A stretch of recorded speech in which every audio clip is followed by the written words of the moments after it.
Radiant team's turn to pick.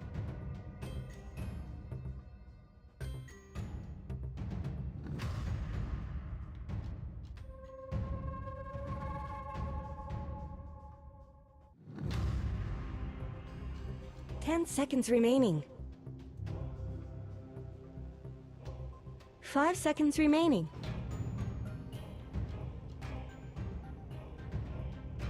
Reserve time.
Ten seconds Phantom remaining. Assassin. Dire team's turn to pick.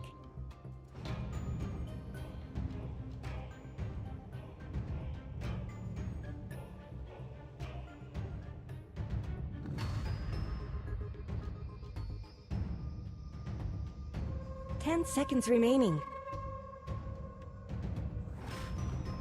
5 seconds remaining. Reserve time.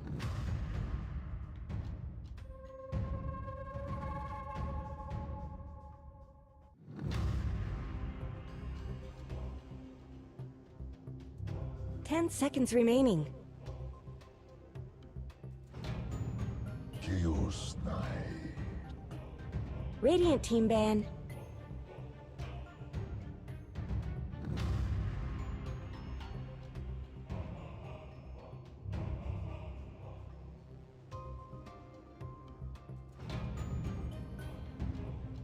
Ten seconds remaining.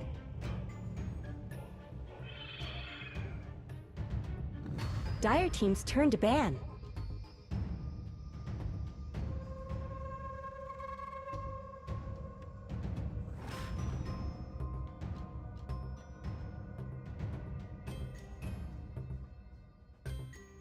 Ten seconds remaining. 5 seconds remaining. 5 seconds remaining.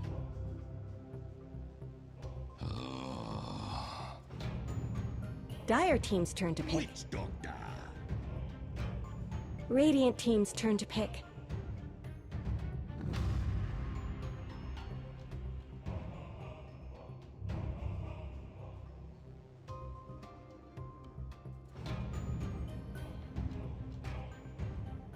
Ten seconds remaining. 5 seconds remaining.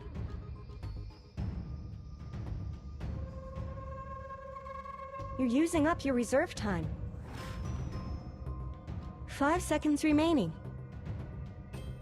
Lion.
and troll axes are like really good Prepare at for battle.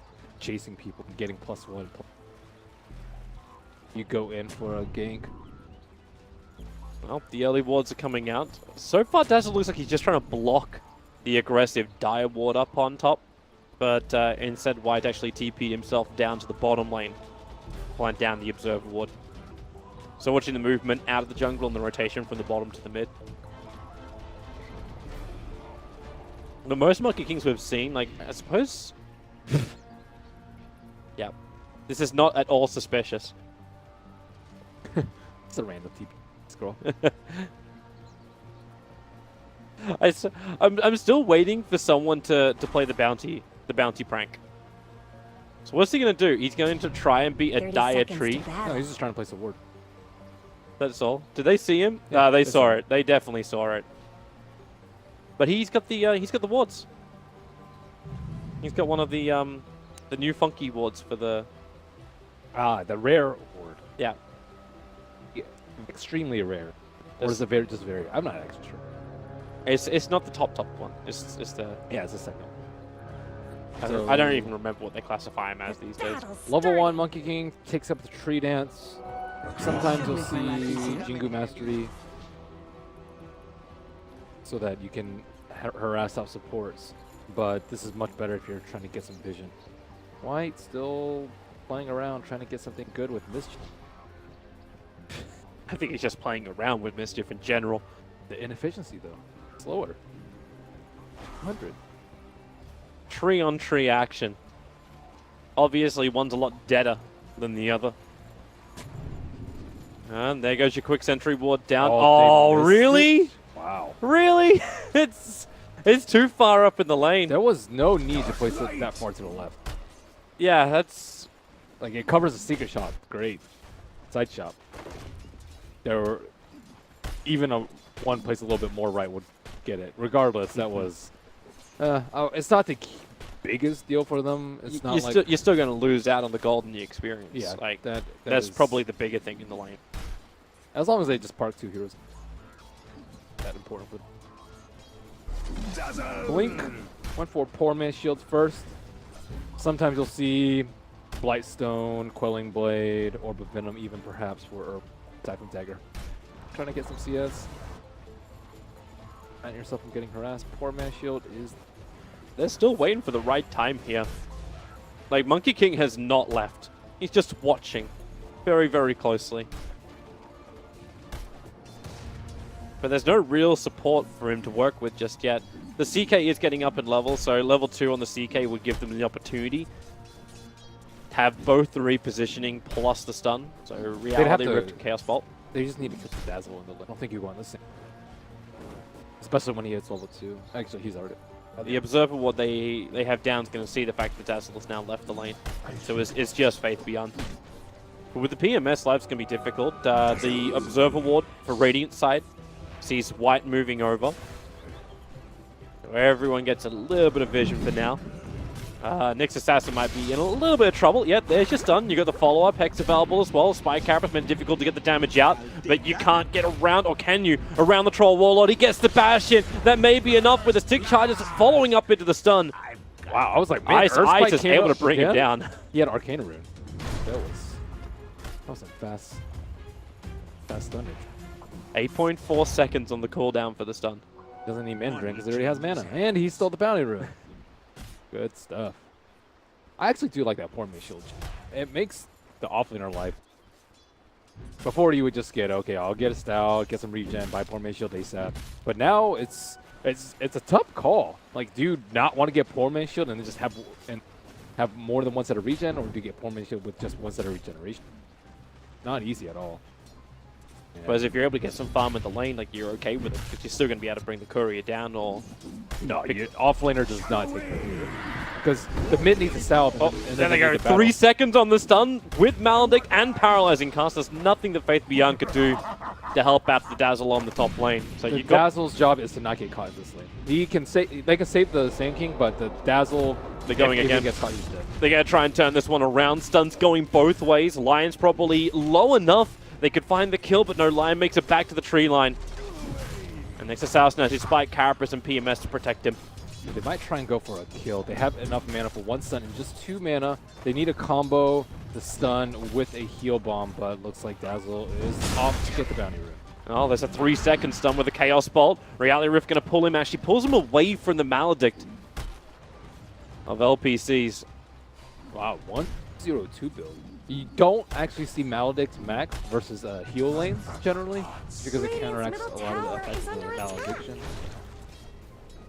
Antidote of sort. But Just illusion seem to feel like it's dissuading. Man, Dazzle's not in the lane anyway, so. So that's just a full-out attack onto the SK. Yeah, we were actually seeing the lag ourselves there for a second.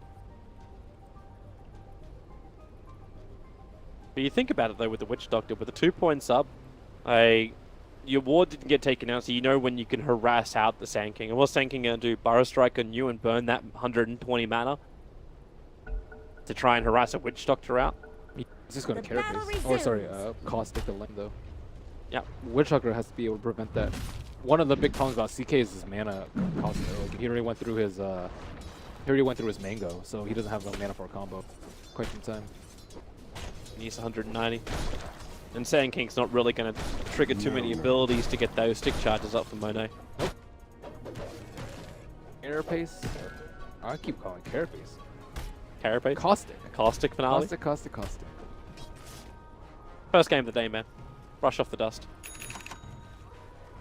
Alright, so Boots, Orb of Venom, plus Fresh Observe Wards up for White. Haven't really seen him harass up the middle lane. In fact, that's probably the one lane we have not been looking at all. It's not great for the Monkey King, because the Monkey King, he has 0 armor, so like if you Siphoning Dagger the Monkey King at a tower, he's just gonna die. Yeah. And he also has the can't reliably get Jingu. Not that he has that skilled up yet. His range kind of cuts him. Like he can only initiate to like that's kind of like the danger box he wants to throw him into. I don't even think you can kill even if you get like a 4.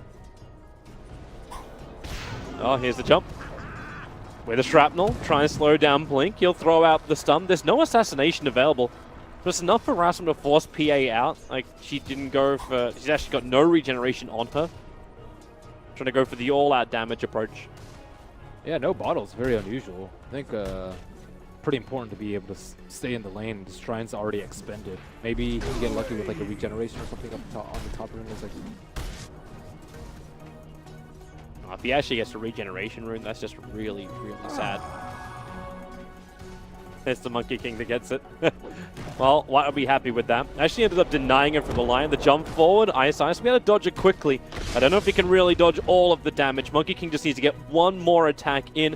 His Tree Hop is back off cooldown, but he doesn't actually have the ability to throw out the stun, so he just has to jump in closer to try and...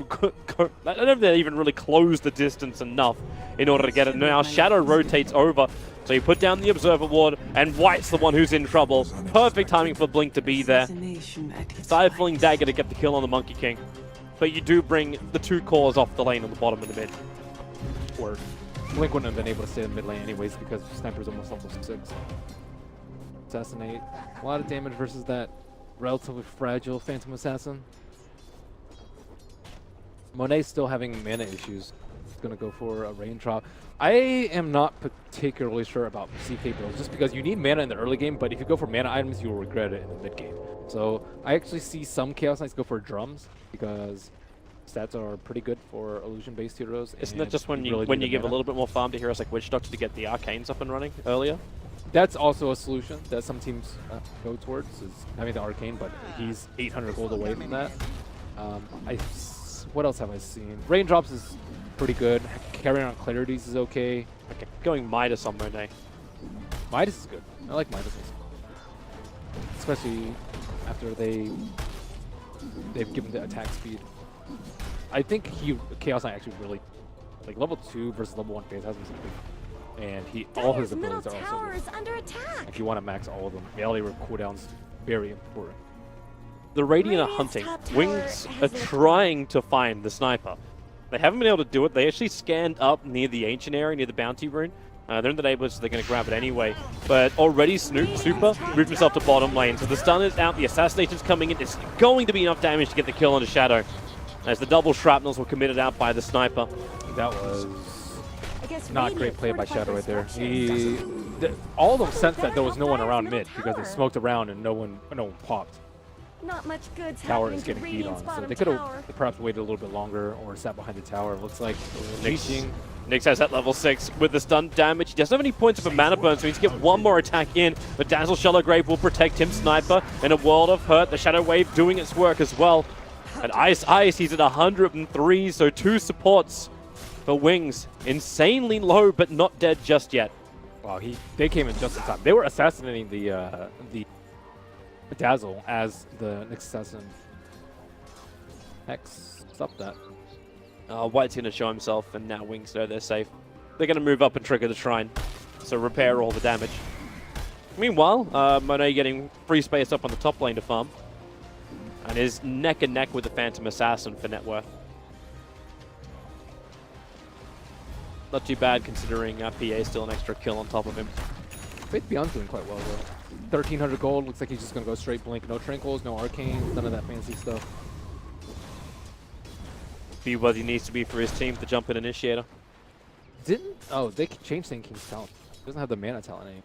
He only has armor or magic resistance. 10% magic is probably one of the most underwhelming talents. The armor seems to make a lot of sense up against heroes like CK though. It's almost always armor because armor scales better until later. And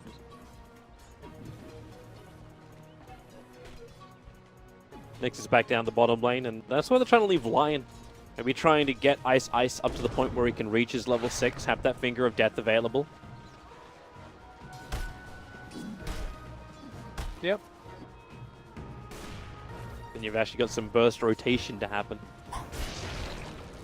And this PA's been very... Like Blink's going to rotate it off when the kill timing has just been right, but the rest of the time, very heavily farm focused. And looks like a Vladimir's offering is going to be his choice of item as well. With a haste room, it's almost a license to jump in and kill. A quick dodge though with the Phantasm, so never really properly connected with the Phantom Strike. The Death Ward's going out. Does he have enough life? No, he doesn't. Blink will fall. A quick Sentry Ward down too, so Faith on the run down the river. Virus Strike is now back off cooldown. We'll use it to close the distance between him and his Shrine. I talk about PA not being heavily involved. He gets a haste rune and then thinks he's powerful enough to take the fight. Haste and invulnerability, haste syndrome. Seemed a little bit confused too when Monet just triggered that Phantasm the second the Phantom Strike came on him. That would have been a very hard kill. Even if he didn't do it, it still would have been extremely hard because you get cast and then you have to immediately Sandstorm on the Sand King. There's no epicenter. Like where was the burst? You have to rely on like I would say triple crit probably for that to kill to work out. No, not something that you're hoping for in a game. I guess maybe he's just hoping to find the Witch Doctor only, and that was all. Yep. Create space, go in, maybe even just steal the bounty route. But he thought he could get away with it. They did it without vision. Like that was the problem. Like their one observer what they have is pretty deep inside the Dire jungle. Yeah, I suppose if it were only. But something should have flagged when he was farming neutrals instead of sitting at the back. Minus you. So CK, the money start rolling in. Bring up the attack speed, go into the armlet. Armlet's definitely the best item here. For Stroll and PA, the armlet's going to be incredibly useful. Excellent. Go for my arm. And the bigger that CK seems to get, like, the better it looks for LFY. Level 6 on Lion, I believe he used the Tome. Wow, he is 2150 gold. My god, and they have the Blink Tag on Sand King. They just got all the items at the right time. Monet did get the bounty rune. Faith looking for where he is. Yeah, they're hoping to find him. Meanwhile, Shadow's being stalked as well over near the Ancients. A quick Death Ward and the Assassination Committal. Oh, so that Troll Warlord gets destroyed, and now Monet will show himself in the lane. So they need to find some revenge. The smoke is worn off, but there's your Pyro Strike, Blink into Epicenter. Is there any kind of TP support to help him out? Chaos Knight, Finger of Death committed. He cannot survive it, even with the one charges. He almost did, but a kill is a kill. Double ultimates and the Blink reveal. And Midas is off cooldown, or on cooldown. So no big loss from Monet. The value time is not lost. They are, looks like they're going to try and TP in with the Sand King.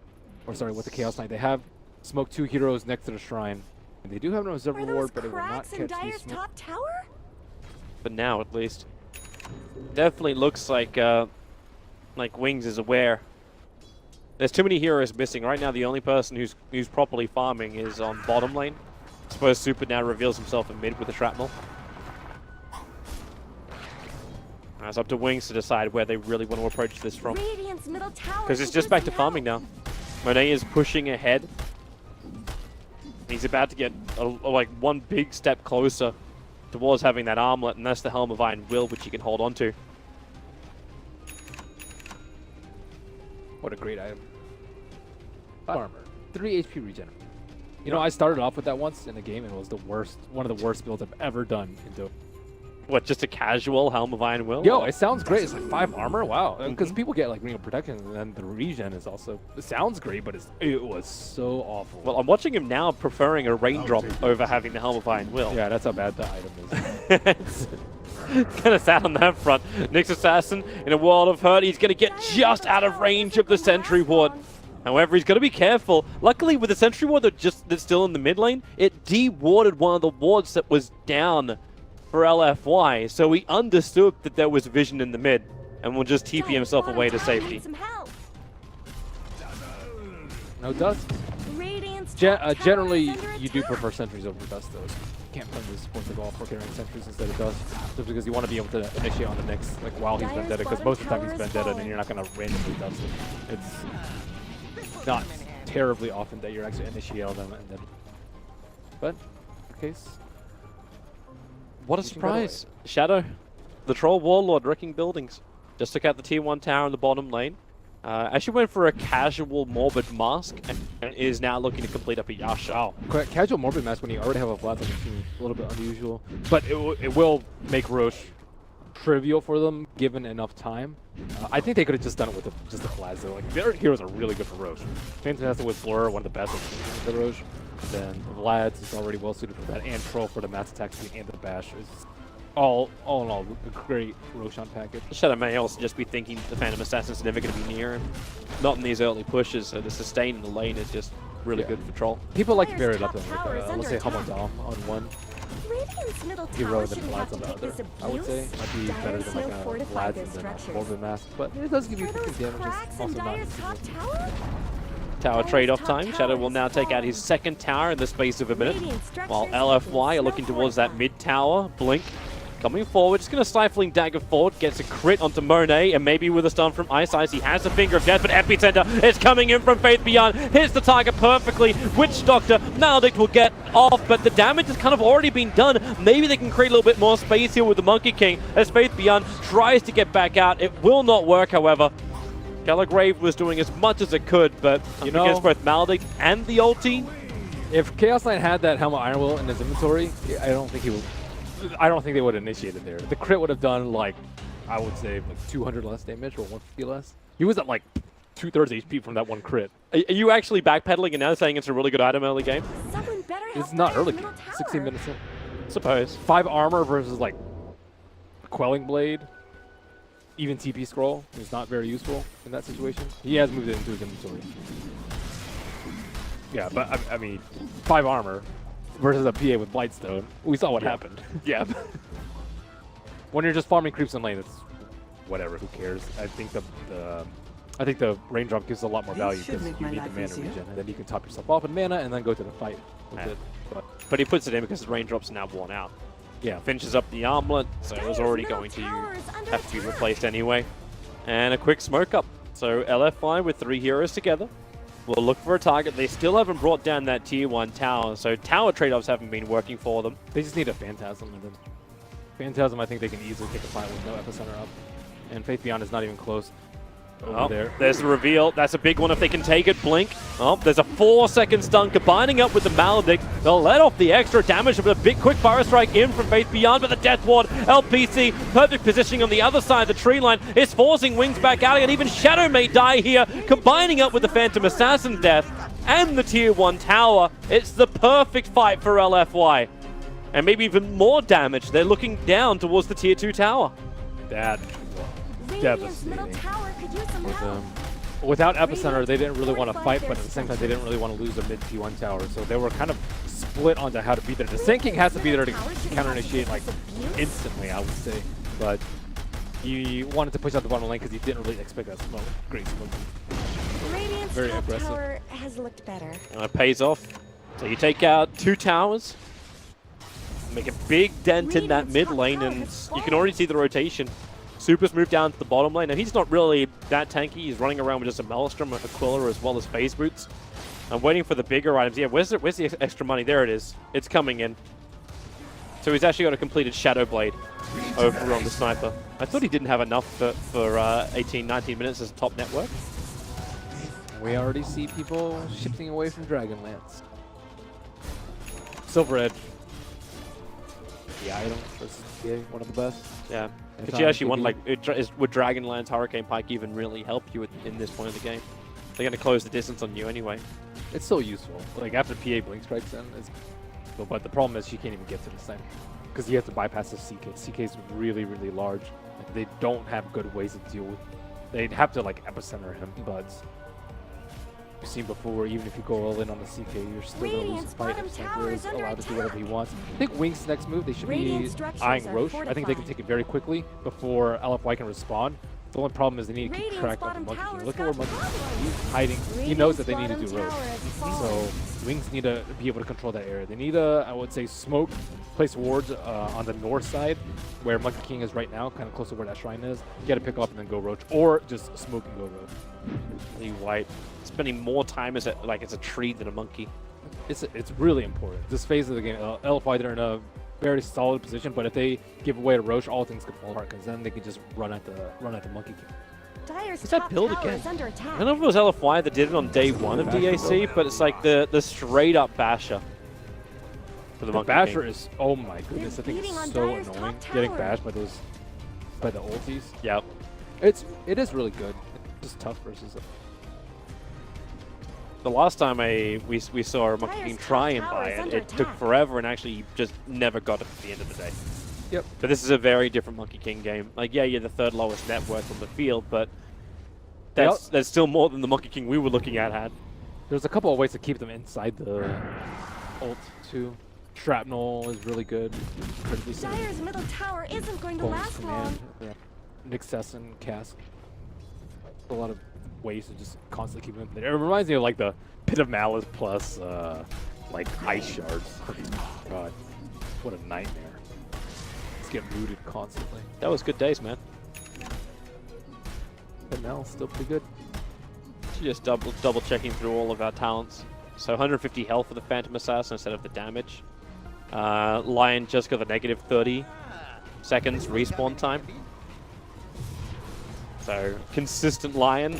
Next Assassin attempting to jump forward by Carapace. Trying to get it triggered off the Sandstorm of the SK to catch him. Wow. Not Troll gonna didn't happen. Take his talent. 10 agility's pretty good. Generally taken over to strength. What did he really get in return? He got strength. Max levels of Fervor. Drave's not that great. Like even if you want to do Roche, I would say like they want more HP. They're tired of dying. Well, looks like we're going to group up around Roshan. All 5 of Wings is there. The Epicenter, the 4-star forward, looking for the kill. The next Assassin, Finger of Death will ensure it. But now Monkey King triggers off the ulti. You're looking for any kind of stuns. The Paralyzing Cast's going to do it with the Malediction. Lion will not be able to survive. He has to run away. It's still a 2-for-1 trade-off. And Lion's going to respawn very quickly thanks to that negative 30 seconds. A quick Paralyzing Cast, Blink, hanging around inside the Fog of War that the Roche Pit offers him. And a very safety TP back by LPC up to the shrine. Dyer's top tower is under Both attack. teams are looking to actually trigger off their shrines and go again. That Epicenter though, wow. I thought it was going to be a big whiff, but he's farmed enough that he had the 4-step to connect. That was really important for them that they got kill. They didn't get the next kill. Oh my god, would that fight would have been bad for them. But it was Ice. Like, the fact he had the Blink Dagger too could close the distance to get the Finger of Death off before Spike Carapace could be triggered. Immediate wraparound, Chaos Knights. Have they got enough though? You don't have that forefront. burst damage that comes from both Epi as well as Finger. They're just hoping someone's isolated. They can just kill them in a hex. They don't have any save on the Dire side. Well, White's the neighborhood. But killing him for Monkey King is not really the greatest. He triggers to a tree, but that won't save him. A 4-man stun Ravage. Maybe with the paralyzing cast, Maldic on the line once again. Well, good thing he's got negative 30 seconds on that cooldown time, because he's probably going to be dead again very, very soon. Super is waiting for it. There goes the kill. And the run continues. The blink forward from the Nyx Assassin, able to find the Troll Warlord, but a 3-man Burrow Strike. LFY just can't bring the support in. Faith Beyond's going to disappear into the Sandstorm. Troll Warlord, no joy for him. Assassinated down. The 3-second stun was holding him there from the Chaos Bolt. Ice will go down again, but don't worry, 4 seconds, he's back again. A triple kill for Super, and I'm fairly certain Ice is actually 2 of those kills out of the triple kill. It's a little ridiculous. Support Lion's a thing when he's always going to be on the field, but now he's just becoming food. They can't get to the sniper. Sniper's just been untouched and easy. Not even close to getting close to it. Did he actually go SM? Yeah, he went SMY. Sure, I was wondering if he'd go for something like the BKB instead. It could be Yasha into Pike. I don't know. Just wait for the old build of Silver. SNY keeps getting buffed. 40% name chance. 40 is a lot. 40 is really high. Well, looks like they are going to try and do roast. They got the Monkey King kill, but Monkey King. The sentry just got placed. Ooh, they know the Observer Wall was scouting him out, but Roshan with the weave on top of him. Monkey King kind of needs to jump now if he's going to stop Roshan. The jump in with the Burrow Strike. Spike Carapace is still available. Finger of Death will do its work. Nyx Assassin stays alive with the 1 charges. It's killed off. Blink will have the Aegis, the Immortal. As Radiant did find the kill on Roshan, the ulti is just covering Wings. Shadow is running out, but he's pulled back in again. Aegis Immortal will now trigger, and with the Phantom Strike up, he has his Get Out Jail free card. It's the Dazzle, who still has his Shallow Grave available as well. So they can potentially turn into this fight. That's what they try and do. Sandstorm protecting Faith Beyond from that Reality Rift to Chaos Knight. Monet doesn't have the distance on him. That Force Up again doing his work. Paralyzing Cast will bounce down. He's going to get the instant help coming in from the Dazzle, but it's not required when Witch Doctor is already down to Ice. And maybe LFY understand this is the time to pull back a little bit further. Go back to the safety of the Tier 1 tower, but Ice is not done. He jumps forward, and so does Blink, looking for his target, but a 4-second Chaos Bolt. The Burrow Strike from Faith Beyond will keep him there, but White, he's causing real issues. Getting the double stun on the backlines. Faith Beyond, now the Epicenter will be used. Monet is falling and will die. The Epicenter damage was spilled out to Nyx Assassin. Despite Carapace kept the SK in position. They keep running around. Now finally you'll lose Innocence with another double strike. I swear it's like we're watching 4 Tidehunters play out as every stun becomes a Ravage. And they keep going on the run. The assassination hits Ice down to 44 on the run. The 1 charge has kept him up. White keeps bouncing forward. Ice, a bouncy room. Well, they'll help quickly. No! He missed the stun. White need to hit that target. Now Faith Beyond will turn. They'll get the follow-up stun. The Monkey King will die. The Urn Charge ticking out, all for the glory of the kill. The Monkey King will claim it, even though it sacrifices his life. This line of respawn time is making a big difference. He died in the Roche Pit, and then they try to chase him. He's back up, and he just chases them down. Nice armor toggling by Monet there. Chaos Knight staying alive, and I actually cannot believe that Sand King and Lion almost escaped both from that fight. They were both at critical HP inside the trees, and he gets a double Earth Spike and makes him chase him halfway across the world. But Sniper still untouched. They just go past him to kill the Chaos Knight, and he's just in the middle, just shooting whomever he wants. He's going to cause more problems soon. That attack speed increase is on the way. He's looking to build into that full Mjolnir. And with Nyx Assassin sitting on the front lines, he could just put the Lightning Shield over on him. No, you put it on CK, dude. You put it on CK? CK is the one that's getting targeted down. I think CK is also just way tanky. It's 500 HP. Nyx Assassin dies really quick. He dies without taking that many instances. If you want the hero that's going to take the most instances of damage, Nyx is actually eating most of the fingers, I would say. So you're not getting Mjolnir value. I think you can just run in with CK. It's like, oh, well, if you die, whatever, you'll kill everyone along with you. Manta Style is up. They also have a smoke for LFY. Vision-wise, there's only 1 Observer Ward down right now for Wings. PA went for Shadow Blade. Good way to get in. Well, they're going to need it, but they don't have the... Oh, do they? Monkey King breaks the smoke. White over into the tree lines. Faith Beyond gets a nice little Burrow Strike, actually catching the CK in the back lines, but then the 2-second Stun will hold him, and they found the sniper, and they're going to kill him.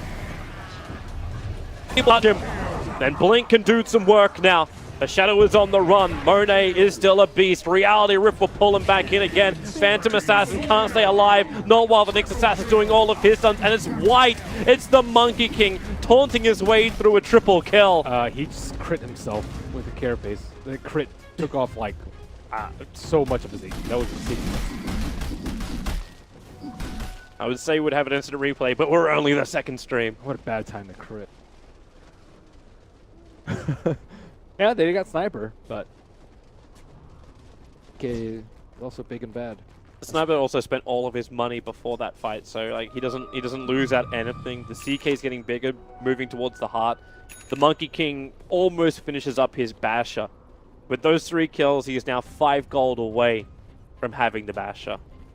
They need the fights to draw out a little bit more. They need to be able to survive. The BKB actually did not do that much because Chaos Knight still wrecked the troll. They need the weave stats. I don't think Y was level 12 before the fight started, but I think it's very important. So the PA and the troll can survive. And the Sand King for that matter. Sand King going for Ags. Ags is alright. You'll get the caustic on the heroes, which can help with the illusions kind of, but it's nowhere near the same that you would have gotten before. But considering Faith's presence in these fights, he's primarily that long-range stun. He still kept CK out at the start of that fight. That's what allowed the rest of Wings to get onto the sniper. Yep. They weren't able to kill the monkey. No. There's no quelling blade. That tree stayed alive the entire time. Oh, actually, they do have. They have 2 quelling blades. One on Sand King and one on Troll Warlord. No one cut down that tree. Oh, hello. Dire's middle Goodbye. tower isn't going to last long. Nope. Yeah, goodbye. He needs me. You can't have that much downtime in a fight when you're like worried about carapace one-shotting yourself. He's getting closer to it. But now they can take a fight. No Nyx is a big deal. They're gonna be. Ice. He's done 1 stun from White and 3 hits from Super. And Super's now actually building into a Monkey King bar as his next primary item. So he's going to find that answer to the evasion that Blink has. Dire's structures are fortified. Alliance going for Tranquil for the extra. Like, it's a late Tranquils. Usually Brown Boost would have been just okay for him, but he dying very. Ghost Scepter would be ideal, but he's actually fallen off. So looking at the net worth, not terrible for Radiant side, not terribly great for Radiant or Dire. There's 3 cores that are still pretty high. The Nyx Assassin and the Sink, the biggest despair. Actually trolling, yeah. Dire just scammed. They doesn't really matter at the moment, considering you got the next Assassin stalking down Blink. Now Blink does have a target he can jump over to with the Bar Strike from Faith Beyond. They create some space, the dust will be triggered, and not to mention the assassination. So Phantom Assassin, that Shadow Blade doesn't actually protect him, and you can see him hunting. The Dazzle wanted to get back out, a quick 4-star forward with the stun. Another assassination coming on the way. Epicenter will try and get some level of return, which it will do so. The next Assassin will fall with a 3-second Chaos Bolt stun. The Sand King has to stand there and die. 3 heroes lost, none of them with buyback, including the Phantom Assassin. This could easily, if LFY understand this, push the tier 3 tower. Nyx Assassin is playing very well. There's all these high priority targets that you just can't leave alone in the fight, like the Nyx and the CK and the Sniper, but they can't deal with all of them at the same time. Because they're so single target focused. The only one with good spread damage is the Sand King. They can push faster to take racks. Oh yeah, that's fair. And they can't know about this though. Like the PA bought up both the Mithril Hammer as well as the Ogre Club, so it's all sitting inside the stash. If he tries to mana drain, he might just die. Mana draining them one at a time, it looks like. Attempting, and there's the stun, and there's the crit. Now in comes Shadow, has to trigger off the BKB. It's a nice Pyro Strike. Remember, there's no epicenter, but the bigger thing is the fact the Monkey King just leaves his ulti sitting there looking for the bashes, and Shadow cannot survive it. Super is just the cannon on the back line. They know it. Phantom Assassin will be up in 5 seconds time, but the damage is done. The melee rack is claimed on the bottom lane. White definitely knows how to play Monkey King too. I really do like that Boundless Strike. That was it was a very important one. This is very predictable what the Lion was going to do, but I think his ulti positions have been really good, especially the fight near the shrine on the right edge. Damage. I think that's one of the hardest parts about one thing is getting a good ulti off, and you want it close enough to the enemy team that you're going to do a lot of damage, but far enough away so that you don't actually die. He's like very squishy. He doesn't have any defensive items. I guess you can count like a little bit of strength. So that was his positioning there, and I think the ulti actually covered that entire circle. It was really good, and even the one near shrine too. It covered like the entire shrine plus secret shop area. They really could not take it or get to him really. And as you mentioned, maybe it would have been a little bit more prudent for them to draft because that could take down trees, but at the same time, like the PA has not really done that much with him. He's gotten crits, but he hasn't been able to keep down the sniper. Now sniper has MKB, so yeah, there goes their blur, and it's only single target damage as the PA, so the Chaos Knight is just going to destroy you. And Chaos Knight, look at his, he has 3,700 HP without Armlet. He can keep Armlet on right now. I don't know why he's not. Yeah, that's a little odd. But once he also has the Assault Cuirass, then life gets better for them. I'm also thinking too, like, what detection do you have? Phantom Assassin wants to jump onto Super. Super can just trigger off the Shadow Blade. And the only detection I'm seeing in the map right now are the Sentry wards being picked up by Innocents. It's actually very tough with the core sniper. I think Sand King probably carries detection. But the Sand King is also going down, and he's building into Shivas. The Sand King is having to put himself in harm's way in order to try and save Blink or create space for the Troll Warlord. Yep. He probably needs Ghost, so he can Ghost or Heals. He has no way to actually get out of the fights because LFY have been extremely good about perma-dusting. Red Beyond was just checking Roshan. White's going to stay in the neighborhood. But very wisely, LFY, considering they've taken down that bottom lane, will remove the shrine. So, hey, Lion, yeah, you may respawn quickly. Maybe not as quickly as he was before. But there won't be an easy TP in. They only have the tier 2 tower on the top lane to try and TP someone up to contest Roshan. So many issues for Wings right now. How are they going to deal with it? Even something as simple as the Solar Crest and the Witch Doctor is very problematic for the fans. A lot of single target. They had to like, hit a really big epicenter, catching, I would say, Sniper and the Witch Doctor, and they have to like hex it at the time, or hex the Secret because they don't have KP. But someone better help problems Dire's are middle tower. mounting and mounting and mounting, and damage issues, I think, primary concern. Dire's middle There's your tower is detection. being chipped away. So Ice will actually have to spend the money to pick up the gem. Looks like they're going to bring it. Is it going to be Ice that carries it? Yeah, it will be. So they're going to give it to the Lion, but Roshan has just been started up. And Monet's very happy to do this by himself. He doesn't actually have that great a single target. Fastest one. Sniper doesn't want to show himself. Like, Sniper's too busy farming anyway. If they can get Rose, they can his seal next this major game. item. Probably safe to buy back just in case. They need to be able to not lose this game. If it's an even fight, I guess it's okay for them, but they should be able to take this one up. The Wings are close to all in at this point. Just kind of feel that way. Yeah, but one kill on Sniper would be pretty good. Or if you manage to like hex the CK, take him down to like half and make him use his ult and kill him, that's also not that far-fetched. If they can manage to do that, or get a couple of lucky crits on PA, that could also happen. PA does have BKB now, so she potentially do stuff in the fights, but they have to go on the Sniper. If Sniper is free, he will kill the PA through B and the Troll. Yeah. I'm actually surprised they doubled up on like line slash mid. PA plus Troll, both relying on that for... There's Yubara's strike, trying to keep CK out of this fight. A 4-man impale from Ice.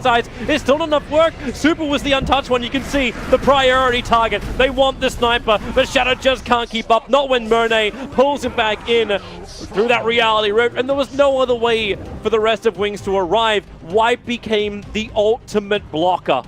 And GG, that is level 25 CK. Reality Rip pierces spell immunity. So goodbye BKBs.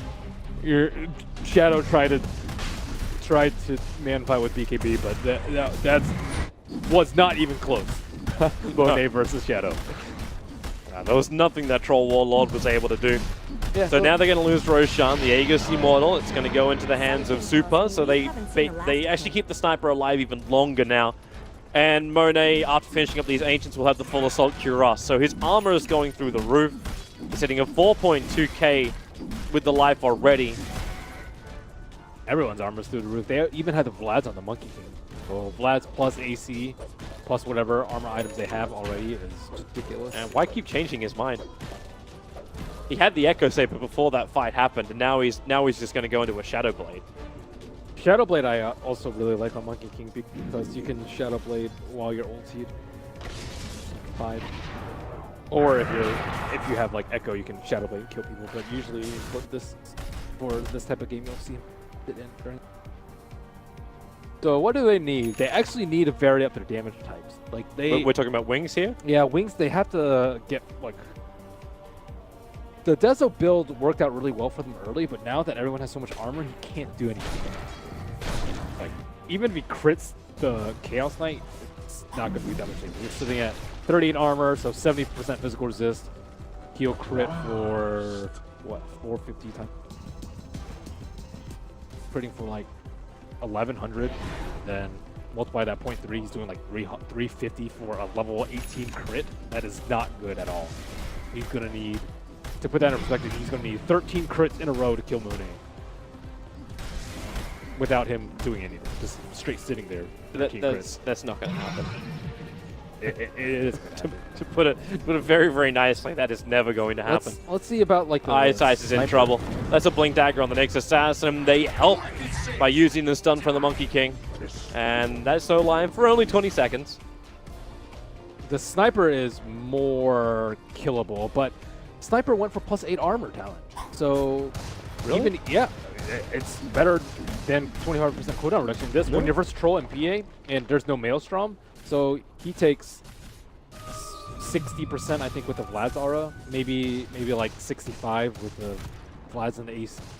So that reduces it by 2/3. So he'd crit for like 400. I wonder if he just takes the range upgrade as well at the last point, instead of having the bonus shrapnel. I think. I don't know. Bonus shrapnel's pretty good because he just needs to not die. Generally, that's what he needs to do. Forced off and push Chaos Knight in. He'll trigger off the Phantasm, and these buildings don't survive long. Fortification must be used by Wings. No one wants to go close. Get reality ripped. Of course not. There's still a lightning shield on top of that CK. The Burrow strike forward. Spike Carapace actually hitting Faith Beyond. He is almost instantly down. It's only the grace of the shallow grave which is keeping him alive, but no way to survive it. The SK is down, the Lion can respawn up now, but LFY, they own this Wings base. See, they've built a great Monkey King line. They built a line where you have to come to them. Phantasm is breaking your building. You have to deal with it, and then Sniper is shooting from the back. You have to like fight into the Monkey King. And at this point, it's over for Wings. It really is. They left the range racks intact, so there's not Megas up and running. So if Wings want to go for one last for all of the dice, they potentially can. Potentially, but even then, it's a Hail Mary. Yeah, they need to catch LFY like completely out of position with. I really did not like no the help. PA pick though. I think the PA really just did not work well. It was okay early, but it's just way too much single target from their entire lineup, and it's just not enough flexibility with the PA. I think PA and Troll cover a lot of the same things, whereas I think Troll's just slightly better because he's much better at tower sieging and tower hitting. That's what I'm wondering, like if it was just the mid lane part of the draft that tripped up Wings with, like, you know, we just want to have a better... There's better matchups though versus... against a Sniper? Yeah. Sure. And you also could have like anything with AoE could also do well. But... They're coming out to fight. This is going to be the last fight right now. There's the perfect double stun from the Nyx Assassin. Both the SK and the Lion caught out. Shallow Grave having to be expanded on the support. So Ice will try and survive this one, but a little bit further up, it's the cause of Wings who are going to go down. Sniper dies, but it's just an Aegis Immortal, and there it is. GG is the call. The game number 1 of this 2-game series will belong to LFY. I would say Super probably played the best. Like, he was that Sniper that did damage every single fight and didn't really... He died that one fight, but even that fight they still won because he was in...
Radiant team ban.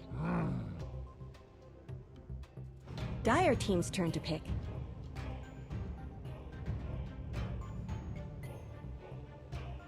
Radiant team's turn to pick.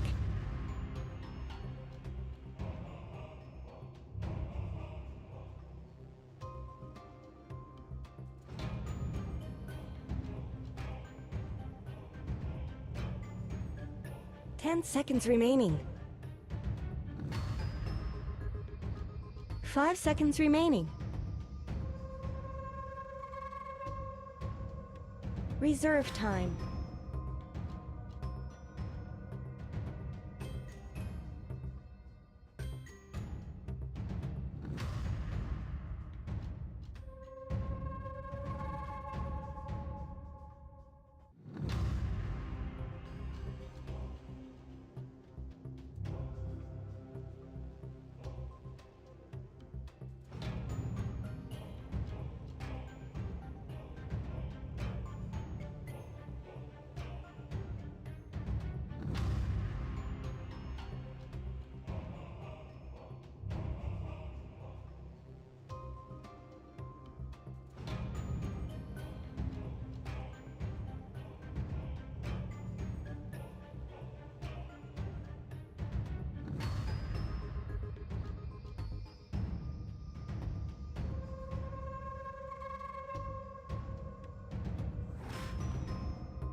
Reserve time.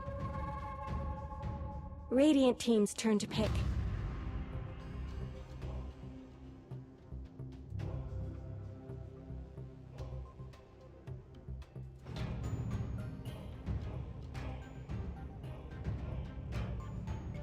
Ten seconds remaining.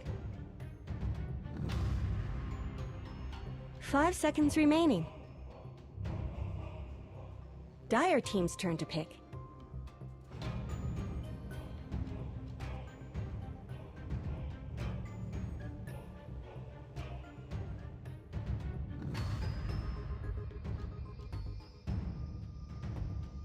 10 seconds remaining. 5 seconds remaining.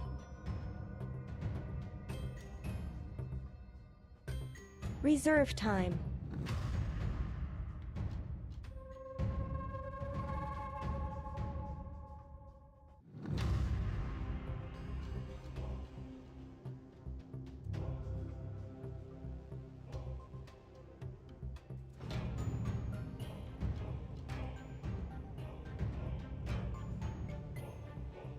Life stealer. Radiant team's turn to ban.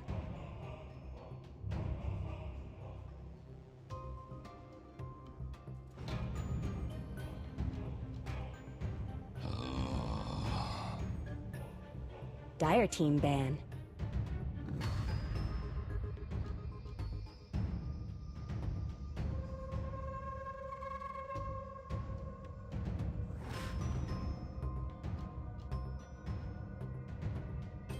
Ten seconds remaining. 5 seconds remaining. No. Radiant team ban.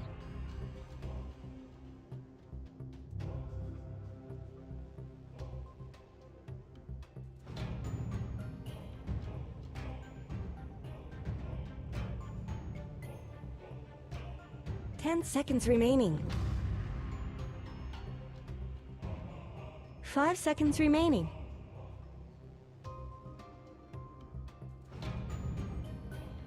Reserve time.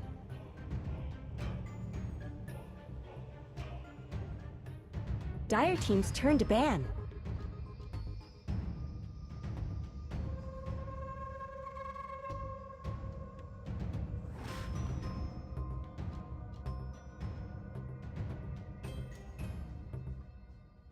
Ten seconds remaining.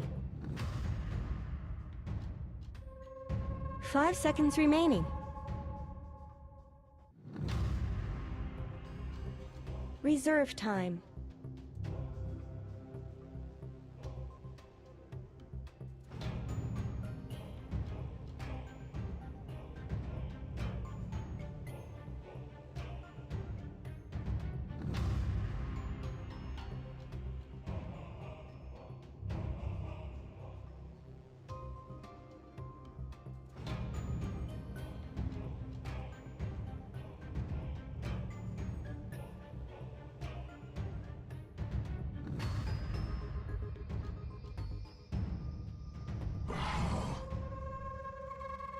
Radiant team's turn to pick.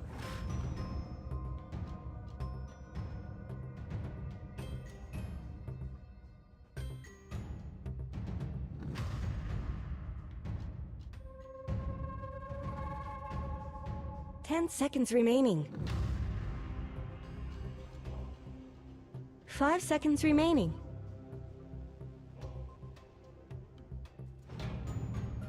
Reserve time.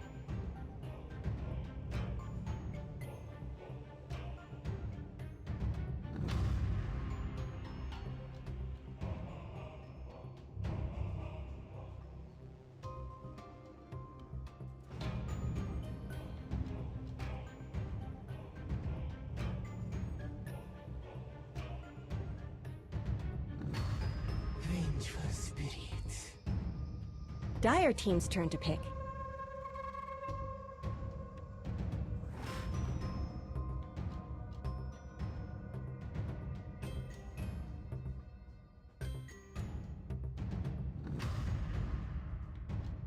Ten seconds remaining. 5 seconds remaining.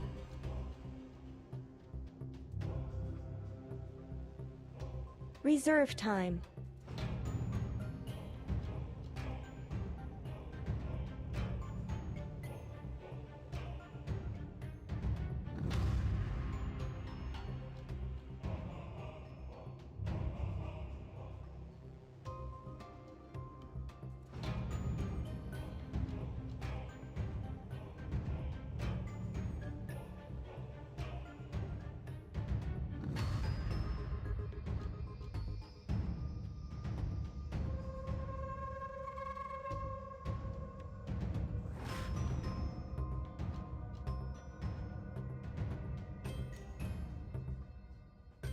Rubik. Radiant team's turn to pick.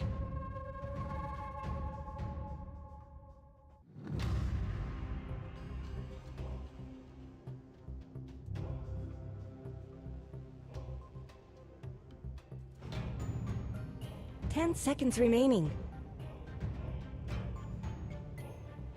5 seconds remaining.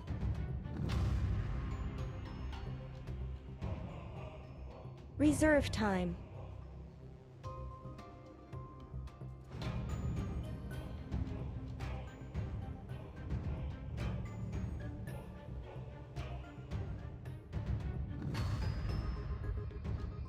Imba spirit. Dire team's turn to pick.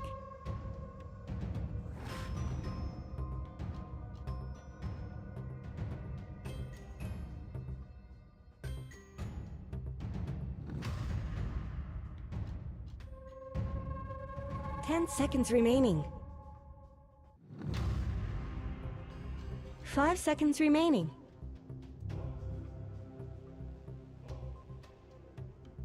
Reserve time.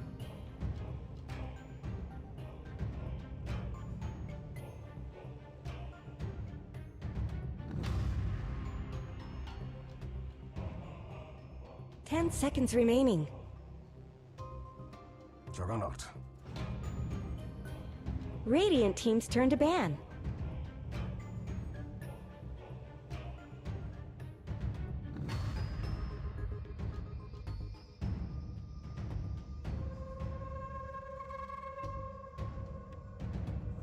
Ten seconds remaining.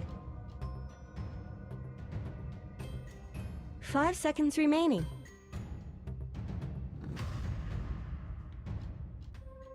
You're using up your reserve time.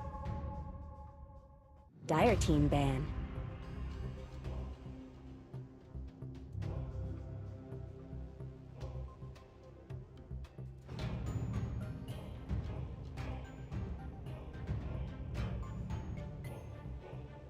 Ten seconds remaining. 5 seconds remaining.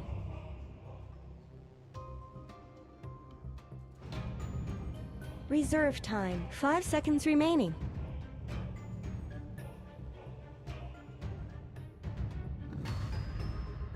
Dire team's turn to pick.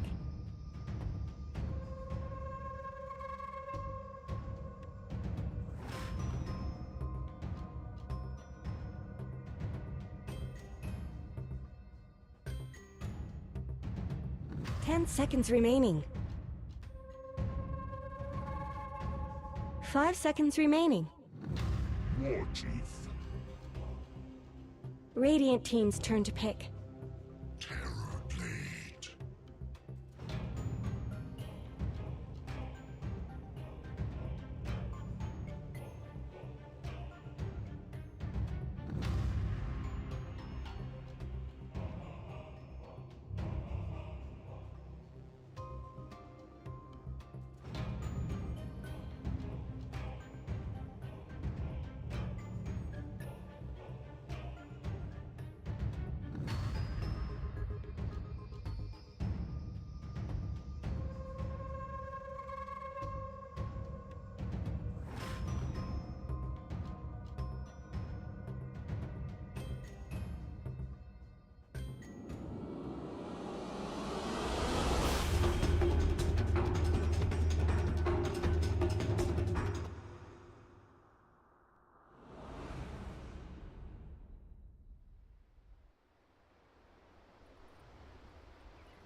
If you want to soak up, Is that the normal set? Prepare for battle. you can Because add he different- closed silver instead of red. you can have different gems inside the.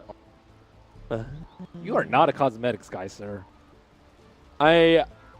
With particles, maybe not so much. I was talking about in real life. Wow. Just kidding. Yeah. Speaking as the man who's actually sitting here wearing makeup compared to you, Yo. who is not.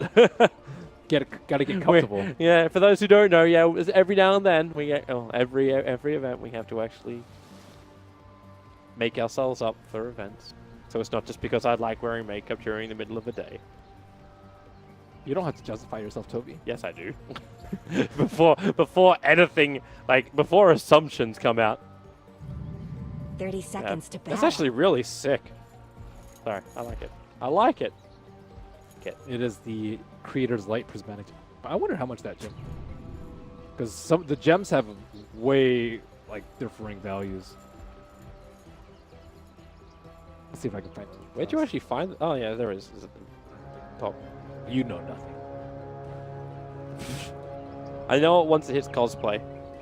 Creator's light. This ain't no snowball fight. 54.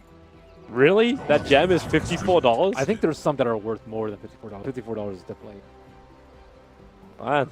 Yo, you said it looks sweet. People like stuff that looks sweet. Yeah, I agree. I agree. How do you- It is sweet, sweet, There's sweet. Arcanas too. I guess it's slightly more than.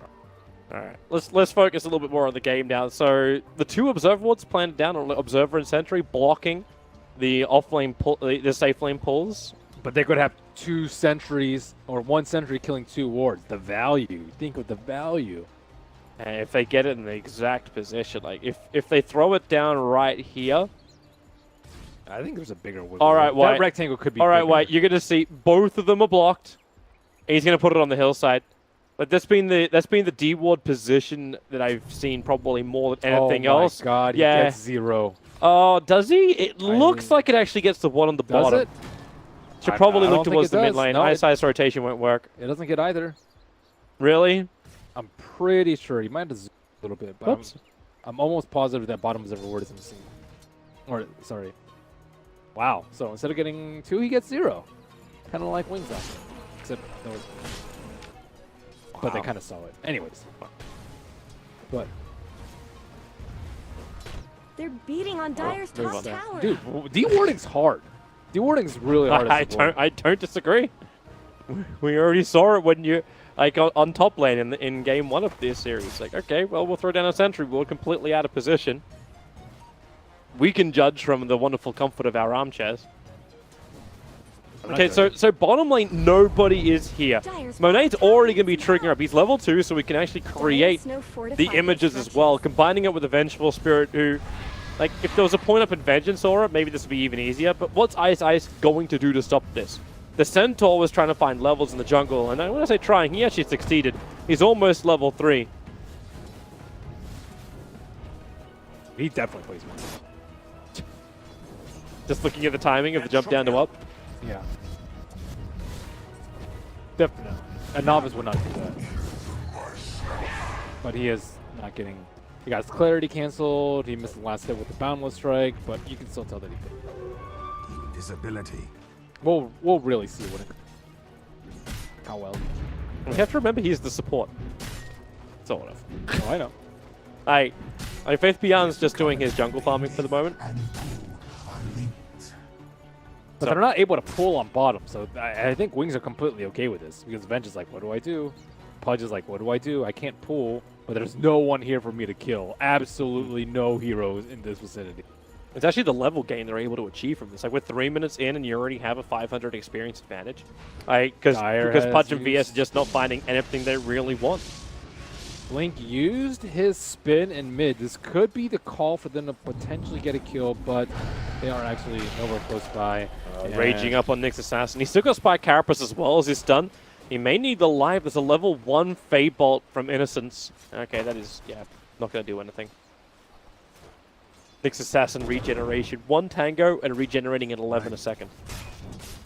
Yeah, they might need like a Blight or an Oob to kill him. I don't think they can do it without being raged. And this push is going to come again on bottom lane. Like, are they really ready to defend this? Like, you're not getting high levels up in the Rubik. He needs that Fade Bolt to drag the... He doesn't have an Aquila Aquila at the bottom. or a Basilius for that matter. Blink. He's got spin available, but in comes Pudge, starts the rot. Blink's going to take a lot of damage from this, but who's going to get more of it with the hook? It will actually be Blink killing off Super White. He's also ticking down thanks to his own rot, with a wave of terror arriving from LPC. What? It's enough to dissuade Blink and Ice from fighting more in the mid. What a fairy fire. He was at 74 HP, I think, right after the fairy fire. Or right after fairy fire. That was close. Good heads up, though, by the Pudge. The Jug, or sorry, the Ember trying to right-click the Jug down. Very spin. Usually you run away and do no damage, but they almost got a return kill because of that. Yeah. Also smart from Wings, just before that happened, they scanned just to the southeast of their mid tower. They were looking for the rotation from the Pudge and the VS. Yeah, they had no idea what they were. And it was at a little bit post the 3-minute mark, but there's no way they would have been close. But Ice's having a great time. So was Monet. 31-14 on a Terrorblade. Now able to get some solo experience in the bottom, pushing with a siege creep. But he didn't start off with a Basilius. He went for a poor man shield at the start, but you'll see some carries go for the double slippers now. If you're really not worried about getting contested, you can probably just go double slippers and ring a prot so you can get the Basilius for the push. But I think the Basilius would make a big difference. The tower would probably be at like 300 HP right now. Yeah. He had a Basilius. It's still insane how many levels Ice has managed to achieve. Like, he's leeching off the bottom when it pushes underneath the tower. So even if the tower goes down, the Monkey King still got something out of this.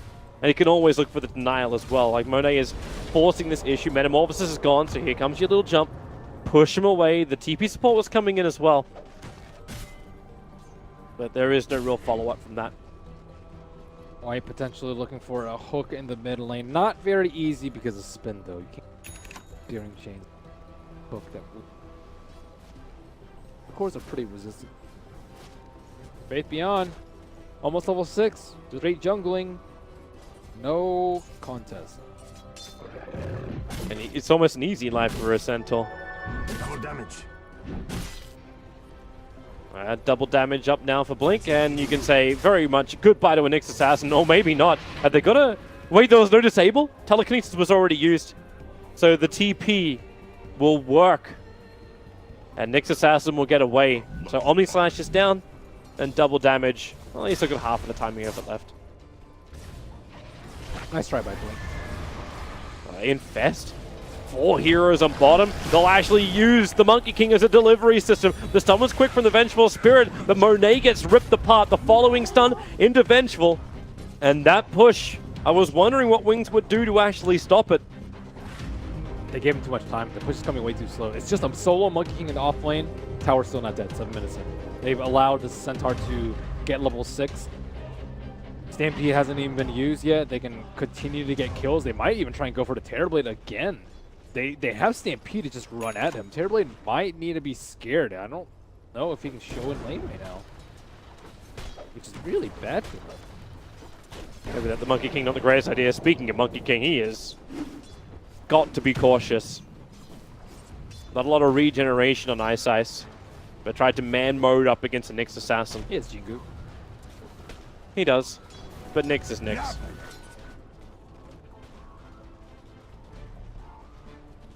Oh, Super still relatively quiet on the Ember Spirit, not doing terribly great in CS, but it is very similar to the Jugs. Lifestealer, Terrorblade. Super really wants to gank this bottom if he can. Or at But least it's a be here. Lifestealer. Yeah, it is. But if it's not that, then it just has to be a push on the bottom lane. Metamorphosis is off cooldown now. Yep. You have Sunder available.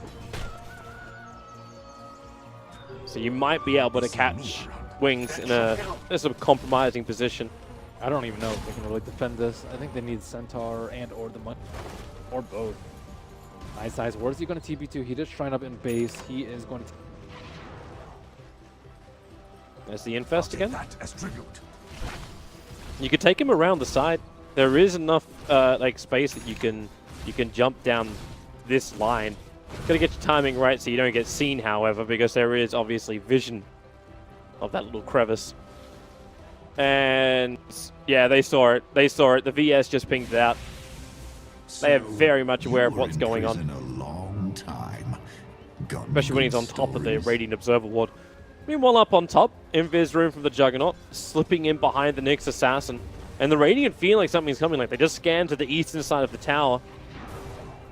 So TP support will arrive from the Ember Spirit. Nyx Assassin already having to commit his Spike Carapace with the stun. The Hawk actually pulling Blink down. The Nyx is dead, however. Faith Beyond will not be able to survive it. So it ends up being a 1-for-1 trade-off, but that's your level 8 Centaur you're trading for the level 5 Nyx Assassin. And he was so close to his Blink Dagger. He had like 1,800 gold at that point.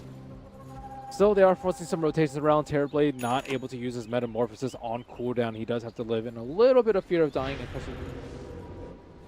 Mikey King getting very good levels, though. He's almost level 6. As you mentioned, he was just park bottom the entire time. Yeah. But it's quite the luxury for him. But his leveling has really slowed down. Like, he was able to get the first 4 levels in maybe 5 minutes. And now they're watching him like a hawk. The Observer Wards are down. He ends up getting stunned up. And now with the Searing Chains, Monkey King will die. His movements and his timing is kind of meant to work with the Lifestealer and be a real interruption. But LFY, the vision game for them was just stronger at that point. They're way better at cutting down trees than Wings were last game. Yeah, he got stunned. He cut down the tree right as he tried to leap out. Nice. Jump forward. Bling wants to be involved. Remember, you still don't have the Omni Slash up for the Juggernaut. But you are wasting a little bit of time with the Metamorphosis. But Vengeful Spirit is trying to make the most out of it. Bottom lane. And this could be a very, very simple way. With a Haste Room, Faith Beyond can easily keep up with the Vengeful Spirit. And we'll find the pickoff down there. Easy kill, just a little bit to his Blink Dagger now. And Terrorblade, no Metamorphosis. This is a good time for them to pressure it wards. Radiant's middle tower is under attack. He went back. So they used the Metamorphosis to pressure the tier 1 tower mid before. But they're using the space for the Nyx Assassin on the top lane. Jug drums. Super. Potential issues. Monkey King's a little bit too far away. They're going to trigger off Dust, maybe thinking that, no, Nyx is very much visible. So, assuming just misclick then.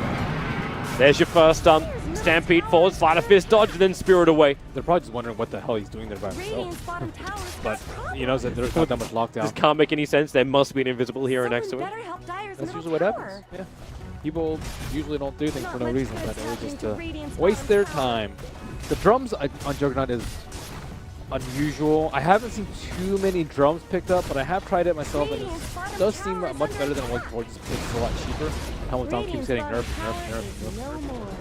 It is Dire's middle tower isn't going to kinda last cool. long. the attack speed, pretty important. Drum pop, but didn't use it for power push. They weren't really under any real pressure of time. Like, top lane was the only thing, and that's exactly what's being ganked up. Oh, he just stole Vendetta.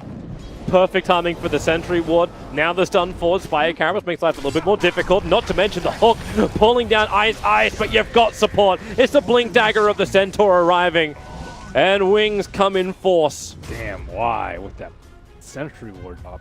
Radiant's bottom tower. It was the got Observer Ward. problems. that I believe actually scanned their movement all the way down here to scout the player? movement going north. I think it was the one that was down at the bounty room, the Radiant side. It saw their original movement up towards the top, but there's still the timing of when they arrived. That was different. Monet. Wow, they just go from gank to gank.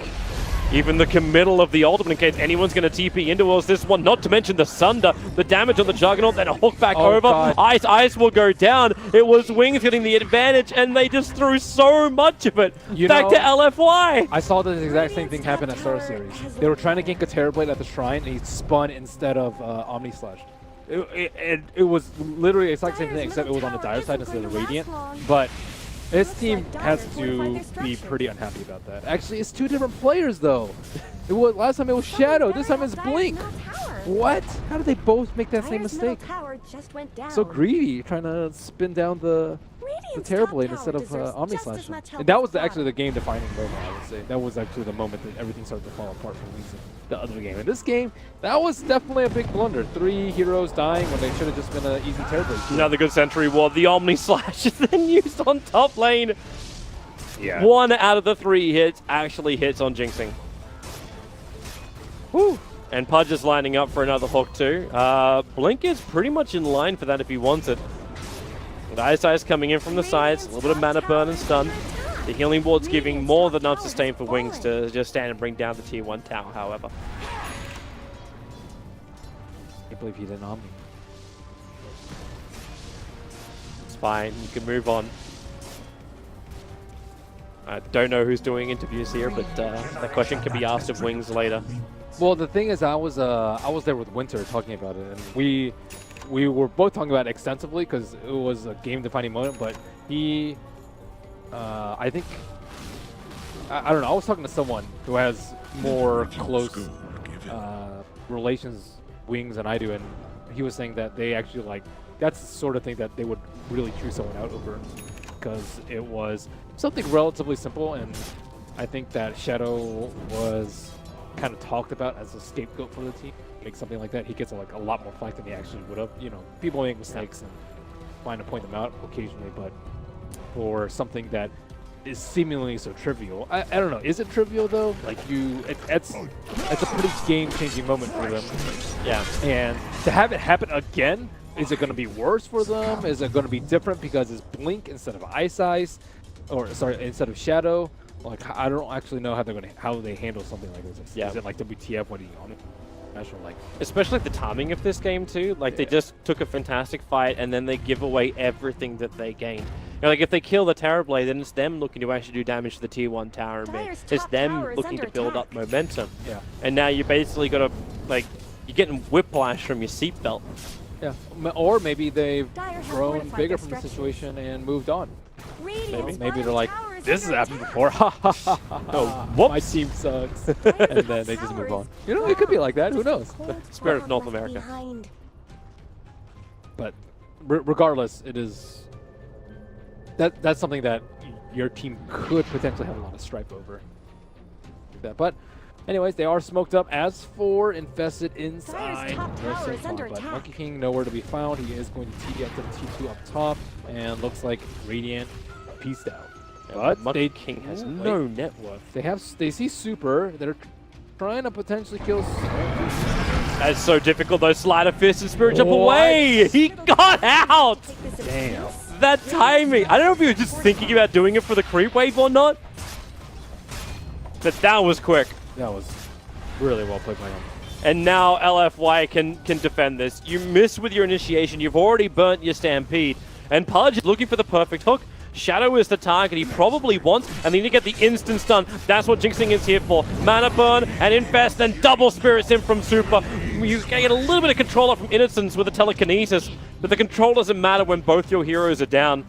You get a tier 1 tower for the trade-off of the Lifestealer and the Centaur. Great impale by with a hook being slower speed now, it's very difficult to kind of stun lock a hero with the instant cast out of it like Lifestealer. But when you have the Earth Spike flying midair, sorry, Impale, Earth Spike flying. When you have the Impale flying midair as he's coming towards you, My blade made for an has easy kill. tasted But of course, better. all that was kind of set up by Super. Tower did fall at the end of the day. Blink and also it- just picked up a freebie on the Pudge. Yeah. Small things. Small things that keep him in this. And this letting Blink look a little bit close towards having that diffuser blade up and running. Monkey King was supposed to be able to scout that. I don't think he's doing a particularly good job of scouting out where LFY are, though. I understand. It's his hard to position. back up and farm. Just feeling so far behind this game. After the Omni Slash, telling you, that just ruined all their momentum. They could have just kept snowballing, taking on towers. I think they would have just taken out mid after that, or even picked up a couple kills. Everything's kind of halted for them. Terrorblade is now very farmed after having a pretty terrible early game. Not being able to get the tower down quickly. They're looking for the ward from Monkey King, I think. Yeah, they're pinging out the hill as well, because they saw Monkey King jump up They're to their beating ancient on area. Dyer's top So tower. they're assuming he's on a vision mission. But the only observer ward, which is actually they got 2 aggressive observer wards, but both primarily focused into the entrances and maybe a little bit shallower in the Radiant jungle. Are those cracks in Dyer's top tower? They had to be scared about all ending on the Terrorblade. Forgot about defensive swap. We haven't seen it yet, but it could definitely ruin their day. And I say defensive swap instead of defensive. It's a lot more reliable. Yep. If that happens while he's getting jumped and then he gets a Sunder because he swapped away, things could go very poorly. And you're starting to see the immunity arriving from Monet too. Okay, he changed his mind. He had BKB in his buy list after picking up the Manta, and then now he's back to BKB. He was looking at Skadi. He's switching between BKB and Skadi. Oh, let's go BKB here. It's very strange. I don't think he needs BKB. Oh, he's back to Skadi now. Yeah, BKB is just not the item here. You're versus Lifestealer and Jug. You have defensive spell for you. I think you just go Butterfly even, I would say. It might be Butterfly or Scotty for sure. I'd probably go Butterfly because Skadi up against the three Dyer's melees. bottom tower is being chipped away. Well, that might just be nice for the full-on the kiting. slow's not that important though because of Stampede. I would say Yeah, true. like Butterfly gives Dyer's you bottom tower like is you don't fallen. necessarily want to build HP versus Lifestealer because of Feast, and Butterfly gives you a ton more armor. And Jug and Lifestealer are all about the physical damage. It's taking Wings so long. It's okay. So they're going to get Roshan, but they're going to lose both of their bottom lane towers for the Roshan. They don't really feel comfortable fighting into the Terrorblade right now because their heroes aren't farmed enough to deal with it. Juggernaut went forward. Where he going? T3? No way. It's just because you got Metamorphosis available, so you can at least do the chip with the illusions. You can do a little bit of damage, but wrap around with the Shrine is so deep, you're not going to be able to retreat. It's not. Yeah, great. and Wings are coming to fight. So the Nyx Assassin's running around inside of Vendetta. He may actually break the smoke if he gets close enough, but who do they find? They find LPC out. Faith Beyond wants more than just a Vengeful Spirit, however, but he may not have a choice. He started with a double edge, didn't go for the hoof stomp. They see Ember Spirit, and there's also Jixing there. Ooh, what? Start your TP, Pudge. Oh, he can't get out in time. Innocent's able to just get the telekinesis grab and bring him down. Is anyone else still kind of stranded? It's just the Nyx Assassin without a TP scroll. So he'll end up losing both the supports for LFY. I would definitely prefer to be on LFY's side with heroes, but gaining 2 towers. It's in exchange Courier for Hunt. Roche. Courier Hunt. Not much good's He knows if he happening to blinks up, Radiant's bottom tower. he's kind of committed too heavily for that. Blinking Shadow, Never refuse school. breaking that tower. Radiant's bottom tower The has Diffusal fallen. Blade on the Juggernaut is very good versus the Spirit, but they are going to have, and killing the support, but they're going to have a little bit of issue with trying to deal with the Terrorblade because they don't have any. I think I definitely would prefer the Maelstrom, but it looks like he is going to go for Silver a Edge. Silver Edge. Silver Edge is nothing to break here, really. Jump in mid. Venjara. Okay. I don't know if they're on the same page there, where Faith Beyond's like, okay, we're not going to get the kill, so we just go for something else. AKA farm on the creep wave. But he's using the time of the Life Stealer, whose Holt is just sitting inside the Centaur. So they miss the bounty rune. They'll understand that someone else is near here. Are those cracks in Dyer's top tower? Ice is really looking for the opening. Cannot find it. They're beating on Dire's top tower. They're just waiting to explode with the Terror. Dude, he is going for BKB. Yeah. What? He moved up to Scotty again. Top tower Like, is I under just can't attack. believe he's going for BKB. Blows my mind.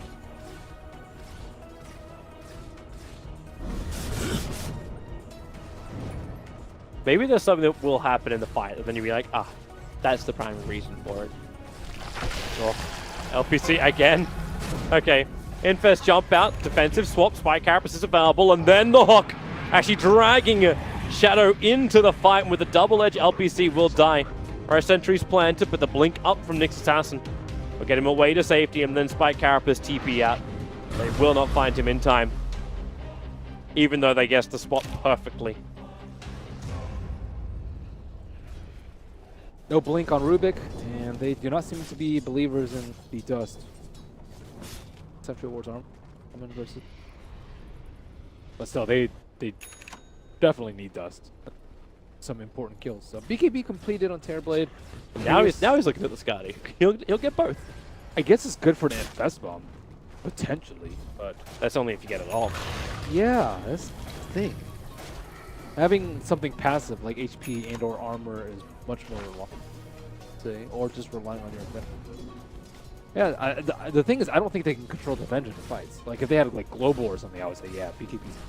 I think there's almost no way that the Vengeful Spirit shouldn't be able to get the Radiant's swap top up. tower But deserves just as much help as bottom. Has she got the it's still a level 1 swap though.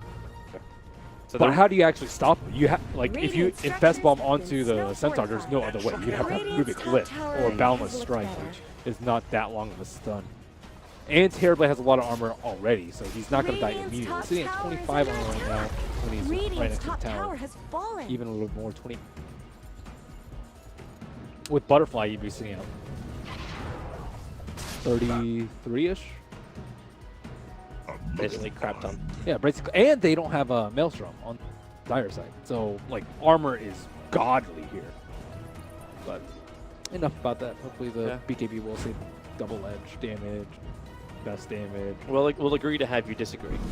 Meanwhile, Super's having the time of his life, continuously farming up, looking towards that Lincoln Sphere, only 400 gold away from it. He's the primary reason, too, why after that Tier 2 tower was taken up on top lane, Wings backed up, because the bottom lane was pressuring in too heavily. They knew they had no other choice. Ice, that was an optimistic jump forward. The Stampede, maybe the damage reduction, nope. That is one dead Monkey King, and barreling down the middle with a couple of illusions and metamorphosis off cooldown. Yeah, Monet is going to let rip. They're here for the Tier 2 tower. No damage reduction. Jump and the back lines, quick stun, Faith Beyond! Oh, that damage is so quick and so heavy. Now Shadow's also on the run back out of here. The Spirit is coming forward from the Ember Spirit, and that's what's going to allow for the rooting to happen. You can steal Searing Chains, but the survivability is still too much. Even with the Omni Slash, they just sunder out the damage. So now it's Blink who's on the run and almost no life. Super, the Sleight of Fist Searing Chains. It is Wings who will lose 4. TPing out the Rubik. They fought into the Metamorphosis. Dire's middle tower has fallen. And now they Yeah. actually have their Tier 3 tower under attack. Not too much else to say. When they did fight into the Metamorphosis, and there was a great hook by White. But now you see the item builds on the Dire side really starting to hurt them. Like, even Lifesteal, you probably, like, do you actually want to go Perdezo this game when you're versus Terrorblade? Maybe, but probably not. I don't know. I'm still surprised there's no Maelstroms out. I definitely think the Juggernaut's build is not good for the 5-5 action that we've been seeing. Because that's how Terrorblade works. You just wait until you get enough items and you 5-man with meta and Metamorphosis, which is ridiculously strong. You have 5 illusions, all meted up, just right-clicking heroes.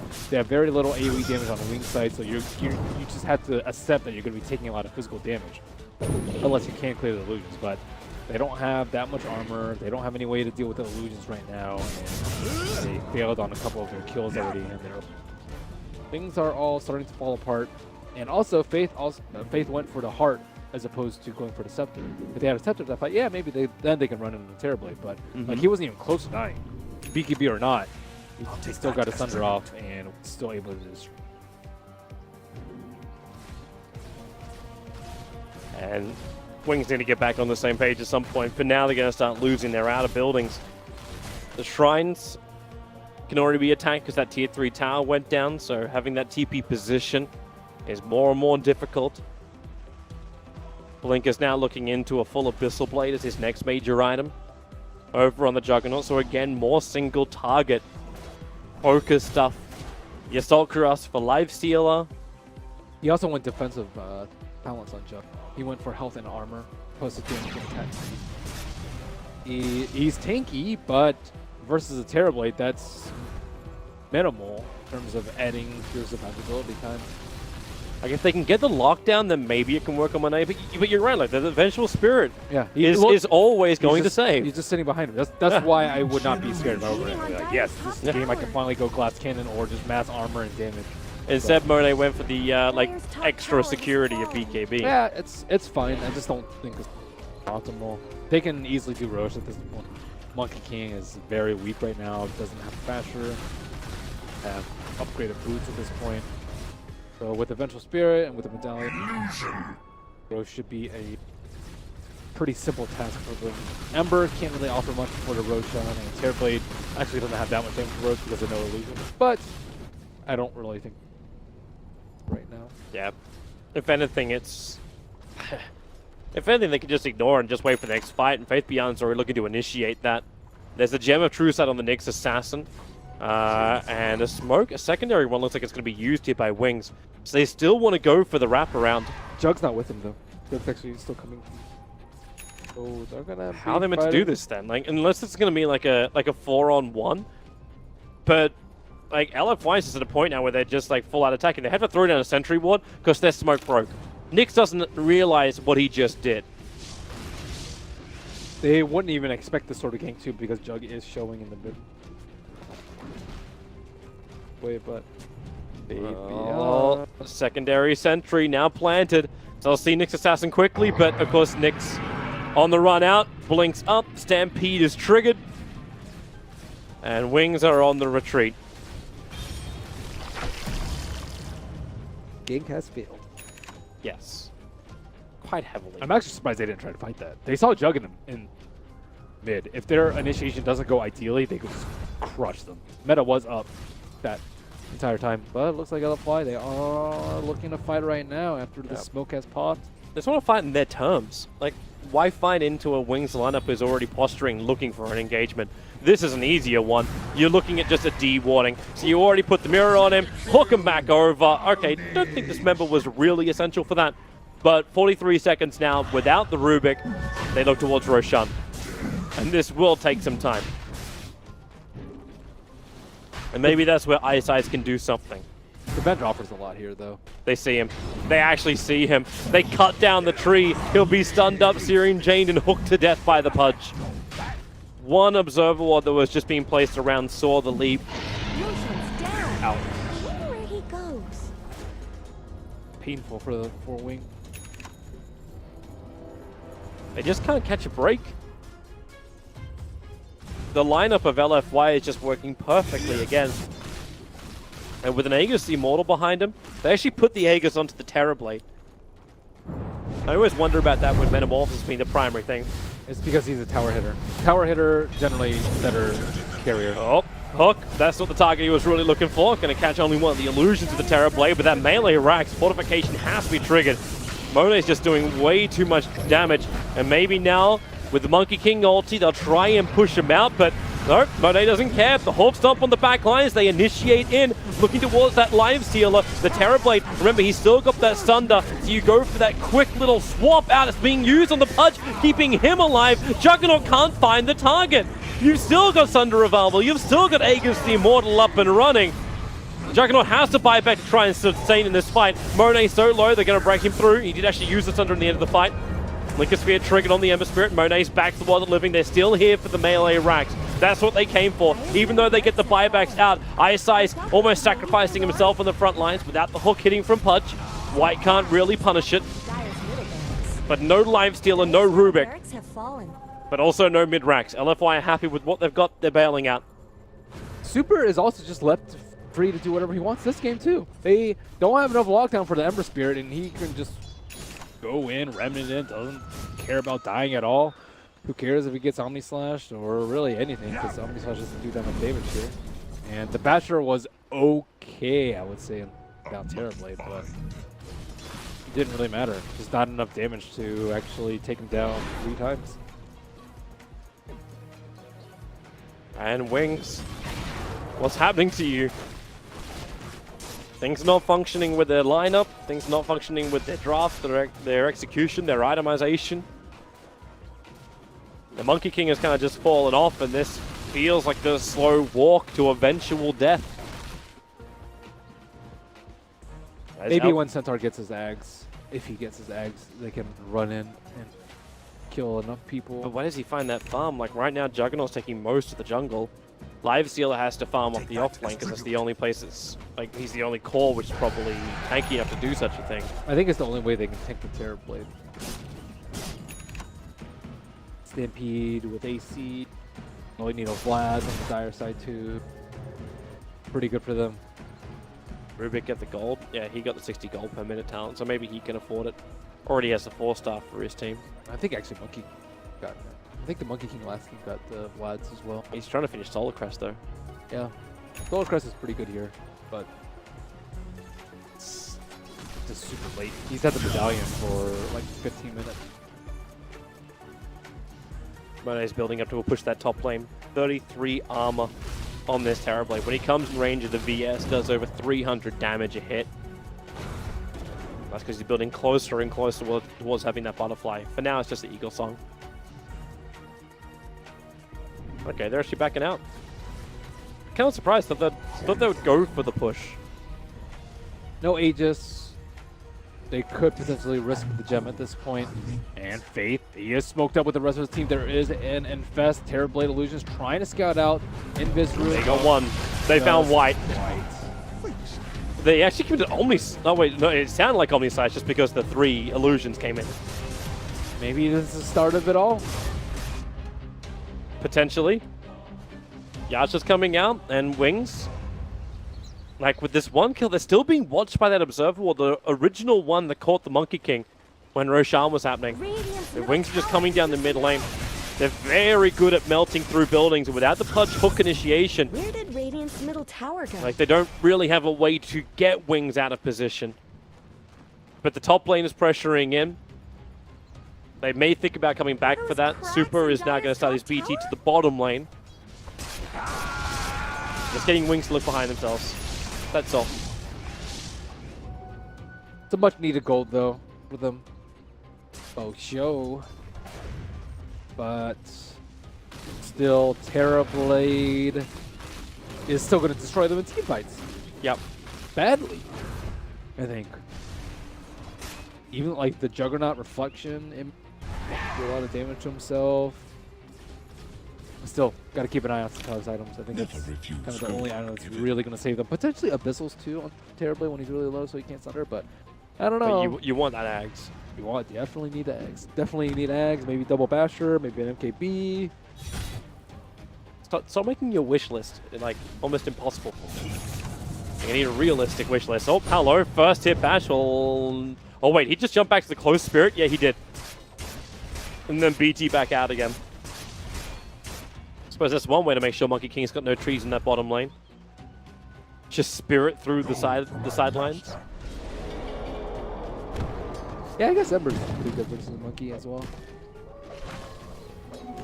Just in the fights. You wait for the unintentional awesomeness, just spirit in and out, and then just clear the tree that Ice Ice would be sitting up on top of. Side effects also can vision of the Monkey King through trees. Oh, push is coming on top lane.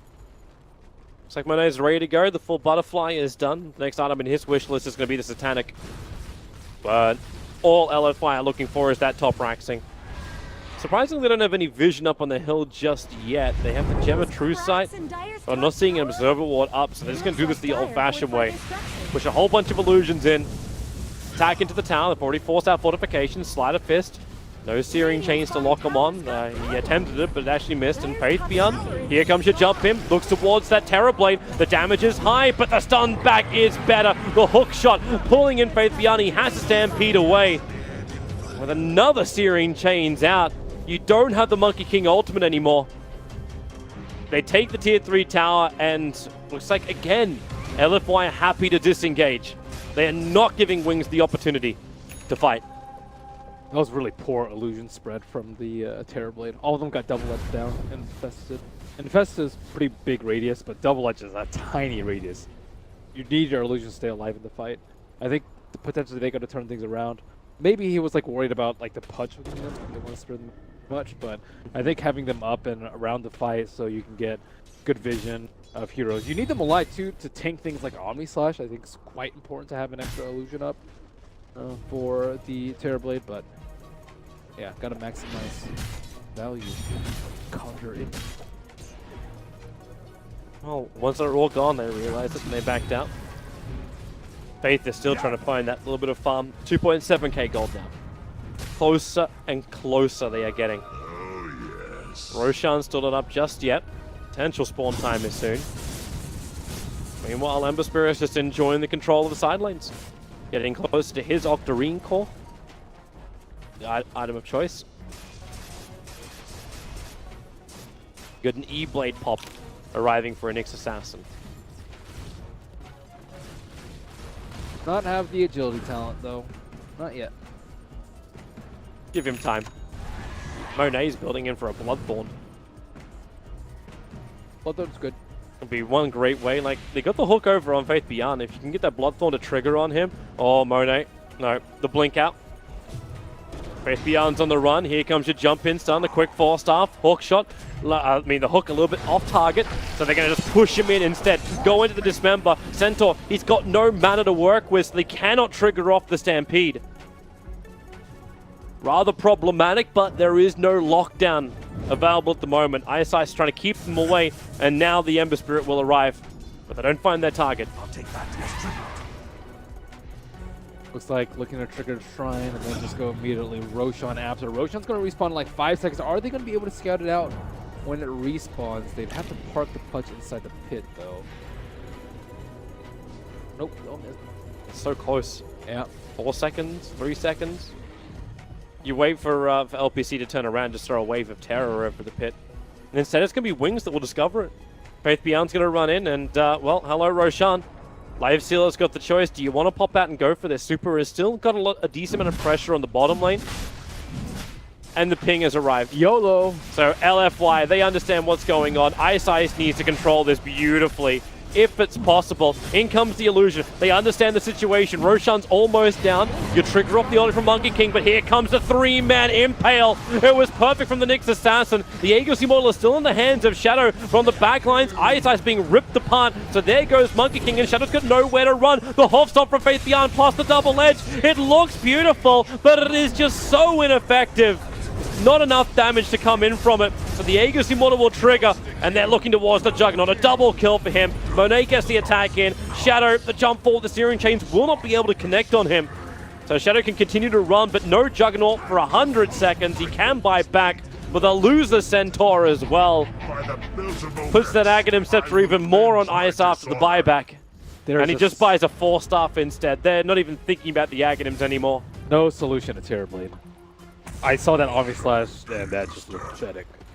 How little damage that did. He just stands his ground with all the illusions, and they can't kill him off. So here comes the push up on top. No Metamorphosis for this, but if you even force the buyback out from the Juggernaut, the economic hit's going to be so huge. So they stampede forward. Monet's nearby. He's got Sunder available. He's not going to help out his Pudge here. Just lets him die for the moment. And they try and focus over towards the Live Stealer. Rooted up now that Rage is worn off. Where's the extra support? Right now it's just Super by himself. Slides a fist up and then doesn't get out. He got stunned and controlled. It's the Ember Spirit who's now down. And no buyback is available for him.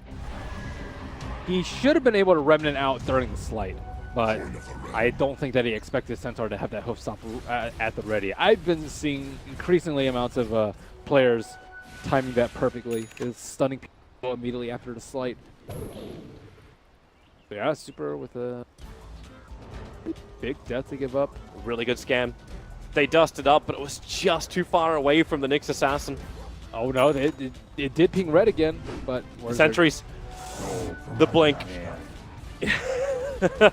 Very, very difficult. Remember that Nyx Assassin still got a gem of True Sight, so he knows when he's going to be visible. Wow. That's a... They really need that guy dead. He's just been able to run around all game. But how do you kill him? Like, even if you want to like directly attack him, he's still got the E-Blade. Blink telekinesis. Yep. Should generally be enough. But he's only got 4-star. Yep.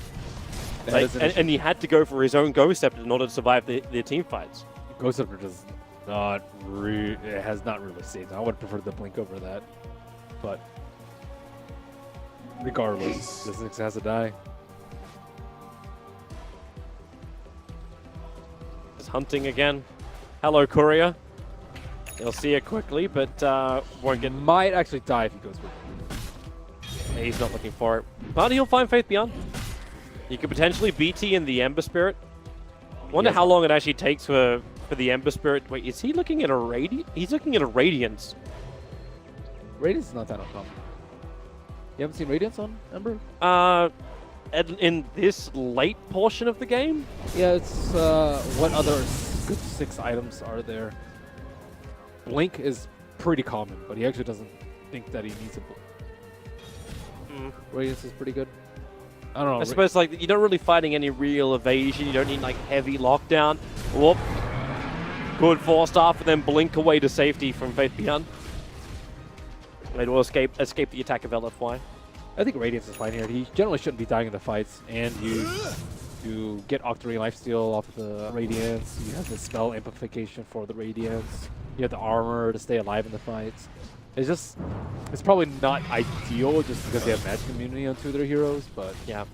Dire's bottom tower needs some help.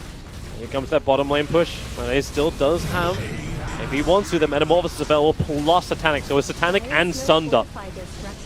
That's the hardest thing in the world, but Ice jumping in through the back lines, looking for the stun. Monet triggered off his BKB. Monkey King gets instantly controlled up by the Pudge. The perfect dismember. Faith Beyond, he's kept alive by the Shrine, but it's all up now to the Terrorblade, standing in the midst of this fight. He's just chasing anyone he wants to. The Hoof Stomp in, the swap out. There she is. This is the problem they knew they were going to face.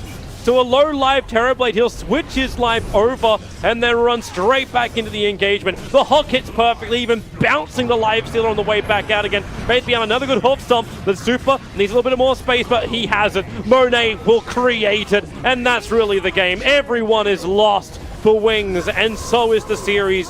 2-0 victory for LFY. LFY looking a lot better than yesterday. Wings still just... It's just not their group stage. Trap's been weird. You mentioned item build's been weird. Not killing the Terrorblade at a very important time where they actually had a lead in the game was also weird. But yeah, just losing their...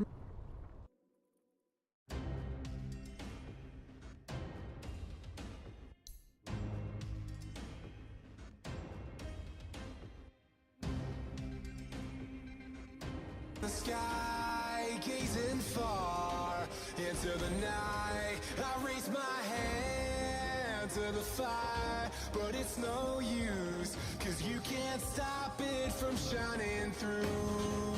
It's true, baby, let the light shine through. If you believe it's true, baby, won't you let the light shine through for you.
the light inside you, brighter than the skies.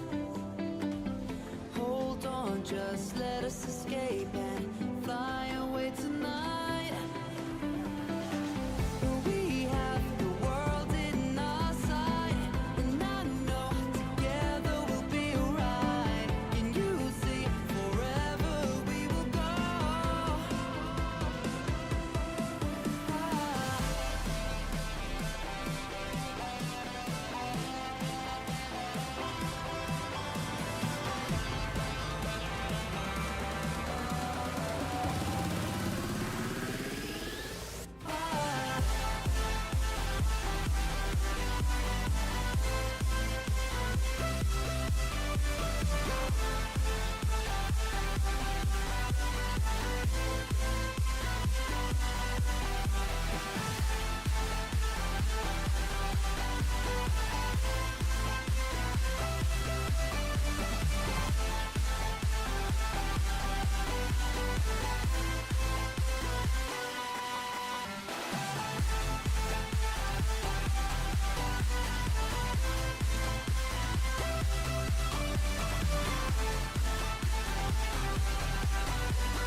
We are forever learning, one step at a time.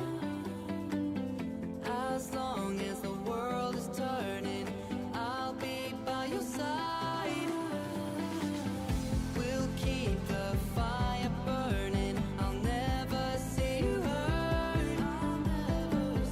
You know I can't explain it in a way of words.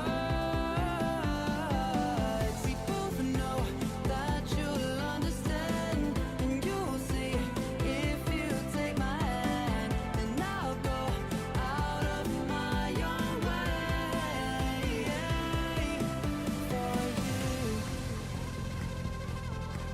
for you. I'll go out of my own way.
I don't know what you want.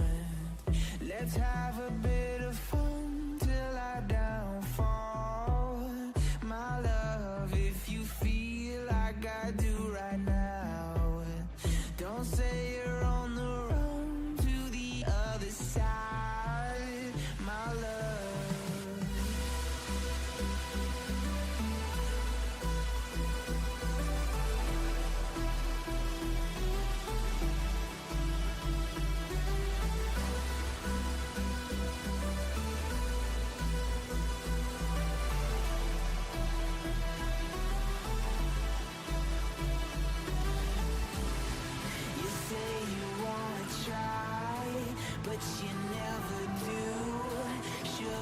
there's a reason why we lose.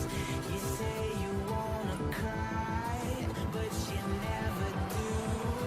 Sugar, there's a reason why we lose.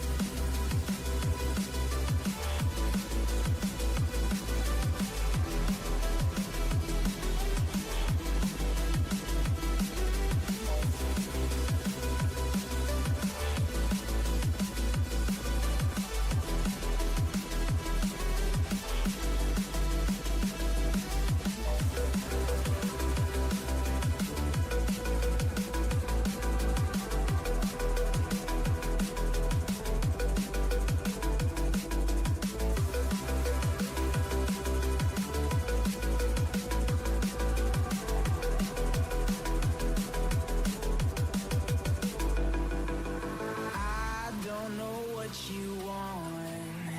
Let's have a bit of fun till our downfall.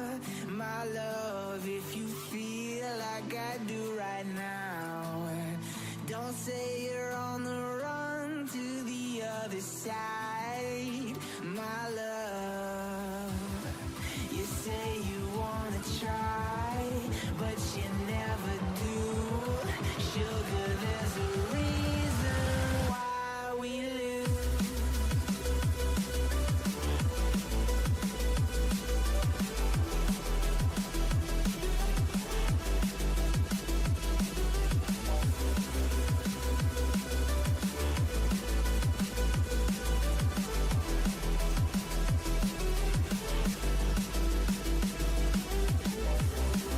You say you wanna try, but you never do. Sugar, there's a reason why we lose. You say you wanna cry, but you never do.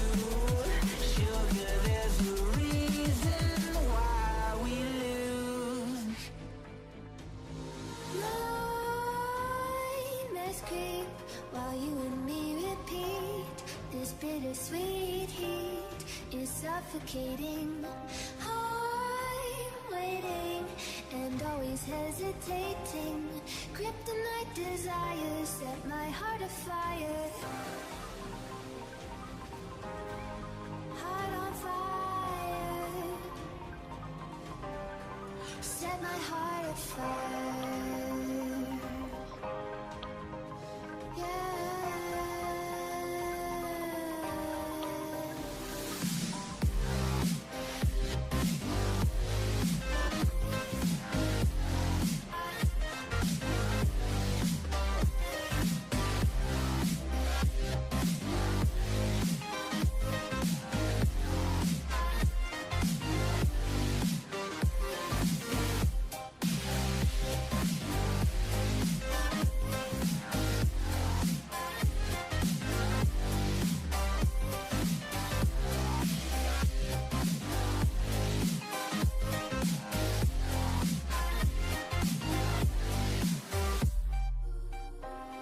With crimson secrets and forbidden bliss, can't stay still, don't stop that thrill. My bones crave your skin, temptation within, mistakes ignite the silence. Nightmares creep while you and me repeat. This bittersweet heat is suffocating. I'm waiting and always hesitating. Kryptonite desires set my heart afire. Heart on fire. Set my heart afire. Yeah.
inside.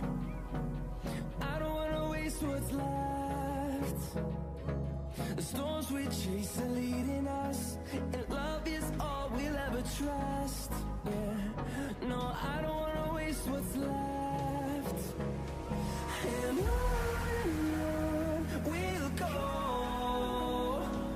through the wastelands, through the highways, till my shadow turns to sun rays. And on we'll go, through the wastelands, through the highways, and on we'll go.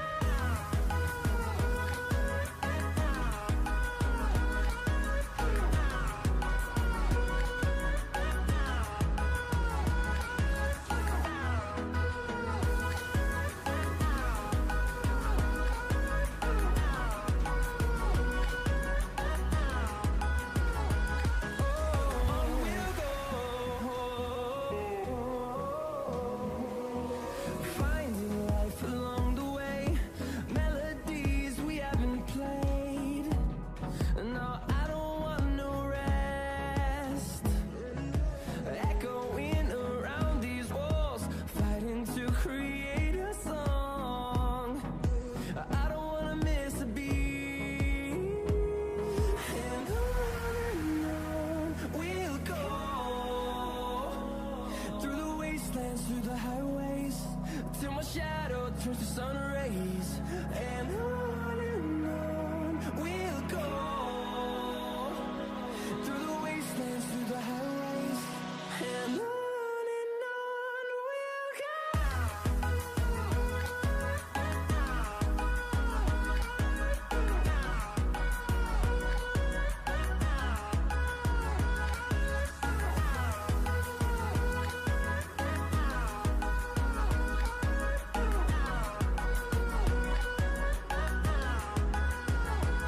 And we'll grow in number, fueled by them to see the horizon, turn us to thousands.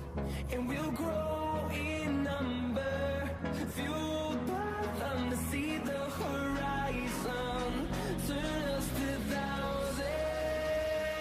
And on we'll go, through the wastelands, through the highways, till my shadow turns to sun rays. And on we'll go, through the wastelands, through the highways, and on we'll go.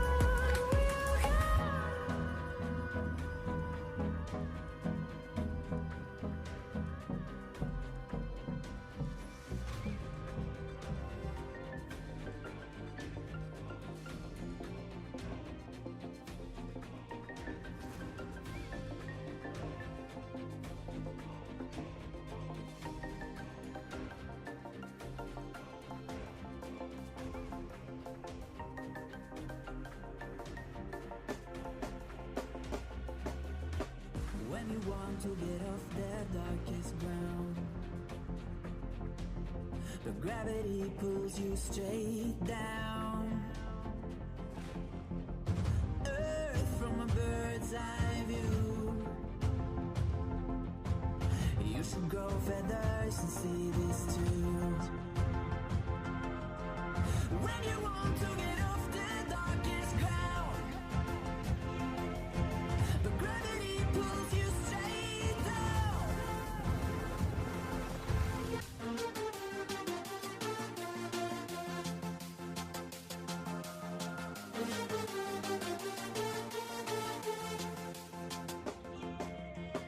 When you want to get off the darkest ground, the gravity pulls you straight down.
I should see this too. When you want to get off the darkest ground, but gravity pulls you straight down.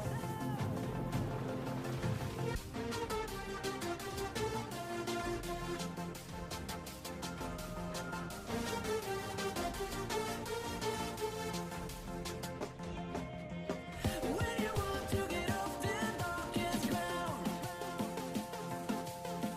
gravity pulls you straight down. Clear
Radiant team's turn to pick.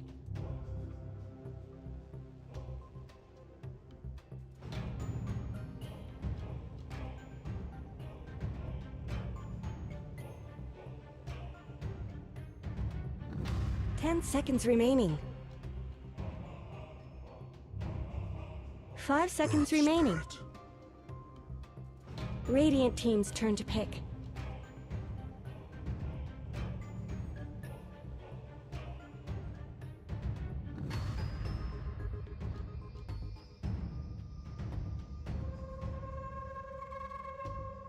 Ten seconds remaining. 5 seconds remaining.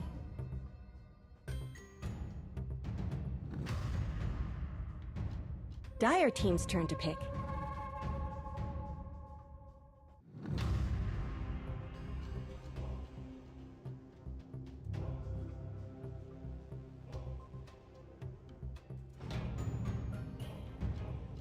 Ten seconds remaining. 5 seconds remaining. Reserve time.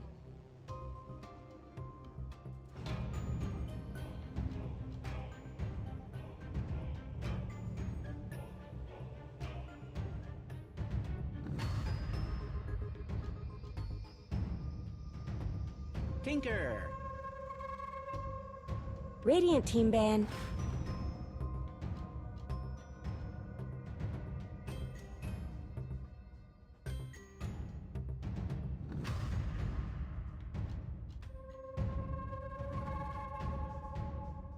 Ten seconds remaining.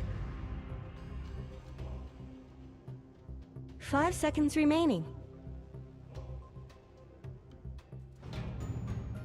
Reserve time. Dire team's turn to ban.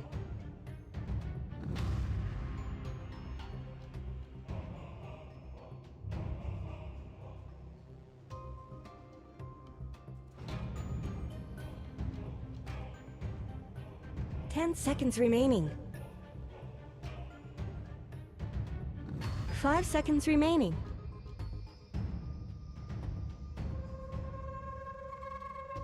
Reserve time.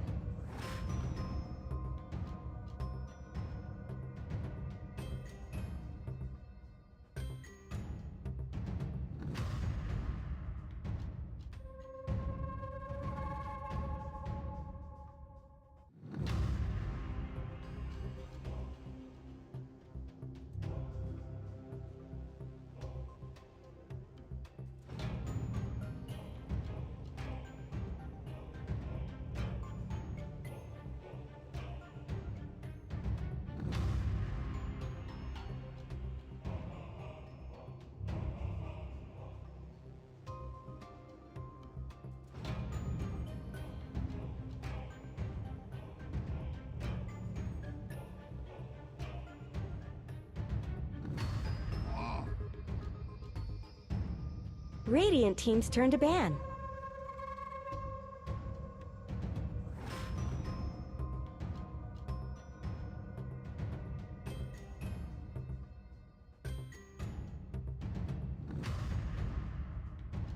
Ten seconds remaining. 5 seconds remaining.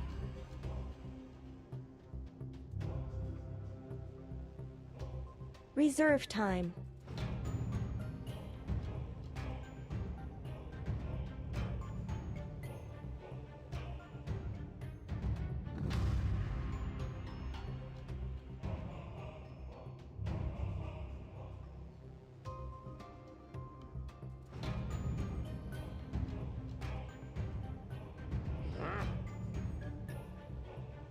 Dire team ban.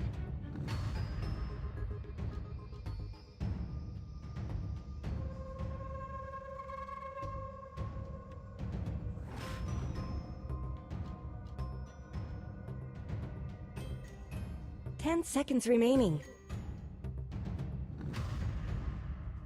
5 seconds remaining.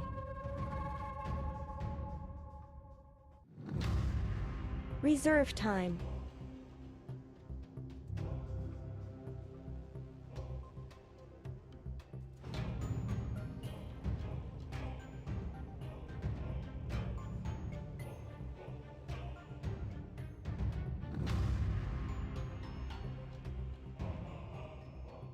Radiant team's turn to pick.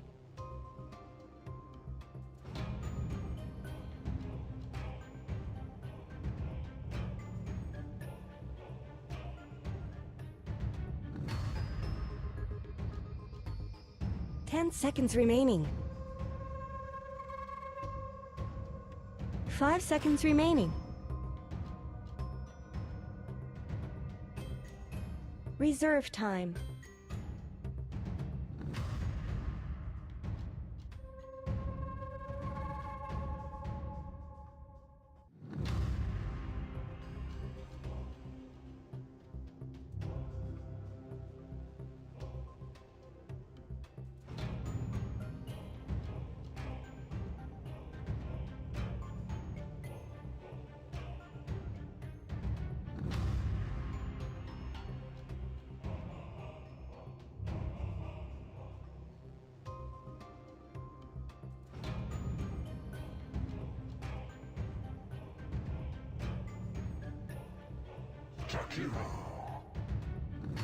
Dire team's turn to pick.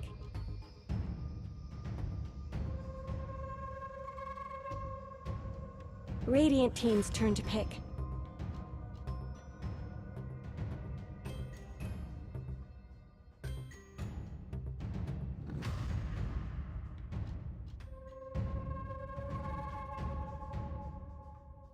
Ten seconds remaining. 5 seconds remaining.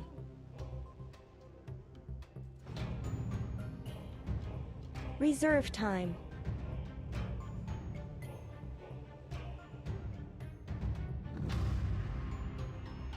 Storm Spirit! Dire team's turn to pick.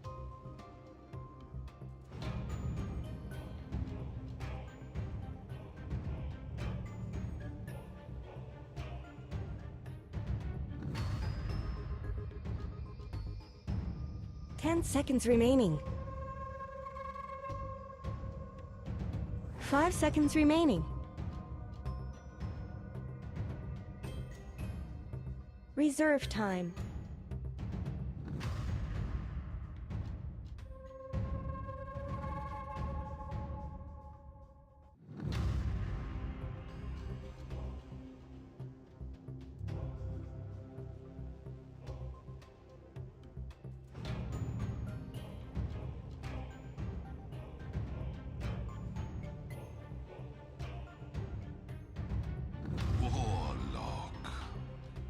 Radiant team's turn to ban.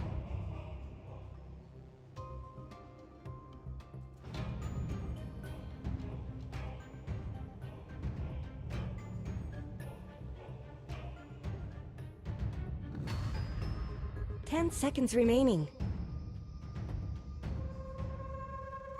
5 seconds remaining.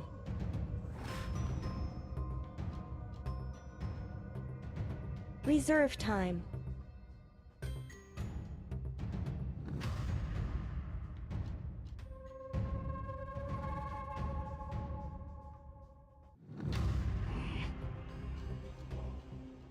Dire team's turn to ban.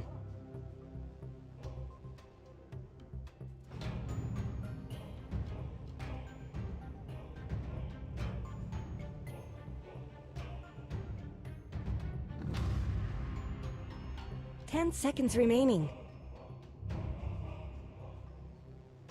5 seconds remaining.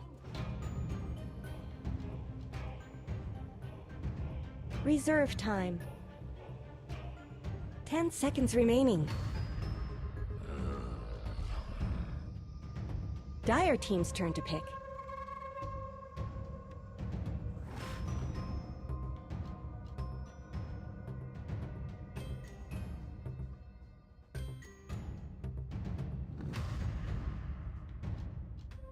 Ten seconds remaining. 5 seconds remaining.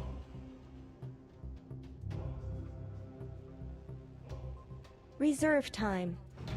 5 seconds remaining. Radiant team's turn to pick.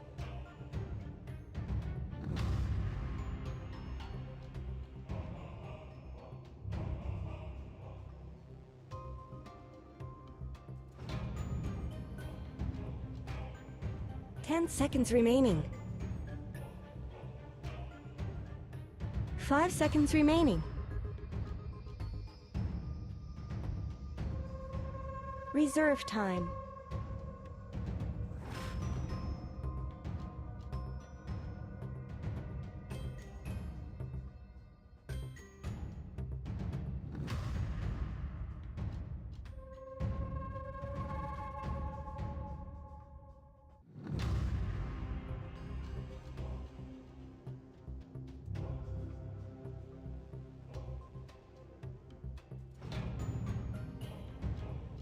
Ten seconds remaining.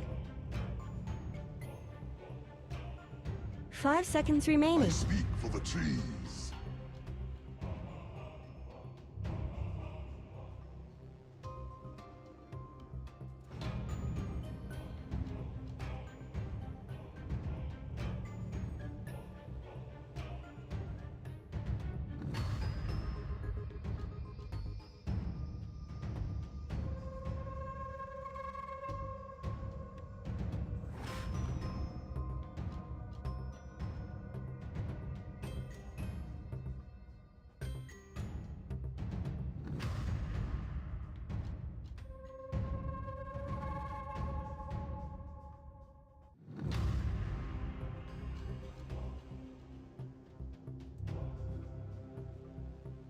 Ten seconds remaining.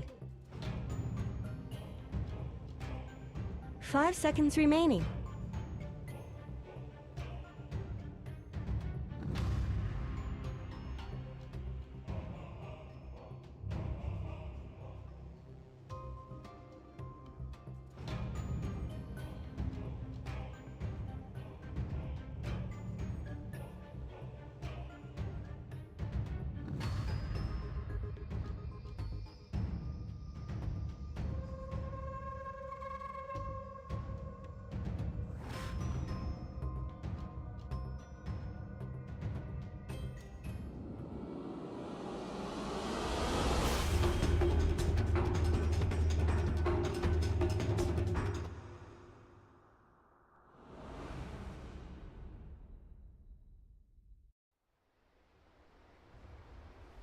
First game, and of course looking at the heroes and the player combinations, nothing surprising. Prepare for Everyone's battle. sticking to exactly what you'd expect with what's been picked up. And, well, I mean, overall, so the way that the draft finishes off is, do you favour a side in this one? I mean, it's faceless with, again, a very facelessy draft, but it's VGJ with a lot of heroes they're going to be very comfortable with. In my head, with these kind of standardish, or at least the VGJ standard draft, I'll give them a perhaps slight edge, but I haven't been very convinced by VGJ's play. It's been a bit sloppy this tournament. I think the Nature's Prophet's one of those X-Factor heroes that I'm happy to see. I don't feel like this is like, oh, they picked Nature's Prophet, I'm not sure how this is going to work. I feel like, yeah, do work. It's Ice, the classic hero of his, and it's the kind of hero which I feel VGJ probably haven't practiced much against, haven't played much in Versa a while, so I can see it being 30 a seconds very to strong battle. pick for Faceless. So, well, I feel overall the more standard Sable draft is VG Gaming's, and I'm not sold. Like, that heavily favored their way. Got the better cosmetics on Faceless. This blue Terrorblade, I love it. Oh yeah, Black. He knows what's up when it comes to looking good on the TB. Chosen his colors well. He is ready, and of course, we saw yesterday Black have a very strong performance on the Terrorblade. This ain't no snowball fight. Walking on. Stupendous gold for my master. That was weird. He got hit by that, but Zero it. damage. What do you mean by the... Yeah. Must have No, I saw. I was clicked on him. He had the debuff, but I swear he didn't take any damage. dodge it with Mischief, maybe? I don't know. That looked weird. Unless I'm a man, I swear I was clicked on him, and the debuff appeared, but his health didn't go down. Just Monkey King thing. It was probably the he only got hit by with the one of the because the first one of them does one of them damage damages. and one slows. Yeah, so he got hit by must the have just slow, got hit by but the not slow. damage. Yeah, so it's like two separate dukes, so to speak. Two FY separate spells in with one. the sick dukes. Oh, he didn't duke this one. And in fact, FY, he could be going down here. XY and Nuts on the case. FY, can he Monkey King his way out of this one? He's yet to skill actually, and in fact with a heal from Fenrir, he will be A-OK. Can walk it off. Saves that skill point till he finds a situation where he feels it's going to be optimal to make something happen. Definitely feel like one of the weak points in BJ as a team has been FY's hero pool, to the point where he doesn't feel like he's an amazing or comfortable Earth Spirit player. He's played it a bit, but hasn't been all that impressive, and we'll see how he does on Monkey King. It is also going to be maybe a hero that he can't play to the level that we're seeing other players play it, because these are the kind of heroes you have to play in the 4 position these days. You can't just get away with playing like your greedy 4 position jungle farmers like FY used to do, or these like 2-hero roamers like FY Fenrir used to do. So very much if you don't have an Earth Spirit player, you're not a competitive tier 1 team, it feels like. So yeah, especially if you're a Chinese side. We're seeing the Chinese teams bring it out. But, I mean, interesting lanes as well. So for VGJ, ROTK not on his own down bottom. He's got the backup of Fenrir and FY and leaving aggressive on his own up top against Ice Ice Ice. Now, I feel this is a lane where Ice Ice Ice should be able to do pretty alright, shouldn't he? should be, but Poor Man's Shield will help aggressive a lot here. I wonder if he actually sided with double Agi Slippers, because you can't buy those in the side shop anymore. So he must have been. Yeah. Or he probably started with Poor Man's Shield with Tangos. Yes. Just had Poor Man's Shield Tangos, bought the boots and Quelling Blade. Ice Ice Ice loves these kind of 1v1 matchups. The CS so far has favored aggressive heavily, but now with an Orb of Venom on the Nature's Prophet, this lane is going to swing back the other way, I imagine. Treants are pretty painful to fight. I don't think aggressive is going to stay on top of this matchup by any means. So bottom, DJ trying to give Faceless a bit of a rundown. Boy does get the buff built up. We'll see if he sees an opportunity to use it. Nuts. Coming relatively close. Boy has got that Orb of Venom. We'll get one slap in. And mid lane, the only lane we're still yet to talk about. I always seen that one go at the moment. It's pretty even. Slight edge for the Storm. Yep. But Freeze is doing alright on this Tinker. Yeah, Storm's full HP and mana without having to use his Shrine, while Freeze just used his to kind of stay alive is probably the big thing to note, but Storm is bottle crowing. Main difference there, but yeah, definitely small edge going Jabs' way. Much as that continues, probably will continue unless Tinker decides to go for some super harass build with like heat-seeking missiles, but that's not going to do. Top lane as expected, really. Ice Ice Ice keeping on level with Aggressor's farm. Both heroes getting something out of the lane, but neither at too much threat of dying at the moment. It started with Lifesteal having like a 8 to 10 CS lead, but once Nature's Prophet got some levels in Treants and the Orb of Venom, and with Phase Boots, it started to swing Ice Ice Ice's way. It's going to continue to swing that way. Phase Boots is going to be brutal for the Lifestealer. Only 3 base armor. I think it's 2 armor without the Poor Man's Shield. The Agi giving him that extra point. It's a tough matchup. Give XY the run here. Tried to block him off from any potential roll away, but in fact just goes for the boulder smash first. Nuts. Just Jingu up. Look for the slow and damage onto Fenrir. We'll go to chase that. XY with the Duke. Should be fine. Still has the roll. TP straight out. Go for the Boundless. I feel like he could have gone for a Boundless strike into like another right click on XY. 2 right clicks should have been enough with the Jingu. Yeah, it was very close to bringing him. Yeah. Again, not a Monkey King player. Don't know the exact damage output that would have done, but I think it's about 2,000. Yeah, level 2,000. 1. That sounds accurate. That's what I've seen. He's got the Dream Rune now as well. Yeah. But at least it's not the old one where he keeps the passive lasting forever. Great way to sell an Arcana, but it's gone now.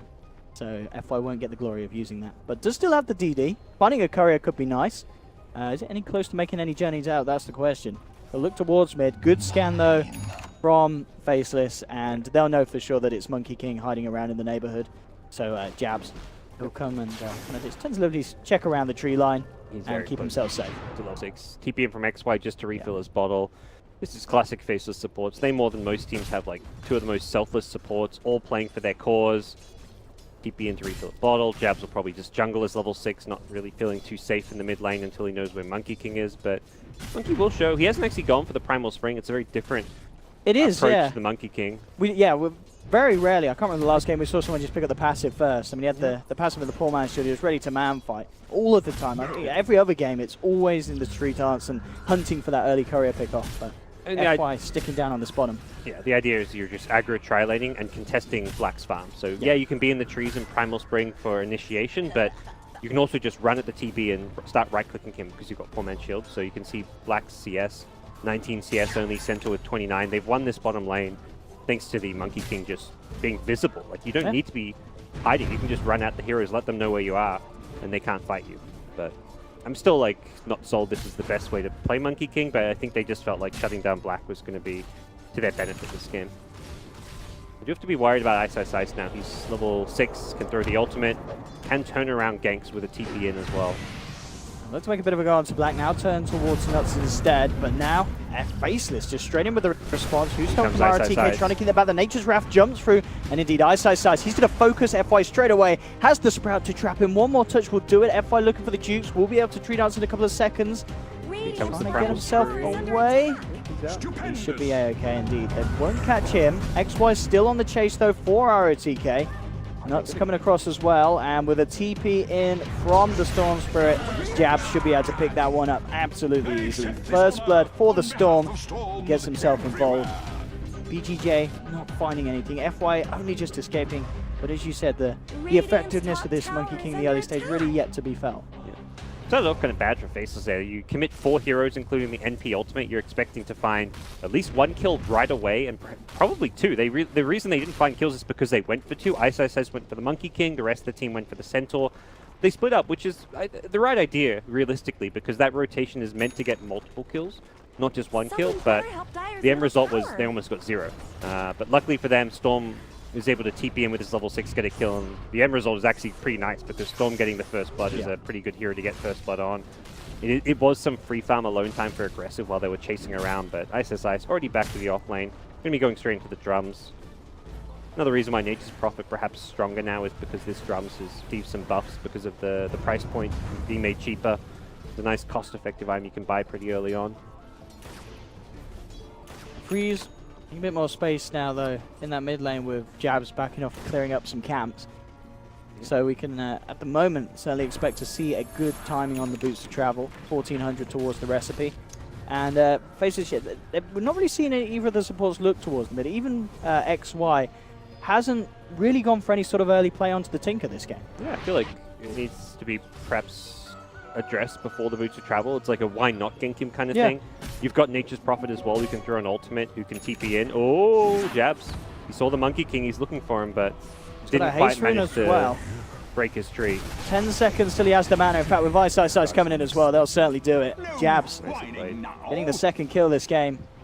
Here's we mentioned, good start for the Tinker, but also an even better start for Jabs on the Storm. Nice little neutral stack here as well to play around. Bottom lane, Faceless making another bit of an attempt onto the Warlock, but Fenrir's already there with a heal. Black is looking to chase down, will end up finishing it, but the reactions come through for VGJ. The stun onto 2 from FY. They'll look towards Black, take him down quickly with a double edge. It's a double kill for Aggressive, and they're not done yet. Looking to cut down Nuts, moving in close and personal. FY will find the final touch on that one, but Aggressive was kind of like the classic Aggressive play that we're used to seeing from him. 9 minutes in, straight down into the safe lane of the enemy, and getting involved in 3 kills. Just TP'd in. Ooh. Dire's top Not to tower his death, he is has a under Tango. attack. Otherwise, I feel like he does die there to a Sprout, but SSIce just says, get out of my lane. That TP in, but yeah, good move from the Lifestealer with his rotation, and Ice wasn't really ready to fight. Without ultimate, Ice just wants like center lane farming. Knock over anything. Black at top. He's been left alone. Yeah, Ice is out of there. He's not coming back. Black will be chased down. I mean, the suddenly gives him a bit of time. Now Ice comes back in, but they can't keep Black alive. The double edge finishes him off. Ice maybe see if he can get something in return. Gets the treants out. Aggressive's already out of there. Doesn't have the damage to cut through RTK. Ice won't get the kill. Is in position now, though, to push with Nuts and Jabs turning up to the lane. And it looks like they will be able to get this tier 1. Very little that VGJ can do to stop it. Black going down, and that is the big kill that they're hoping for, as Black's already struggling this game, and that's going to keep him even further behind. Defend with the Tinker. Boots to travel up, has the max march. See if his Liquid Fire finishes it off. It's going to be Get deniable. down to deny, yeah. Deny this one, there's no point leaving it up. You don't really need this tower at this stage of the game. It's pretty worthless tower, but it doesn't really, it's mostly just a little money bag for Faces to grab, so denying him a bit of cash is more than okay. And yeah, Gaming will just fall back and be happy with their spoils. A couple successive kills onto Black's Terrorblade puts them in a pretty good spot. Oh, this could be nice for Jabs. Has an Invis, fair bit of mana to play around with as well. Fenrir and RTK both there. He's going to look for the easier kill, and especially with Fenrir already using the heal on RTK. It looks like he might. RTK has the stomp, still a good bit of mana on Jabs. He zips forward and he'll be able to beat him down through the Shadow Word heal. It's not strong enough. FY turns up, but Jabs too far away. unable to chase down, and Jabs is just having a beautiful opening to this game. Had a perfect time in lane with regards to CS, with 71 at 11 minutes mark, and 4 kills under his belt as well. Definitely one of his best heroes in showing it here, and playing a game where there's not going to be too many good counters for him. There's not a whole lot in the way of disables, so... Why, luckily doesn't get stunned, but he's still dead. He's getting another kill at Jabs. Absolutely loving this game. Life still won't help you against that amount of burst that Jabs has with the 4 and the Remnant. And it's just getting better and better for this Storm. This is going to be a very quick Bloodstone timing at this rate. Yeah. Well, just 700 away. Fantastic right now. Just needs the, 900 away. Just needs the recipe, the Vitality Booster money already there. So he'll shrine up and continue farming, continue grabbing some runes. Life is very good for him, so I feel like it's not the end of the world for Faceless that Terrorblade's not having the best time. He's still going to have at least the Metamorphosis and items to push towers with, and Jabs can just find the kills to set up those tower pushes, so I think you look at this game like this Tinker is going to be the one having a tough time with how farm Storm is. And we're seeing as well some of the members of Faceless just being able to abuse the fact that lockdown is lacking for VGJ. You know, Nuts able to just push out the top lane, TP out straight underneath the Live Stealer and the Warlock. He's now got change a little bit, but it's a weakness that we talked about in the draft, and it could certainly come back to bite them. Med Jabs having the start that he has. This is going to be an incredibly strong Storm Spirit, and you don't have the best answers for him. We've got this like 16 fight now with the Wall of Rock, but where do you find that team fight? It's just one, they just split the map. They've got Nature's Prophet, they've got Storm's headed bottom, Nature's Prophet headed top. They get tier 1 mid just because they kind of struck when G game out of it, but most of the time they'll just be split around the map. They don't need to group as 5 on the Faceless side because they don't want to be fighting into that big chaos offering. So you're getting to find some way to use that ultimate, force down some towers, but I'm sure they have the best tools to do so. Aggressive is not all that farmed on his life steal. I mean, he's the most farmed Dire here and is in a reasonable spot, but he's gone for the Midas, so he's not all that team fight ready at this point. They need a big player. I mean, RTK was coming across smoked up. He does have the blink. It's going to be spotted out almost certainly. And we'll still get the catch onto XY. XY will be down. The DGJ will put a stop to that push up top, get themselves a kill. I feel they would have wanted just to support Earth Spirit. There was 2 other heroes themselves. Like a 3-kill pick up, but if they're going to find one, at least get core Nature's Prophet, but not the case, and split continue. Nuisance, that is. Ice. Nature's Prophet is now in the bottom lane. So top to bottom. Heroes even rotate down to the Liquid Fire. So you defend one tower while it's suddenly another different tower that's different. And yeah, you've got this good tower defense with Warlock, but Warlock doesn't map all too well. Some TP wherever fight seems to be happening, but TPs have longer cooldowns now, and you're just being constantly pulled apart. There's a lot of pressure on this Tinker to defend lanes, but Tinker himself needs to be careful he doesn't get too close and put himself in bad spots where he gets picked off by heroes like Storm Spirit. Absolutely, and with that Bloodstone already done, he's ready to go and start to build up the charges. Looks towards Fenrir, won't quite get it. We may still get caught in the retreat though. Do they have the control? Well, with him out of mana and with that Blink Who Stomp, they certainly do. But he will kill himself. Has the Bloodstone Suicide. We'll be able to deny that, but of course, still not a good news really. He's just picked up that Bloodstone, and VGJ have managed to knock it down 4 charges. The second they go for him though, the push comes bottom though. Definitely not what Storm hoping that he doesn't get the just gets out without dying. But suicide means losing the stone, you know, deal scenarios. Okay. So team push this bottom lane, but push still happening. Taking the tier 1, doing some damage to the tier 2 even with the maxed out Liquid Fire now. The Nuisance that is Jakiro. They've got really good vision to protect this push around the area as well, so it's hard to kind of keep rotations in unless you're smoked up. The Fez bombs just aren't really all that scary until at least an armlet's completed, and will happen stage. But 15.5 minutes in, Storm still well ahead of the Lifestealer. Jabs as well. I mean, after the treads, do you imagine he will just pick up the Orchid, or is there any other kind of situational item in this game that you feel he requires? Nah, Orchid looks great. Good against all the cores. Centaur, if you initiate on him, stop his stuns, his stampede, lifestealer, stop the rage. Thinker, stop any his spells. It's definitely an awkward game. Don't see any other feasible items to at least get right at this stage. Radiant structures VGJ and snow attempting at the fortified. mid. They want to use their big ultimates, but the second you see like a scary 4-5-man push happening mid, that's where, right, you push top with XY. I mean, he's not really pushing it, Spirit, but more importantly, you push bottom, the liquid fire, and again, they've got this ward here, so they see bees coming in. They can see into the Treant. Dire's bottom So while tower is under attack. and then try and spam this down, they're still taking damage just to the right clicks and the liquid fire. Tower could use some help. This tower pulling down. They need to get out. They're looking for the wraparound VGJ. What can they find off the back of this? Ice is already out of there. Nuts is not going to be as lucky. So VGJ kill. Exactly, it's not the big one. They do lose that tier 2. And at the same time, top lane about to be pressured as well. Jab's going to maybe look if he can get a kill. Has an argument and a regen to around with. Can get to cancel his first TP. Was there, but that pick missile dodge, nice little mechanical play from Jabs, but careful this top lane who are defending. Aggressive on his own here at the moment. They get a good setup for XY to roll in. They could attempt something, but they'll side straight down to the bottom to keep the pressure off. It's really trying to do it. Both freeze. Yeah, we'll see him. I think be able to burst or control the Stinker himself. Needs one in the Not neighborhood much good's happening to Radiant's bottom for having a tower. chance. The Tinker getting a lot of space. He's kind of On the been jump. and as we Keeping more lanes, but 2 of the 3 lanes pushed, is that it opens up your entire jungle, because VG Gaming have to defend their tier 2 top, their tier 2 bottom. Where's the party? Mini jungle and the big work pretty much entirely freed up for TB. TB hasn't been farming lanes at all.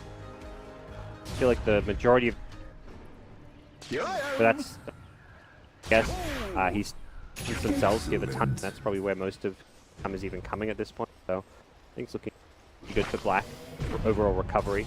Here we go, ROTK, let's go for a test play. Passive inside forward, and Max is gone. Quick burst, quick kill for VGJ. Yeah, as we can see, even though they're kind of the towers... Monkey King, by the way, he's a Tango, he's scouting, they haven't seen him yet.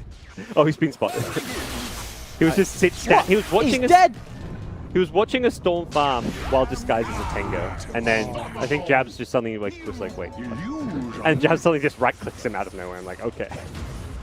FY is He's not having a good game, FY. doesn't seem to be my playing, to be honest. I mean, I was excited. I felt he would be, because I felt FY as well. I thought he would be the kind of Monkey King to get the tree nuts and go around and hop around the lanes rather than just sitting there, like, because of how good he is on these roamers like the Bounty Hunter. But he just didn't play it in a similar style, it felt. Struggled to achieve a whole lot in this game. I mean, did a lot in the lane, but that wasn't. He could have been an ogre. He basically played like an ogre play in bottom lane. He could have been an ogre Magi, and I feel like done just as much, if not more. I guess they don't have good heroes to Bloodlust this game, just the Lifestealer, but they've done a draft where like ogre would have been better for the Bloodlust. This would have been the game for that, and if anything, picking a hero that had a couple more like disables. I mean, ogre's not great. He's just got Fire Blast, much like Monkey King just has. Monkey King's probably better in that department, but I do feel like a disruptor type hero may have just been all the way to go if you wanted to just contest the lanes and then have a hero to counter the Storm, counter the TB. Yeah, TB's farmed again. It's doing just fine. I mean, all things considered, kind of across the board, but cores on both sides very kind of similar almost. You've got the edge for VGJ when it comes to safe laners slightly. In the mid lane, the edge is there for, wow, talking about Jabs, gets himself involved in another one as Ice. Turns up, dispatched over FY. The Storm would be pretty out of control right now if not for that misplay where he had to Bloodstone Suicide, so he's still below his starting point of 12 charges. He'd have, what, like 14, 15 charges if not for that, and be a real menace, but still, it's not just about the Storm, it's the constant split push, it's going to keep happening at top. Nuts doesn't really care if he gets caught out here, much like at bottom, like they get the tower, they see the gate coming, and he dies so that Ice can escape. Kind of his role, just split push, get picked off. Well, 4 heroes just ganked a 5 position Jakiro. If you get 3-4-man ganked as a 5-position support. It's well and truly space created, and more than the space created, it's the scouting information for your team. It's now know where like these dangerous ganking heroes are, and that means TB can farm safely, Storm can farm more aggressively, Nature's Prophet can aggressively split push a lane, so it really sets up the rest of your team to be more effective when you're deep on the map as like a hero in this stage. And Faceless, of course, are going to have a lot of nice lockdown themselves with both Ice and Jabs looking for that Orchid build-up. Yeah, great out in this game. See when they look to fight, it's kind of, I feel like they're at their strongest when they hit the TB BKB, but it's also like a how early do you really want to get BKB? You don't want to rush it and force fights before you can really end the game, so you may go for a Dragonlance, you may even go for a Skadi Butterfly before the BKB. You can take this game late, but it's like once you hit that BKB, go and take Roche, go and push Hydra. It's like the general idea of this TB pick against the Tinker even more so. Nuts trying to juke it out, but they'll Stampede, get aggressive in position with the Rage to take him down. Return Ice with the Sprout, but has to be a little bit careful. VGJ with the full 4-man around here. Radiant's top So tower deserves just as much help will as bottom. back off, and poor old Nuts, it's kind of, the Nuts and FY are on the same level of pain this game. They've both been heavily targeted by the enemy. No one has detection on the Dire side against the Shadow Blade. That seems Radiant's top tower a bit concerning. just as much help as bottom. Radiant's This means top Ice tower has can... fallen. Oh, he's going to Shadow Blade in, actually. Try and perhaps catch them as they TP out. Just a bit of damage down. In fact, it was mid lane where the fight's kicked off. Jabs has already taken down the Tinker. Response from VGJ will come through. Jabs low on the mana, goes for the TP out. Is it going to make it? Good golem from Fenrir. Oh, he's still surviving. He's got a bottle charge. Is he going to be okay?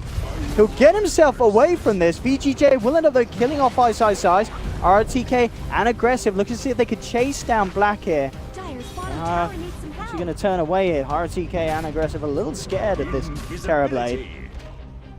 Just being the 2-for-1. Dire's bottom Can tower have not is gained stripped room. away. Yeah, my goodness. Escaping that after getting the golem dropped on him. The Tinker catch, but didn't find the bigger targets. Ice's TP and also got punished as he got cleaned up by RTK. So not a massive win for either side, but the rock goes on cooldown. I think that's where you look at that like, well, the fight itself wasn't won for either way, but the post-fight lay of the land is that Faceless can get aggressive. Yeah, see him here as well. They really want to try and get this kill. And they do have, Vortex into the Ice Pot. They've got a fair bit of lockdown, and okay, with XY turning up as well. It's a surefire kill.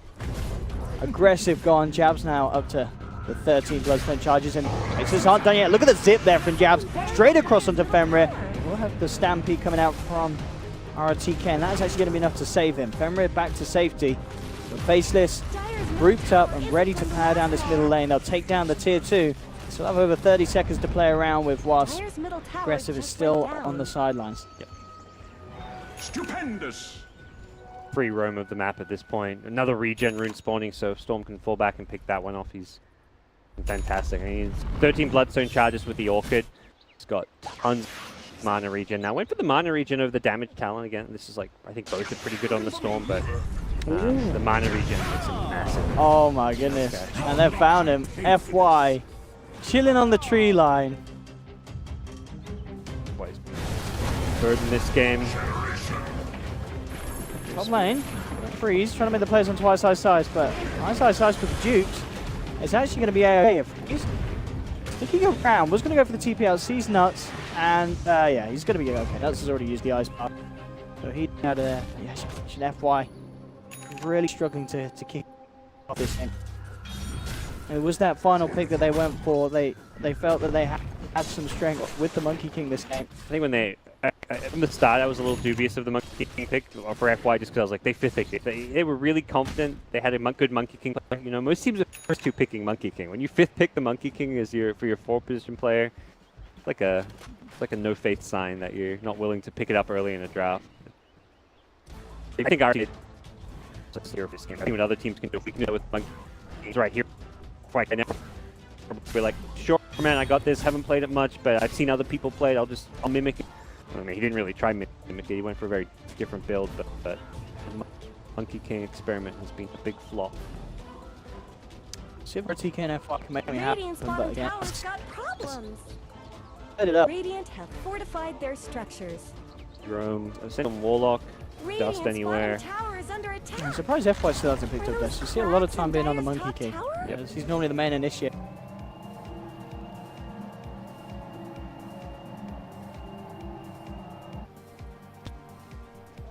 The gank needing Shadow Blade, so he's got Just mid phase. That's a ton of left behind. mid speed. He can outrun Sentry Walls. If you're not careful, so I do feel like I want Dust as well.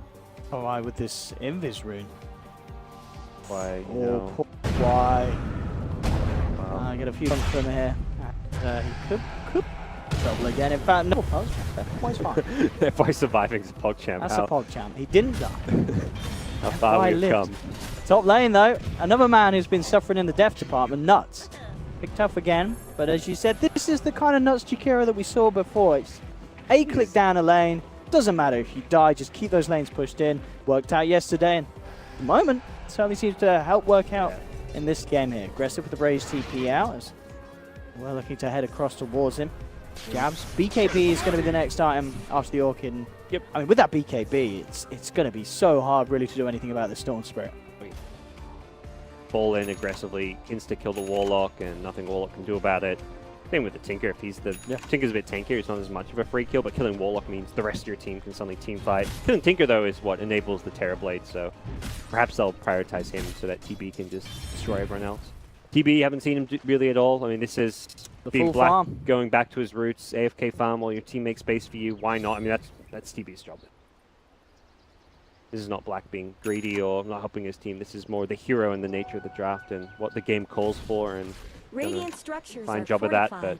But definitely hats off to Jabs, who's played very well outside of that one death on Storm Spirit. Found Where did constant Radiant's pickoffs. middle RTK tower is go? huge on this center. He is farming an absolute treat. Jeez, I'm not sure how much it matters, but he's going to get kited pretty badly by Storm. Return will help a lot against TB, but I mean, against- what do you think about this as well? Obviously, it has been significantly nerfed again and again, but a lot of Centaurs now foregoing the Aghanims build because of these nerfs. Is it at that state that you feel it isn't the item now always? I'd say so. I think the heart is super value for the amount of strength and HP it gives you.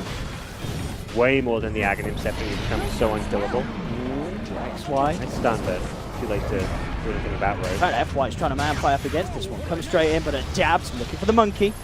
With the setup, Freeze with that yours pickup, looking to hold Jabs back. Ice Ice on the high ground, trying to bring down Freeze. He's going to make it out though. Ice Ice is not as lucky. Jabs did end up killing FY once again. Now has to be a bit careful. He's low on the mana. Nuts trying to slow down the advance of VGJ. It will cost Nuts his life.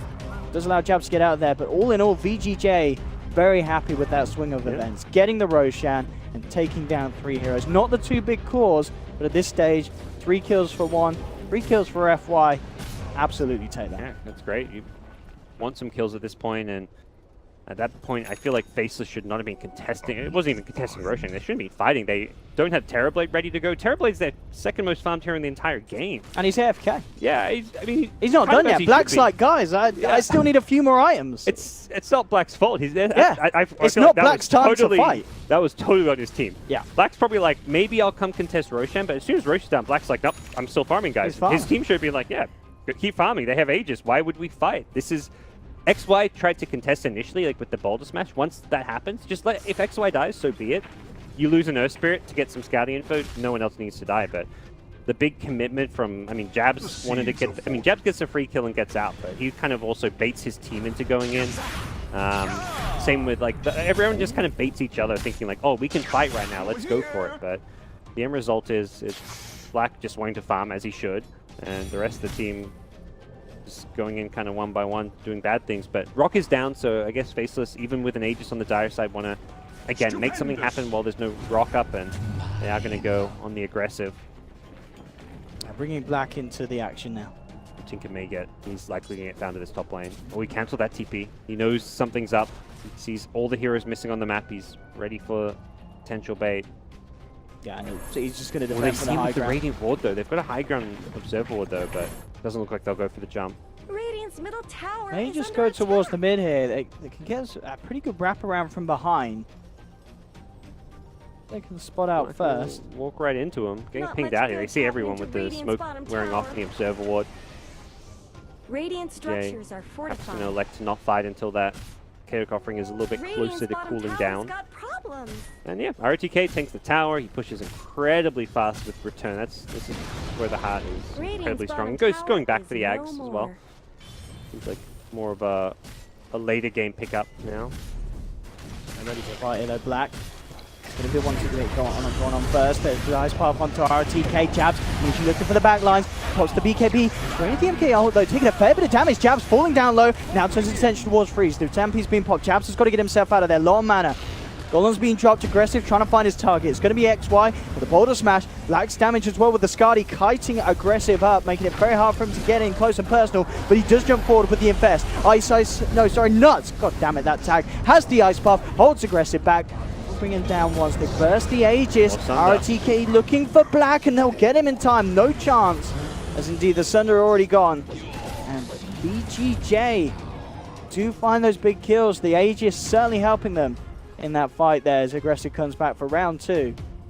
And, well, Faceless just didn't have the answers. They may have taken down the Tinker, but again, losing Jabs, losing Black. BGJ really starting to pull it together in these team fights. Someone just got melted by like a stun into, like, I think it was just lifestealer right-click damage with the Deso Assault Caress. Yeah. He was just gone. I think he, as well, maybe he was a bit smart. Oh my goodness, that's the courier gone. Bowling from Storm, but you're not killing a Heart of Tress Centaur. 4k HP, good luck with that. Yeah, Jabs needs a Shivers badly. He needs some extra armor. That'll more than double his armor once he completes it, so that'll make a big difference against the Lifestealer. Oh. You know what that courier was as well? I think that was... the Ags? I think that, yeah, because it was 3k worth one. My courier hotkey's not working, unfortunately, but yeah. I imagine that was our TK's Ags. The best, but also you've lost Aegis, so I don't imagine VGJ were ready to go like, let's go high ground push, so not the end of the world, but definitely could theoretically change the VGJ's plans a little bit, and they stop them from going too fight-centric right now. His Centaur, anything, something hits him, it's a 200 damage return, it looks like, roughly. 75% of your strength is bonus damage. Pretty insane. I mean, we saw really in that last fight, RTK was just able to head in on the front lines, and very little really that do about it Faceless at this stage. Basher now picked up on FY, so as we were mentioning, he did have a very tough start this game, but just having that ultimate with the Basher could just be so disruptive. And they almost, like, Jabs has to make a beeline for him, I feel, if the ult's laid down. If they wish to fight around it, they've just got to get him out of there. Extra potential lockdown for a Storm. If Storm's fighting in that Wukong's command, gets hit by a bash, that could be a big difference maker as far as being able to kill off this Storm. So I just feel like Faceless haven't used their overall mobility and timings all that well. That Roche fight really set them back. Storm Death, that prevented him from snowballing a bit as well. So it's not going as well as they perhaps could have been. And we're going to see a Hex at some point on Freeze's Tinker, and that's where life gets very difficult for the Storm, as well as the TB. There's not going to be Lincoln Spheres up, and that's... This as well, this smoke could pay off big for VGJ, but at the same time, it's the wraparound from Faceless. Smoke on smoke action. Faceless have the high ground for the time being, but now they're down to the low. VGJ now on the top. Faceless have got to be so careful now. Again, switching around. Faceless on the high ground of the enemy side, and VGJ vice versa. VGJ's to wear off. There's the jump forward. Jabs immediately with the signs. The signs as well from XY catching out too. They're looking to focus down the goal and make sure that there's no chance for chaotic offering if they've done it. They're taking down one, but they've lost eyesight size. The Wukong command. The bashes onto Jabs. Jabs in trouble. He comes straight back in. Dispatches the monkey. Will survive for the time being. The Rockets aren't going to go his way. Ooh. So he gets out. And Faceless. Oh my goodness. Yeah. Jabs. I wasn't really watching the fight to the right side. I was watching Jabs mostly. Firstly, he does a good job. Takes out the Warlock. That's his first priority. Jump the Warlock, stop the Rock Fatal Bonds coming out. And then his next priority was, let's deal with this Monkey King. But he got bashed. Then he bowled onto the Monkey King, got bashed again. He just got chain bashed. And it looked like from my side, it looked like Faces were struggling that fight. But it seemed like the Terrorblade. And they're finding more here. Aggressive's being caught out. TPs will be coming across. Can they do anything to save him? Freeze is there. And in fact, it looks like it's going to be enough to spook Faceless. They don't want to stick around and go for it. They will back off. Aggressive will survive. I mean, obviously very tanky with the armlet and the Assault Caress. getting himself away. So, it's 17-7. It's panning out to be very close between these two teams when it comes down to it in the full 5v5s. And all about the order of pickoffs. And I think as we saw there, getting rid of that Warlock is definitely one of the ways to go if you want to tackle these team fights. Yeah, and it's very interesting because like both teams have cores that can hard counter the other team's cores. Like Storm can theoretically completely take out Tinker from a fight, but TB does the same to Lifesteal. But at the same time, Tinker can make TB useless. He doesn't have a BKB, so if he gets chain lasered, he's out of the fight. Once Tinker has the Hex, it gets even more interesting because then you've got that insta disable to completely destroy the Storm Spirit. So both teams carries can like with just one good spell usage delete their opponent, but really comes down to who's getting those better initiations, who can counter-initiate. That's where the Warlock Rock is very important. Damien wants to not get caught and use that Rock to protect his carries, protect his Tinker. The center Ags is going to be another nice little tool moving forward as well. Yeah, absolutely. If that courier hadn't died and they had the Ags for that last engagement, things could have certainly been different. VGJ would potentially not have lost 3 of their heroes. So it all goes back to, Jab's getting that courier. Certainly helped out for that team fight. But VGJ, they spot Roche, they know it's up. They do have all their ultimates. And same will soon to be said, I imagine, for Face this as well. Okay, Nature's Wrath has been spammed out by Ice, but not really a crucial one for these engagements. Just be very interested to see who goes for it. Obviously, with the heroes they have, VGJ, I guess you'd say they probably do it quite a bit quicker with the damage that Aggressive's offering. And we're talking about Aggressive, there's the damage indeed. Takes down an Earth Spirit out for 50 seconds. This could be the chance for them to go for Roche. It's a support, but we're kind of at that point where you need every stun or silence you can get. You're versing a team. I like this pickup as well from Aggressive. Manta style against these Orchids, the Earth Spirit. He is going to be so hard to take down. What the response is going to be. Doesn't look like Jabs is bowling in bottom. Long range ball. He's looking for freeze. They will get the vision there. Ooh. Just the edge of the sprout, but they can't zip on forward. Entire mana pool looking for that catch. And that guarantees 100% Roach. No way to stop this now. And Aggressive as well with the levels. He's really hitting it up there, as you can see. 23 now to 24. So soon to max out. And this game. Did you get the armor or the ray? Probably the armor, do you feel, against Black's TB? Or TB is definitely the armor. I guess especially seeing as you picked up the man, so you've already got answers to what was a lot of the spells. Yep. It's going to be armor for sure. Yeah. I think even if there was like 4 other heroes with a bazillion disables, it's still the TB that kills you in these fights, so you have to go armor every single time you're playing like this kind of a matchup as a lifestealer. The big 25's coming. Storm's close. Yeah, it's close. Not the biggest. Yeah. Normally Storms are a bit. Normally see the spell amp, although we did see. I imagine we saw the Ag Storm. I imagine he went the Electric Vortex. I don't know. I don't know actually. I didn't see any. That was the. I just saw that big clip from the team fight where we got the 4-man Vortex, but that's like the only time I feel like you go for the Vortex ration. It's such a small increase. Like you look at that and you're like 0.75, really? Like at least give me like a 1.5. If it was 1.5 second, you'd consider it. I feel, but yeah, but 10% just across the board is a lot nicer. Yeah. 10% spell amp on everything, and also what the kind of the Orchid soul burn damage, I guess, so that would get amplified. Pretty nice well. for like the long range ball lightning pickoffs you can get if you hit the ball lightning damage. It does a good couple thousand damage sometimes, so nice a lot. I mean, realistically, both level 25 talents.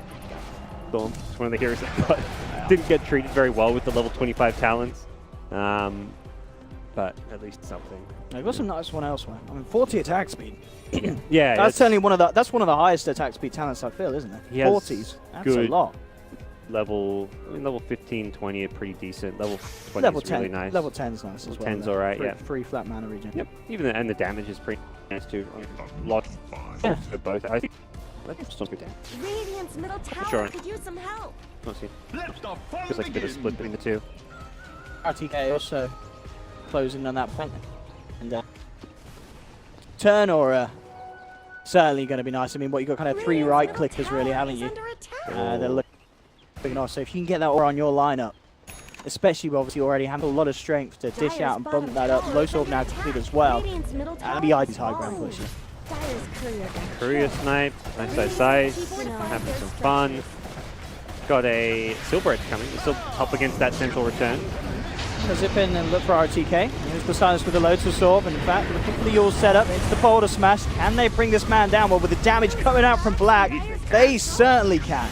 rips him to pieces there, and they're not done yet. Jab zips in, finds the Warlock. You'll see FY from the sidelines lay down the ultimate. The bash goes through, holding Jab's back for the time being, but it's not enough. Goes straight across onto FY. FY is out, aggressive, trying to man up against the T-Blade with the Hex as well. The ticket comes close, but they can't quite finish him. He's going to be back for round 2. Black's got the Sunder ready and waiting though, and there we have it. Aggressive though, into the trip. Which one's he in? Send him back to the fountain. In fact, no, just commit. They're about to time out. They're around in the pumpkins. And aggressive is going to get well and really knocking himself in with the damage from Black again. I mean, as we're seeing, just TB and the combination of Ice having that Bloodthorn, it's just so much damage. There's a full 5-man fight. Basically put with a Metamorphosis is out, but regardless, having the Butterfly, the Manta, they've got a lot of push potential. Really good control all across the board. Tinker just getting taken out once. He himself to get a silence, but you use yourself. You set up an Earth Spirit stun, you set up an Ice Path, you set up another silence from an Earth Spirit. I feel like you need a BKB on Tinker this game more than a Yule Scepter. If you want to go for a defensive item, the Yule's just gives him next to nothing at this point. And Faceless win a big team fight. Black has well and truly finished farming. He's come online, he's ready to go.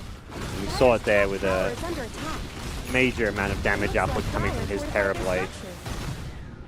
Also got Hex completed on Ice as well, so a lot of lockdown.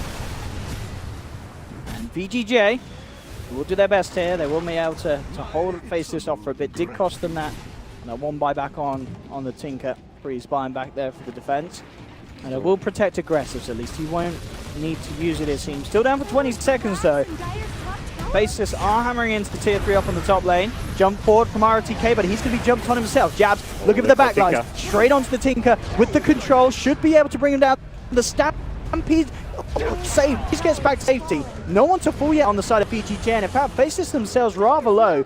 Jabs, a little low on the mana situation, and VGJ want to chase. Jump forwards there, but the Yules holds back the Centaur. ROTK, and he's still close down with the Hex. The double lasers free. Comes in with a double kill. They're not done yet. The bash is there from FY. Jabs, very low on the mana. Tries to fire, kill and return. He's going to have to kill himself. FY will survive. Jabs does deny. But VGJ, they hold on. They keep the racks alive. Do lose at a tier 3. Big back and forth team fights there. Jabs just committing a lot of mana for that Tinker Dive, and once he doesn't kill him, perhaps that Ag Stampede saves. It was right as the Orchid damage was about to hit him. I think that definitely saved big Freeze. chunk of damage, and he survived the Orchid damage on like 120 HP without that 40% reduction. I feel like, yeah, that would have been enough with the Orchid damage to complete the kill. So just enough survivability, and they hold the base. Shrines will be opened up, but that's both sides. Both teams have lost the T3 tower, and it's not the biggest deal in the world. Could come into like factor as far as fighting around the Roshan pit, buying back and being able to TP to shrines is definitely nice. Since once you lose all your outer towers, you can't really TP out on the map, but having like a shrine to TP to rejoin a fight would be nice for either team. But imagine both teams will look to take those out. Aggressive, completed MKB. Yeah. Going all in as well. I wondered if you would, but I guess you have to if you want any chance of bringing down Black on the Terrorblade. But it does mean that no buyback portion of the game. Tinker doesn't have buyback, so he's probably thinking if Tinker dies, doesn't really matter. True. You've lost the game if Tinker dies. Like, even if life still has buyback, having 2 lives doesn't matter when you've got no Tinker or additional support. Lockdown from the Hex, the constant spam is necessary as well, so may as well go all in across the board and see what that achieves for Vici Gaming. 3K on ROTK, see where he goes in terms of his itemization. He's constantly stacked for money. Yeah, I wonder, I mean, I guess he probably just picks up the boots of travel next. Do you feel gets his tranquils out? I'm wondering what you replace the hood with. It's not that much magic damage. The hood is like it was a good early game item, helps you farm, helps deal with some of the annoying nukes, but those nukes aren't very problematic anymore. Yeah, I think ideally, if anything, they just want to try and get ROTK up that 25. He's very close to it.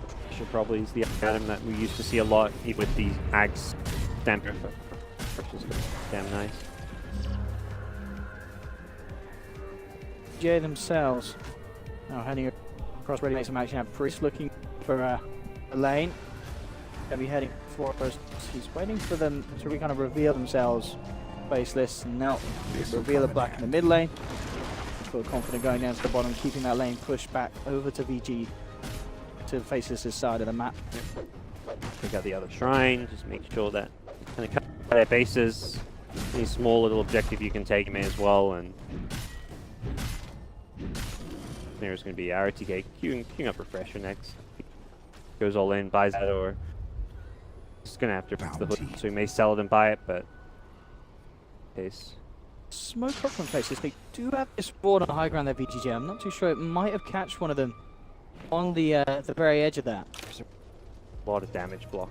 Oh, he's gone all in as well. Yeah. I mean, I do like this from VG. Yeah, I mean, here like center on the front lines. It means you can pop the Stampede when they go on you and not worry about your teammates because you've got a second one to throw for them.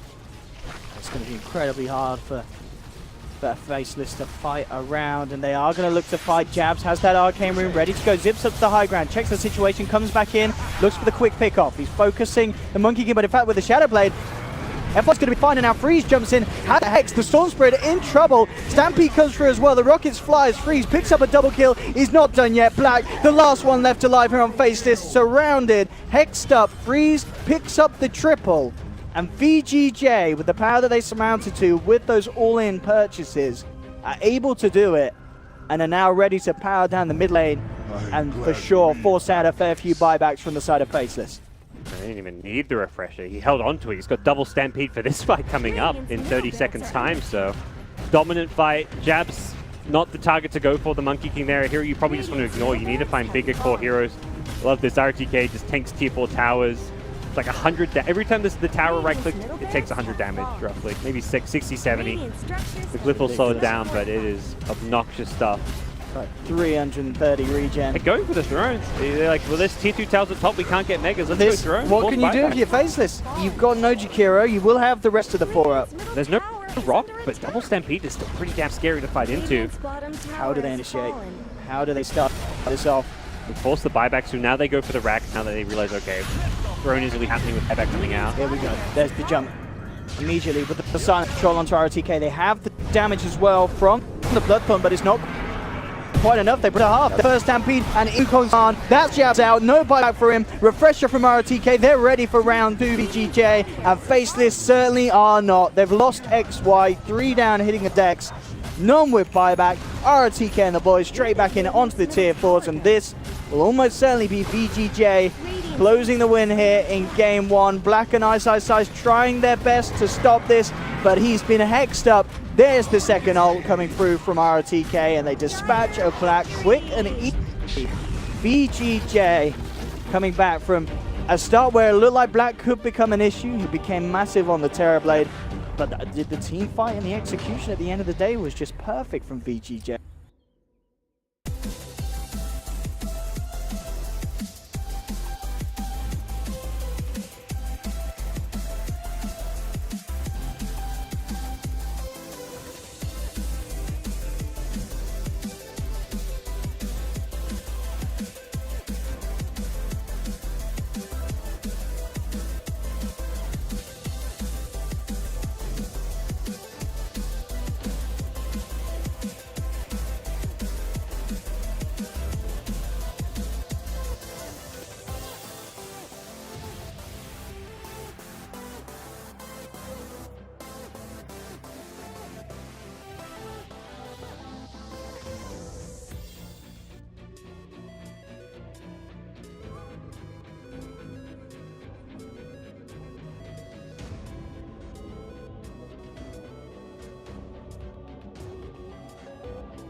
the sky, gazing far into the night. I raise my hand to the fire, but it's no use, 'cause you can't stop it from shining through.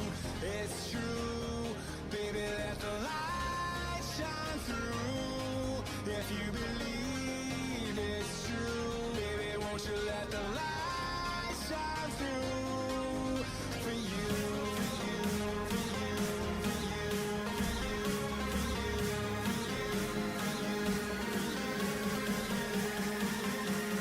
won't you let the light shine through?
In the sky, gazing far into the night. I raise my hand to the fire, but it's no use, 'cause you can't stop it from shining through. It's true, baby, let the light shine through. If you believe it's true, baby, won't you let the light shine through for you.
Radiant team's turn to pick. Reserve time.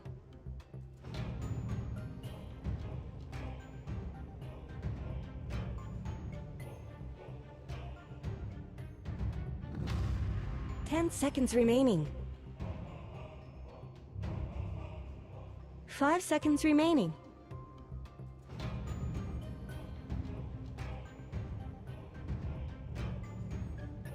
Dire team's turn to pick.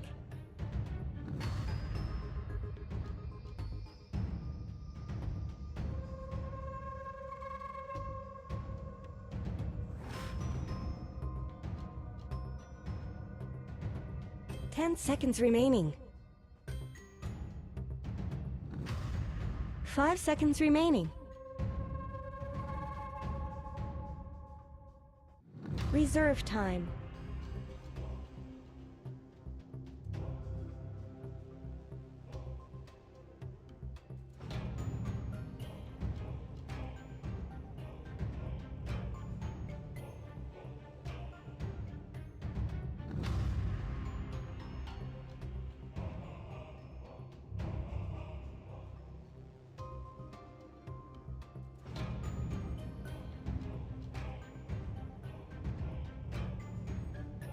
Radiant team ban.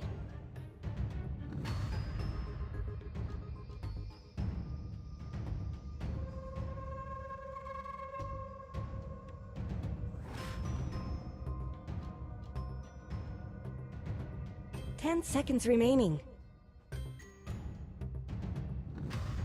5 seconds remaining.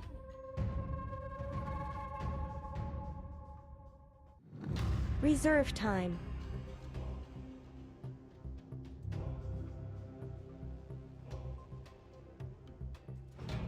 Dire team ban.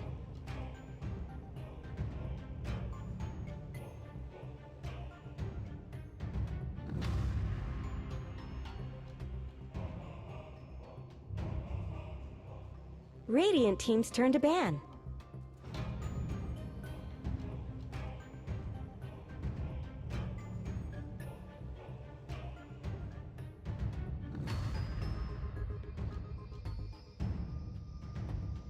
Ten seconds remaining. 5 seconds remaining. Reserve time.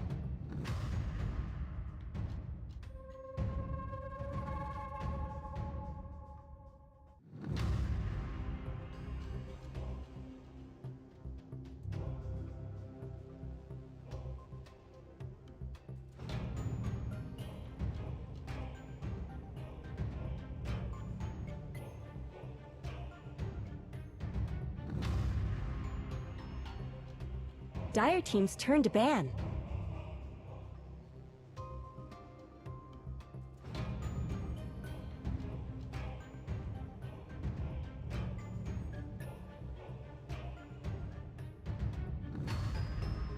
Ten seconds remaining. Radiant team's turn to pick.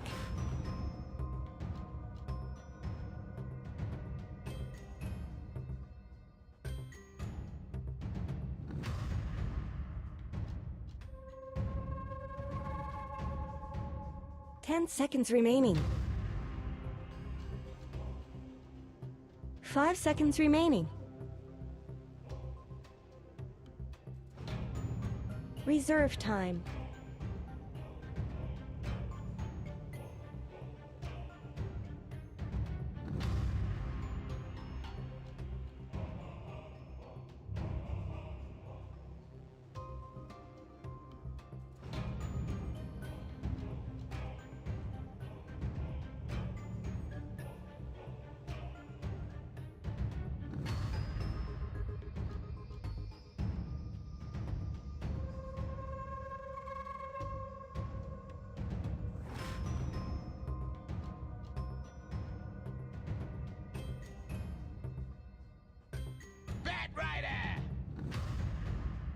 Dire team's turn to pick.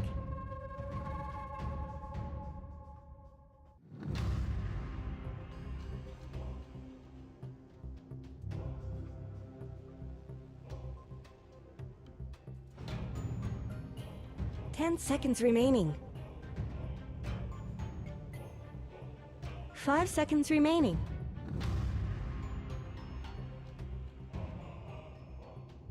Reserve time.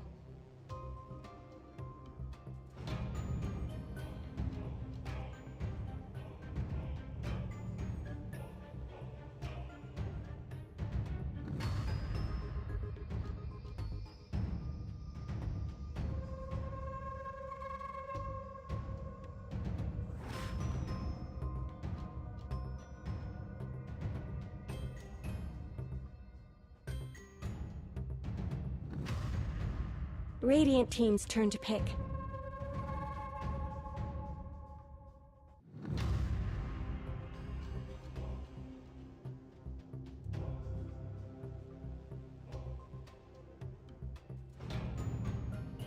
Ten seconds remaining. 5 seconds remaining. Reserve time. 10 seconds remaining. 5 seconds remaining. Reserve time. Dire team's turn to pick.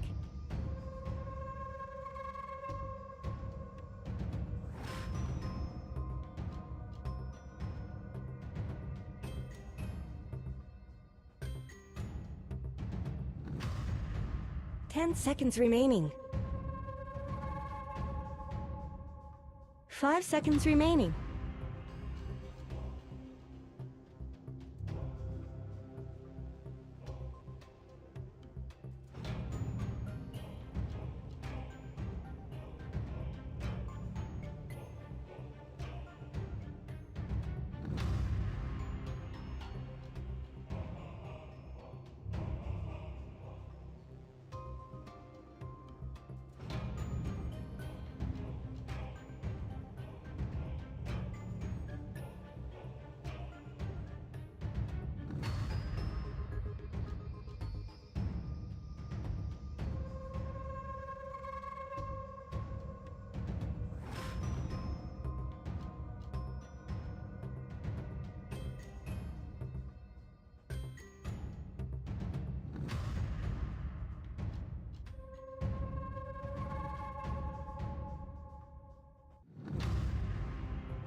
Alchemist.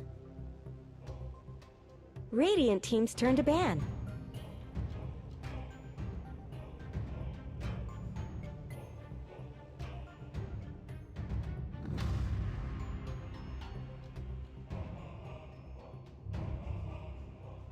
Ten seconds remaining. 5 seconds remaining.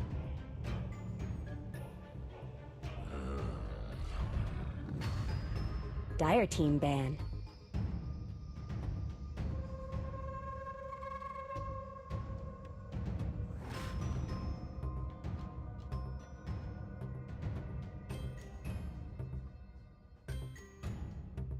Ten seconds remaining.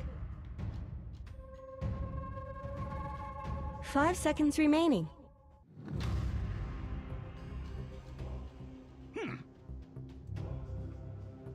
Dire team's turn to pick.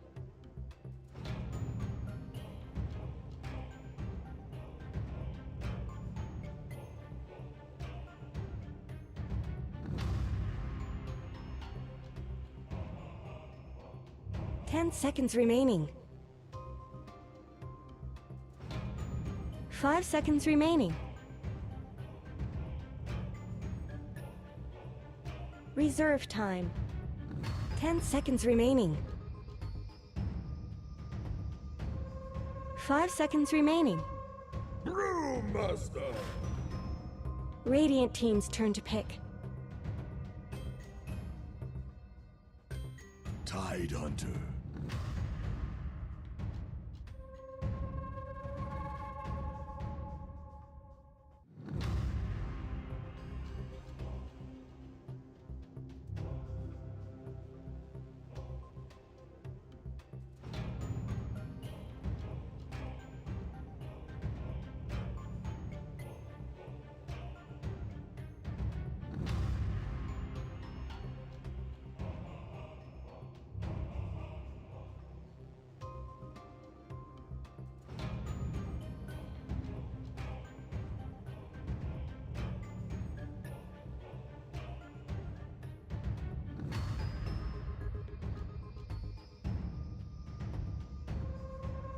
Ten seconds remaining. 5 seconds remaining.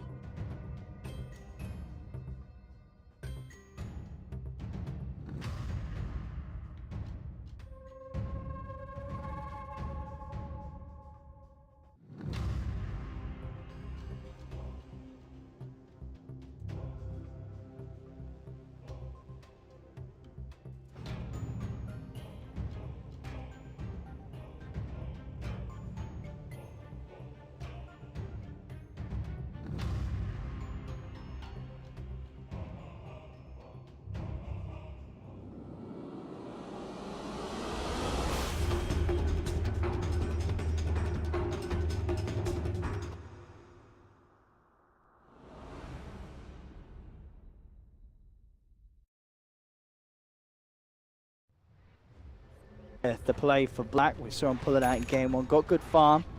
Wasn't able to make too much of a good use to it at the end of it all because of the position VGJ had managed to climb themselves to by the time he turned up to the fights.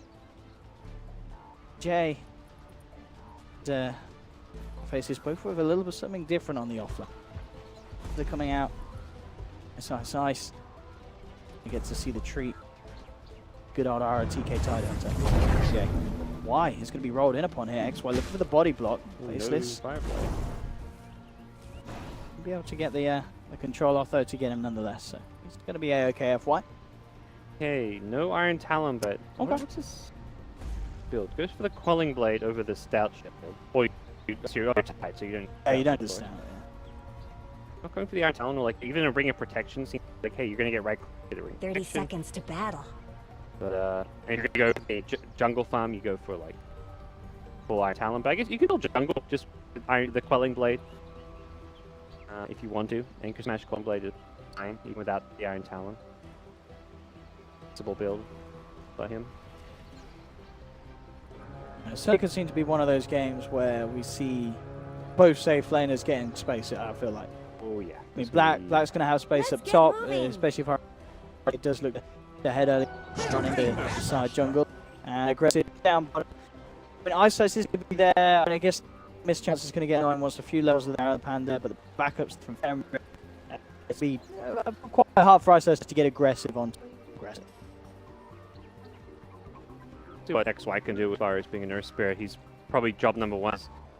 Zone the tight lane. Number 2 is going to be chasing around the jungle a bit. It does seem like he's going to contest the top a bit. XY's coming up here to join with the old Tide Hunter. Interesting one, so Ice Ice is going to go straight away and pull that first creep wave right round.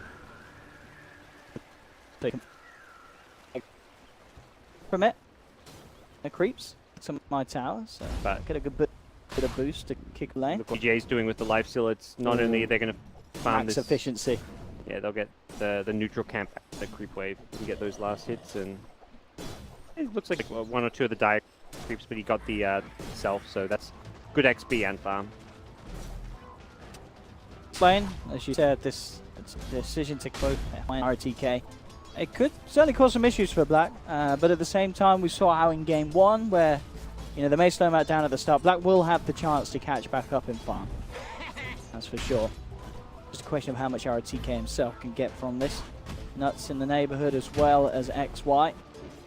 We'll leave this 1v1 in the mid lane to pretty much stay like that. Similar to the first game, we didn't really see too many heavy rotations towards the mid lane from either team in the laning stage.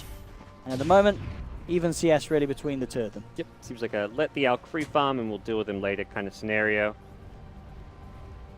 It's a really bad approach by any means. It's kind of like you've got 2 options with the Alk, which is try and pressure him a ton in the early game, or just gank him around like some of your timings, like around the 10-minute mark.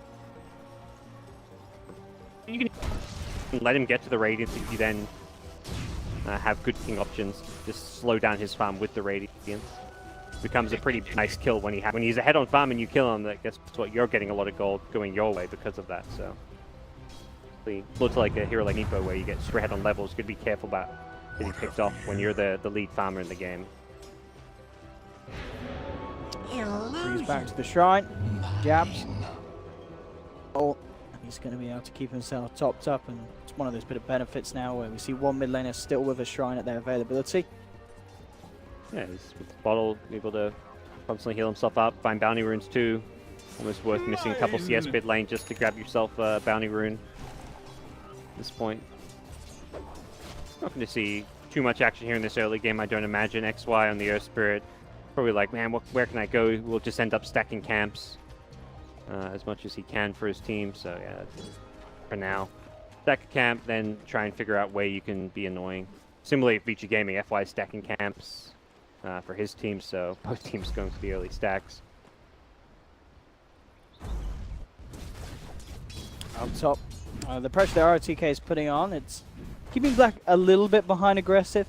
Aggressive having the better time down on his bottom lane as Ice seeming to not be able to do too much to stop this. No points in that Drunken Haze. Going for the point in the brawler and maxing out the crush as it is. The clap. Yeah, he's done a good job pulling waves from behind, being a little bit annoying to at least get himself farm an XP in a lane where he may have gotten zoned a bit by the Warlock if he wasn't careful. So he has played the lane well so far. Top lane RTK in trouble there with a magic missile and roll through from XY. Damage from Black more than enough to absolutely what you kind of expect to see them pull off with this TB. Has that 2 points, the Metamorphosis, wants to make use of it. Rotation from the supports, so it's an easy kill for Faceless. Kill to get. You want to use Metamorphosis when you've got it, and Tyber's getting way too much of that. He was contesting last hits and denying creeps underneath the tier 1 tower. You can't let him get away with those kind of a plays, so making sure they get the kill with the TB and hitting a good timing with that level 2 Venge to Earth Spirit, so they've made sure that ROTK wasn't able to like TP out or something. Let's see down on this bottom. Ice. Well, start to be more careful with the phase boots complete on aggressive. Chances for aggressive to so if he gets the chance. Mid lane F hanging around. On freeze at the back if he gets gone up by F. Like just use that illusion when you got to dash some camps because he hit 2 double steps in his jungle. Must have been illusion shenanigans because I didn't see him going to stack those camps.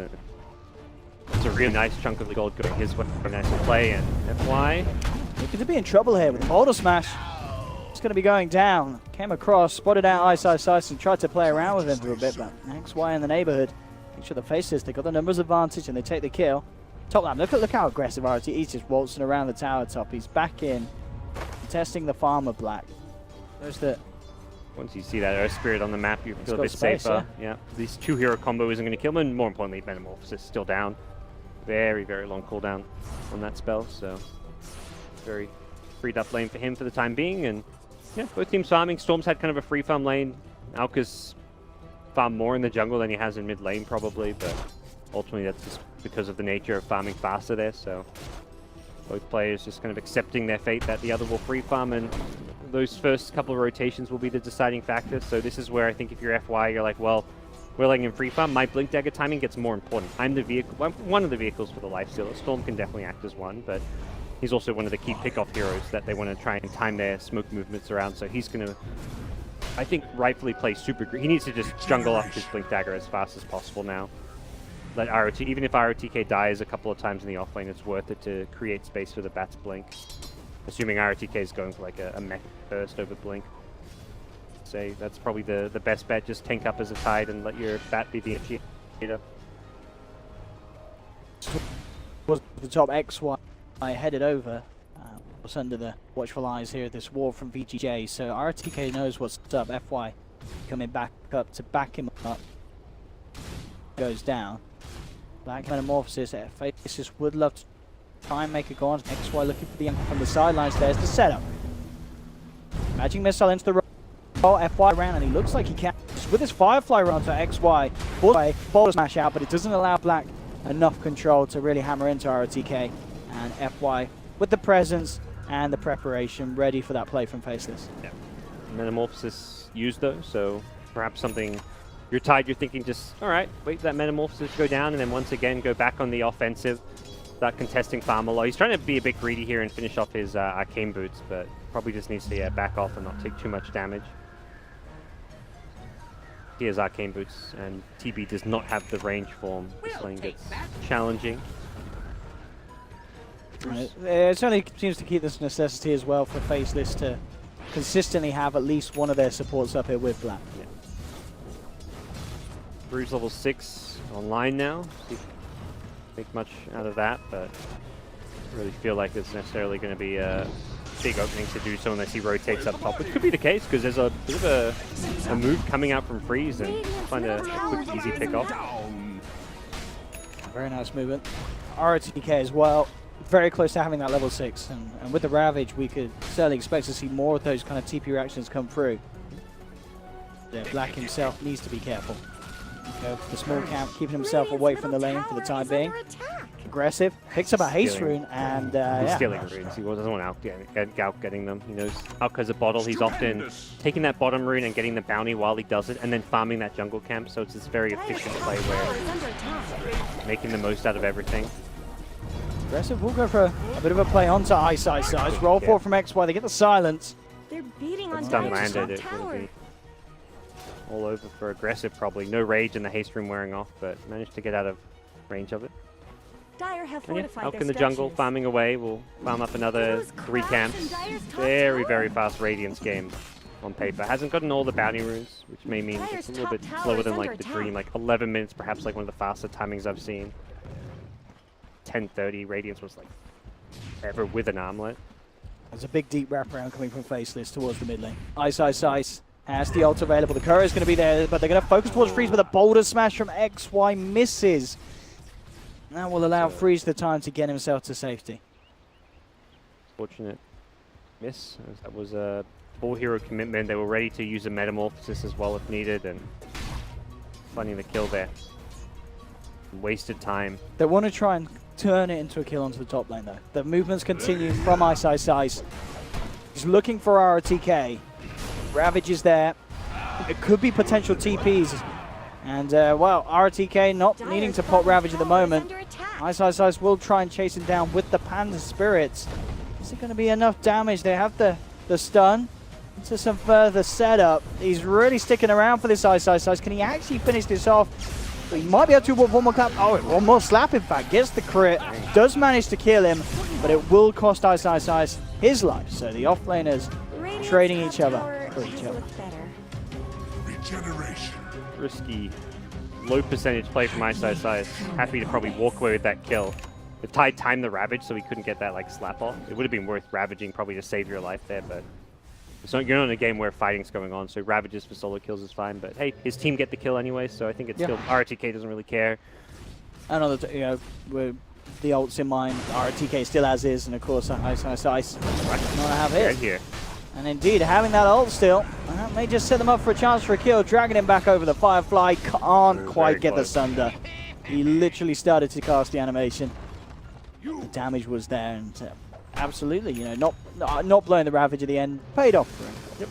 Twice, 2.1k, so the fast blink dagger is hanging. What I mentioned, I feel like is key for VG Gaming. When you're like now free farm, you need to hit a fast game smoke. You're strong enough where you smoke out, have a blink, catch hero, find pickups, and it's going to be the back rider. So getting him up blink dagger as early as possible.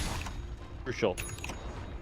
As well, I mean, FY mentioned to be a great thing. I mean, RT as well has cured for himself rather than getting the mech sort. I mean, do you feel better to have these kind of 2 routes of initiation, or would you like to see an earlier mech for this map? I think there's merits to both. Yeah. The fast blink is like, hey, we really want to play aggressive around this like 15 to 20 minute stage of the game. Dire's bottom tower is And find lots of pickoffs. It's kind of suggested looking more for pickoffs rather than team fights. And it's less, I think if they could find team fights, they'd take them, but they know the way Faces is going to play with TB up is going to be split push. So if you want to beat split push, you need blink daggers, you need catch. So the blink first is more a response to Faces' game plan. VG Gaming, I think if this was like versing another Chinese team that was playing 5-man Dota as well, mech would 100% be the item, but because it's a split push team, it's now TB game, blink is better, at least as a first item. Okay, so straight out onto the tier 1 push with the Metamorphosis. At the same time, VGJ smoked up, Fenrir, Relic offering available. FY, of course, with that blink pickup, ready to reveal it, try and get some good positive action done. So nice. So considered the ultimate at bottom. Radiant's bottom tower RTK will is slip no his way out of more. there. They're beating on Dire's top Not necessarily tower. achieve a whole lot. Jabs is Dire's farming top safely tower has in fallen. his secret shop jungle, so fine there. And he's climbed that first big hurdle. Relic money is complete. So this Alk is certainly going to get the starting blocks for Someone what could better be a help Dire's pretty middle tower. game if this Radiance out gets out of control. Yeah, circling exactly where he's fine. I think his team, having cleared through the main jungle, are like, what's this Alk up to? And guys, he's over here, he's farming. Jabs will stack some Ancients, and that Ancient stack may give him the money he needs to get all the way up to that Radiance now. Dire Snow fortified their structures. But VGJ doing a good job. They're pressuring towers. They didn't go for, I think, aggressive earlier, queued up a Midas, which has been a bit of a greedy approach. Back in the mid lane, VGJ jumping in straight away onto Jabs with the chaotic offering as well. They've just got enough damage. They'll bring down Jabs. They'll get anything more. Zipping forward, looking for Nuts. Nuts turns with a magic missile. So fall FY getting himself a double. Turned up though. Ice with the ultimate. Freeze, he's got an Invis rune. Can he survive this? It looks like he may just live with the 1 charges. Zips himself away. Is he trying to deny? I mean, I think he'd want to hope to. He actually doesn't end up denying himself to neutrals. They will get the kill as Ice also able to clean up FY as well. Double kill for the Panda. They did lose Jabs. The fight's not over yet, though. ROTK coming in with a 3-man Ravage, focusing towards Black. The Sunder! Again, Black. We saw him yesterday with these last-second Sunders, pulling it off, turning it around to bring down Aggressive. And ROTK, oh, he's in trouble as well. Nuts just body blocking him. Has a magic missile if necessary. Actually throws it off towards the side as well as they're looking for Fenrir. XY is working towards that one with the help of Jabs as they get the Warlock. They're still on the chase for ROTK. They should have it. Magic missile back up, and with the clap as well. Faceless. Absolutely doing it there. May have lost Jabs. They get him back in though for a kill, and they also take the overall team fight. Yeah, that was incredible. He even shows up, yeah, and last hits that kill, so gets him up to the Radiance money. It's still a pretty good timing for him, and more importantly, the rest of the team kind of gets some much needed catch-up farm. The TB wasn't farming all too well, given that he had to create a lot of space for his team. Brewmaster wasn't having a great game by any means in terms of farm, but suddenly he's got a Blink, he's beat up a Midas now, he's got more, I think more than anything is the level progression. They were really struggling in terms of XP growth, but finding some key kills on core heroes there sets them up, puts them in a really good spot. VGJ though, VG3rd straight back in onto the mid lane. And we'll look to finish off the tier 1, and they'll take it. You know, they're in a bit of a tough spot. They really need to apply some pressure. FY's come in and stealing this Ancient stack. He found that double stack there, and he's like, let's take this. Takes the majority of it, leaves just the one big black dragon. Denies that from the Alchemist. So a little bit of work to slow down the Alchemist farm. And he's got that much needed vision around that other jungle. So the vision, it looks like, has been de-warded in the main dire jungle, but at least having vision into the side jungle. And they'll go aggressive once more. Infest bomb, smoke up. This stage of the game, 15 to 20 minutes, where it's going to be constant brawling and fighting from VG Gaming. They don't care. Yeah, they've got 2 big ulti cooldowns, but even when they're on cooldown, they're still strong. They still want pickoff. Fenrir has chaotic offering in 5 seconds. Oh, what a bait. Oh. Dear. Not what VGJ wanted, not at all. And in fact, Faces themselves, they're smoked up in response. He's got Metamorph and Brew Split, level 2 Brew Split at that, so pretty powerful stuff. Stupendous! Find the fight though. Fenrir's still coming across under the cover of the smoke. Love now to be jump revealed who's going to get the jump. Ice looking for it straight in with the clap. Gets the slow onto Fenrir. Out with the Panda Split. Immediately the Golem's been dropped, but they just rip it to pieces. The chaotic offering's gone, and they are looking to set up for more. Ice with the control onto Aggressive into the initial stun, and in fact with a magic missile follow up, Aggressive, he's going to go down as well. Black picks up a double, and they're not done yet. Further setup there onto ROTK. Ice just being incredibly disruptive with these Brew Split plays, enabling everything to happen there. And when you think, you know, in a drafting stage where you dealt with this man, fanning out his heroes, he comes out with a Panda, and he is having a brilliant game. 3-1 and 6. And we're seeing a very different look from Black's Terrorblade. Game 1, it was greedy, farm, let my team create space. This game, he's playing the space creator. This hero actually fights very well. Just a couple small items. Like, he's just had Treads, Aquila, Wand, basic game carry items. Now he's Gash to go with it. And anytime you right-click pretty damn high, you can kill a lot of heroes with these. As team enables you. Avenge, the exposed damage, the lockdowns, and for the brew for the control. So very good game to fight early with TB, and you need when you've got this greedy Alchemist. So I'd like to see how Black had to fit, and he's done very well this game. It's really set up to succeed here. I mean, ultimately, if that smoke gank works and they find like a key core hero, this game's looking very different. I mean, VG Gaming need these rotations to work. That's really their shortcomings. They've got big ultimates in the Tide, the Warlock. They want to use these. They want to find pickoffs. They want to use this Infest Bomb. They can't be playing slow-paced Dota. They have to be finding kills. They do have to be careful, though, with these jumps, because Faceless are there to react. FY. Swap save is ready, but how Where's fast? he going to go? Sees Jabs, he wants to go for it. He's going to try, but indeed, they're ready. They're immediately cancelled out with the swap. The zip forward will be there for Freeze, but the stun comes through. They're holding Freeze in place, and he's down and out. Ripped to pieces, and they're not done yet. Black again with the Sunder bringing Aggressive down low. This time they do lose the Venge. May lose XY as well as he ticks out to the Fatal Bonds. This time, VJ, they do get a couple in return, but It's on the Storm Spirit. But that's how the smoke was. It was there in smoke and then Just chewing through smokes. They're the one getting the jump. That needs to go a lot smoother. But they need to be coming out on top when they make those plays. Not killing the out. Turns it around. He's big Asher now. Not killing it. Or supports. Not worth it at all. That's another big failure of a smoke gank, even though they get a 2 for 2. Yeah, interesting as well with the pace that this game's gone. RTK actually opted to go back for the mech as well. Yeah. But at the same time, we're seeing these smokes. I mean, he was down bottom. He did end up across the mid, but it was a little bit later than the rest. Was not in position to pulling off with gravity. So still looking for a RTK more plays that BGJ are trying to pull off. Because they certainly seem to be understanding the threat that Pacers have bigger and bigger with this Alchemist being exactly where our Alc hopes to be. 14,000 net worth of VGJ's. This life hitting onto 8. 6k difference at 19 minutes in is textbook for the Alchemist. All according to the plan. The Batrider pickoffs just aren't going to work if Venge is in position for the swap saves. Earth Spirit, XY's being on point as well with his counter initiations. And this time around, it's Faceless saying, let's smoke towards our Alc. Let's fight around the fact that he's incredibly strong.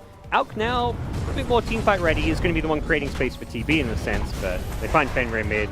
Easy pickoff and possibly a ability to transition into a tower or objective off of this with the TB, but TB's not really in the best spot for it, so just a casual pickup. You don't really mind if you're Faceless and you use a smoke and you catch a support and you don't get much because you're the team that's got better late game, you're farming better, you're winning the farm battle right now. It's VG Gaming who have to achieve tons when they make these big moves. Ice. Vizrune. And ready for the setup. Just the midi heads, RTK. Bit of a big target. Gonna tie him with the mech. The damage to deal with him. Ice just goes in. A little bit of a tickle. And they're not going to go fully in for that one. They're actually positioning themselves down bottom where Jabs has brought the lane around. Now look to try and do something about this tier 2. Black, the whole team in the neighborhood. Metamorphosis at the ready.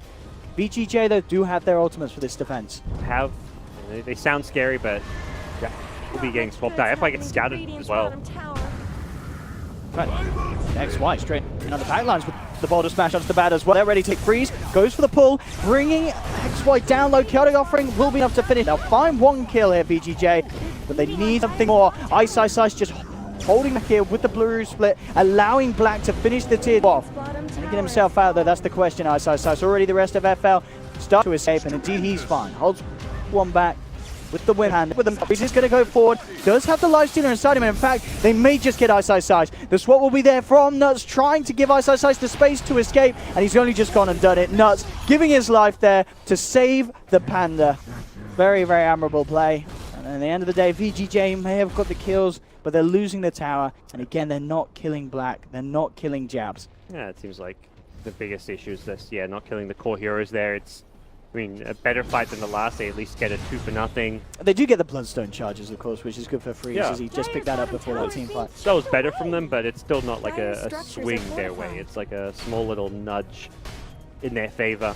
And it's still a big concern with how well. I mean, Alchemist, as soon as that fight breaks out and it's not looking good, he's like, alright, time to farm. I'm TP'd out, time to farm, yep. It's just the Brewmaster who, yeah, sets him up to get the tower and then the easy escape for the 2 carries.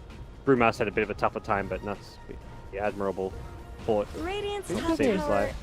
Careful here, I mean, that's why in the neighborhood, look for a setup onto Freeze. Against Black, without the Metamorphosis, the damage may be lacking. Yeah, they're not going to go for that, because mid lane, in fact, that's what the dangerous for Faces, because Ice gets caught out. Fine aggressive coming in with the lasso, and Lifestealer surprise combination with TP from XY, gets himself away, before Freeze can get the lock on.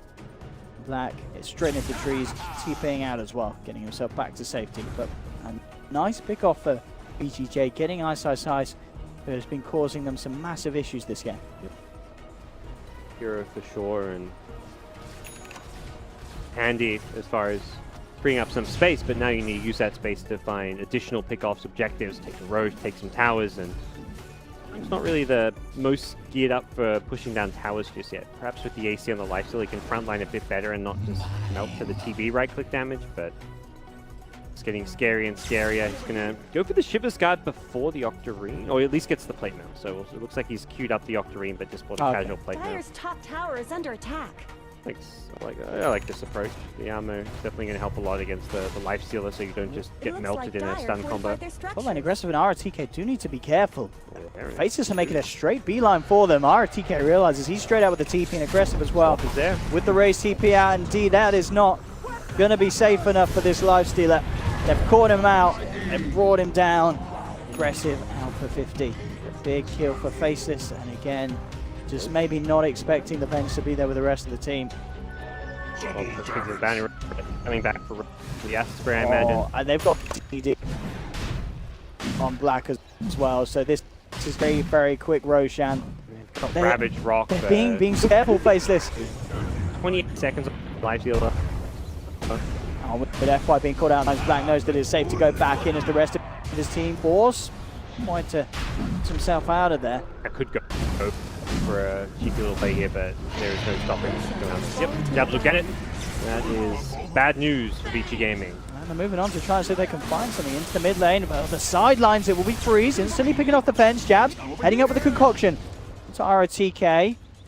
Again, they're not going to move in for more. Faceless still happy with the overall arc of that play, getting the Aegis, losing Avenge. They'll certainly take that. Meta's wearing off, so it's definitely time to back off, not take any fights into what is pretty scary teamfight ultimates from Vici Gaming. So you don't mind fighting them if you've got like Alchemist ready to go, Metamorphosis and TB in a good position, but without those factors happening, you're going to just dodge those fights. SSI is going to have a Vlad soon, which is a great item to beef up both Alchemist and TB, the lifesteal bonus damage. Fantastic teamfight item, and I feel like they're going to really hit their peak with this next Alchemist item pickup, be it the Shivers or the Octarine core, and then combine that with the Vlad's TB push. He's going to have a BKB, and they may find themselves with this Aegis even theoretically threatening to go high ground. And there we have it. As you mentioned, the completion, the Vlads. I mean, what is the best play really for VGJ? They want to try and be utilizing this Lifestealer Storm combination, but it seems that each time that they go in with it, Faceless are always ready to respond. Yeah. Need to start playing a pick-off game, which is, I think they're just going around as 5 too much.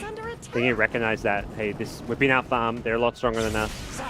Can't just try and brute force down lanes. Use the Storm Lifestealer, get the Orchid up, find some picks. Start using Ravages for solo kills if needed, if you can find them. And it's gonna, anytime there's 5 missing from the map, Faces are adapting and playing around that, so. Change your approach if you're Vici Gaming. Be a little bit more unpredictable. Top lane, Faceless. Grouping up, ready to push in. They have Metamorphosis. Very well save it for something a little bit bigger than just this tier 1, and indeed, that tier 1 will fall down with relative ease. Radiant's top tower has fallen. Towers here. Aggressives around this tier 2, suggesting they want to defend, but no, Pinks go back. They're going to smoke up and try and fight this. Elk is not the target going to go in with the Aegis, though. They need a big jump.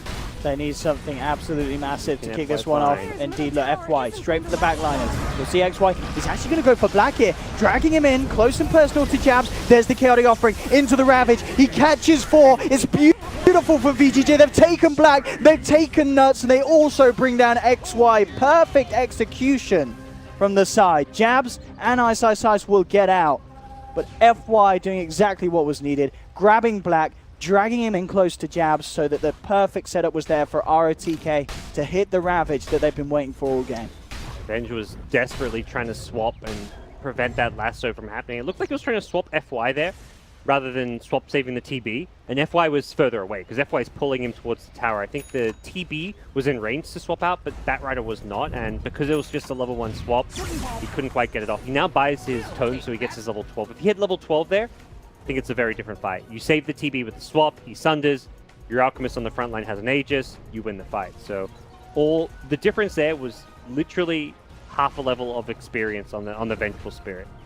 Between winning and losing that fight, because that swap into Sunder would have just been the end of that for Vici Gaming. Of course, Freeze Continuing to be happy with the way that this game's gone since his Bloodstone pickup, up to 18 charges, Orchid complete as well. As good as that fight was, you now don't have those two big ultimates, and Faceless have everything. They didn't commit Metamorphosis, Black just died, and they have Aegis, so they can go high ground here. They may just really go straight for the high ground. Such a long time, 70 plus seconds for both ults. This is how you take advantage of long cooldown ultimates. Brewmaster split ready to go. Everything is online. They do these ultimates do have the grab, obviously, from the lasso. At the same time, it's going to be very hard to pull off with Nuts in the position that he is, as you mentioned, with that second level in the ultimate now. So maybe just have to let this go. RTK will jump forward. Freeze as well, looking for some sort of a catch with the zip forward, but he's not going to get it. The splits out from Ice. They're just focusing the objectives here, Faceless. On into the racks, they'll clean it out. Freeze will jump forward. Black swapped out just in time. Do they have follow through control? They've got the silence, but Black's there with the Manta. The Sunder immediately onto the Storm Spirit. He's back up to full health. They turn towards a second. Faceless bring out FY. And ROTK sent on the retreat back towards the fountain. As the Illusions sit there, do a fair bit to the range racks, but they get what they came for. They get the melee racks, get an FY kill, and that Storm as well, knocking Freeze's charges back down to 12. And exactly as you said, just coming into that one, we're really seeing that BGJ are so reliant on having these ultimates with the position that they're in to be able to deal with Faceless. Yeah, I can put together that beautiful hold at top and make it a great team fight, but as soon as those respawns come up, we're at that stage where, and that's where I like that Faceless went aggressive with that Aegis, because later on in the game, you don't have, once your heroes get higher level, if your TB is like level 20 to 25, he doesn't respawn fast enough to take advantage of those long cooldowns. It's actually interesting kind of thing about Dota is that like when you versing these long cooldown ultimates, it's like the 20 to 30 minute stage of the game where you can abuse those cooldowns. At 50, 60 minutes, a Ravage cooldown to get a kill isn't a big deal because those heroes are dead for 80, 90 seconds, which pretty much match up to the cooldown. So by the time you respawn as a carry in the late game, a Ravage is back online. But here with a level 15 TB, he respawns much faster and able to exploit those cooldowns. If you're VGJ, I guess you want to use those cooldowns fighting on their side of the map. So that you've got to win the fight, of course, in the first place. But at least when they come back, they've got to pressure the lanes back out rather than being in an opportune position to shove the lanes up to the high ground. I think it's one of the other weak points of their draft. They don't have good heroes to push up the lanes, because if they use those ultimates as tier 2 top tower, but they're able to shove out mid lane, shove out all 3 lanes in response to winning that fight, then that's fine. Like, they respawn, they've got to deal with the lanes. Maybe you have a hero that can like creep skip the mid lane. None of their heroes, I guess Storm clears waves okay, but he just wasn't really in the position to do so, or didn't want to risk his life to go for it, considering he's against like an Earth Spirit, Avenge. There are some troubling heroes to try and split push against. Shrines have opened up, although it doesn't look like Faceless feel content to go for any just yet, knowing those ultimates are back online. Jab's very close to the Shiva's Guard. Ultering Yodred and the Mystic Staff will be done. Yeah, we start seeing the Ag Scepters getting pulled, probably. That's kind of where you get that. The one thing you normally see is like the Armlet replaced by a BKB, but if you don't feel like the BKB is essential early on, you pull at some Ag Scepters first. Ag Panda could be certainly nice. So Ice has been so kind of useful in these fights with their, getting the extra duration and stuff. Bench could be kind of sick too. Like sure. You initiate the swap, you die, and then you still have a swap to save against Batrider. Like, I guess you're looking at a support, so you kind of you normally prioritize cores first. So seems like the bigger deal, but I mean, even given what's the TB, so he's got a bit of extra stat padding. Double damage. Blacker a little bit more of a chance to sunder off. Let's see what the plan will be though. 16 to 17. Definitely close in terms of kills, but overall, as we're seeing, the weaknesses of VGJ's draft, Tide and Warlock combination, those long cooldowns certainly becoming evident when face system. So there's just, I mean, I guess the Metamorphosis is a long cooldown that they kind of move around, but at the same time, we're seeing that they can fight without it, really. They have enough ways to get in on the front lines, and Black still has a fair amount of pushing power without the Metamorphosis up.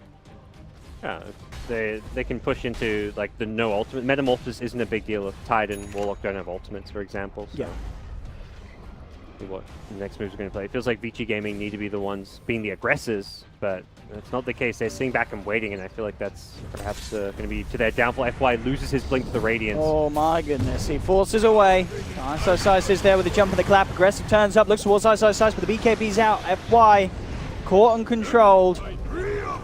And can they actually finish him off though? Will make his way across the tree line. But there's the Wind Panda setup. They'll hold the bat back. They're looking for the bigger kill, of course. They want to get aggressive, and they'll get him no problem at all. RTK turning up on the high ground, but again, the Wind Panda from ISIS just throwing the tide up in the air, allowing FL to look for more on the back lines. They try and get freeze, but the BKB's out with the Orchid, turning towards XY, but he can't quite finish it. The stone's down, RTK gets the Ravage out, will kill XY, but it doesn't matter. Aceless picking up the double kill on Black, and they're ready to move in and do some structural damage almost silly as well. Flow onto Fenrir, but they just focus the mid-range racks. They'll clear those out. Tier 2 still standing on the top lane, but the bottom one's gone, so the Tier 3's open. And again, I've got to say, ISIS' Panda player has been some of the best we've seen in a while. Black did a good job holding his BKB till the Tide Ravage was being passed. He pops it to dodge it, and ISIS' Brew just constantly cycling people up, being a complete menace. Here's one of the big ults coming out. They need something massive to happen with it. Are they going to get it? It doesn't look like it. They've dropped Chaotic Offering, but FY's the one in trouble. Oh, the Shrine keeps him alive. They do kill Nuts. Save him the racks. And in fact, with Freeze, he's got to clean up. He's a little low on the mana. BKB's come out on ISIS Freeze. He knows he needs to find kills. He's not going to be able to. Jabs able to TP away. Black. The sidelines, he'll get away undiscovered as well. So they stop the push at least with the use of the Chaotic. Drop a rock, pop some shrines. They didn't have to use any buybacks, which is kind of nice. And Freeze does maintain a pretty good level of Bloodstone charges sitting on 14, but still feels like it was scrappy. They lost Lifestealer. His item progression has completely fallen off. He's nowhere near the MKB, doesn't have buyback. We'll find a DD for Roche. I say for Roche, that'd be a Roche without your ultis. Even if Roche was there, I don't know if you go for it without Ravage and Rock, and Bruce Splits come back up. It's a pretty nice and shorter cooldown compared to the Warlock and the Tide at 100 seconds. Looking at 150 on Tide and 165 on Chaotic Offering. Massive cooldowns compared to the Bruce Split. Problematic scenario for VG Gaming. What can they do with? I mean, they're heading over as if they want to try something, but as you mentioned, looks aren't there for VGJ. Going for a bit of a bait play. They'll go straight in looking for XY, but XY gets the roll off in time. Turns towards Jabs. BKB out for Freeze. Zips across. Wants to get the quick kills first. He will. Take down the Earth Spirit. Have lost FY in return, but Nuts is going down. Freeze picks up a double. Now's the time for ISIS to play with the ultimate, and again, Panda control to one. RTK will be sort of left behind. Try and walk it off. He's fairly tanky here, but of course with the boulder flying through from the Earth Panda, the damage bringing him low. He does get a chance to Ravage. He probably will tick out here, trying to keep himself alive. In fact, with the Shadow Word, he may just do so. No. Black's there with the Metamorphosis, takes down RTK, finds a second. Storm has to kill himself. And Faceless, they've done it again with this team fight. It's VGJ trying to do something without the Chaotic Offering, and it doesn't work out. Radiant's bottom barracks are under attack. Tough. They felt like if they give up an Aegis, the game, they're going to lose a Rax, which is probably true, but at the same time, losing that fight, same result, they're going to lose a Rax. They kind of went for the, let's put our fate in our own hands and at least go for a fight approach. Taking a fight there without Ravage, without Rock. The Ravage came up just a bit too late in the fight. They didn't have it at the start, and well, they're going to lose the fight. Faceless can't necessarily fall back and take Aegis right away. Well, there's 30 seconds on life steal, so they may feel confident. They're taking out Shrines to stop the TPs in. That was a insane TP if he went for. He doesn't actually have all the vision around the Shrine, but losing this Shrine means when Lifestealer Tide TP, they can't actually TP to the Roche, and Roche will drop incredibly fast, so like this will be a straightforward claim. Yeah, Alp has upgraded, replacing the armor. Goes for the AC, not the BKB. Opting for more armor against the Lifestealer. At this point, Lifestealer is going to do no damage. He tickles the Alchemist. Same for the TB. Another massive armor hero, has evasion. Both of those heroes with evasion. You've got the evasion in the sense that Alp has Radiance. It's not a Lifestealer that can be effectively fight. And here comes the push. Once more from Faceless, potentially. Ultimate status, it's still that Ravage, of course, down 40 seconds. They have got a chaotic offering. And we can see how much the Fatal Bonds can do in these teamfights with Freeze zipping around targets. Managing to pick off X, Y, and Nuts, the two supports. Cores are still the massive issue. And here we have it. What can PGJ do? Their tier 3 starting to melt. Jabs and Black up to the high ground. Aggressive caught up by the Shiva's Guard. RTK actually blinking in the midst of it all, trying to slow them down with an anchor smash. But Black just holding Jabs his illusions. Yeah. The backliner straight away, but immediate concoction comes out. In fact, in the bot smash with a 4-man chaotic offering. RTK moving into position, but still 5 seconds before the Ravage is available. We have found Nuts, but freezes down. Jabs takes down the Storm Spirit. RTK on his way back up to the high ground. They've lost the melee racks. No freeze for 40 seconds. Still have that Ravage. Ice is out in the Brewlings. They'll jump forward. RTK still holding on to the ultimate. Jabs into the air, aggressive, falling low, tries to turn his target towards Ice, but GG is called. It's all too much at the end of the day, and those long cooldown ultimates just really being punished by Faceless. They just time pushes the sieges perfect. Yeah, and just, I think the farm game as well was won by them. They were able to completely keep Lifestealer.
In the sky, gazing far into the night, I raise my hand to the fire, but it's no use, 'cause you can't stop it from shining through.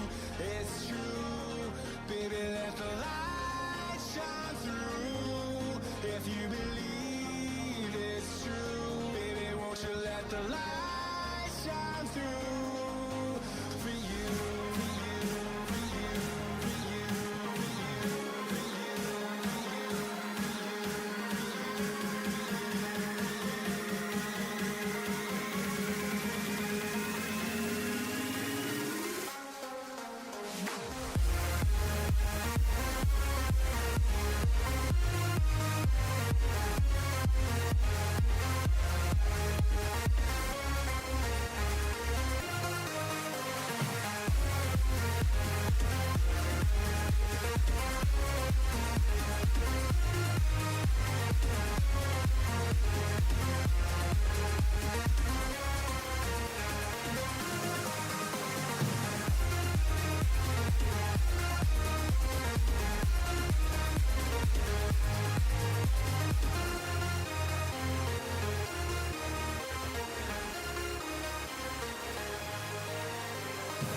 say you're on the run to the other side, my love. You say you wanna try, but you never do. Sugar, there's a reason why we lose.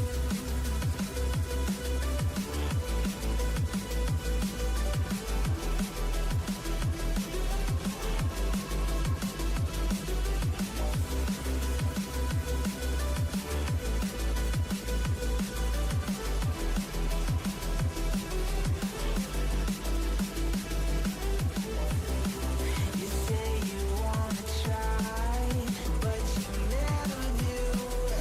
Sugar, there's a reason why we lose. You say you wanna cry, but you never do. Sugar, there's a reason why we lose. Nightmares creep while you and me repeat. This bittersweet heat is suffocating. I'm waiting and always hesitating. Kryptonite desires set my heart afire.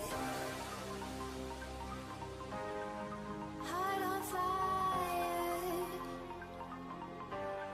Set my heart afire. Yeah.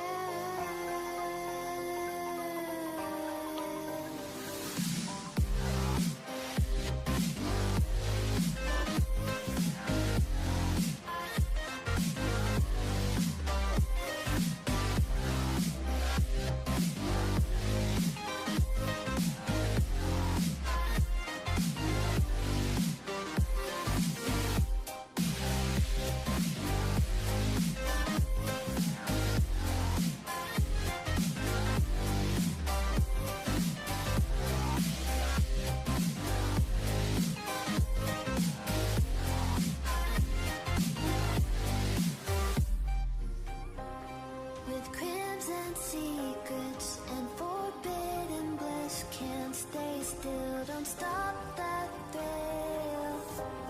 My bones crave your skin, temptation within, mistakes ignite the silence. Nightmares creep while you and me repeat. This bittersweet heat is suffocating. I'm waiting and always hesitating. Kryptonite desires set my heart afire. Heart on fire. Set my heart afire. Yeah.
inside.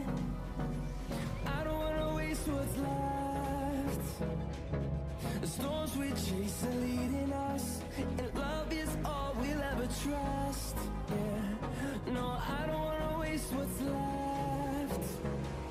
And on we'll go, through the wastelands, through the highways, till my shadow turns to sun rays. And on we'll go,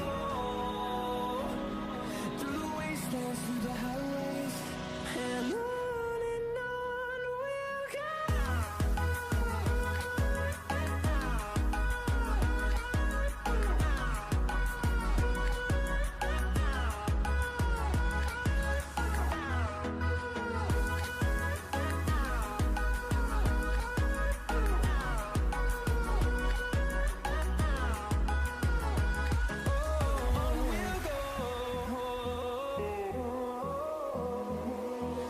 Finding life along the way, melodies we haven't played.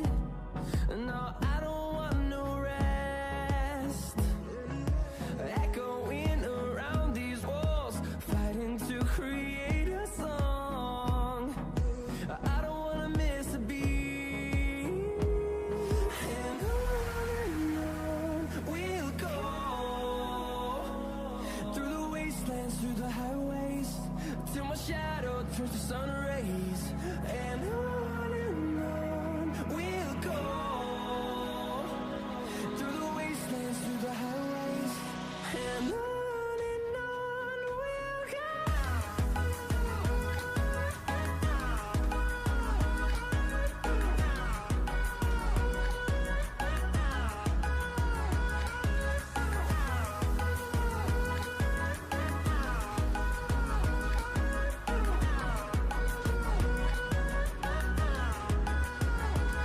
And we'll grow in number, fueled by them to see the horizon, turn us to thousands.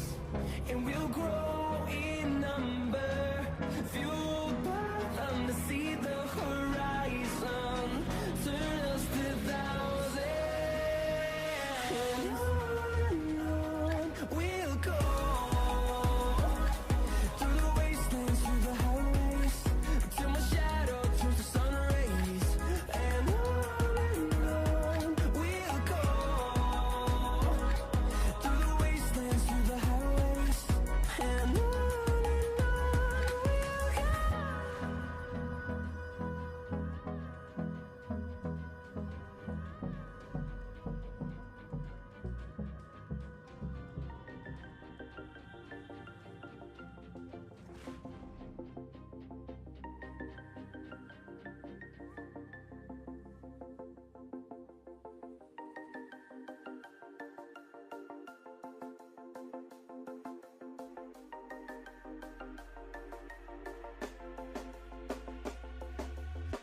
When you want to get off the darkest ground,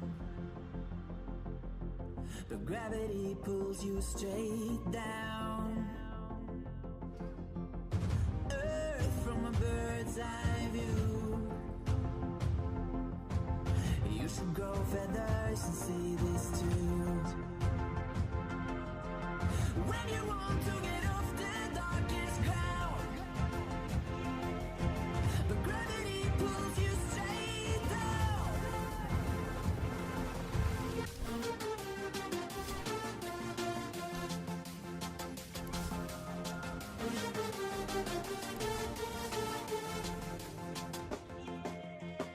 When you want to get off the darkest ground, but gravity pulls you straight down.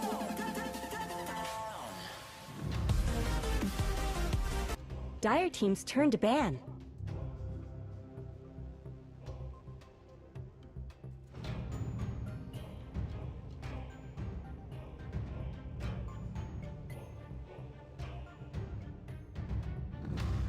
Ten seconds remaining. 5 seconds remaining.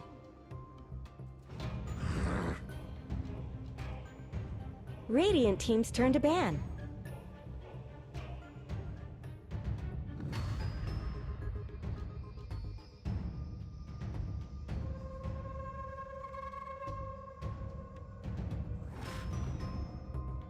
10 seconds remaining. 5 seconds remaining.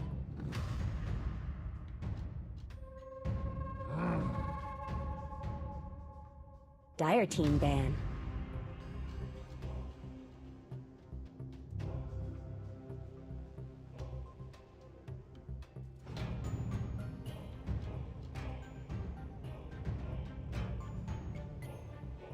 Ten seconds remaining. 5 seconds remaining.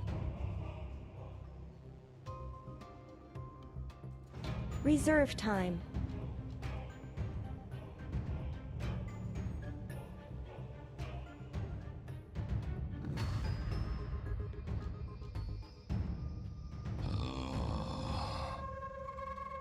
Radiant team ban.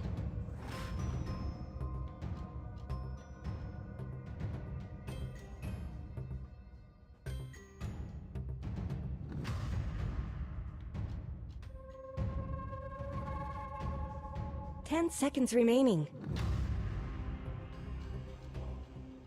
5 seconds remaining.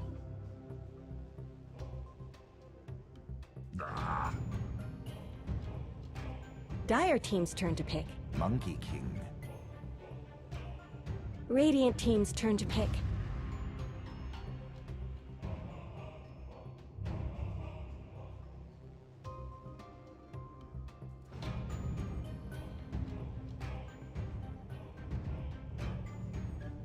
Ten seconds remaining. Visage. Radiant team's turn to pick.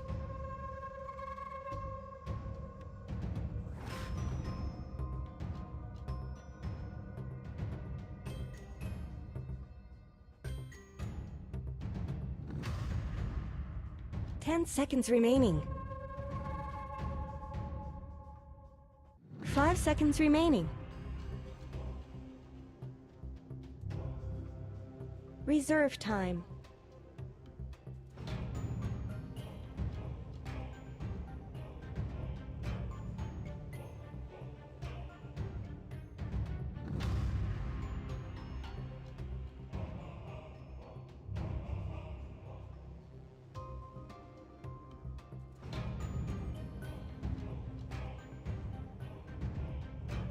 Axe. Dire team's turn to pick.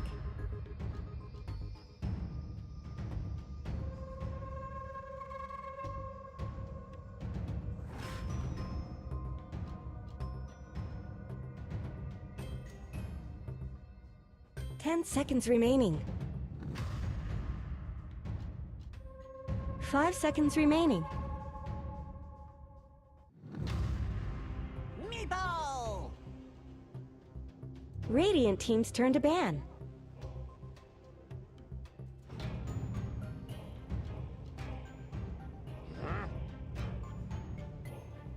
Dire team ban.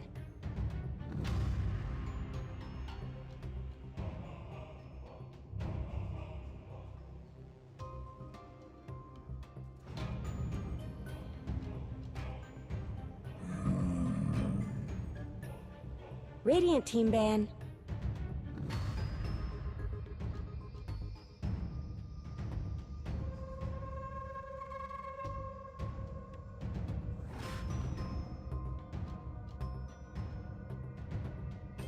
Ten seconds remaining. 5 seconds remaining.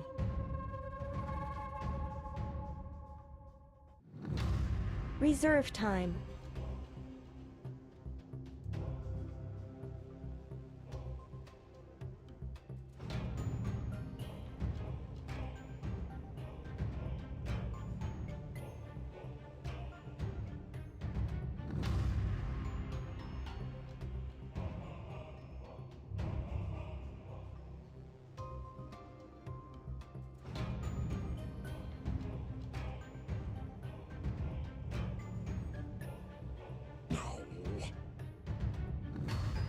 Dire team's turn to ban.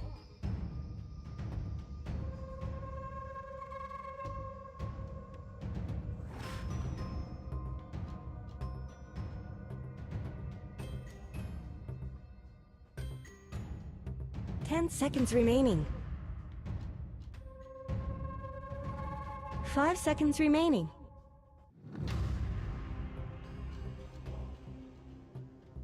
Reserve time.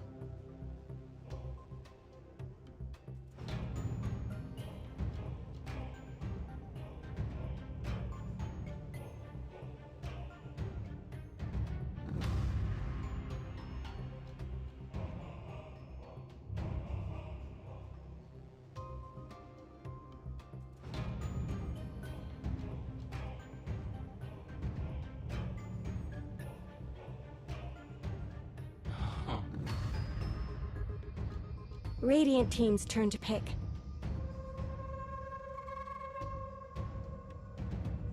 Elder Titan.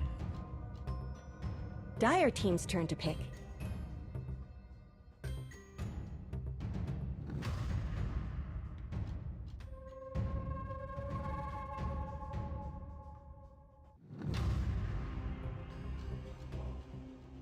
Ten seconds remaining. 5 seconds remaining. Reserve time.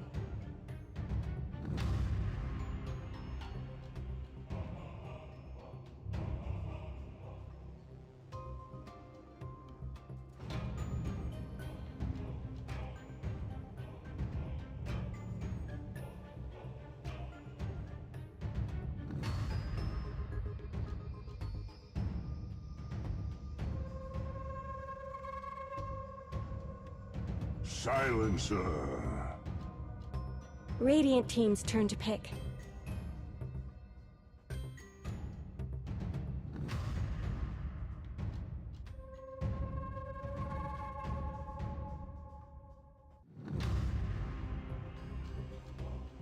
Ten seconds remaining. 5 seconds remaining. Reserve time.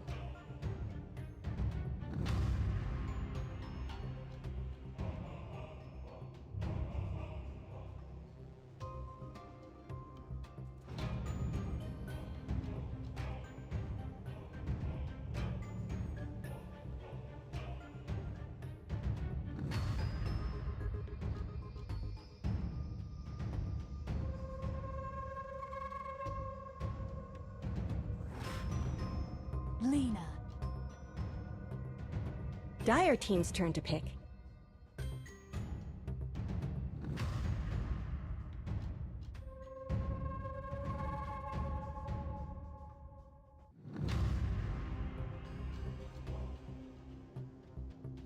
Ten seconds remaining. 5 seconds remaining.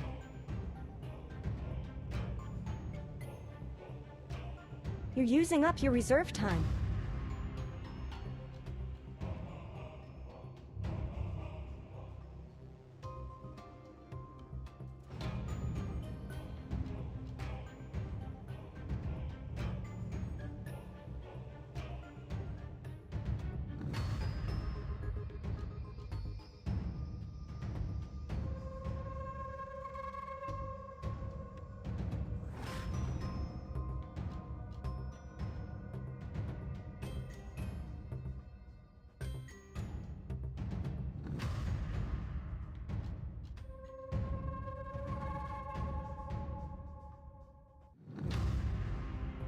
Ursa Warrior. Radiant team's turn to ban.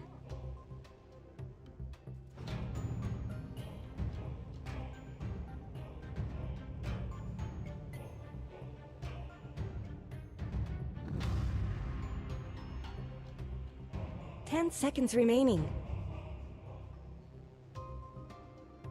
5 seconds left. Don't freeze up.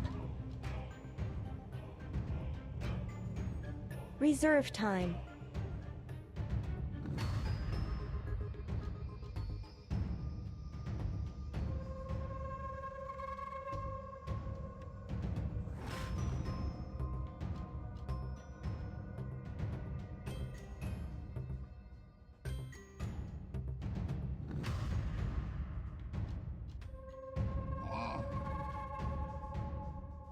Dire team ban.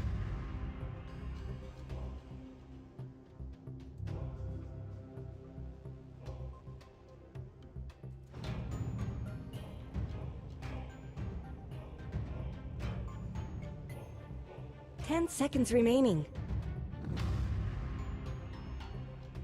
5 seconds remaining.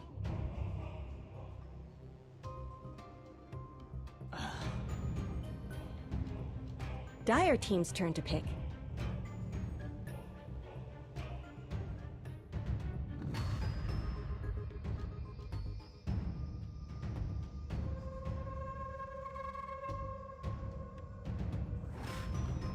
Ten seconds remaining. 5 seconds remaining. Reserve time. 10 seconds remaining. Radiant team's turn to pick.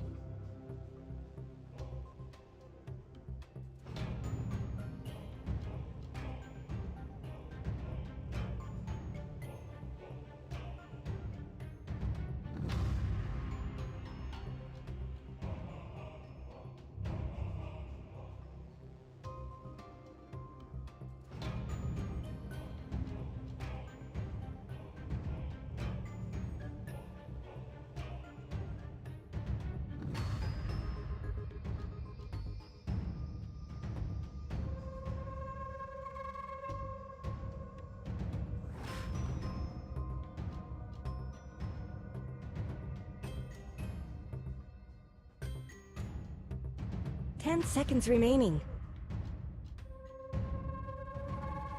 5 seconds remaining.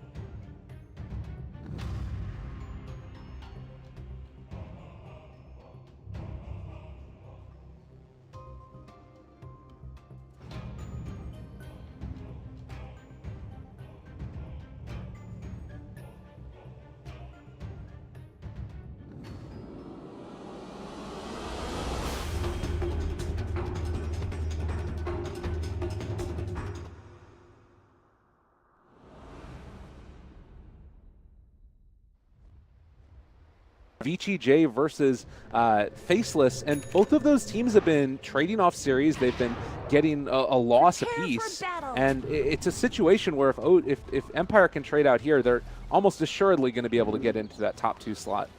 There's not many other people contesting for the number 2 spot in this group. You know, they have not played Meepo yet in the tournament. This is the first opportunity they've gotten for them. And it seems like every other team is 1-2 banded against them. So they, this is going to be the first time we'll see Empire switching up the roles between Chappie and FN. I think every single game that they played, FN has been the harder carry. Chappie's been playing Lifestealers. FN's been playing heroes like SF and stuff like that. Like, he's been the hard carry for the team.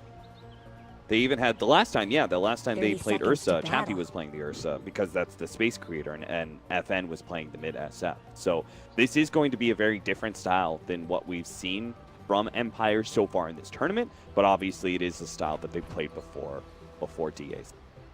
In the meantime, Monkey King will be bouncing around the trees over and over and over again. We've seen occasionally this get punished, but it seems unlikely to happen this time since great vision in the area. Although ET is kind of an interesting answer. Is going to spot out the Monkey King on the high ground there. We were talking downstairs about like supports that are able to punish a Monkey King, and ET might be one of those. Yeah, certainly. Anna's going to take a lot of damage. He's going to have to burn through one of the first of many tangos that he brought himself. It's interesting. I didn't think that Lina needed this much extra regen, but he bought himself tangos as well as healing salve, and he was given 2 extra shared tangos, so maybe this is just anticipation to Monkey King doing Monkey King things in the mid lane and being very harassive. that way he can also sustain if he does have a little bit of trouble getting the bottle out or something else. It doesn't all end up looking terrible for him. In the meantime, up in the top lane, S4 and this aggro tri-lane are able to push FN back. He's not having a great time farming, and it does feel like maybe you are lacking a little bit right here, Empire, not having the traditional support, and particularly having that camp blocked out at the early stages. It will finally be open now, but still hard to pull against this lineup. Slaughter is not a hero that is very threatening in 1v1 cases, so this is great for OG, right? They know they can leave the 1v1 for the Terror Blade, he's fine. And then the rest of OG, they can do this play where, we see this a lot, kind of innovated in 7.0, is that you you join the offlane with the supports, usually like Coddle or Dazzle or even an aggro tri-lane, and you push out the wave. That's what S4 is doing right now, is the Axe. He pushes out the wave and then the supports pull the hard camp. And you get efficiency out of your offlane and deny a lot of farm from the enemy's carry. You talk about there not also being a threat. You can see very much evidence of that. No-Tail sitting with so much armor, 12 at this early stage. They're really not able to pressure, and that allows them to continue these pulls consistently. So Arcane Curse gets thrown out on a couple. Not really going to be too much damage, but they need to be a little bit worried about No-Tail as the dives could start coming under tower soon. Yeah, I really do think they're... well, actually, they're kind of running out of firepower. Ghostic doesn't have any mana, so maybe they're okay with leaving. But I wouldn't be surprised if they rotate a support back down to bottom lane. They just get S4, you know, a strong start where he gets close to his Tranquil Boots and he has like level 3. Level 3 is like one of the big pickups for an Axe because it means he has a big damage increase in counter Helix as well as having Berserker's Call or even Battle Hunger. I've seen it a couple times. Get it at level 2, just to help shove out the opposing support that tries to harass you away. In the meantime, Chappie, he's going to be able to finish off a little bit of extra CS in the jungle, but now you've got Empire in the area looking to apply some pressure. Not even range as of yet to catch on to Ana, but there's always danger. You need to be careful about that. It did look like Meepo still saving a point. Could go back for a point to Earthbind if he wants, or just more into Geostrike.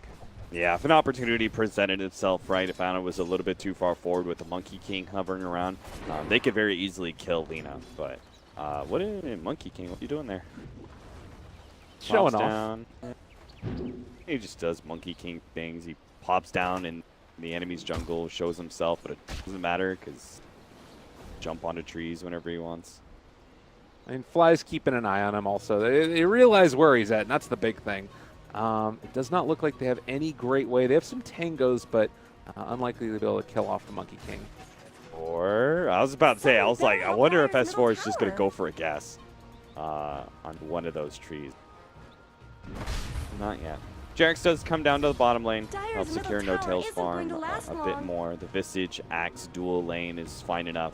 You don't want to try them too much because you start cutting into the experience of the Visage.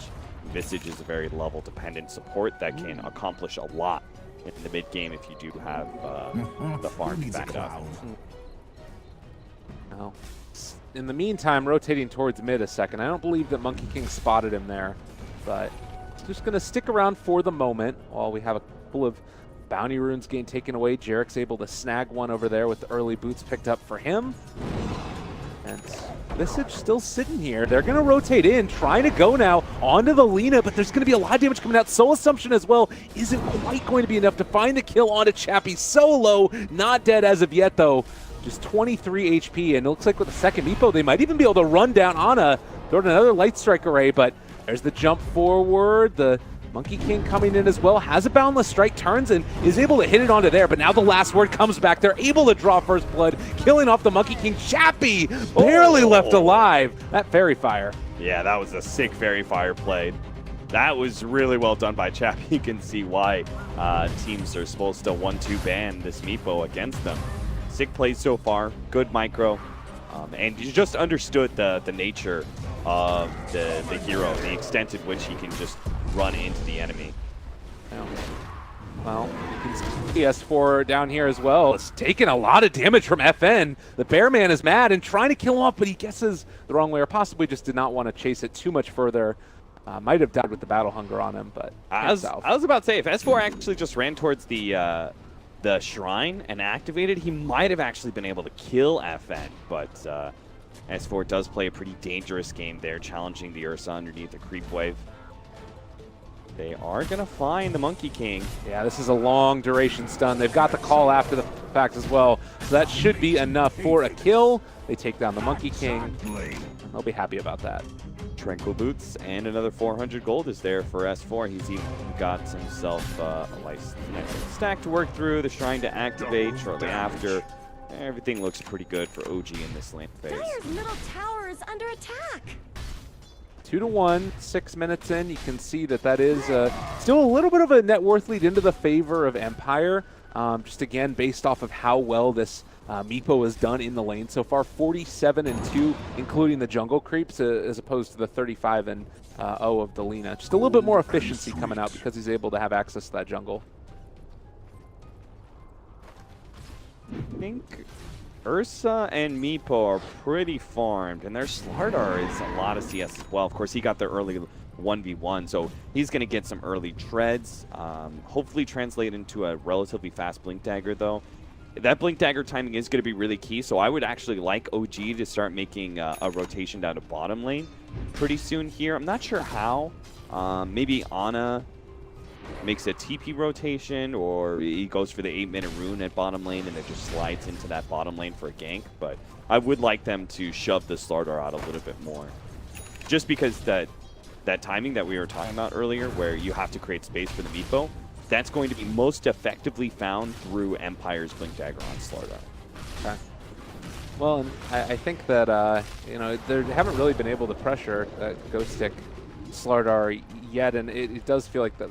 Like you were saying, it's a pretty imperative that they do it, but I mean, does it cost them anything moving down here, or is it just like need to wait till you get the levels up on Ana and find a moment to actually go for the rotation? It's just like a crime of opportunity, right? Okay. It's just like, you know, if you see the opportunity, you should head down there. King R, time. Quick little dunk. I'll be able to take that one down. Mid lane, he did have the ET move in, going to scout out to see if anything was going on over in Roche, maybe expecting that there could have been a play in that direction, but Meepo's just still farming away, building towards that first Dragonlance, and almost going to have it completed now. Yeah, it's kind of surprised they checked out Roshan, because I don't think Meepo can really get. I think he needs the third Meepo and Dragonlance before you can really do Roshan with Meepo. This is a big play. Yeah, this is great. Great timing for this. Strike Array just randomly. No, they got him. They had the bit ward down. I don't know why. They must have had a sentry just to see if there was a ward placed out for the Meepo. Looks like Dire and then, because I don't think they knew about that. It picked up in the bottom lane. They didn't have any vision there. So I think that was just scouting for a ward and ends up finding an invis hero instead. Still a very, you know, scary moment. Meepo's getting the farm that he needs, but it does feel like OG are going to have those tools that they need to deal with it. As we do have some movement down here towards the bottom lane. Monkey King is showing up. Fly trying to run out of here, but is going to be under fire and soon to be brought down as well. Good pick up there. Radiant's middle tower shouldn't have to take this abuse. They're still getting about as much farm on the Axe. In fact, he's, what, 700 gold ahead of the Slardar. Kind of to be expected because Axe jungles so efficiently. So he'll have his Blink Dagger, so maybe instead of Ana making that rotation down to bottom lane, I didn't really expect Axe to have a 10-minute blink. So I guess the first rotation can come out from him. Radiant's bottom tower. Well, they're going to be taking down these Ancients as well while their Tier 1 tower is under fire. So OG trying to make the best of it. Would you say right now that Empire are the ones that are able to more effectively take the team fights until that Blink Dagger comes up? Until that Blink Dagger, sure, because Ursa is so strong, but not anymore. Oh, well, Boundless Strike. They still are able to catch here onto the Slardar as well as the Monkey King, and now Light Strike right comes through as well. They're starting to bring Ghost Stick low, and he is going to end up possibly burning down to this Soul Assumption to finish it. Radiant's middle tower S4 grabs his blink around the same time here, so Jarex runs into 2. It won't matter though. Should be fine here. They juke the other direction. Still dealing a bit of damage. Oh, Ana will force him back with Light Strike. Blade. You can just execute that guy at any point, but holds on to it for now. Maybe that's for the best, with the Meepo actually still lurking around the corner. What I liked about what Empire did is they seemed pretty clear as a team what to do with the Meepo strategy. She's the 3-man push into the bottom lane. If you force multiple rotations by OG all the way down there, right, it's a lot of distance to get back into where Meepo's usually farming. This whole entire jungle area is usually where Meepo's at, these two areas. So those are the two cores you want to create space for right now. So I think that was a smart little play there by Empire, putting those heroes down to bottom lane and then backing up kind of at the right time too.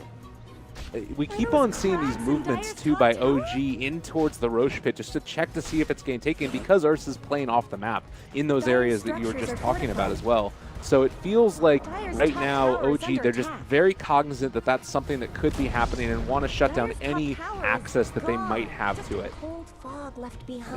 I mean, it works out okay for Empire though because they're not actually moving in to go take Roshan.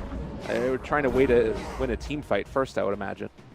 It is coming at a hefty price, though. They're losing a lot of their outer towers. Mid tower and safe lane tower gone by 11.5 minutes. And No-Tail's even going to put a good chunk of damage onto this tier 2, it seems, as nobody from Empire wants to rotate over. They're kind of baiting out FN right now with this fresh Blink Dagger picked up by Chappie. But no one from OG is taking the bait.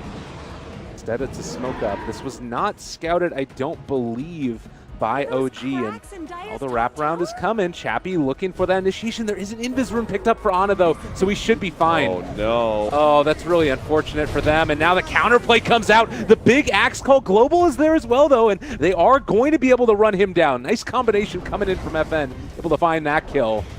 Ghost Stick in the meantime. They're going to try and run him towards the south side. Chappie takes down Fly over here. Ana going for the kill on Amiibo. They are going to be able to connect onto it. So comes out of the Invis in time to use that Laguna Blade. Good thing that he saved it. And it looks like Ana trying to run away again, but you have Ursa up on the high ground. They're chasing them down. Is going to be able to find that kill 4 in the end. Are going to end up dropping across both teams. Yeah, great use of the global silence there. S4 found a decent initiation, but there was no follow-up. He couldn't get enough spins to execute anybody, and he obviously didn't have Glowing Blade because of the global. So he jumps in, but there's no follow-up whatsoever. That said, it's expected. Global silence was used, a very big key for Team Empire in team fights. What you should do as OG now is not let that deter you in any way. You should just revive, go right back in, and start playing aggressive again, because this time around they don't have anything to stop your initiation. And as if on cue, they're going to move in again. They have Metamorphosis up for No-Tail if he wants to join in these engagements as well. Is there a point where you could start seeing OG think about like trying to rush Roshan if Global Silence was down and maybe you get a little bit more items on these heroes? Only if they get like a really good smoke push out and they catch like a very key core or even a full out team fight that they win. Only in that case. It's not something that OG are going to try and take unless an opportunity presents itself. Maybe opportunity present itself at least a little bit here as Monkey King in trouble is going to fall. No-Tail picks that one up. Decent pickoff. Does make the Meepo a little bit more scared as he's got mid lane pushing in as well as top. He is gonna probably just go for the bottom lane push, knowing that there's so many of OG members occupying the dire jungle. So better for Chappie to play in the bottom half of the map. Just because you have Blink Dagger doesn't mean that you should try and be active yet on the Meepo. It's more like you pick up that Blink Dagger and you occasionally go for a pickoff, but I think they know OG's staying really grouped up. It's one of the big things about preventing Meepo from spiraling out of control is you just gotta 5-hit something. Yeah, and they're doing a good job of it. We're going to see trading off towers, but it has really felt like OG have been the one outmaneuvering Empire a little bit around the map. They have only lost this first tier 1 tower at this stage in the game, and now over here by the shrine, they've been able to catch on to the Monkey King yet again. Throws out the Boundless Strike. Chappie's in the area, though, looking for the initiation, is able to find onto Ana. There's going to be the Global Silence. Ana's going to drop, but he's going to be back very shortly with that lowered respawn time. Still, though, nothing else to come of it. It's the Lina really is the antithesis to the Global Silence, right? Like, such a huge cooldown on this ultimate, and you get a kill on a Lina who's dead for like 10 seconds because of the low respawn time. So, time to go right back in. They're going to find the Monkey King, thanks to the birds. Well, he ends up getting taunted at the end of the day after the jump away, but still is going to end up being brought down there. And probably time to take a tier 2. So I would probably utilize No-Tail's presence and try and bulldoze the mid tier 2. Kind of opens up the Roshan taking possibility a little bit more for OG as well. There's still that outer shrine that you have to worry about, but if you can start limiting some of these outer structures, it makes it harder and harder for Ursa to feel comfortable taking that Aegis. Out as well from S4 there. If you do end up losing the Axe, suddenly that is Roshan opened up, like you're mentioning, for Empire, certainly. And, well, No Tail's still hitting away at this tower. They've got the Boundless Psych. Chappie, he's going to jump forward. There's a big old initiation that comes out. S4 is on top of all of them, though. They're going to start taking a ton of damage from the call, but it's not quite enough. The Sunder does pop off there, though, so that's going to end up being the Monkey King dead, but it's already 3 gone for OG. Empire win that one in a big way. I think No Tail actually made an uncharacteristic mistake in that he tried to back up instead of just fighting. Because he had a Metamorphosis up with the right kind of call. I think he should have just looked to execute one of those meepos. You could see one of them got away pretty low HP. And if he just fought immediately, maybe he could have gotten that kill. Probably would still die, but it would have made the trade-off a lot better for OG. Probably trading 1 for 2 or 2 for 2 even. In the end, though, Empire win that fight. They get an Aegis. They have Global Silence coming back up in 10 seconds. This is their opportunity to take the mid-tier 1 tower. I really think they should force this fight, even with the Terrorblade coming back up. They know there's no meta.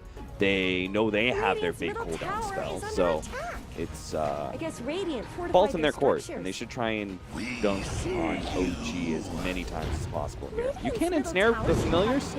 No? Apparently not. All right. The new every day there is. You know that that spell is like literally comes from Warcraft 3 as a spell to catch flying units. Yeah, well, I guess it's not working anymore, but they're Chappie on top of both No Tail as well as Ana.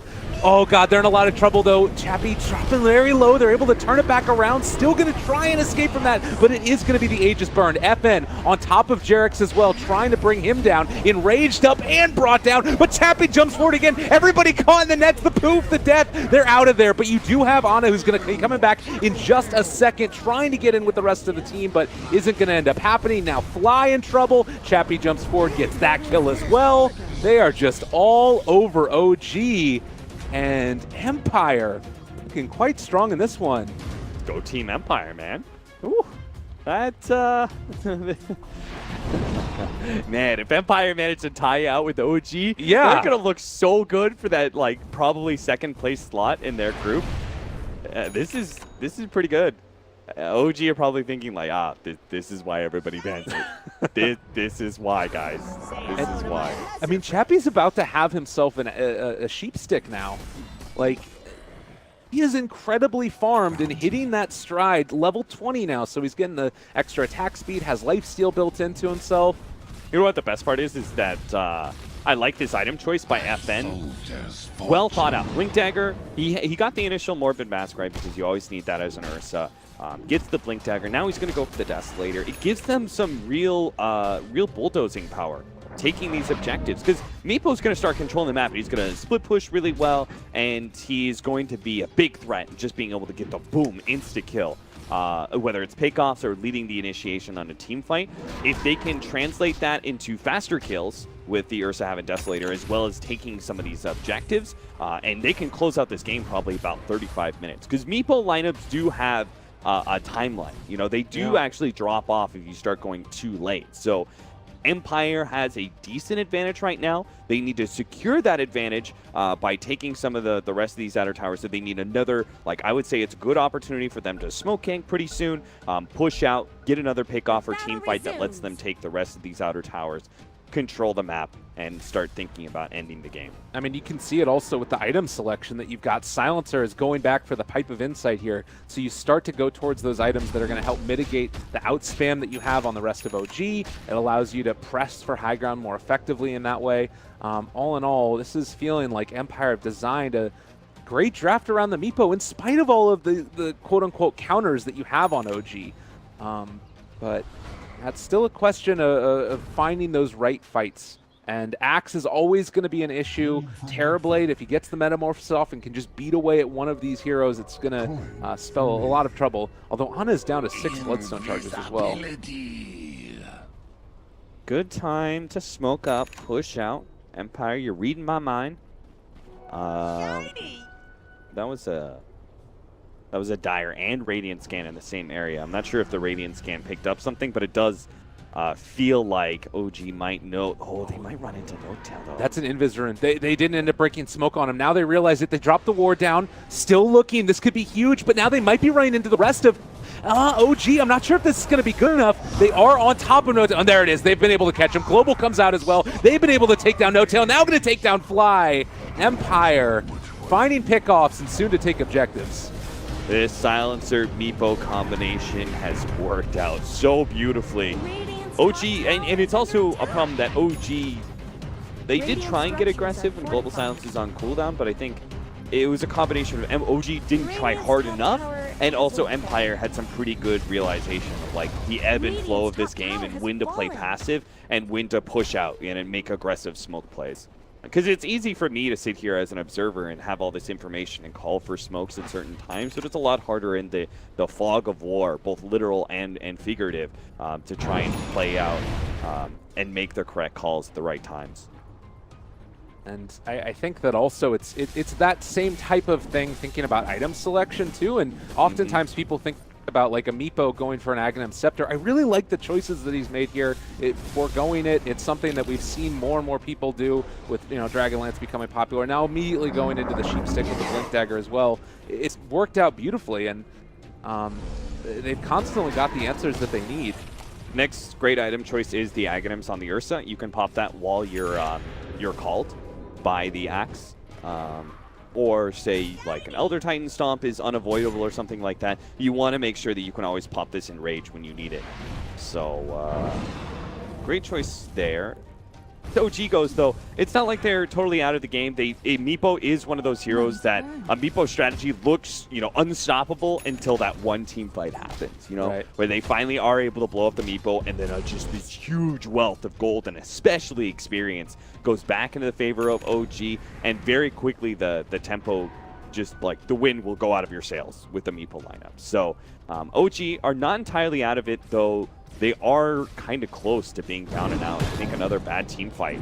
This could be the right initiation here. Oh, good force staff away. Well played by No-Tail up on the high ground. That's going to keep him alive. A huge call. They're on top of him, able to take down the Meepo. That was so needed, and now Monkey King going to drop as well. OG pick up a huge couple of pickoffs. Woof. There goes that win we were talking about. OG now take full control.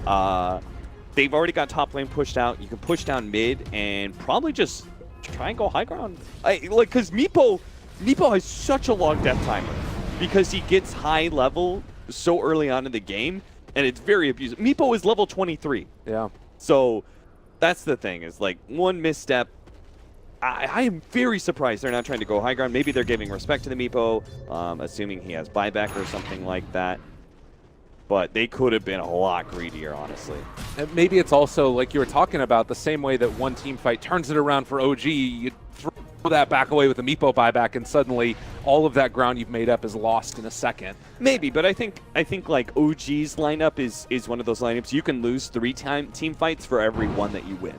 Okay. You know, it's actually more about the Meepo lineup, right? You just cannot afford to lose very many team fights as a Meepo lineup. Period. Well, they're on top of No-Tail yet again. The lift up from Jerax, this might actually spell his doom. He is going to be caught there. They get the Sunder off, so bringing FN very low, even through the Rage. It's a pretty nice play, and it does look like Ghost Stick has Blink up in a second. No, it's going to be broken. They're on top of him and should be able to, well, maybe find the skill. You have the turnaround that's coming in. There's the crush. They're able to take down one, but now you got Meepo that showed up. Ana is off on the other side of the engagement, and it looks like they are going to be able to slow No-Tail for the moment. Chappie, another instance in Blink in 3, 2, 1, but they get the crush nonetheless. There's No-Tail going to get sheeped, going to get caught, going to get killed, but S4 again shows up. They drop down, not the Meepo, yo.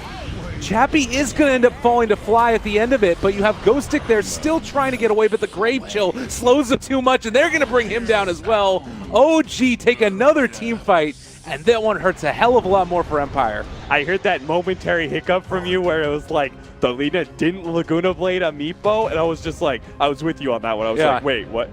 You didn't try and pop the Meepo, but hey, it all worked out, right? They got the spins. The Visage came in and finished off that one low HP Meepo that they needed to kill, and boom, OG, they like look at the way the the net worth graph like dropped so dramatically. You know, it was like 7,500 gold lead, and they had 15,000 experience lead at that point in time, and it's just up and up. 2 team fights, 5,000, probably like 6,000 gold and experience gained for OG over the last 5 minutes.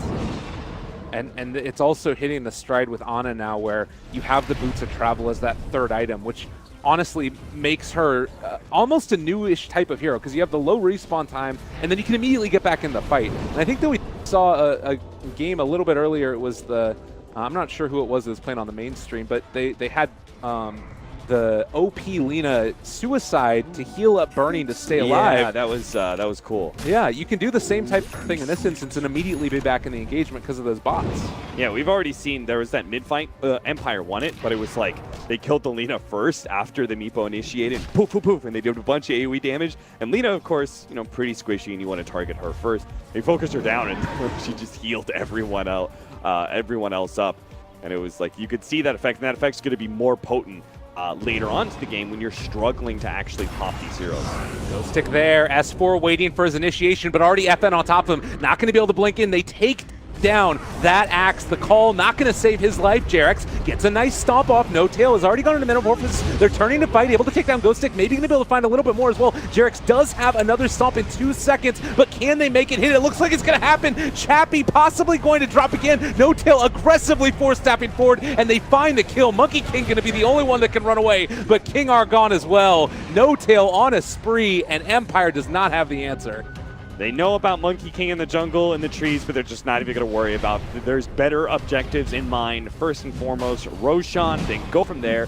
70 seconds on the clock for a Meepo, and you'll probably have a, well, I'm not sure if they'll have Metamorphosis long enough to go high ground, but they can at least get some good control of the map with this extra life. So, OG, it seems like there's going to be no, I'm not even going to say miracles, we'll just say upsets.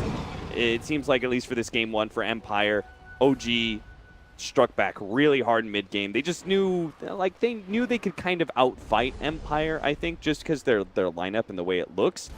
They just kind of let Empire make certain initiations and always counter-initiate very nicely. Jarex in particular with that.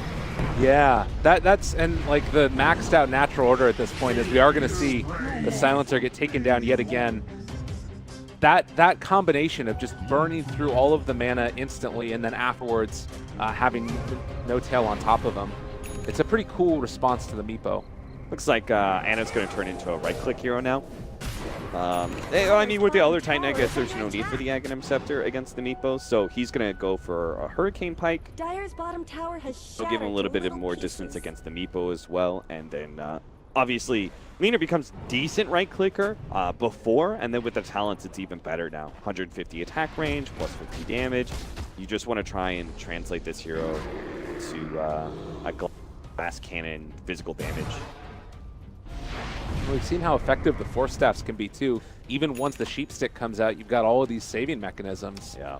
The 4% from the Fiery Soul stacks, it's really big. You get 40 attack speed from the Fiery Soul stacks, and then you also get another 4% movement speed bonus per stack as yeah. well. So Lena's just like, you know, a machine gun over there, yeah. and is running at max movement speed all the time. Yeah, that is got the lone druid treatment definitely. Yeah, for sure. In the meantime, that's gonna be hard. Like Meepo's such an initiation-focused hero, right? But there's only so far Taggart can get you. Yeah, and maybe it's, again, talking a little bit just about losing that momentum for a moment. It definitely felt like there was that time where they could have gone, but those 2 pickoffs in the jungle where they just went a little bit too deep. It's up, suddenly switching back around, and now every damn person has a Force Staff. Dire's bottom tower is being chipped basically, away. or Hurricane Pikes as well. They can still, short Empire can still do something here. They still have the big combination, Global Silence and Poof. Even if it's not as effective as it once was, the right initiation can win it for you. You know, just bursting down the Terrorblade, getting the Scythe on him, and bursting him down. And our Ursa is still decently strong. They really need BKB on him, though. That's the problem, is that OG drafted such a fight lineup. Kind of makes me think of the way EG did with that Lifestealer and Poker, right? Is that they just had such strong team fight, and no matter how much split push and stuff you have in this current meta, you can't end the game without a team fight. You have to beat the team in a 5 versus 5 before you can end the game. And it sounds like kind of trite. It sounds like, well, yeah, duh, that's Dota. But honestly, in previous metas, you could actually literally rat your way to victory or something like that. But this is very much a team fight era. Yeah, which personally I like a little bit more. Oh yeah, for sure. It's very entertaining. FN pops the Enrage with the Aghanims, is going to be pulled back in a second time though. You will see after that happened, and I mean it's not going to end up mattering. He's still so squishy once that Enrage is down. So another nice pickup, and OG ready to storm high ground. They have literally a 4-staff on every hero on their team now. And if you have like an initiation that comes in from Chappie, they're just going to be kited away. Not really great answers. Ana hitting from low ground, incredibly far away. There's one 4-staff use, another 4-staff use after the fact. Go stick. Man, you weren't joking about that. Yeah. Visage just picked up his from the courier. I mean, it's a good answer, right? Yeah, it's a very good answer. Because they're so dependent on getting the initiation and bursting down a hero. You delay that in any way, and it just cripples the whole entire technique Dire's middle barracks have that fallen. Empire's trying to employ. It's 900 range that you get pushed, right? For 4 staffs, is that am I silly here? 900 range? That sounds too far. 600 units? Yeah, okay. 600 units. So they can get pushed 3,000 units with the 4-staff. That's what we're talking about here. Go, go, go! Now I want to see OG line up. Yeah. You know, like, 4 heroes decently spaced apart, and they just push one hero, down a lane, and then at the end that hero pushes himself. Great.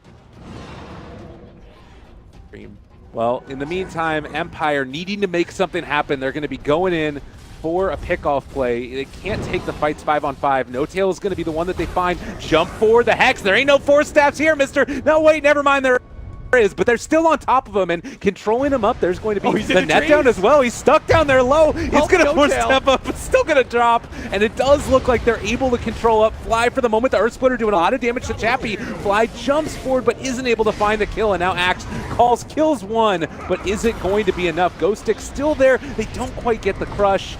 Chappie is back in here. He sent back a couple Meepos. Can go in for another round if he wants to. Has the Blink and the Hex available. Looking for Ana. Is going to be able to jump forward, catch it. The 4-step actually hit the Meepo instead of Lina. So that means that they are going to be able to take her down. And now S4 also in some trouble here. The chase forward by the Bear. Empire may have found the answers that they needed.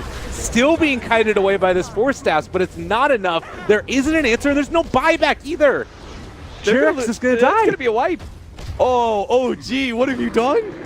Oh my god. I mean, it's fine because tier 2s are up and stuff, but that could have been just Terrorblade dying, right? It really could have been as simple as that. Like, oh no, they killed our Terrorblade, everyone else will be fine. But OG kind of stuck around. They thought oh, maybe we can still fight this. The Axe went back in, killed the Monkey King. That kind of led some of the other OG members to try and stick around and see if they can fight it out. But Chappie, that initial fight, most of his Meepos went down about half HP. He was very good at cycling them back to base before going for that second round of aggression behind that top tier 2 tower. And the other thing is that, and part of the reason it's working is because he got that level 25 400 health. Yeah. Like we saw that a couple of those Meepos got quite low. That would have been a kill, I think, in the previous engagements. But so many great talents on that hero, and he's also been able to build back in towards a Scotty. What do you think is the next big item for him? Some people go like the E-Blade. I've seen Heart a long time ago. Not sure. Not sure if Ethereal Blade. Maybe. Yeah, probably Ethereal Blade. I was just trying to think it out if there was any reason you would get more stats over the potential burst damage. But it's like that was a dream scenario.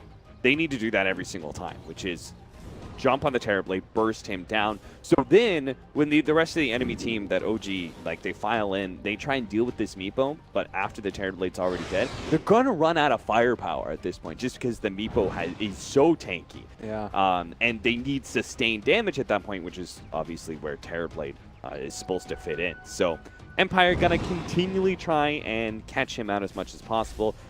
They also have to fear that eventually Ana will turn into a right-click damage dealer, though right now he is trying to work on Lincoln Sphere, next item to deal with the blink sight device from the Meepo. Yeah, that makes sense. You need to make sure that happens. I like the movement around Chappie again, trying to finish off these towers whenever possible. I'm also curious if we're eventually going to see Empire going back for the bots on him to allow him to go for those, constant split push. It's a scary against the lineup that OG has because of all their pressure. Does the game plan change that much for OG the way they want to try and take it? Do they still keep on going for 5-on-5 engagements? Yeah, I don't think this game changes too much for them. It's kind of like the resilience. Just need to have some mental resilience and say, okay, just because we lost this team fight doesn't change anything, right? It's just like we were talking about before. They won a team fight off of global silence. That doesn't change anything. You don't revive and then play scared because you lost a fight. You need to stay mentally strong and just go back out there and win the next one. So I don't think anything really changes for them. Probably just protect No-Tail in his positioning a little bit more. If No-Tail's going to be farming, remember that like half circle I was talking about earlier? Push out some of your heroes so the smoke comes in.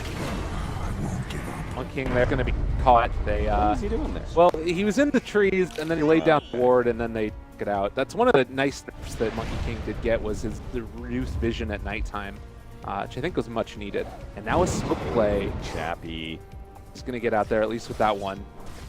See if anybody else from Empire is going to get caught. King R, they're there to break the smoke. I was about to say, I don't know why King R's outside the base.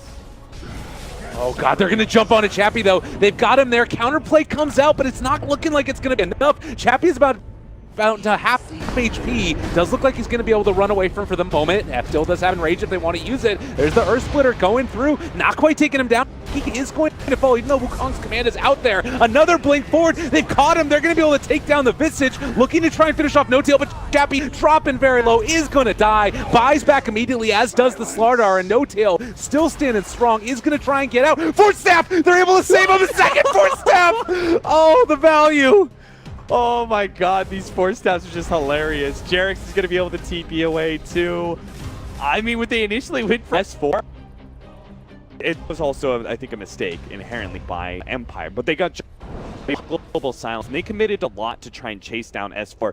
S4 got like, go out of there, It was just like 3 force staffs in a row, just like poof, poof, poof, and he was so far away. And there was also a little bit of miss micro there from Chappie. He brought a low HP Meepo, and that's the end of the game, I think. Oh no, Chappie. Maybe. Well, turning, trying to get out of there. The battle hunger is on him, but can they get it? They're so low. Ah, they got him. And yeah, that one should potentially be it. 120 seconds, and it all started because they were trying to kill the Visage Familiar, and they couldn't quite get it. You know what they call that, right? What? Debated. Cap outdated. You've been debated. All right, well, Roshan time and time to end the game for OG. I have to say, like, OG,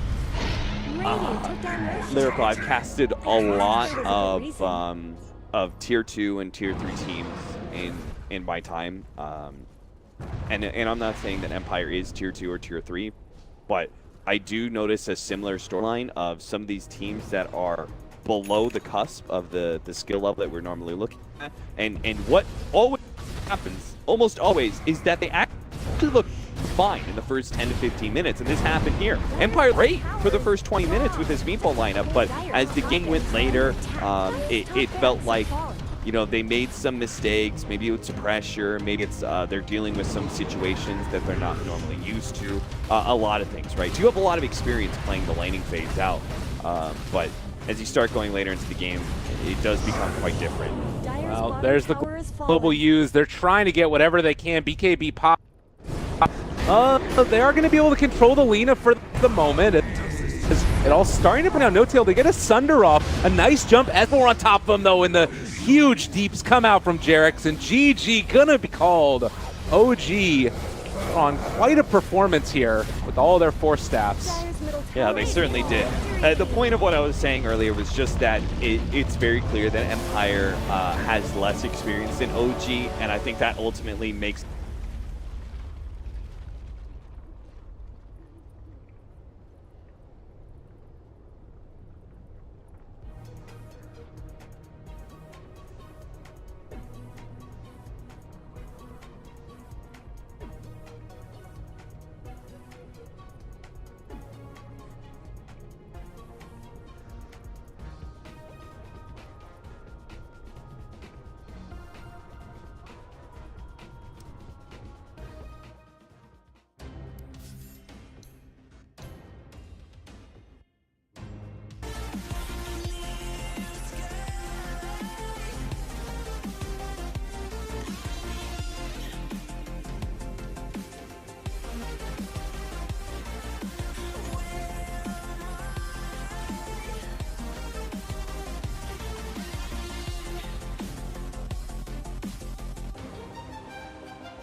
grow feathers and say this too. When you want to get off the darkest ground, but gravity pulls you straight down.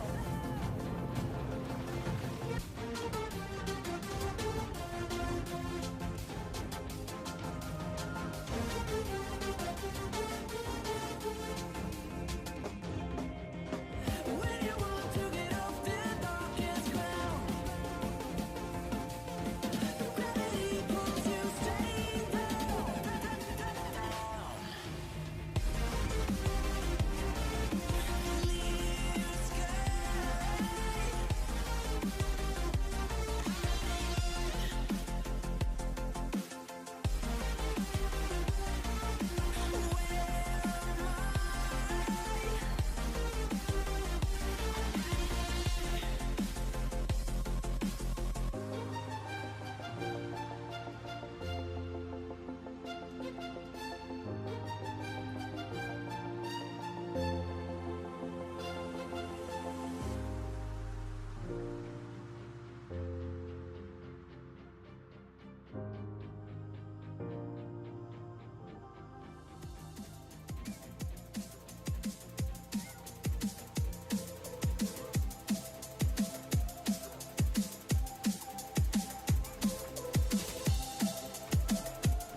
Dire team's turn to pick.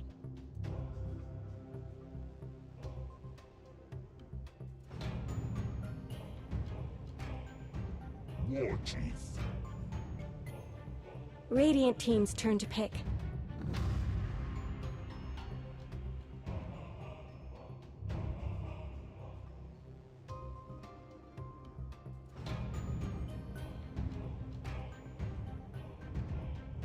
Ten seconds remaining. 5 seconds remaining.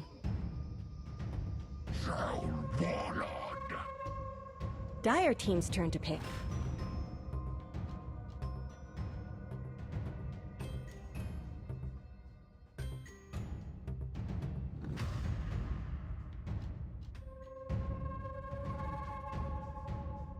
Ten seconds remaining. 5 seconds remaining.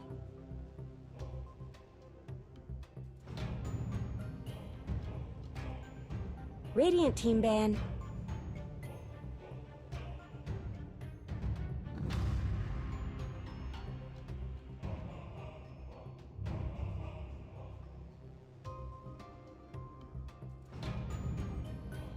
Ten seconds remaining. 5 seconds remaining.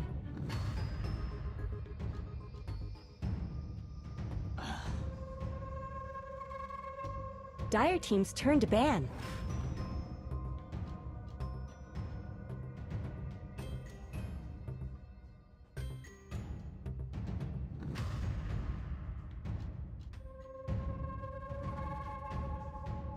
Ten seconds remaining. 5 seconds remaining. Reserve time.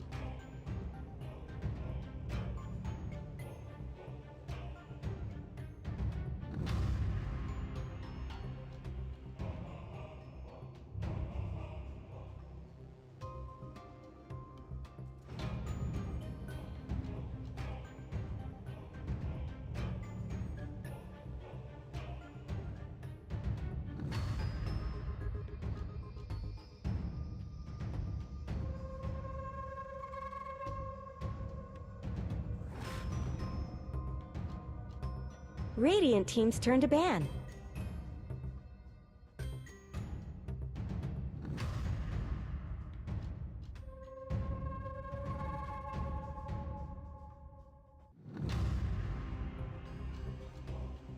Ten seconds remaining. 5 seconds remaining.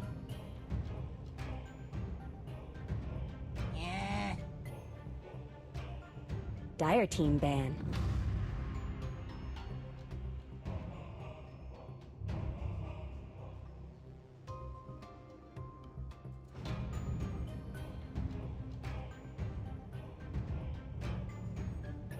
Ten seconds remaining.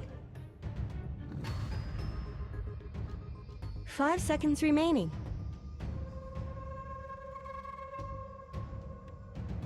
Reserve time.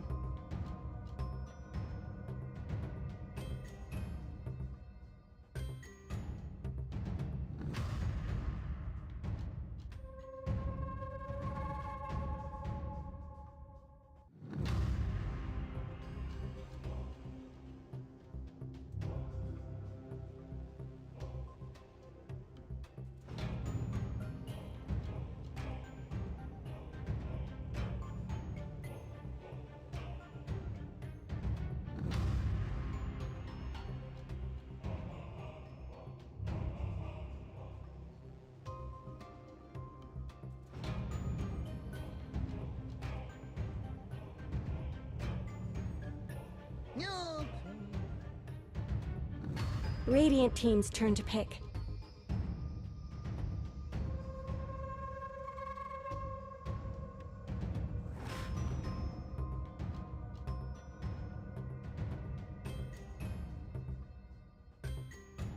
Ten seconds remaining.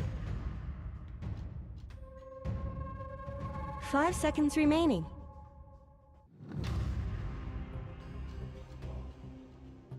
Reserve time.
Dire team's turn to pick.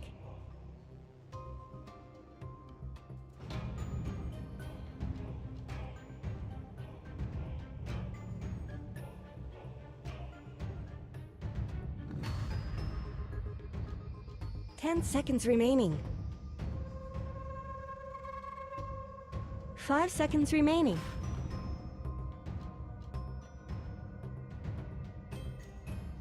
Reserve time.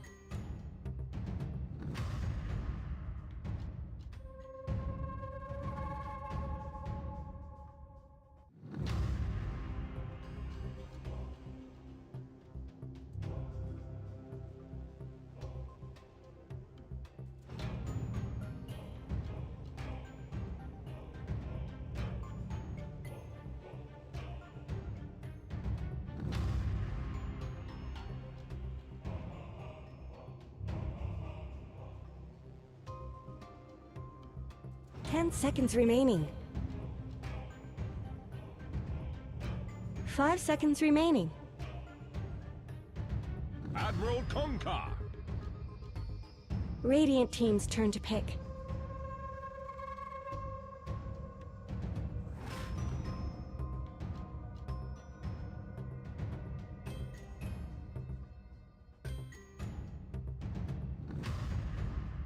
Ten seconds remaining. 5 seconds remaining.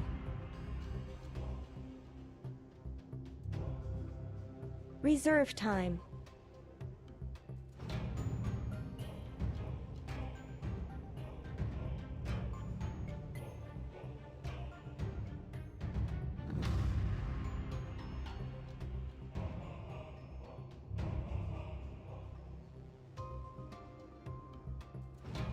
10 seconds remaining. 5 seconds remaining. Sand King. Dire team's turn to pick.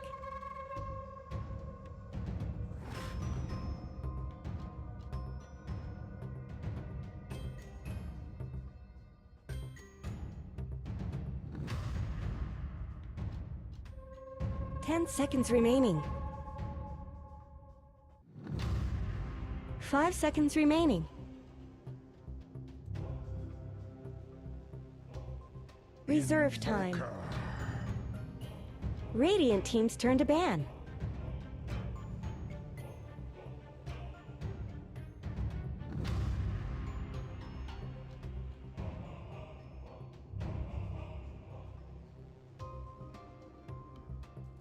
Ten seconds remaining. 5 seconds remaining.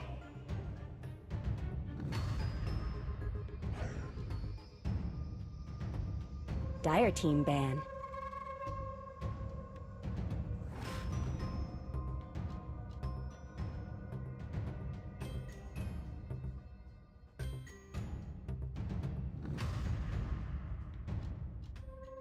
Ten seconds remaining. 5 seconds remaining.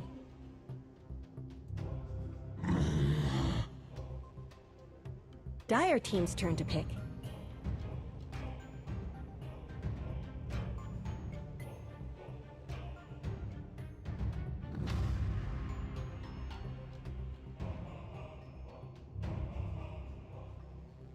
Ten seconds remaining. Arc Warden. Radiant team's turn to pick.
Ten seconds remaining. 5 seconds remaining.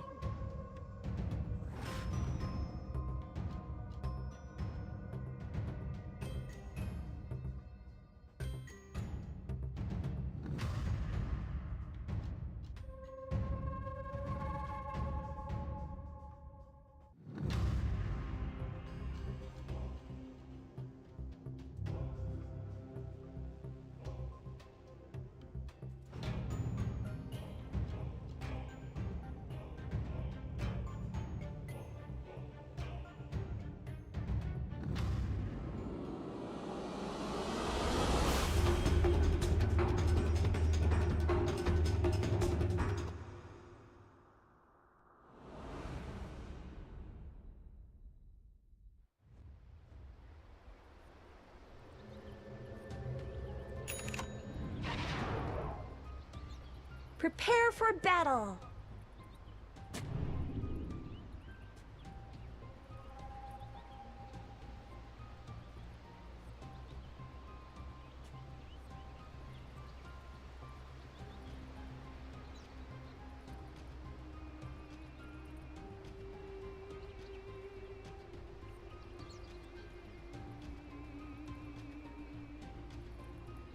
Get more of a safe lane hero now. Okay. Small little adjustments. I'm sure No Tail will also have his own spin on it. Right. So we'll have to kind of see how it go, because I'm sure he's going to be a lot more active than many other Arc Wardens. And he has a couple of changes. Ended up getting an increase in his Spark Wraith damage at the level 25 talent, which is not going to be super relevant. But a bunch of changes to Flux to reduce the cast range of it. It scales up with levels, and I think that that's still something that you're probably going to want to max early just to be able to have that presence in the laning stage. But the big one that changed, I believe, a patch or two ago was the increased sort of uptime of Tempest Double, where now it's around more often, but it lasts for less time, if I'm not mistaken, that's the way it works. Or they might have switched it around, but basically you're able to have it more often. Yeah, I believe you are correct in that regard. It's definitely lower duration than you're on the money there. It does mean that you just can't like throw out this Tempest Double and should basically just sit in the fountain and farm with it a whole bunch. I think the downtime, even if it's up more often, I think the downtime is larger than it used to be. Okay. Whereas, but you know, before it was like you almost always had a Tempest Double and it was always farming and split pushing for you.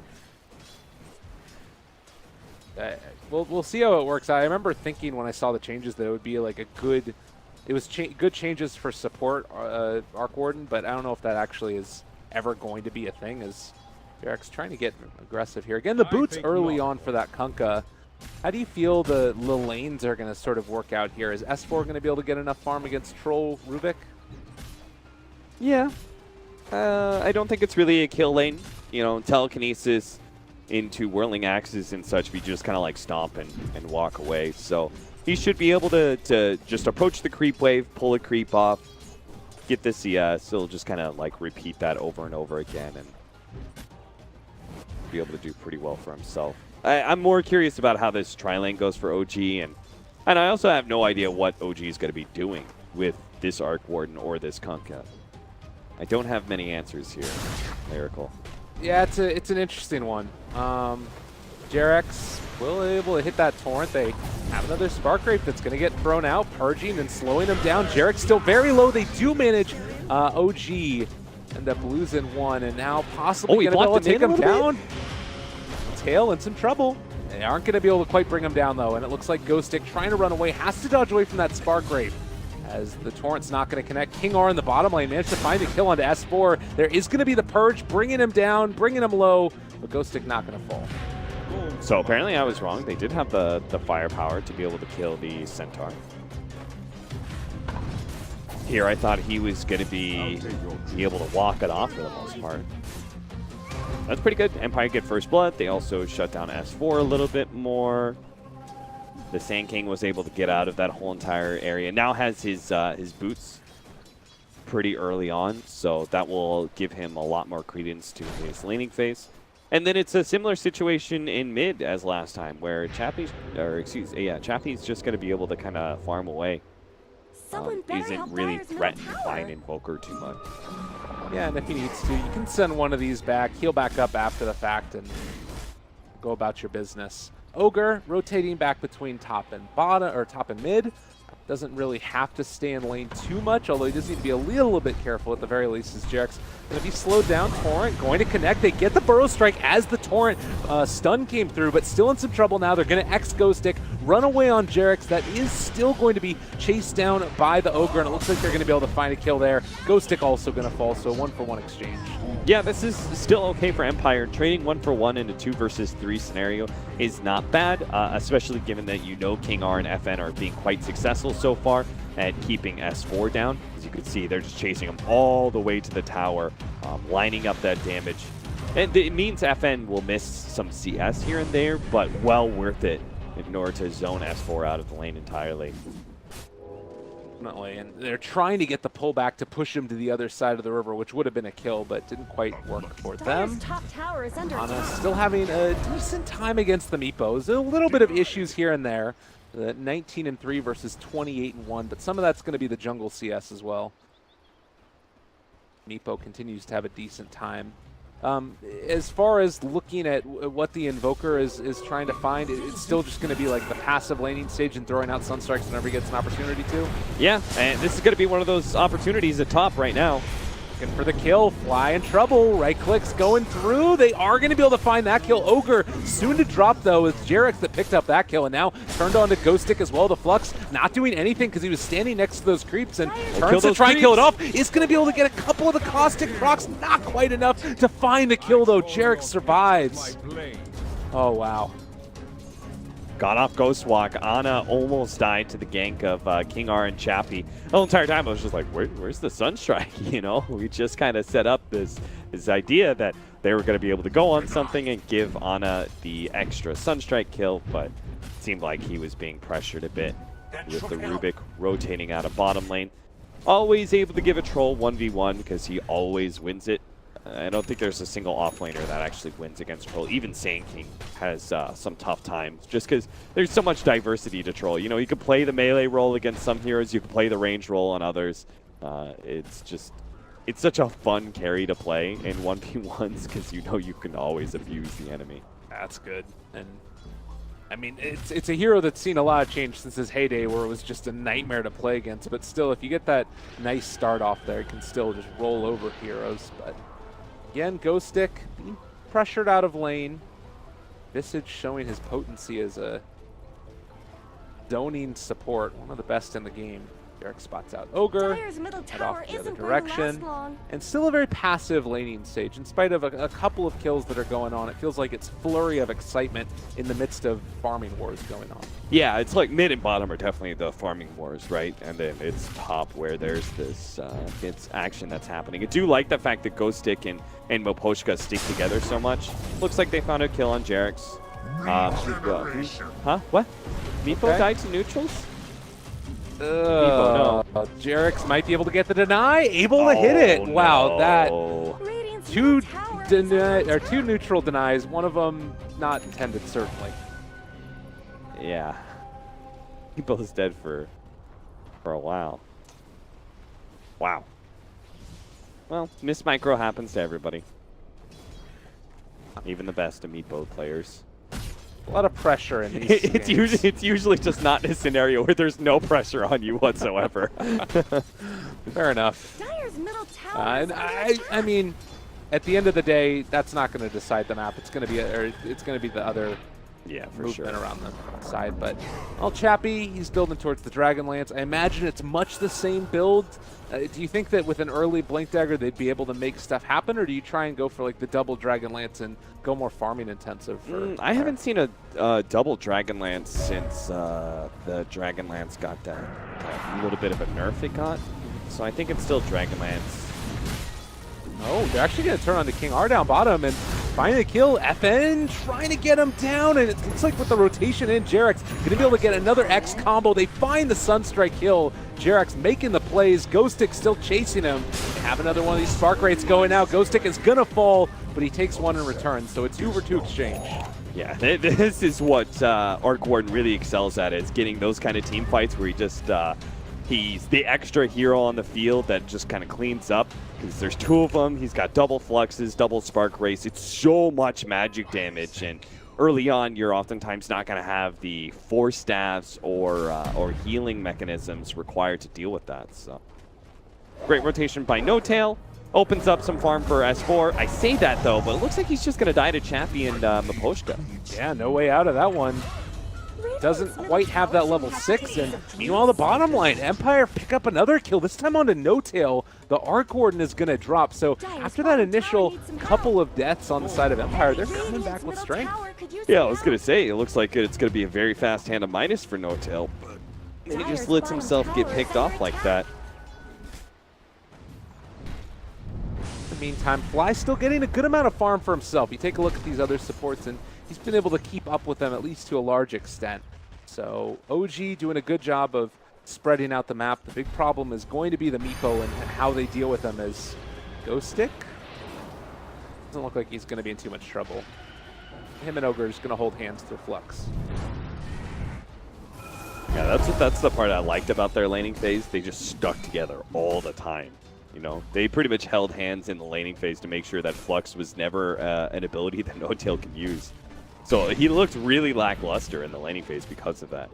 Against solo offlaners, though, in situations like this, it just makes Flux look like a really OP ability. You just can't move for like 4 seconds. Yeah, a lot of damage. Jarex is going to be able to get out of this one, but there's the X combo. They take him down with the Fade Bolt before they can get the full assortment of damage out, but there is still going to be a Cold Snap as well as a Grave Chill, and managed to find that kill. I fix it up. Invoker's still top net worth right now, so he is keeping pretty good pace with the Meepo. Both have gotten... Actually, Meepo died to neutrals and only got an assist, while the Invoker does have 1 kill in his name from a Sunstrike, so that does help out quite a bit. I mean, you also have No Tails getting closer to the Midas, so it feels like these cores are going to just scale naturally a little bit better. Yeah, I think, I was trying to theory craft it out. I think OG's lineup can play a lot slower than last game because they can reliably go late game. They're going in for this one now. They're on top of the Arc Warden, and No Tail is going to fall here. So interestingly enough, you got Rubik, who's able to steal max level Spark Raid. Ghostic not quite going to die there. Get him range creep. Looks like Ghostic will be able to escape. But that's a pretty nice little pickup for the Rubik as well. Oh, absolutely. The Rubik, King R's been doing a lot here. He's moved around the map. He had his level 6 pretty early. Picking up that Spark Wraith, he can do a lot of different things with it. It could just be an extra nuke where he uses it with telekinesis for the guaranteed damage. He could set up a trap somewhere. You know, those Spark Wraith traps. Yeah. It's like a whole new version of Techie Mines. It's so annoying. You're just like, oh, whoops, I stumbled a little bit too close to the trees, and now 5 Wraiths are chasing after me, and I'm going to insta-die. Chappie, you okay there? For Meepo. He was having a hard time with Roshan bashing the shit out of him. Now Roche very upset at things, and you can see he's not quite able to take it yet, Meepo. Needs to get that level 15, I would imagine. Lifesteal comes online at that point, and then it becomes a breeze to take it down, particularly with Troll ulti. Next couple of minutes, we have the Blink Dagger done for Meepo. Where do you look for? Is it only the Arc Warden pretty much, or? No, there's a lot of different pickoffs that are worth it. It's just, again, it's about what opportunity presents himself. I would normally look to smoke, push out about now, get any one of the cores, and maybe you can turn that into a Roshan kill. On Dire's top tower.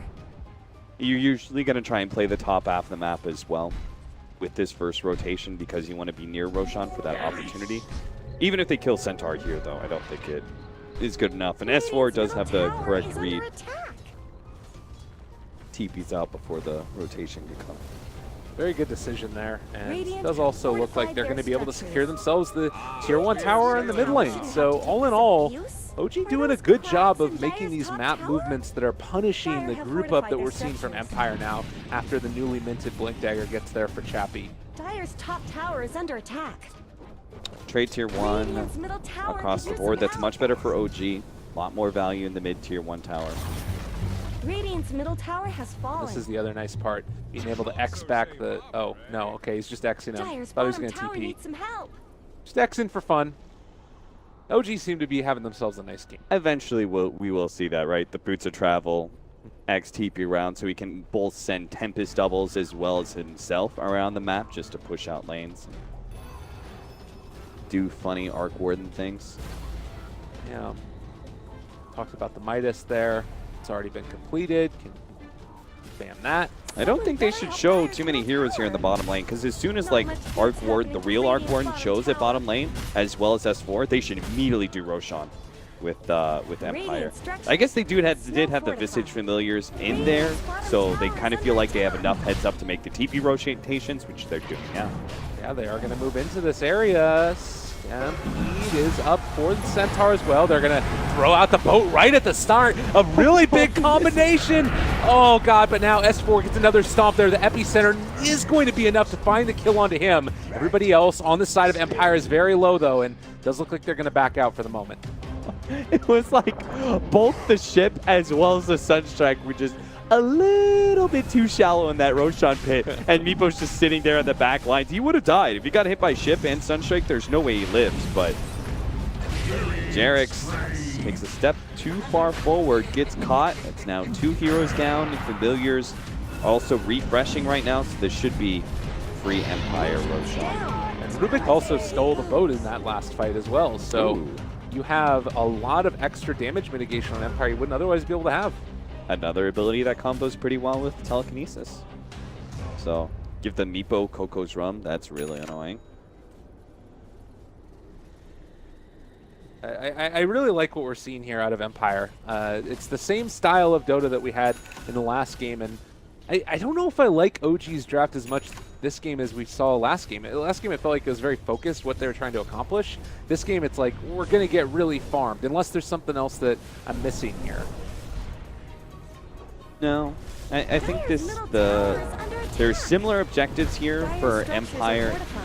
Game 1 and Game 2. Now, another big stun that comes out, and they are going to be able to bring down Mapushka fairly low. He is going to die to that meatball, but they call it off now. Empire's going to back. I think the difference is that Troll is a better secondary carry going later on to the game for Empire, so they have a little bit more of a plan B, but I still think a Meepo draft is ultimately a Meepo draft, and it's centered around him. And then OG is a little less active. You know, the last game, if they have the same kind of heroes, there's no way that they give up Aegis like that, right? They would probably win a team fight with the lineup they had last time. Jarek's quick thinking.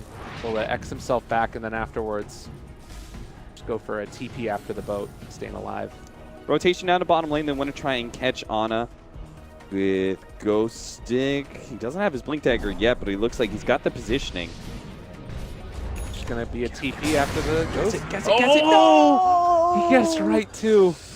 Oh, that hurts. And now up here in the jungle, oh, they almost got him. No tail. Sentry too. Oh, come on, guys. The Ghost Walk is gone. Oh, no. Dire's bottom tower is under attack. Ah, man. Just a little bit faster, maybe. It was a close almost kill as well on the Arc Warden in the jungle by Meepo. Oh, really? Yeah, they almost caught no tail. Maelstrom is the first Arc Warden item pickup that really does give you a lot of pushing power and really speeds up his farm quite a bit. It's like a Radiance on Alchemist or Naga Siren. Finally gives the right clicks. A lot more viability in clearing through creep waves. Looks like another group up for a smoke as well, and well, maybe not. Everybody's just going to head off the other direction. They decide they don't want to smoke at that point. Can you use the Maelstrom to also fight, or is it pretty much just exclusively like? No, it's also a fighting item. Okay. It's like when Furions pick it up, right? You do a lot of right-clicking in team fights, so it's value both to split push and clear through waves, as well as giving you extra oomph in the fights to come. Still a bit of an awkward spot here for Jarek. Not quite going to be able to get ran down, but they have the Sunstrike and the kill off there on Mapushka. Again, going to drop. So, the life of an ogre. Bloodlust things and die a lot. And you just gotta, like, when you're an ogre, you just play the front line constantly. Anybody makes a rotation towards your heroes, they should always have to go through an ogre first. Because who cares if you die? You're a walking bloodlust machine, you know? Yeah, it's true. I mean, the hero's just not changed all that much in the time since that's sort of been the case, and he used to be that way. He's big, dumb, and derpy and enables others. Dire's middle tower isn't going to last long. I mean, there's worse things to be in this world. True. Jarek's again going to be the one that possibly gets jumped on here. They steal the Invis rune away, lift up, stealing Gush again. Now they found another. They're onto the Visage. He's going to drop. The boat comes out. S4 and OG maybe are going to overstep their bounds a little bit, use the Stampede, but they've been able to contain and now bring down S4. Are back at it. They've got the Aegis ready to go. Ana's on top of him, but now they've caught him. Chappie's there, is going to be able to bring down this Invoker. So 3 dead for OG. Maybe, well, that's actually just going to be the Tempest double. Still getting off all of these summons. And it's familiars, right? It's like a half an extra hero. That's an extra 200 gold, so. Chappie, maybe a little bit of hubris, and I thought he was going to be able to get the perfect tornado to make sure that Chappie couldn't blink forward as he ages, but that was actually wrong. He does get the original Meepo to blink forward on top of Ana, gets the ensnare that ensures the extra kill. But there was a pretty quick reaction there from Jarex in particular. He actually made it to the first life of Chappie, only traded for Visage. Similar to last game, though, OG should not be, they shouldn't be discouraged by losing a team fight because that was an Aegis fight. Much like losing a Global Silence fight. It doesn't mean that you're actually losing the game. It just means that there was a brief power spike for Empire. They took advantage of it. And, well, I'm not going to say OG should go out and fight because I think with this Arc Warden hero, they still want to farm. You know, something I just also noticed, the magnetic field being laid down to defend the towers. I think that's what the Troll Warlord was meant to do, was be this tower-taking hero where you don't have to put yourself in danger. But if you lay it down, obviously you don't want to stand in the magnetic field if it's laid down behind the tower. So that allows them to defend their towers a little bit better than they would have otherwise, because, you know, you can't siege safely as effectively. Yeah, when it comes to pushing high ground, it's particularly annoying. You already don't want to go very deep into the base. You'd much rather siege from a range form. But if that does get thrown down, then you have to go into melee form, and you probably have to go a little bit like forward, even like further, just to be able to get into the bubbles. So that is going to be very obnoxious for Empire to deal with. But hopefully, if you're Empire, you're not in that scenario. Right, exactly. And this is one way to make sure that you don't end up gaining that scenario. FN going to drop it. He pops the BKB, turns to fight onto S4. They use the Stampede stolen by Rubik to run down this Centaur. And the rest of OG says, we need to get the hell out of Dodge. They're going to be able to Hex and, well, not really do much more to that Tempest double, but good play. Yeah, 6 steal from King R. Man, Rubik is so good. I forgot about that ESL 1 Manila game until you mentioned it. Showing off again here and almost to the Blink Dagger for himself. They really need to start carrying Dust or a Gem on Ghost Stick.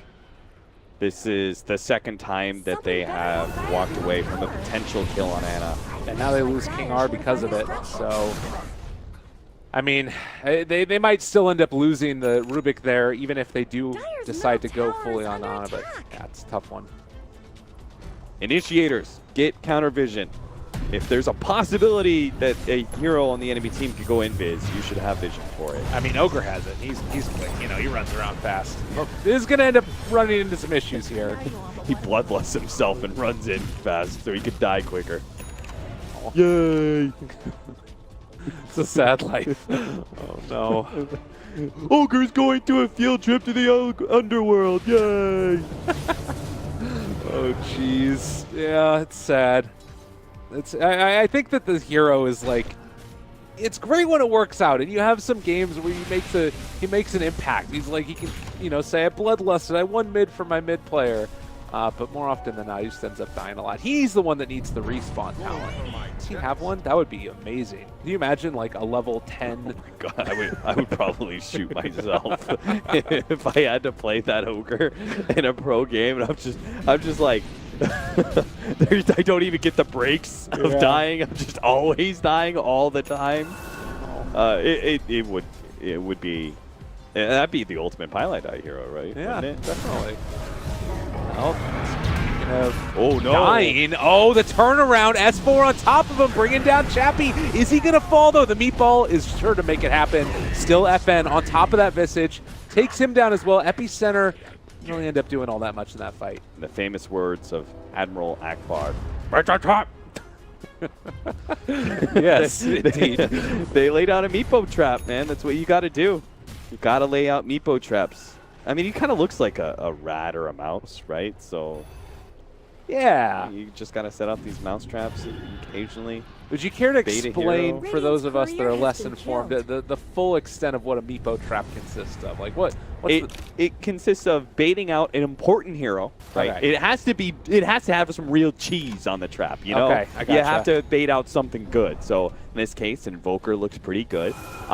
You would usually like to have some sort of saving mechanism so you don't lose that valuable hero. So like a Dazzler or something would be super nice, but here it was just a good 4-staff play. And it was pretty quick. He turned around as he got Scythe of Ice and initiated on, and then they 4-staffed him out of the way of the nets. So that was kind of their saving mechanism. And then counter initiation, which is usually some sort of Blink Dagger hero. That was the Centaur to be able to get the big stomp onto all those meepos. Blow them up. All right. And I guess that's the way it works. Make it work. Sanjanyasha's done now as well.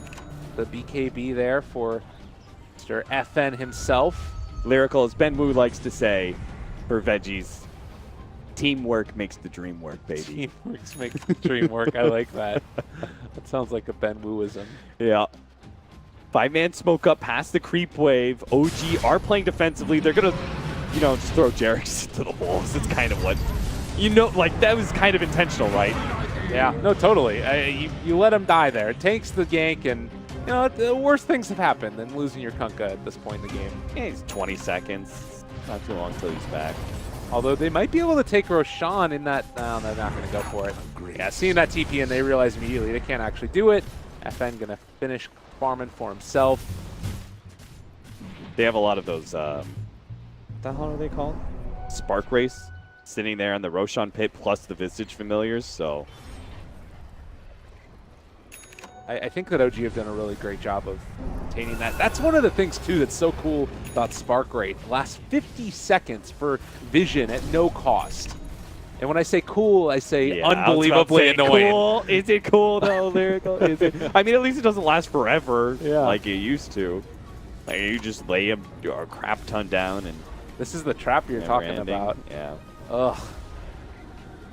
Meepo stumbles in, and he actually just dies to the trap itself. Like, no heroes involved. Just Spark Race and Visage Familiars are probably enough to kill one of those Meepos. They're going to smoke up. Spark Wraith activates on FN. They ping that out. Yeah, they realize now. So that should signal that OG there's a smoke coming, and they're just going to back out. God, the Spark Wraiths are so good. Yeah. Man. Party. I mean, people have been saying that he's garbage, though. Like, is this hero kind of bad, or? I think we just haven't fully realized how to play this hero. And because we haven't realized how to fully play this hero after the nerfs, it also means we don't know whether or not the nerfs are effective or where Ice Frog can step off or nerf the hero. Okay. So it's just kind of an unknown right now. Well, looks like a quick take of Roche with that ulti. Ana's going to get the lift up now on a Ghost Stick. Does have the Bro Strike away. He's still getting hit by the EMP. Also the Cold Snap. He's down inside a vision of that Sentry. Stampede was also popped there. Yeah, I think S4 was thinking either there was going to be counter initiation from Empire as that Sand King died. So maybe he felt like the team needed to back up after they got that kill. Another thing is I also don't think Arc Warden fits the meta very well. Pretty team fight heavy if you look at it. Full committal by multiple heroes, it kind of ignores Magnetic Field and Flux and those sort of things. He's much more of a split pushing and individual pick-off hero. Shiny! If you look at many of the cores that are run right now, they're all very effective team fighters. Invoker, SF, Lifestealer, I guess in some ways Ursa. These are the cores that you look at that are pretty popular right now. Magnus. Well, I mean, and Cappy, you're talking about it, though. You've got still, though, the very low cooldowns, which he has been able to build into slightly. Like the Tempest Double, it's going to be always up a little bit. So in some ways, if you can make it work, and if you're able to get that tempo moving more quickly through some fashion, there's a place for him in the meta, and that's possibly what I'm trying here. Yeah, and also maybe... again, I do think OG is sitting so pretty in the group. Like, they won this first game against Empire. They beat a Nepo strategy when they were a little bit behind. And they've got 6 points already that they're probably thinking, like, we can kind of, you know, mess around. Not mess around. I don't want to say that because it feels like OG's disrespecting them or something. But I do think that they want to try out some of these strategies that they've employed in scrims that are more experimental in officials and see really how it feels to them. Like No Tail's getting good information about like how it feels to play an Arc Warden and like what are some of the good and bad things. Yeah. Kind of flesh that out a little bit more than you already have. I will say that Empire is still, we're talking in some ways as if OG is the ones controlling the game, but it feels like Empire are actually the ones that are doing it. You've got Ana that's very far up in the net worth, has his Aghanim Scepter and is building back now towards the Octarine, but you do still have a fairly substantial lead into the favor of Empire, and if they won one big fight with the sheep stick down on Meepo, this type of thing, could see a really huge swing into their favor and taking objectives off of it. Yeah, I do still think that OG has better late game, but I don't think it's very clear cut. Empire should still feel like maybe it's a 60-40 past 45 minutes. Because Meepo usually tops out at like 35-40, depending on how well you farmed. So after that, 45, 50 minutes usually where Meepo's strategies start going downhill. But going past that time, I think it's always kind of 60-40 to the favor of OG. It all comes down to how well Ana plays on the Invoker, honestly. Yeah, and I guess the other problem is he doesn't have that Lincoln Sphere. He's going for the Octarine, as we mentioned, so there is going to be this vulnerability. Also, King R ended up picking up X marks the spot for himself now, and is going back for an Aghanim Scepter. Already has the point booster done. If he gets that, there's a lot of good spells to steal in this, particularly thinking about the Invoker, all of his kit. Yeah, if he could steal Stampede, super good steal. Boat would obviously be pretty cool. Yeah. You know, the group up vacuum ghost ship that it does, but I'm not sure what else past that, really. I guess Visage Familiars. I don't think he's ever going to steal the resummon, but yeah, I don't. I guess Radiant fortified their structures. If that ever happens, that Fly probably messed something up. Chappie waiting for these birds. We'll be able to not get them as the resummon comes. Jabaited. Wasted 2 precious seconds of Chappie's time. Got him. Get owned. Yeah, I mean, that's the mindset you got to be in as a support. You know, it's the little victories, Lyrical. It's the little victories. You got to be like, yeah, that guy killed me 5 times, but I wasted 5 seconds. Yeah, what do you think about that? That's great. I love it. That's any little thing to throw your opponent on tilt. Yeah, I mean, that's just like, you got to have these little mindsets about as a support player because you know you're just lesser. You literally are just lesser of a person, of a hero. I'm not saying as a player, but I'm saying like if you think about it, right? Like as the game pushes to like 35, 45 minutes, the percentage of your impact versus Core's impacts, right? So you're just lesser of a hero, and so you got to be like, you got to look up at those giants on the other enemy team, those guys with like 20,000 plus net worth, and you're shaking your fist at them, and you just got to take the small little victories that you get. See, I don't know what you're talking about. When I play Wisp, I have a big impact when I relocate into the enemy teams. By yourself? No, with my carry. Oh, so you suicide him. Exactly. I got you. That is a big impact. Maybe not a positive one, but...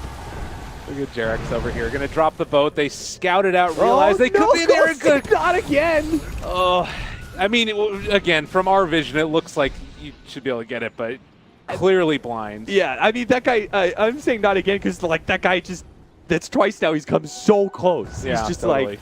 That's like, he's a foot away from the enemy. He's like, you know, less than 100 range. Wishing he was Slardar.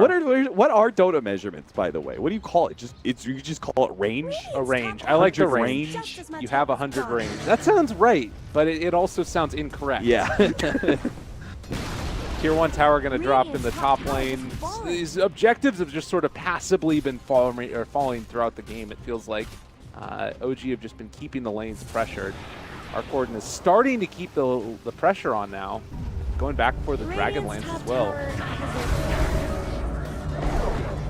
Meepo's going to deal with it, but I'm kind of feeling like maybe... I know Ghost Stick doesn't want to show too much on the map, but I do think he occasionally needs to pop out and push out one of these waves. He just did that mid, so he does kind of agree with me. Good opportunity, though. They just pushed out top. As long as they don't get caught with this Meepo. Oh, Chappie. Yeah, all right. They bring in the rest of them. All right, they're good. Meeposhka's going to trade TP out. Oh, Jesus. Now look at this guy. Taking a lot of DPS from Flux, but it's not going to be the death of him. So able to escape. Empire, it was starting to look good for a little while, but now again, those gears, they're slowing down more and more as the game goes on. I think they're about to get a good opportunity. They were grouping up earlier like they wanted to go for a smoke. They just killed a Tempest double. And Meepo doesn't... the problem is he feels so threatened by this Ana Invoker.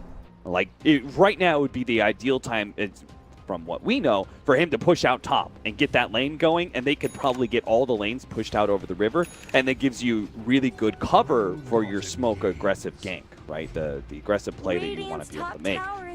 But he's so scared he can't do that, and if these lanes are pushed in, it does give OG little clues about what Empire's motives are and what they're doing, even if they are off map. Yep, illusion bait. Yeah, nicely done. And the unfortunate thing, too, is that it's when all of these big items are coming up, and you can see, you can just keep spamming out the lanes with no tail. He's pressuring the towers. They're going to drop. Has the Mjolnir proc as well on this melee creep, and it is quite hard to deal with this if you're Empire. At some point, something's got to give where I feel like you just need to make that play. Go for it. Stampede used over to the side here. Is going to be a jump away. Nothing really lost with that. Top lane, Chappie's down to half health, but Ana is going to get caught here. All right, they've got him. Epicenter route drops the wall. They're not going to be able to catch him. Oh. Ana still in some trouble. They don't have any vision, though. They have the gem. It's over here to the side. Ghostic trying to get enraged, and they have been able to find that Invoker. Now the Tornado comes, trying to make its escape, and the Rubik actually stealing Tornado. The EMP is still down. Chappie dropping low, but not going to be enough to get the kill. And they are going to be able to bring down Ana instead. Okay, that's a huge win. You've got 80 seconds to control the game, and Roshan's coming up. So they've got a minute to work with where Roshan is up and the Invoker is not. That's really big.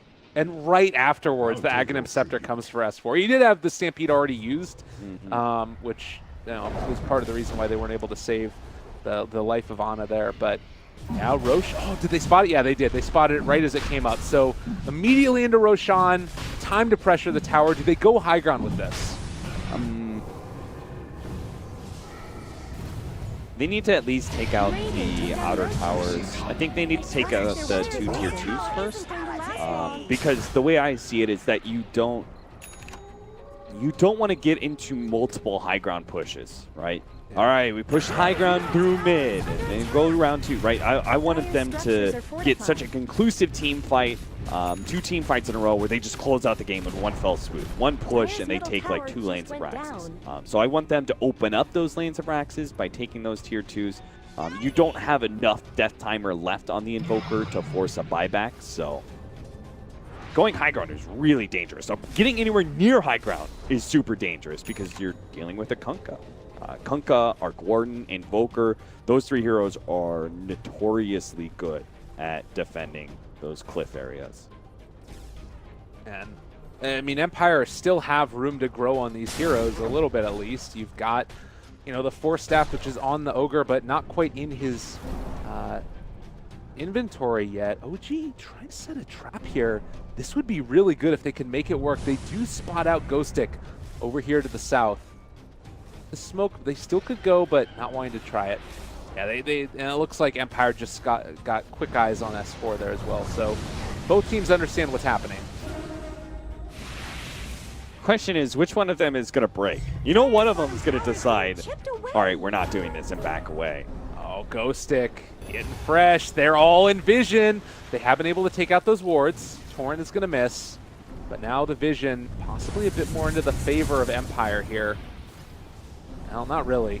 There's still a ward up here on the high ground that is going to expire in a second for OG. I think it's Empire should back away. This is they're fighting into really dangerous territory. There's a shrine here. There's a shrine. The tier 2's up. There's a lot of potential for buybacks and TP rotations back in for OG. So that's them offsetting the extra life for the Meepo, right? So I don't think the Aegis is an advantage if Empire take a fight in that area. So they should try and reset and get a better opening.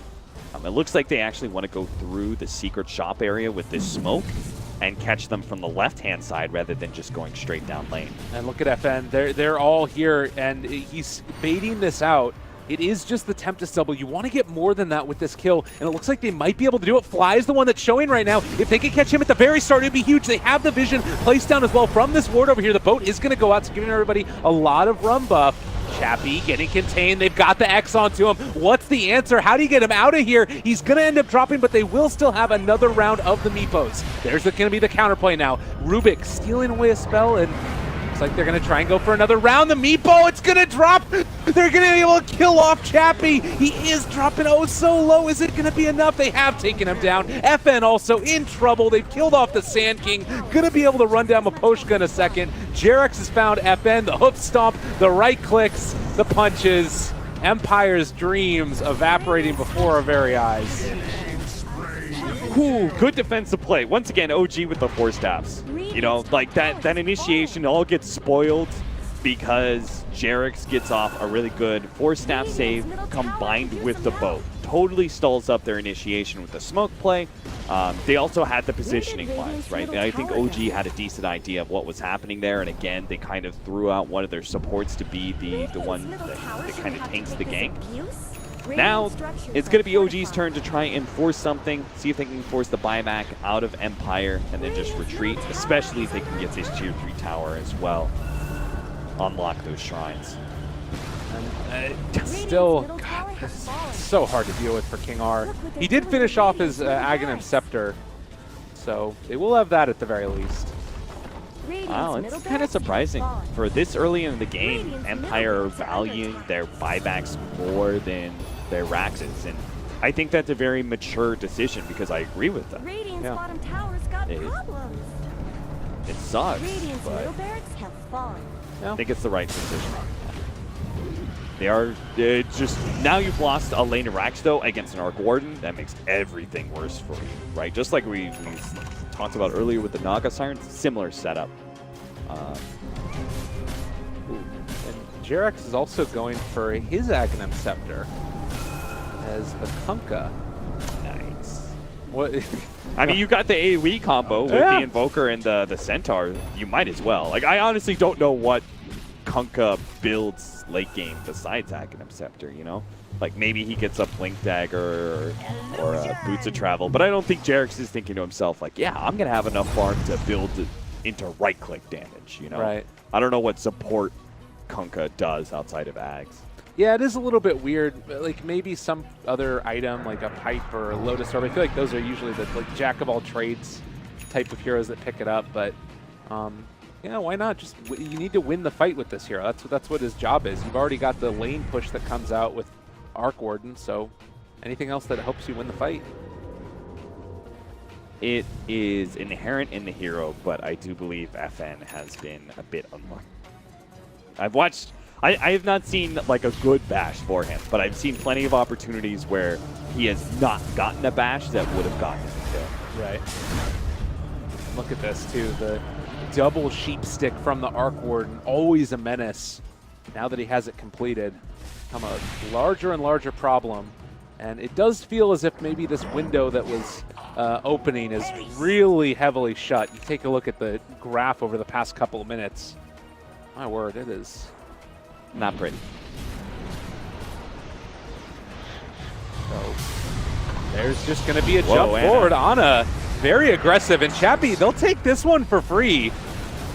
Oh, Tornado lift up, but FN is on top of him. That is going to be a kill, and a little bit of Save Your Buddy syndrome. It's just going to be the Tempest double that was there to try and save the day. Not going to end up happening. So, Invoker goes down. Okay. Can they make something off of this? Man, that's like deja vu, right? Ana died that exact same area last time by trying to get too over-aggressive on a Meepo. I don't think it matters too much. Like, OG, they're still going to be able to keep a whole bunch of lanes pushed out with the Arc Warden, and there is still enough kill threat from the rest of OG members that Empire can't super split up and push out all 3 lanes. Probably going to try and push out 2. That'll be 1 lane that'll end up staying on the Radiant side. That'll be top, it looks like. Well, it definitely feels like Empire has an idea of where they want to go. FN Maybe is they can go high ground. Yeah. And they're pressuring it. They don't have everybody here yet, but they will in just a moment. And with Epicenter up, if they could take down this tower and start building the lead there, we talked about them securing the other. They're heading towards the tier 2 bottom. Maybe a little bit of indecision. I don't blame them. Approaching that high ground is super scary. Yeah. 30 seconds with an Invoker down, and they don't want to approach high ground despite being right next to it. god. And That's OG's lineup right there. Chappie takes so much damage too when he just gets hit on, and that was even, you know, with only the, it wasn't with flux damage even on top of them. Our Gordon is severely farmed this stage. You know what else is severely farmed? This troll is really scary. If he gets on top of you, and he gets that one bash that he needs, done.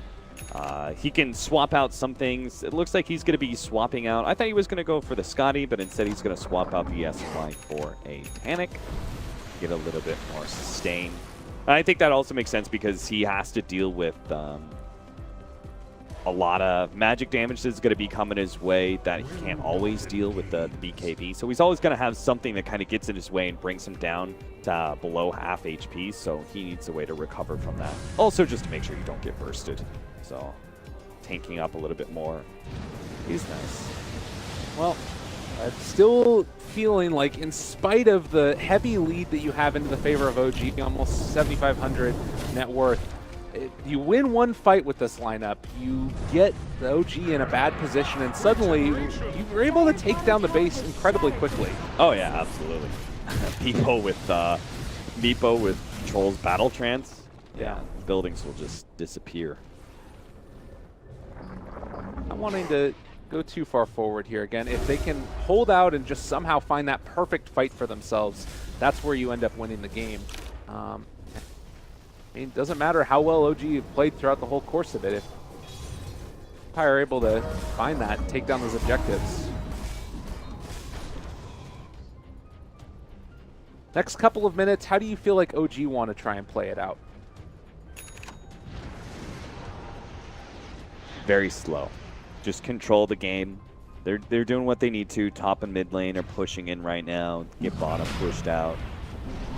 Build up that Octarine on their Arc Warden so you have even more split pushing power, and just wait for the opportunities to present themselves where Ana can just blow somebody up, or Jerix has caught someone out of position with an X marks the spot or something like that. It's Empire who have to have more of a game plan naturally. Like, Scepter, Torrent, a little bit off the mark. They are still going to be able to contain and kill off that Sand King. So, Gem down, and Aegis done. Still do a buyback on the Sand King, though. Yeah, he's got buyback. He also has a really low death timer. Yeah. Because the minus 30-second respawn time at level 15. He wants that level 20, though. 120 gold per minute would be nice for a drawn-out game like this. Look at FN. Does so much damage. He hasn't gotten his level 25 yet. I'm kind of interested. Does he go the magic resistance? Because I think you normally don't, but right against the late game in poker, it might be worth it. Yeah, totally. Your BKB charges start running a little bit low. He's down to 5 seconds at this point. You can survive through it. He still is going to get kited, but wouldn't necessarily blow him up every time. Do you have any other 25s that have come up? Meepo obviously has gone for the 400 health again. Yeah, we'll still wait to see what that troll is, but possibly the final countdown for Empire. That was my final countdown. I liked it. Thank you. Yeah, side Octarine. There's like still a lot of growth in OG. Oh. Wow. That was really close. Still a lot of growth in OG, though, you say? Yeah, it's just like you don't need to rush things too much, though. They're moving fast across the map trying to catch Empire right now. They've almost got him. Oh, they got the X. They're pulling him back in. The boat as well to push him. Chappie finally going to get caught out. Buyback is going to be there, but it hurts to have to spend it. Most certainly does. That's what we were talking about, right? Like, just split push and like get all the lanes pushed in until you see an opportunity like that. And once OG spotted it, they moved real quickly to catch him out. Now, here's a question. Base race. Is there any chance that we see that happen? Like, could Empire try and keep this bottom lane pushed out and just say, screw it, we're going to be going for the tier 4s? Is that something with this lineup that they could aim towards? I don't think Empire's experienced enough to be able to make that kind of call. Okay. You have to have a lot of experience and a lot of understanding of everything that's going on in Dota in order to make the call for a risky play like that to just, you know, oh, it's all TP bottom, let's just go for the base race, you know? So more often than not, less experienced teams will just stick with what they know, which is team fighting. Well, there's going to be another pullback. The X marks the spot, able to keep that Centaur alive. Tempest doubled, still doing some damage. No BKB popped as of yet from FN. Might need to use it now as he's out of mana, but not deciding to go for it. Instead, Sunstrike coming in isn't going to be able to quite bring him down either. So OG maintaining control of Empire's base. This is just a catastrophe to walk into. All of the Tempest doubles, throwing out the Spark Wraiths, and S4 gets a hoof stomp onto 3. No follow-up, though. That's okay. Like, OG just focus on the racks. Oh, Ghostic actually went in with the Tempest Center. He's going to die from that one. FN is able to take down the Tempest double again, but this is Meepo still dead for a little while. They also are going to end up losing King R. Everybody is dropping inside the base. My goodness. Chappie now jumps in. They've actually got the boat out and perfectly controls that one Meepo. They're going to blow it up pretty quickly. All right, Chappie's going to end up falling in just a second. Ghost Scepter not able to keep him alive. Buys back immediately. Needs to get back into the fray, though. Can they bring down Ana? Right click's coming in from FN. It's not nearly enough. Fire Blast as well. It's going to be able to bring him low, but that is just the Aegis. No Tails Tempest double is still there, and S4 with the hoof stomp. They're going to keep control and keep running at Empire, who just do not have the answer that they need. Tornado lift up and Sunstrike to strike them down. Chappie is gone, Ana unstoppable, and it's looking like OG are ready to dive fountain. They don't give a damn anymore. Yeah, there's just no way FN by himself can be the damage dealer to push back OG, so they're just going to dive into this. Fountain doesn't matter, force the GG. And the Meepo pickers are down. Empire try and pick Meepo twice against OG and are slap boxed down pretty quickly. OG maintain their perfect streak through Group A. I don't think that anybody is surprised. Does this change your impression of Empire at all? Do you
beside you, brighter than the skies.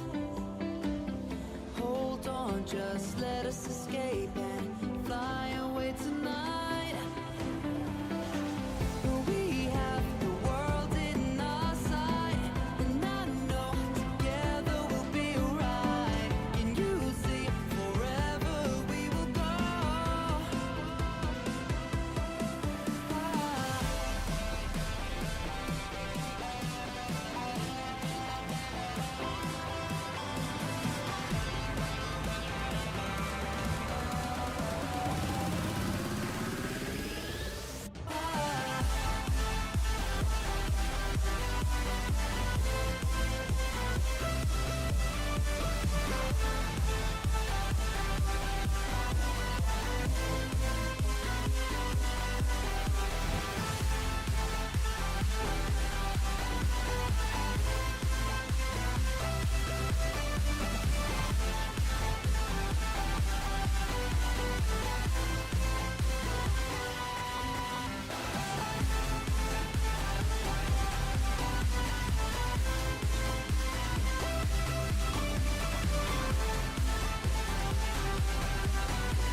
but you never do. Sugar, there's a reason why we lose. You say you wanna cry, but you never do. Sugar, there's a reason why we lose.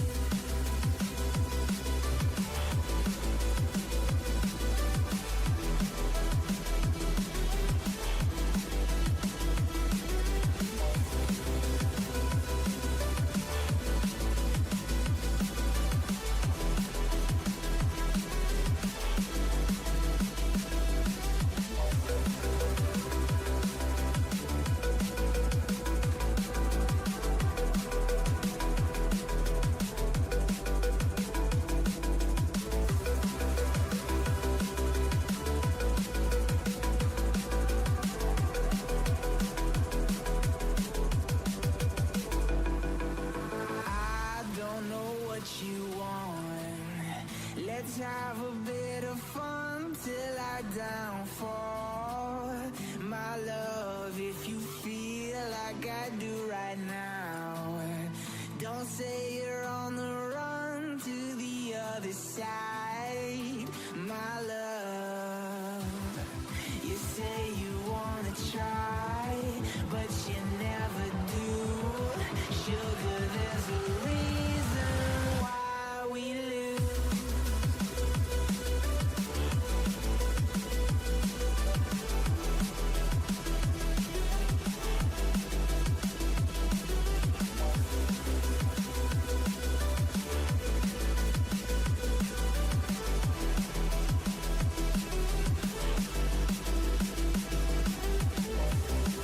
You say you wanna try, but you never do. Sugar, there's a reason why we lose. You say you wanna cry, but you never do. Sugar, there's a reason why we lose. Nightmares creep while you and me repeat. This bittersweet heat is suffocating. I'm waiting and always hesitating. Kryptonite desires set my heart afire. Heart on fire. Set my heart afire. Yeah.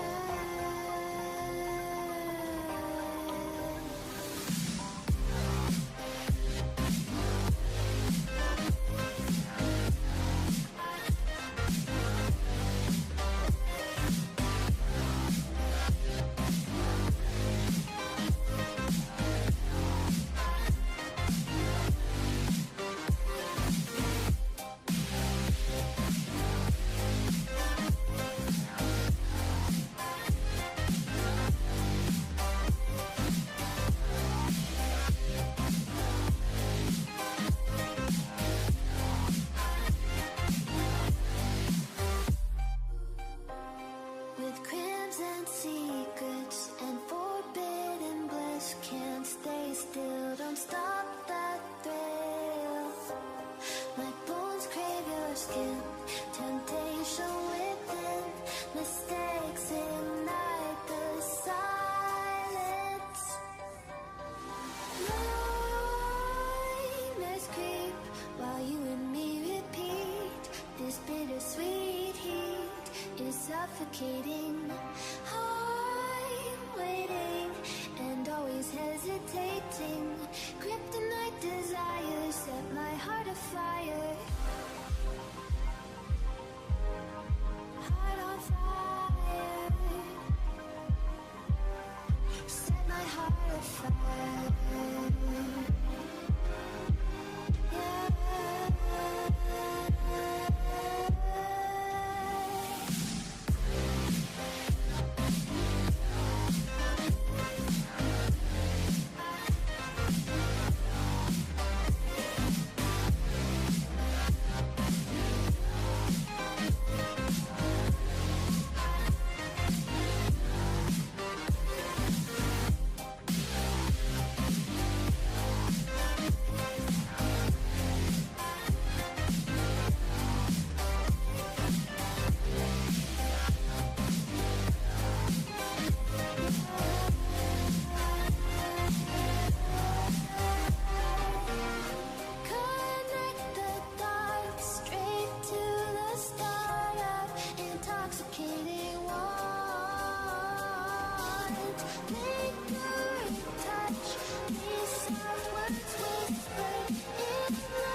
inside.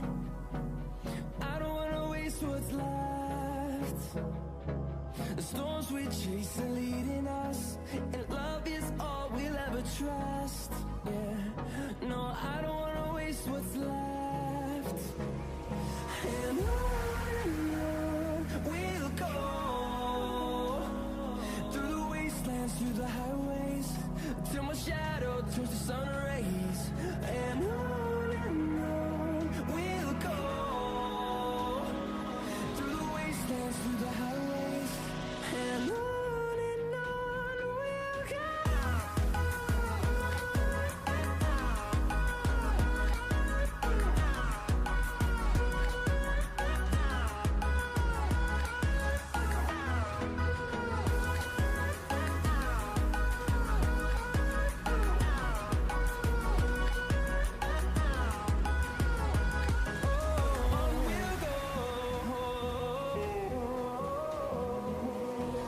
Finding life along the way, melodies we haven't played. No, I don't want no rest. Echoing around these walls, fighting to create a song. I don't wanna miss a beat. And on we'll go. Dire team's turn to pick.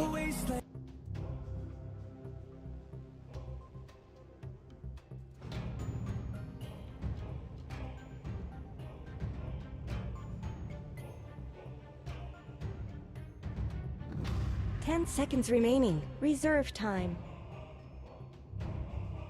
5 seconds remaining.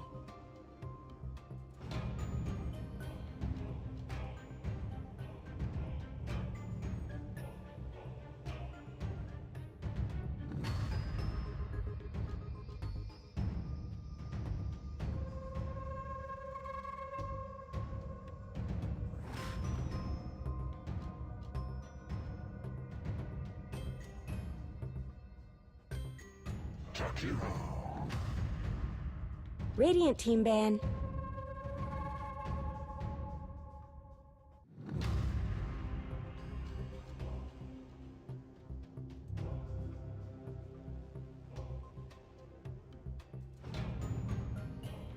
Ten seconds remaining. 5 seconds remaining.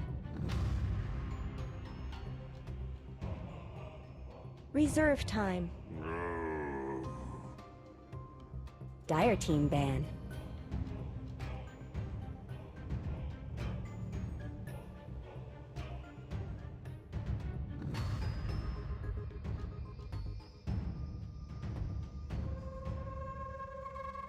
Ten seconds remaining.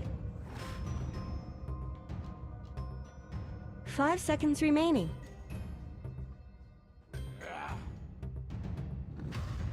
Radiant team's turn to ban.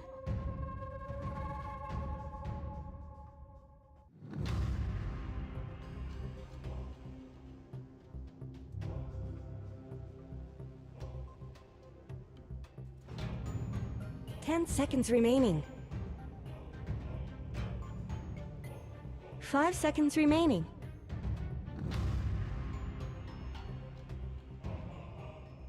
Reserve time.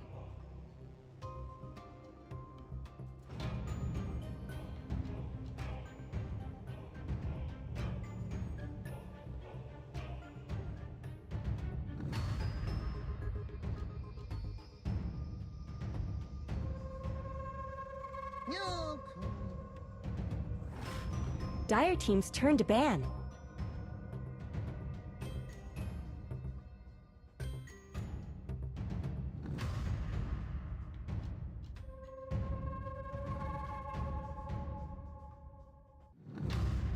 Ten seconds remaining. 5 seconds left. Don't freeze up. Reserve time.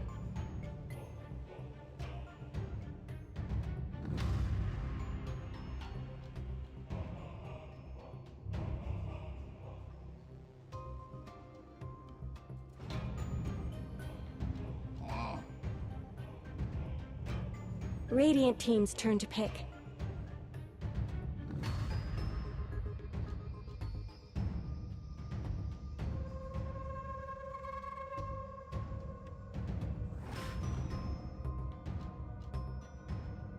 Ten seconds remaining. 5 seconds remaining.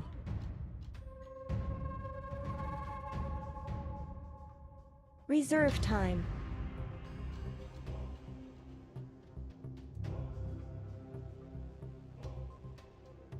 Dusk.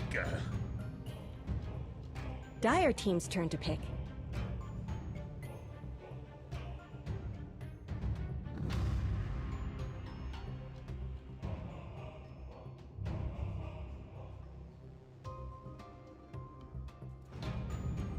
Ten seconds left. Decided?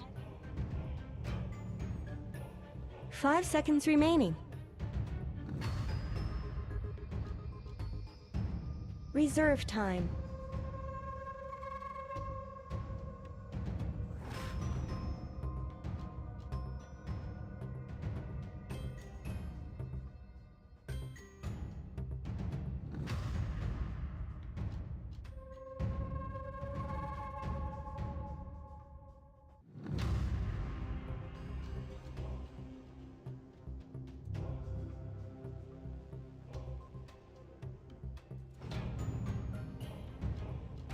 Wind Ranger at your service.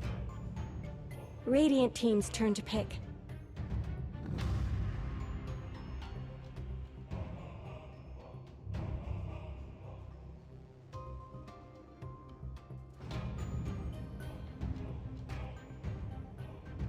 Ten seconds remaining. 5 seconds remaining.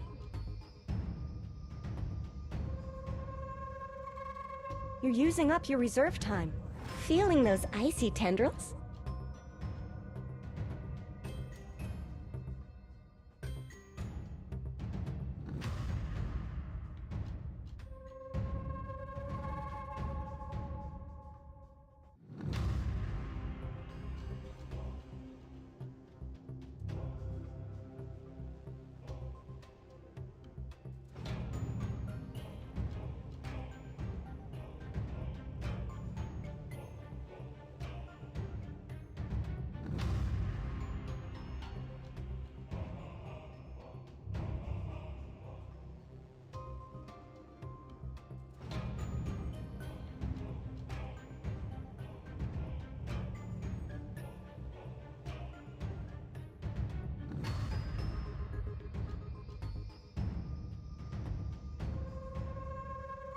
There's a DC. Can we pause?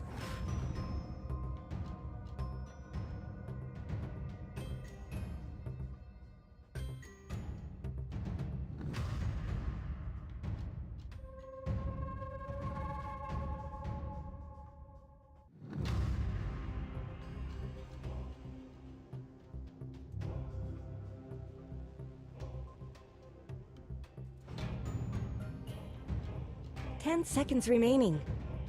Disruptor. Dire team's turn to pick.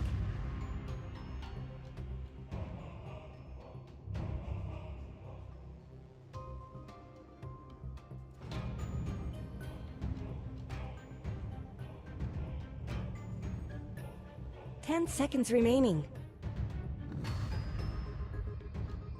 5 seconds remaining. Alchemist. Radiant team's turn to ban.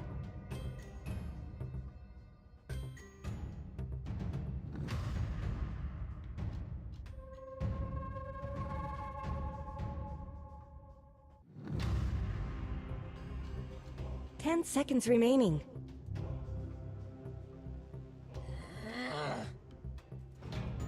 Dire team's turn to ban.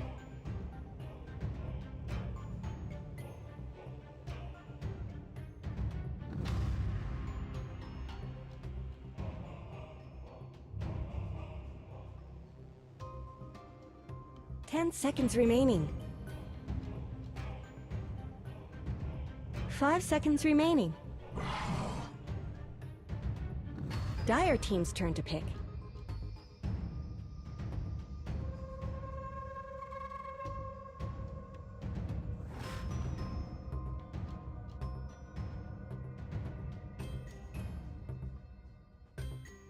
Ten seconds remaining.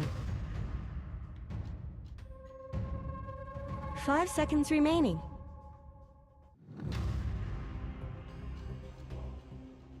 Reserve time.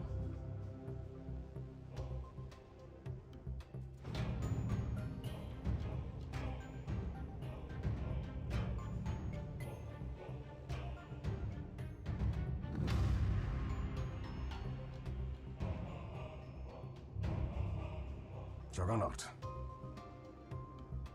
Radiant team's turn to pick.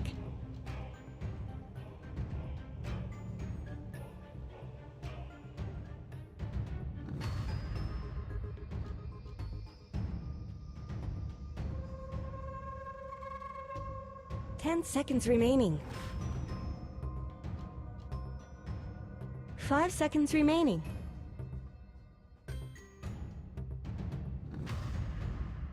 Reserve time. 5 seconds remaining. Anti-mage.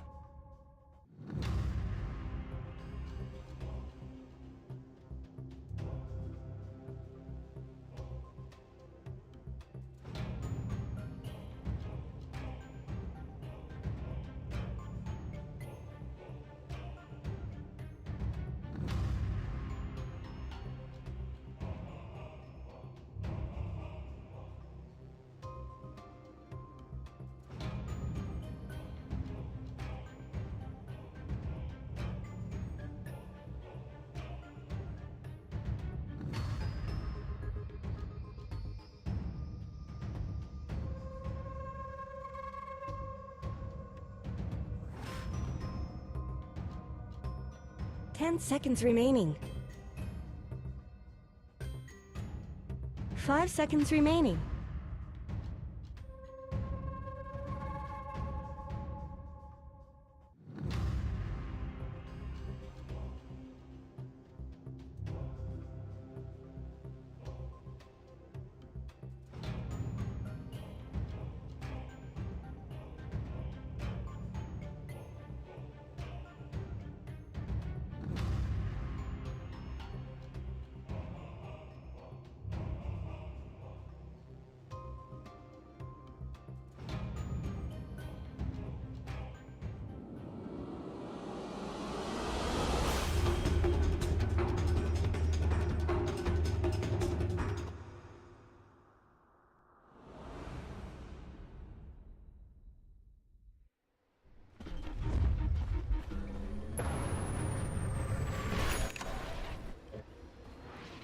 Prepare for battle!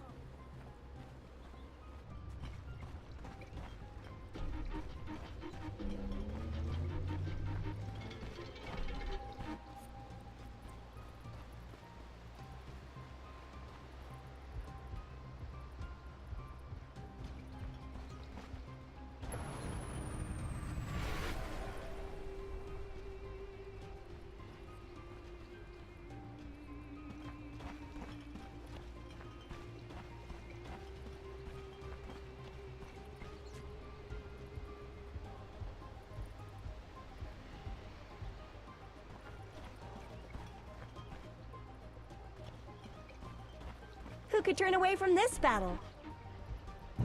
30 seconds to battle.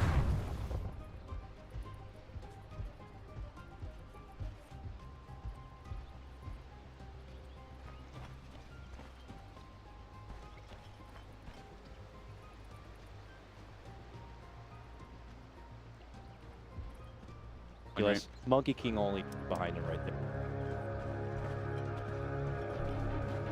Also got to give a shout out. We got Script handling the obs for us to. This ain't no snowball fight.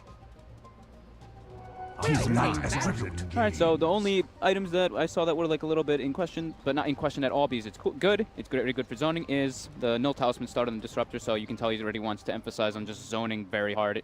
They give him a lot of extra bonus gold. Maxine's just gonna, or Y's just gonna start, I say Max. Y's just gonna start in the jungle as the Crystal Maiden. Right.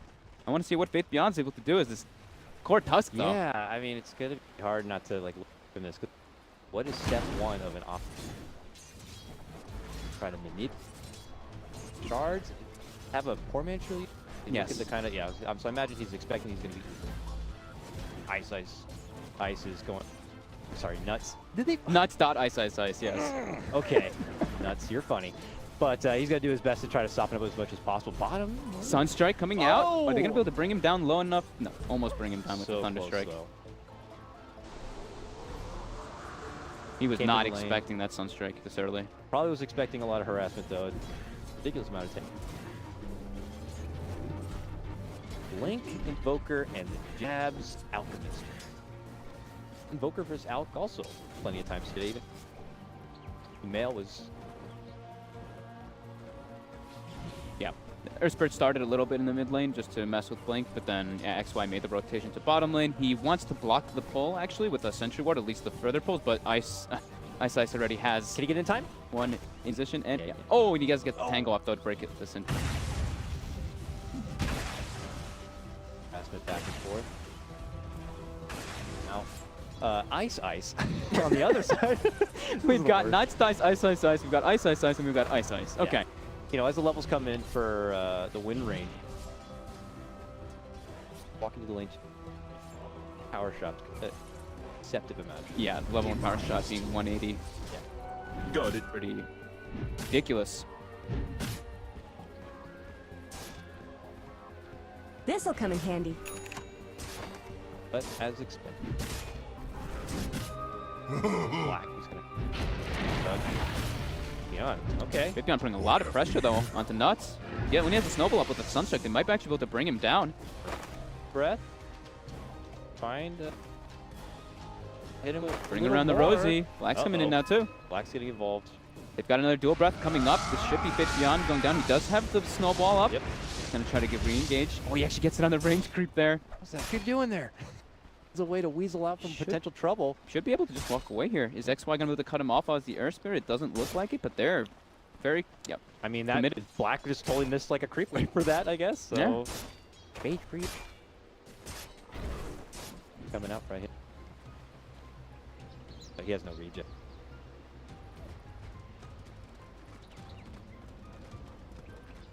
Yeah, Wings with a cool kind of approach. Like Cap kind of said, they're doing an approach toward the Alchemist. They're just going for this greed, very greed type lineup. Anti-Mage Invoker, Crystal Maiden just straight up jungling, being maximum efficiency, going for the max Arcane Aura for his buddies. It's unfortunate because proactiveness. We'll see if he can line up any sort of. Looks tempting. It's like he's not really able to gank any lanes either, right? The top lane is probably the one where he can get kills, but ganking the Tusk, and he's just gonna sit mid and sap experience while Alchemist jungles. Bottom lane, like jabs or he steps back to the way. Right? Trying to go for the top kill. They do get it. Beyond's able to finish off with one last right click, and suddenly you're game. To have to build this now. Pick up earned, straight for a blink dagger. Some crazy meta stuff that I don't know if this is good. A thing to be pioneering as far as builds moving. I'm not too sure about the build that he's gonna do, but I think that they may have looked at what EG was doing when they were playing with the Tusk and the Invoker, and it was just so easy to set up the Sunstrikes. I think that might be what a page that Wings is taking out of EG's book. Because not just like, okay, every time the Tusk sees a support, he gets pretty good options to be able to go for those type of kills. Why? Getting a lot of pressure put on him. Brian is down to the high ground. Dual breath, but the snowball right back the other way. And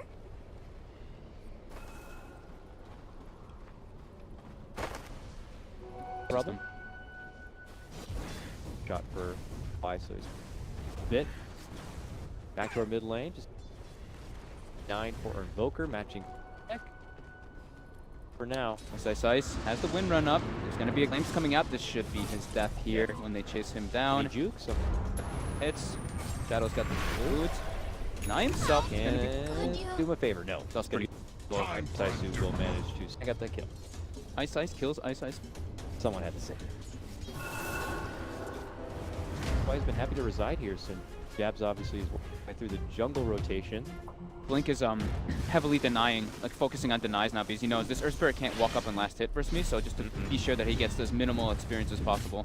Something that a lot of mid laners or a lot of like high tier players do whenever they see the support soaking and spam deny at this point.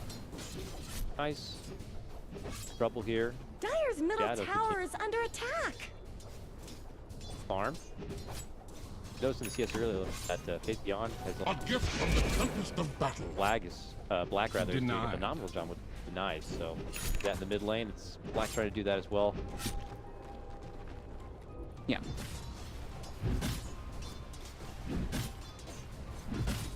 Far down. We'll take invisibility. We got some phase boots picked up, 4-man shield, TP. Looking Walrus good. Punch could do damage. So what is the talent buildup? 40% XP is crazy. It's normally good, but in this kind of case, I would assume you stick with that, right? But plus 35 damage, Walrus Punch, mid-game action. Top lane, Black getting some pressure on him. Out, always down that healing ward every time you get pressured on him. So watch out for the Sunstrikes on top.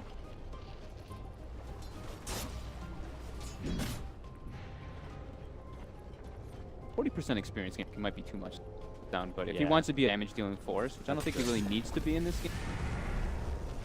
Let's see what he opts to go. Dire's That bottom nice tower is being down, chipped away. Monitoring, jabs.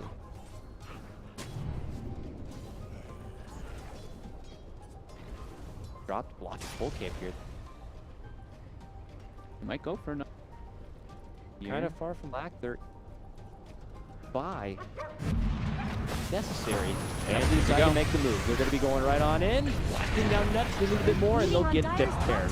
Walking out the path with the rolling boulder. Just comes up a bit short, connecting for the slow, and the boulder smash going to miss its mark. Omni Slash comes out from Black. Does a decent amount of damage on the Ice, but he gets hit with a Frostbite and can't finish off the job. And now has to turn on him here. And they have to get the finish. A beautiful block. Triggers the immediate Blade Fury. He tries to run. They need a bit more. Are they going to be able to get it one more? That could do it, but he phases his way back. Crystal Maiden, it That's is something to you. be concerned about. They scan. They use the scan. They might actually go for it. It's been so long. Scan behind the tower. They know he's still there. He needs more mana before he can even Go for it.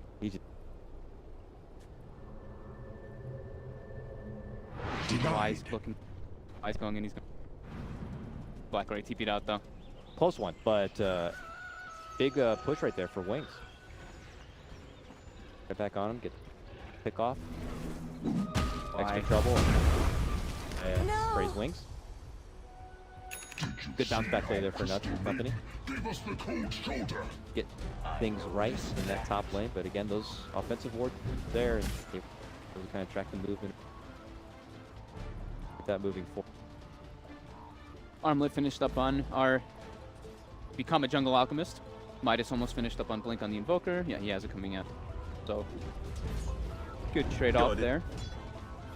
You know, this Tusk, I mean, Faith Beyond's putting in a lot of work already. Level 7, he's got Phase Boots, he's got his Walrus Punch online now, making the rotation with Y. Could be where they go for the kill on the Alchemist. They do have a massive amount of burst potential with the Sunstrike on top. Oh, he's punched this guy. 1400 HP though. And see if they can do it. Instant TP reaction though. And they pull off. They need to, they need to do it probably with the Invoker even there. I don't even know if they have enough with the Sunstrike on top of everything. I think they actually have to beat the follow-up. 1400 HP is pretty hard to break through right now. Massive amount of armor the team's well, 14. Touching base with Ice here. It's been a while. Currently stuck in a bit of a pickle. Flips right back. The Sunstrike will connect. That should help go for the finish. One last little slice. Shadow will scales balance. On start for Wing right now. Nice trouble here in the bottom lane right now. Find the time to bit and dabs though. No surprises. The Alchemist grind. But all right for the Battle Fury. All like we saw. I would imagine things so. Traditional. Yeah. Of course. You have to be able to match the farm of the Alchemist. Definitely have to go for that. Not those like, all that. Supports on the side of Wings are doing very well. Both level 5, while on the side of Faceless. Even though the Earth Spirit has kind of been sitting mid for quite a while on XY, he's level 3, and Jakiro's only level 4. So Wings definitely coming out good margin ahead in his early game. No early game for Earthspirit.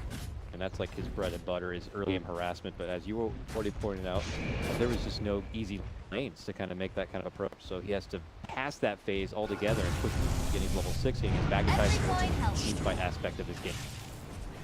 Step away from any sort of harassment there. Jabs will kind of take presence in the middle. Tier 1 is not set for this world much longer here. Try to grab the finish and remove that early exit. Beyond going for phase drums. Like the old build that used to be very prevalent. Now since the drums is a bit cheaper, it's good for an offlaner. Yeah. Haven't seen it. Haven't seen it. Because he already has his own one form of initiation. We'll probably go for the blink afterwards. Dire's middle tower isn't going to last long. Dire's middle tower has fallen. Sunstrike, Ice. Not much good's happening to His way Radiant's forward. bottom Looks like tower. they've made the swap and he will Radiant structures have been snow Beyond putting a lot of pressure onto Ice up top here. Ice might actually go down. dancing around him here. There goes the snowball. Ice has no idea what he may have just walked into in this top lane, realizing that core tusk is actually pretty far. Limp send right back and be all good in the top lane. Lexicon, maybe I can get the left in the tower. Radiant's No, bottom it tower takes it away is from no more. Dire's top tower is under attack. Now, yep, trade off the towers. They get mid tower for Dire's snow fortified their structures. Blink gets the last hit on the mid tower, so the Invoker gets a beating on nice surge Dire's of top income, tower. and now top lane as well. Blink's getting that, so opening up themselves Dire's a little top map tower control. is They've already had gone. wards in the enemy Just a jungle to cold spot where fog Jabs left is farming. behind. Jabs has been more focusing on the right side of the jungle. What have we But here? putting a lot of pressure though, coming out from Wings with their what we would call a bit of a greedy draft. Unfortunately, we don't have Paul here in our caster booth because I want to ask you, what is Jakiro? What is Jakiro's? What is he looking to get done at this point in time right now? He's walking, he's planting wards, trying to build up a little bit of levels here. But I know him as a bit of a tower sieger. Objectives at the. What his objective? Yeah, I think he's just gonna have to. He needs to get levels somehow, so he's just gonna push some lanes up. But more than likely, I mean, that's what Jakiro does, just walk through lanes. Towers. Some people like to play it a bit more greedy than others. Nice. Mid Sharp lane. throw, mid snowball, connects with Ice. The Sunstrike will pepper him up, and it's gonna Blink who gets that last hit in. Making this core tusk work with the Invoker. It's looking very, very strong, actually. The way that he was pressuring that safe lane, he's just not under risk of being spun down. Oh, have that snowball. Pressure on the G over and over again. Nice looking for nuts, but backing up, having that ward vision. Jump here. Walked out. He has to watch it. Like he wanted to Omni Slash, but there's creeps all in the area, so he can only just snowball instantly. Yep. And he's pretty tanky already on this tusk. Nice little power peak at the moment in their setups while the Sunstrike and his Walrus Punch is available. They're just trying to force any type of reaction, peel anything off of Shadow. Shadow's having a very good time. He's going to have 13-minute Shred's Battle Fury. Excellent timing for him. Pretty hard to catch him as well on the side of Faceless Has. They have like the Earth Spirit for the tick. Pretty guaranteed, and Windrunner's not very consistent lockdown or anything. Outside of the out, like it's a lot on black to be able to add all the deep off plays. The lockdown and some of the disable is available there between the Wind Ranger and Spirit, but yeah, it's gonna take a lot of finesse to be able to get connection here. And people on and the heroes on Wings' side are pretty damn mobile and very slippery. They're gonna be certainly tested. Now Wing into the bottom lane. They're smoked up. This could be an opening right now to really just kind of hit it home. Disruptor 6 closing out the early game. If Wings can get the setup right here. Sly, man behind. Oh, suddenly spots him out. He's going to be the man who might have to tank the gank on this one. Gets off the boulder smash, but they get punched right in the back of the head. Flash trying to keep you out. Are they going to be able to get vision on him? Clips. In time. Not the worst thing ever for Faceless, just trying to push forward through here this bottom lane. Of all the people, it was the Earth Spirit to kind of spot things out. Shadow finishing up Battle Fury. Yeah, 14 minutes is a very good time. Jab's about to have his Radiance. The game will begin soon. Soon. And then the Octarine. And things are really going to get fun. Oh, Blink might actually get caught here. TPing out, gets hit by the Shackle. Ties him right up to the tree. Hits him in the face. Swing and miss though on the ice path. Dual Breath will connect, slows him down a bit. He's They're going to pretty slowly dead. walk him to the grave, it looks like. Then Black shows up and says, I'll make this a bit easier. It's going to be nuts for the last hit, but... He almost actually got enough mana to be able to Ghost Walk. He was Yeah. saving his stick charges to be able to invoke Dire's Ghost Walk, but he was bottom about tower is 40 under shy, attack. and Nuts actually had a sentry ward for him Dire anyway. have fortified their structures. Good heads up right there. Good surprise. Dire's bottom tower needs Ice some to help. be able to get the pick on that one. Faceless will get finally their second kill. Scan on that mark. It's going to be a Radiant Staff complete. Ooh, look at this bottom lane.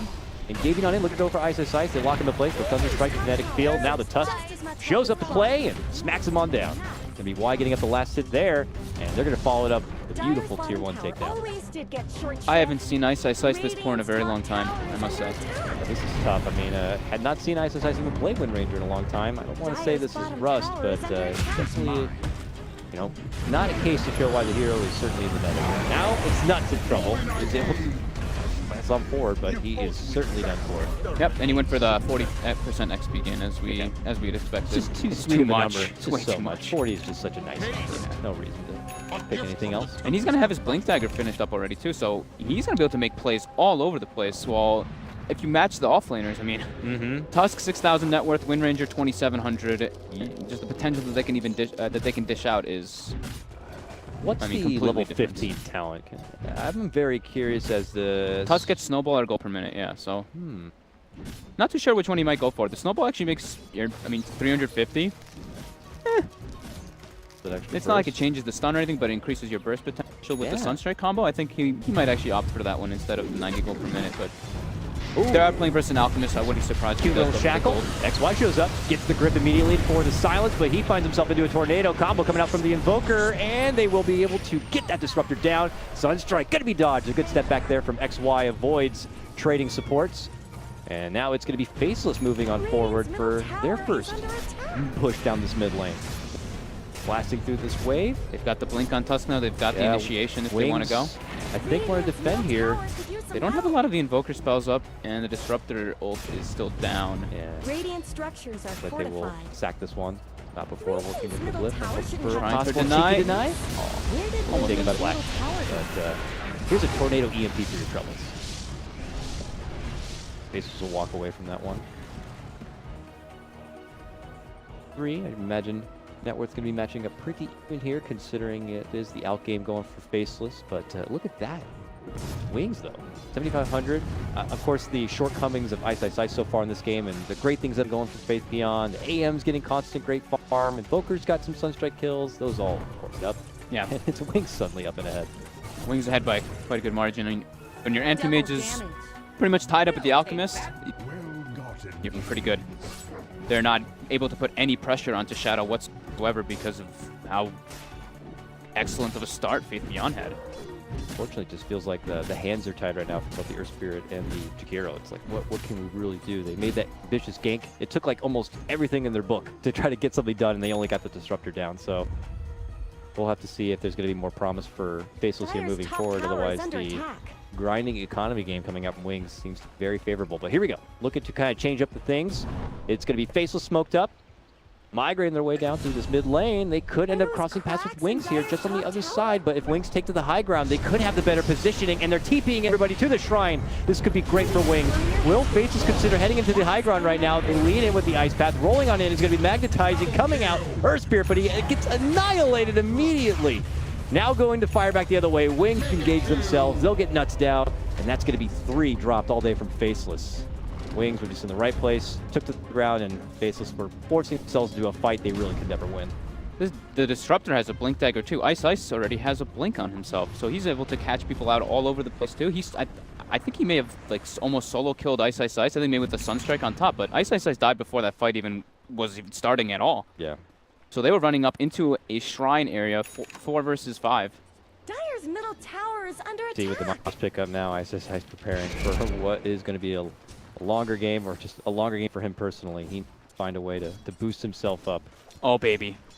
Faith Beyond's going for Aghanims next on the Tusk. Really now? It's a kick? It's a lot of damage, to be honest with you. Is it mostly just kind of manipulating and being able to kind of isolate somebody from the other team? Is this for blink kickback purposes? Yeah, exactly. Or, you can, blink kick saves? I'm not too sure. Could be a lot of different things. I mean, he could even just use it as, like, he uses all of his other abilities, like a snowball, shards into a punch, and then the Sunstrike comes on top, and then the finish off kick to burst somebody, or he could use it as initiation. Lots of different tools that he can go for with this. Blink kickback, snowball to that target. And you can even shard the rest of the team from even coming in. That is pretty nuts when you think about it. You don't see that kind of initiation power. Let's Ags or Spirit, speaking of the devil, rolling on into the top lane. They hit him down, but here comes Ice responding with a big static storm. They can't seem to get the finish. Blink not going to get away from this one. Looks like Black's going to chase him down, and they get the cancel on the TP here. Nice little bolt smash from XY. And Faceless will grab a couple of kills. The first Jabs, though. That, but oh no, losing their big price target, and Jabs can be detrimental. We get Toggles, and looks like he'll step out. That could have been a nice net worth handover to Wings, but will not get it. This is going to be one of the only promising trades so far in this game for Faceless. Wings is absolutely preparing, though. You said that Ice was preparing for the late game with the Midas. Let's go ahead and check out the items on Wings. Midas, CM, Midas coming out for Disruptor. Whoa. Lots of Midases. Radiant's top tower has So I wouldn't be better. surprised if Tusk actually does go for the 90 GPM townhouse, as I was mentioning earlier. We'll see what he wants to do. Yes, there's a lot of nostalgia all over this game, really. The Midas meta, the Tusk throwback. The Windrunner, Windranger off lane. Yeah, this is nuts. Hey. I didn't even mean to do that. Oh, okay, so he went for the snowball damage. Okay, yeah, because the burst potential with the Sunstrike. I thought maybe he might go for the gold per minute just because of the way of the greed that they look like they were going for, but no, he's the playmaker. He's the one to go for the setup. Faceless now moving kind of closer as a group with the exception of Jabs, of course, seeing if maybe their 4-man could stumble into some new opportunities here to create space for the real net worth farmer. Here, fighting by the mid lane here. Shadow continuing to move on forward. I was going to pose the question earlier, are we going to be seeing the Aghanims anti-mage in this game, or do you even think it's necessary for this one? I don't think he is going to need it in this one. I think he can just go the more standard route, Abyssal, Butterfly, etc. Be the case here. It was fun to see it in our previous series with the reflecting back of the concoctions constantly, but outside of that, maybe Shackle Shot, obviously favoring the heavy hitting damage, the extra bit of lockdown, can't fault it. Yep. Oh, beyond here. Close Position in case they want to go for the tower at all. He's ready to set up right away. There's already smoking up and making the move too. Will probably go up and through mid lane, but it looks like they may have spotted Faith Beyond. No, he just rolls himself out, blinks away from trouble. They're off their back while cutting all the way on a long distance journey down south. They see Jabs. They see a man with a bounty on his head, and they want to take him out. Did they catch a glimpse of him? I don't think they caught a glimpse of him actually. Radiant's top tower. He turned his radiance off when he was walking along, so it didn't burn the creeps either. He's on the loose still. Now he's in the backlands. He's got max stun. Popping ulti, popping stun. Dishes it around to Shadow. Do they have additional lockdown? There they move in with the grip, but Shadow able to get off with the Manta and stepped away from trouble with the help in the spacing created from the static storm. It looks like Wings cleared a little bit of space, but as they do step away from all the trouble, they will be losing their Crystal Maiden. Wings fully disengaged from this one. That was very close to him actually getting brought down. Yeah. Having that Manta style and a little bit of assistance from the team from the Tornado, the Disruptor ultimate. Small little game getting a Crystal Maiden and forcing Wings away from that tier 2. Sweet as an AM takedown, but Faceless will chalk that one up. Get back to the grind here. Looks like a traditional St. to pick up here, and also a Shadow Blade already complete for Black, but keeping the Shadow Blade hidden at least for now.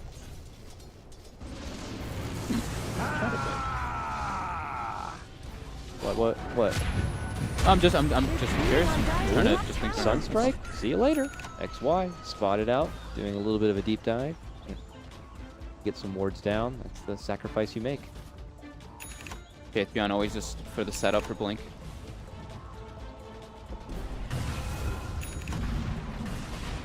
Been the playmaker thus far here, but here comes Faceless now. Kind of privy to the idea that, especially now, Wings are in there going for the Roche. Can Ice do something about it? He tries to step in, and, well, will not get the Shackle connection. Now on full retreat mode here. Will Wings pursue? Yes! Looking to move in and punish the little lady. That kinetic field will not connect, and Ice makes it away. Vision? Does he get vision? No, he doesn't get He's vision. drawing The their glimpse. attention away. Yeah. Shadow is not in a very healthy fighting position right now. Only sitting at about half health. With the Ice Blink Dagger too for the setup now too, it's a little bit scary for them.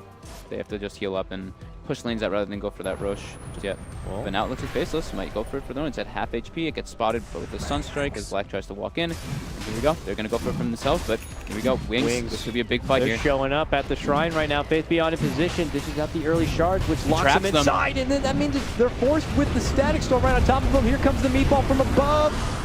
Lots of trouble for Black. He's trying to Blade Fury through the top of the cave, but can't quite make it out. Eventually passes himself out under the Shadow Blade to make it away. Macropyre lays through the front gate of the Roche Pit itself. It is going to be grabbed up from Jabs, but he immediately loses it thereafter.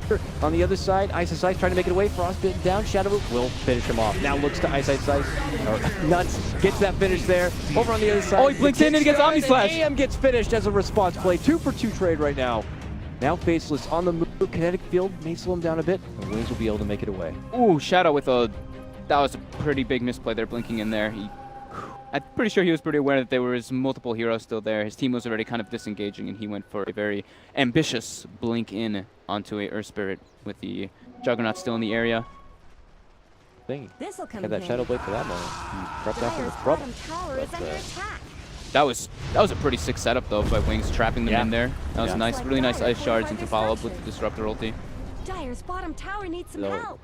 Unfortunately for them, able to still grab that Aegis. It was expired right away, and here we will get to see it once again. Trapped inside, Static Storm, Kinetic Field both down. XY on the other side actually gets a Boulder Smash, which does cancel out the ulti, so a little bit of a saving grace right there. And then they'll manage to wiggle way out. Yeah, Black with the Shadow Blade goes to the shrine, heals up, gets ready to re-engage into the fight. And then on this is the point, I think Shadow just gets a little bit over ambitious. Feeling confident, he gets those 2 kills, but then moves right into Black with the Omni Slash, plus the stun. And at that point, he bit off a little more he can chew. A little bit of misplay on that rolling boulder, actually, trying to pull it into himself. But whatever the case may be, Faceless, I feel good about that. Yeah, very lucky that they got that Aegis Snatch. Otherwise, that would have been a completely different fight because Shadow would have had that extra life when he revived. Abyssal Blade going to be finished up for the Anti-Mage, so the big power spikes are coming out. Being able to just, like, since they don't really have, like, anything... Do they have any Glimmer Capes yet finished up? No, they have no, like, real defensive thing. Anybody that gets on that Abyssal Blade can really just get pretty much instantly bursted down. Are those cracks in Here Dire's comes top Faceless tower? now, smoked up, heading right into Wings territory, across their ancient camp. They will get blocked back from the Tusk Shards there, betting that their movement have been read.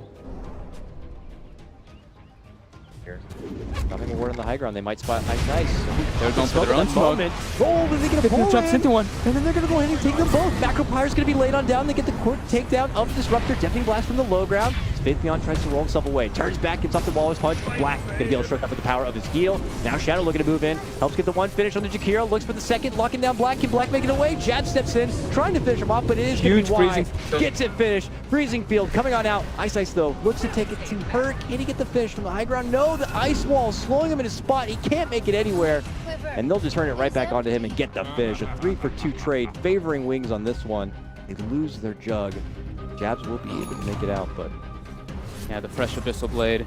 Even though Faith Beyond blinked into a stun there, he was able to survive because of how durable he is. Disruptor got no spells off, but the positioning of the fight was just pretty awkward for Black because he got instantly jumped on from the Abyssal Blade, gets his mana burned, can't really do anything to get away afterwards. At that moment, it was Wings actually looking to make a smoke play, and as you mentioned, there's the blink in. It looks great at the start, but they are able to barely wiggle out. Oh wow, XY actually got hit by the EMP as well, so he didn't have magnetized mana, so he wasn't able to do the full combo out too. But everybody's on, like, Blink was in such a good positioning on the low ground that he was able to get all the spells off. Same thing with Y being positioned in a very good spot, and Shadow just being a very driving force. Once the Earth Spirit's out of mana, once the when the Wind Ranger's dead, a lot of the lockdown's already gone for him. It's hard to fall Faceless with the setup. It looked like at the start when they had the 2 of them, and they had the Blade Fury and Macropyre and all that damage dishing out. It looked like they were about to burst through 2 Wings members. You feel like at that point you're committed so hard that they begin to dive a bit deep, and as you mentioned, the positioning just turned out so sweet for Wings that they capitalized on it. They did claim a gem there at one point. I didn't actually see when they got that one, but Jabs has Y's gem.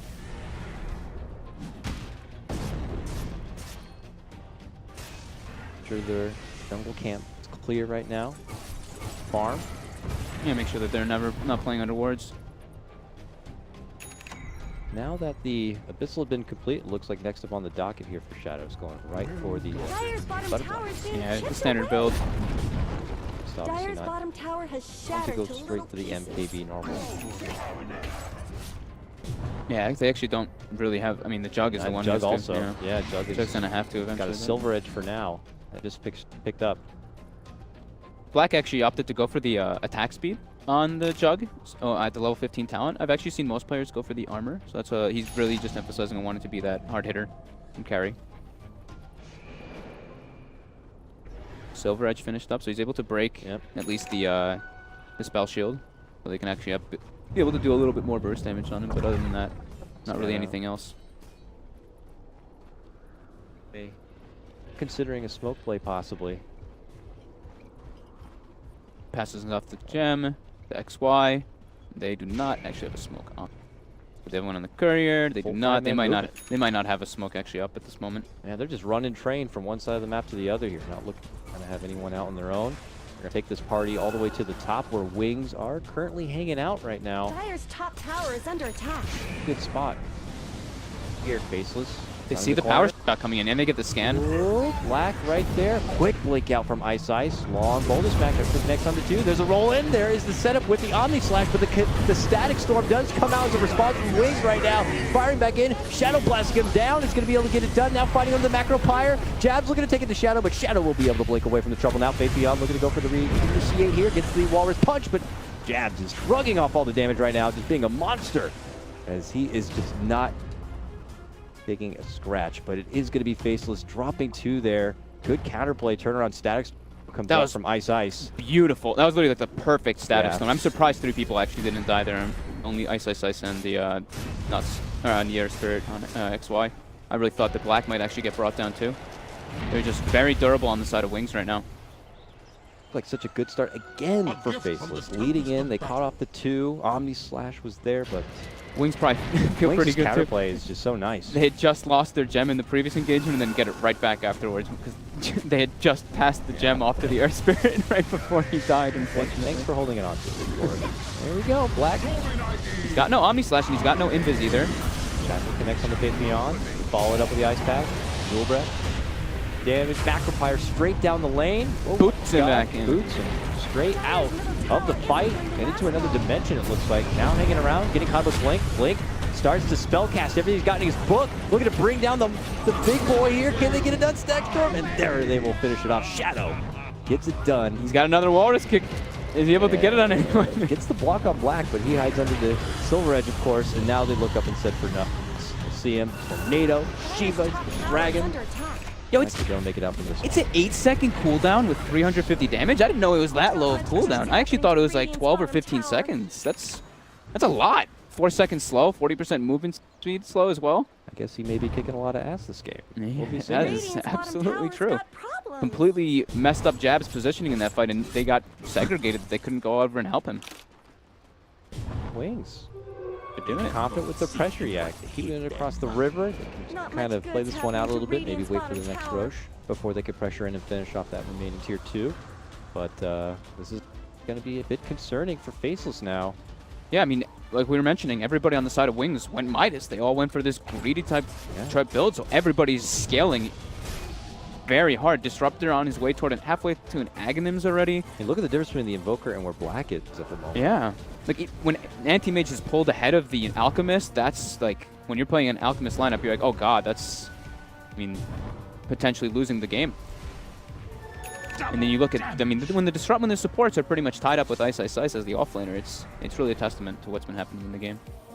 Tough game for Ice for sure. On the win rate, you're really able to see like what his true potential was supposed to be in this game at the moment, but we'll have to see. Blink Shackle shots, maybe prime lockdowns on Shadow, catching him far from his team. But those opportunities do not seem present at the moment. And there's the Roche up, and there's Shadow just kind of soloing him.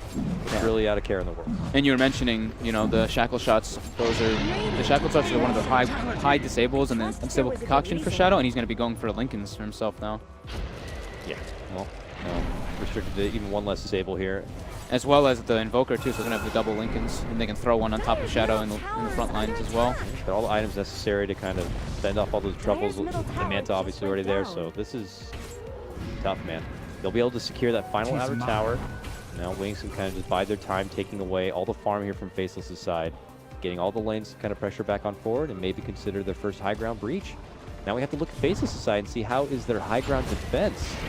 And I mean, it's okay with Acid Spray and maybe the choke point. You can make a lot work with the Macro Pyre and Magnetize, but I don't know. Moving in, Ice coming up a bit short if they were hoping to get a catch on the way out. Somebody can get booted out of the base. You That's true. gotta watch yourself. Yeah, that's the thing, man. They can't just hang out, you know, right next to the front door of their own base. They're gonna get kicked outside. Yeah, I think Wings probably just waiting for the Lincolns to come out, and then they're just going to go for the pressure. Shadow, actually, since he picked up the Aegis, instead of doubling back for Lincolns, or instead of going for Lincolns, he doubles back and just eats a Moon Shard, since he doesn't have the item slot just yet. This could be when they try to go for the pressure, waiting for that Disruptor Aghanims, and then go. Really covering all fronts right now. Wings situation where, you know, started off their group stage pretty poor. Yeah. Dropped 2 series straight. One of them against a LFY, which is very surprising coming from when they were TI champs. People questioning if they were even going to be able to come out on top in this series, but maybe getting a lot of wins moving forward could possibly push them up towards the top. I believe they're sitting at about 3 points, 4 points. So another 3 points here could put them right up to 6 points and get them at second place. It's only like OG at the moment who are like way up in front to everyone else. Yeah, they have 9. Yeah, everybody else is like 4, 4, 2, 3, 3 or something like that. You know, for everyone else, it's anyone's game. Both these teams would love to walk away from this series with a 2-0. Shadow, got Aegis. Very brief. They end up with the stun, but yeah, there we go. Black on the other side spins his way out from the Static Storm. Trying to fly in, gets the kill on the Crystal Bane, but man, Shadow just surrounds him and just instantly shreds him apart. Makes it look effortless here. Blink, looking to get the catch. Will Cold Snap down nuts.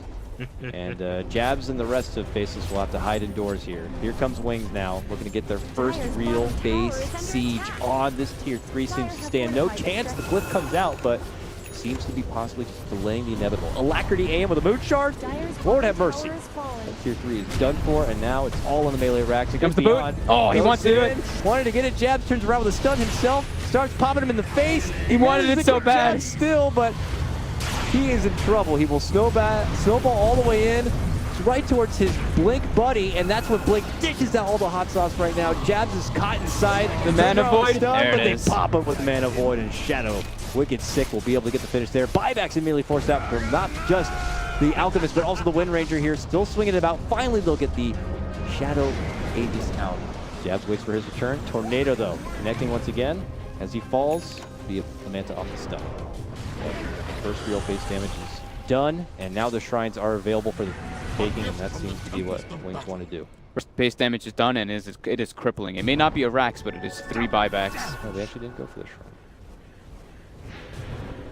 Yeah, doubling back and healing up at their own shrine before going for much that. money used. Yeah, here we go. Smoke right away. Shadow's trying to go for a bait play here in the mid lane. He's very tanky. Look at this. They've dished out everything, and he's not even at half of his life yet. Still sitting there. Oh, they're all dead. Oh, they turn around. That's GG. They put out everything they could for him, and they couldn't even get it done, so they know it's no good. They take the towel and they throw it in. It's over. Kicking their bodies all over the place. Wings come in styling with this Core Tusk, and they'll take the game right in the faces. You know? Told you don't pick that Alchemist. Core Tusk, we're all kind of like joking about it. Pretty sure he was the MVP of this game. He went pretty berserk. I mean, we were saying it initially. The panel was talking about it. Phaethon has been the big star for this Team Steel anyway since they've not been playing their greatest. He always just still has these consistent performances. Put a ton of pressure onto Faceless's safe lane, and they just went for their type of like agreed approach toward this Alchemist, and it worked perfectly. How much of it do you think is situational, though? I mean, it did certainly help to have the benefit of Blink's Invoker with all those Sunstrikes to help kind of make those plays. Is this something we could see more from Wings moving forward, or is this just kind of...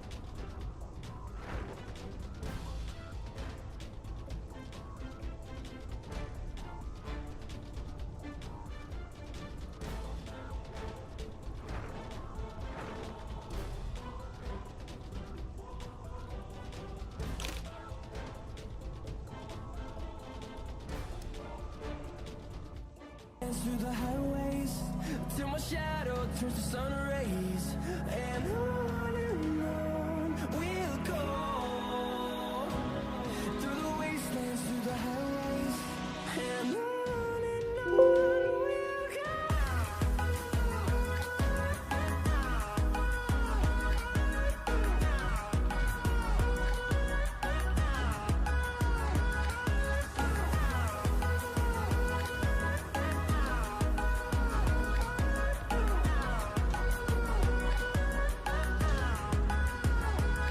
And we'll grow in number, fueled by them to see the horizon, turn us to thousands. And we'll grow in number, fueled by them to see the horizon, turn us to thousands. And on we'll go through the wastelands, through the highways, till my shadow turns to sun rays. And on we'll go through the wastelands, through the highways, and on we'll go.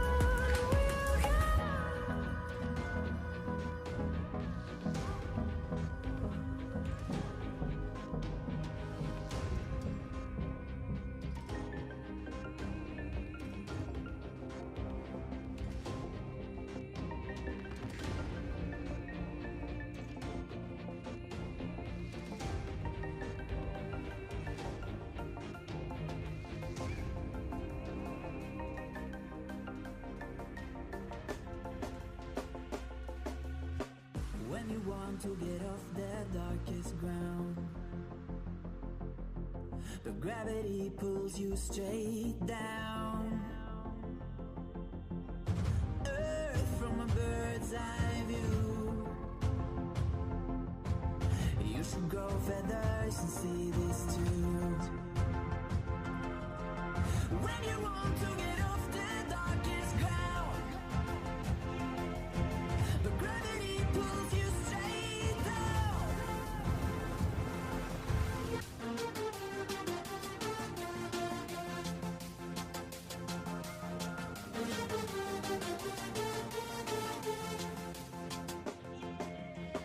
When you want to get off the darkest ground, but gravity pulls you straight down.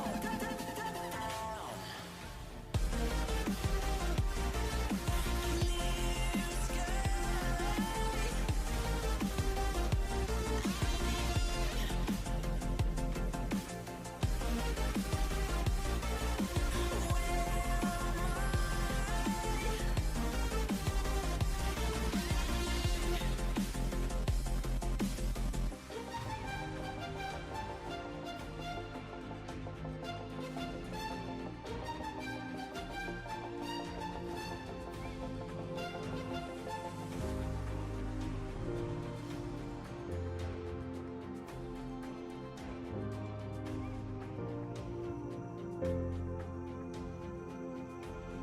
When you want to get off the darkest ground, but gravity pulls you straight down. Earth from a bird's eye view. You should grow feathers and see this too. When you want to get off the darkest ground, but gravity pulls you straight down.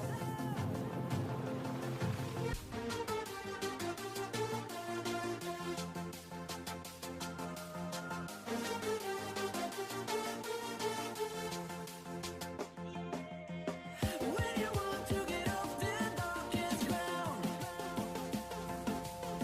but gravity pulls you straight down.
to you.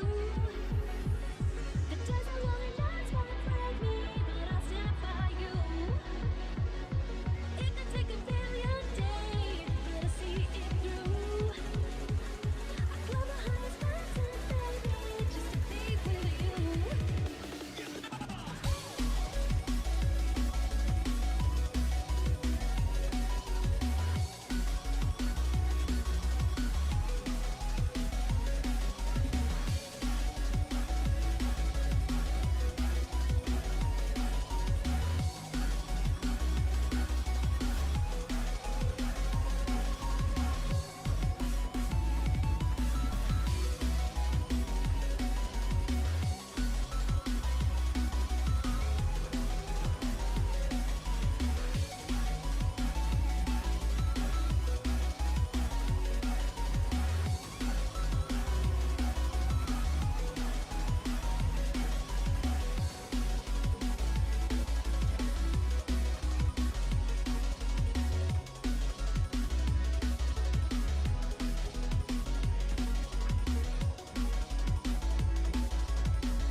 Reserve time.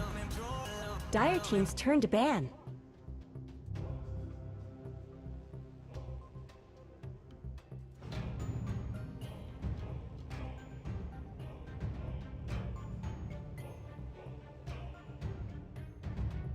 Ten seconds remaining.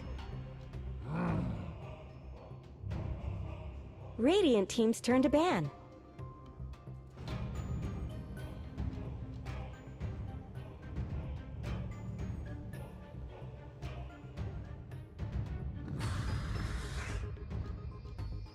Dire team ban.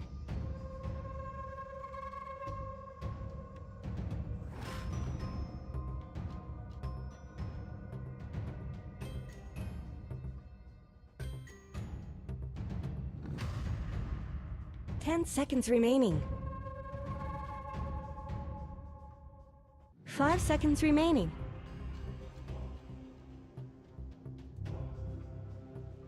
Reserve time.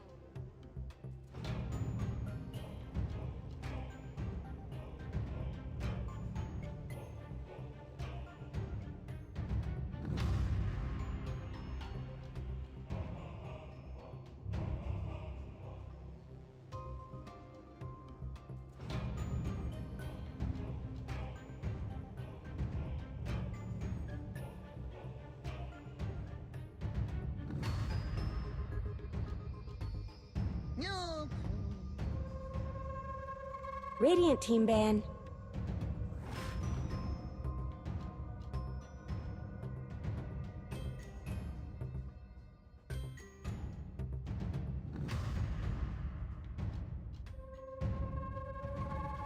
Ten seconds remaining. 5 seconds remaining.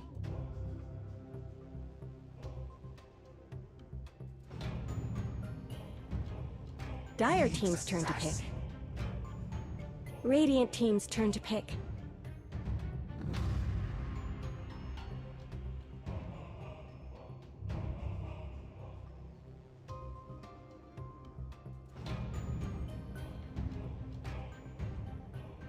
Ten seconds remaining. 5 seconds remaining. Witch Doctor. Radiant team's turn to pick.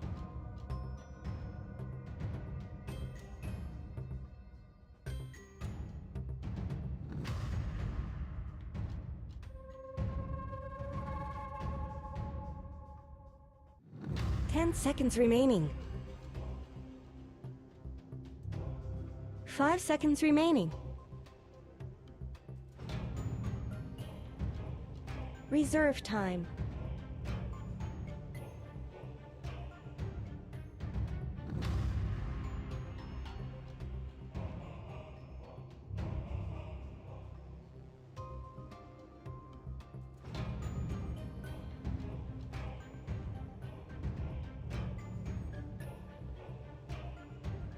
Spirit Breaker.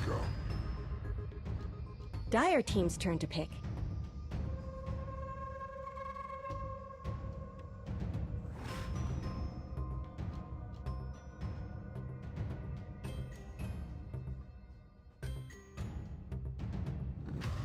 Ten seconds remaining. 5 seconds remaining. You're using up your reserve time.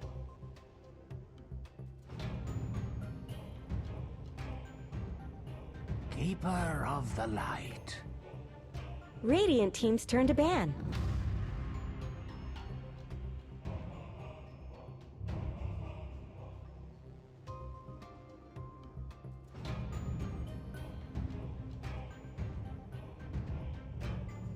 Ten seconds remaining. 5 seconds remaining. Reserve time.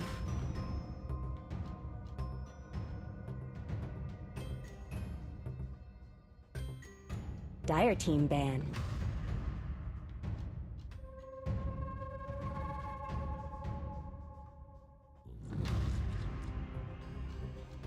Radiant team ban.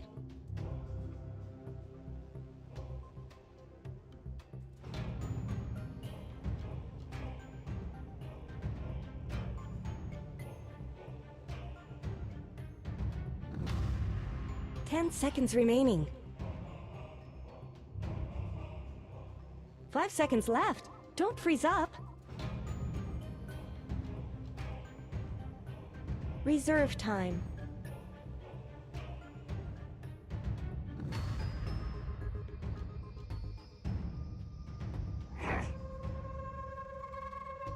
Dire team's turn to ban.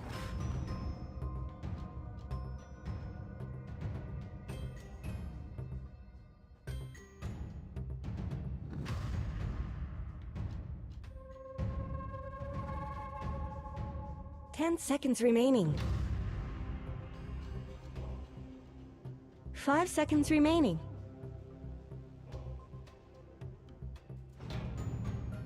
Reserve time.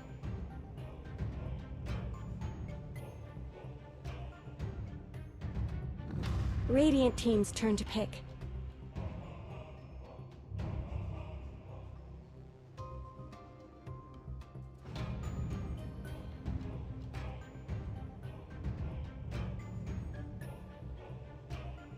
10 seconds remaining. 5 seconds remaining. Life Stealer. Dire team's turn to pick.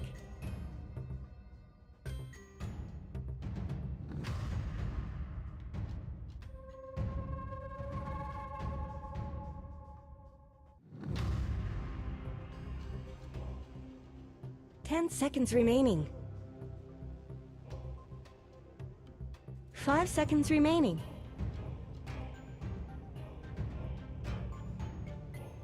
Reserve time.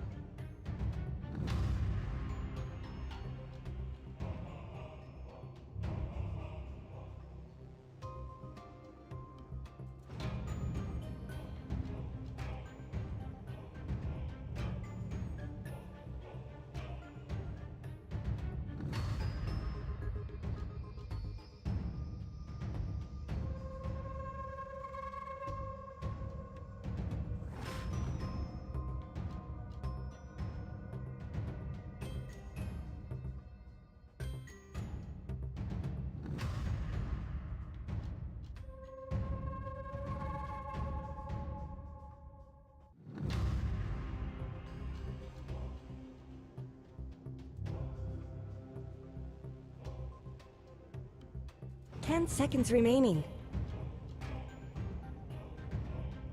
Queen of Radiant team's turn to pick.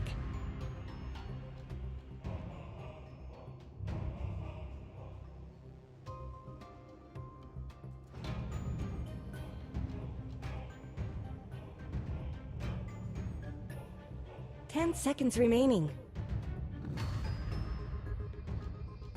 5 seconds remaining. Reserve time.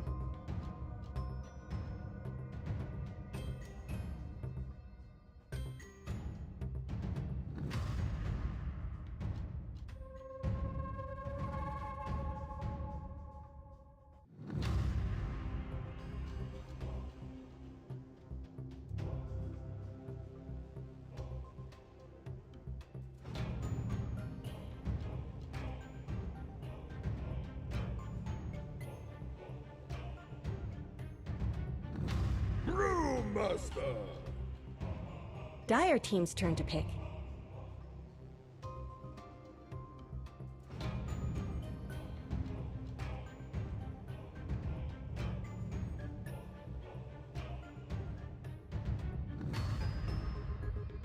Ten seconds remaining. 5 seconds left. Don't freeze up. Morphling. Radiant team ban.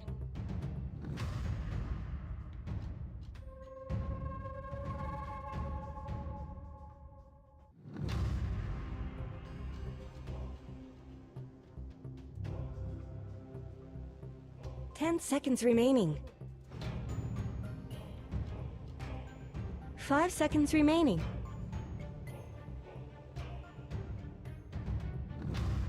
Reserve time.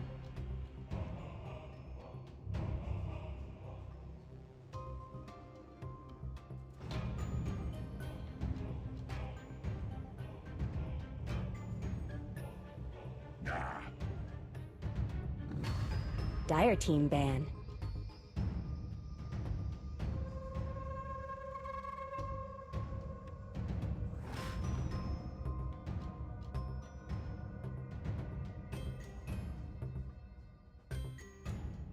Ten seconds left. Decided? 5 seconds remaining.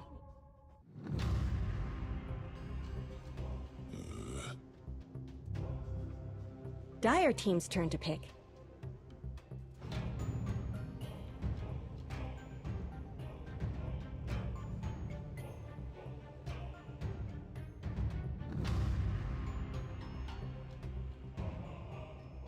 Ten seconds remaining. 5 seconds remaining. 5 seconds remaining. Oracle. Radiant team's turn to pick.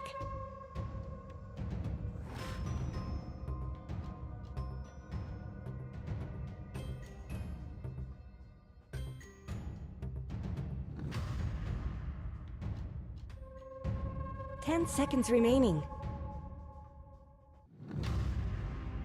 5 seconds remaining.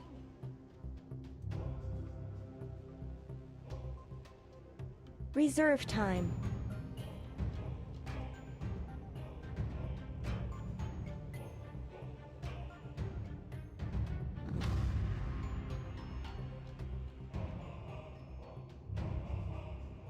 Phantom Lancer.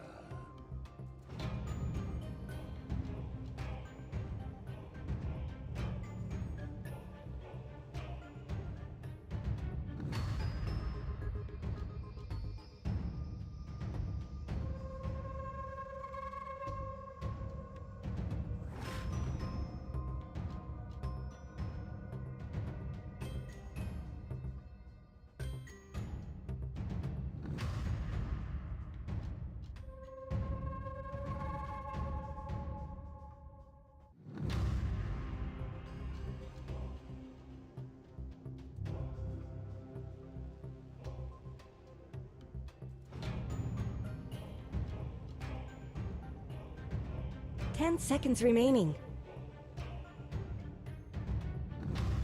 5 seconds remaining.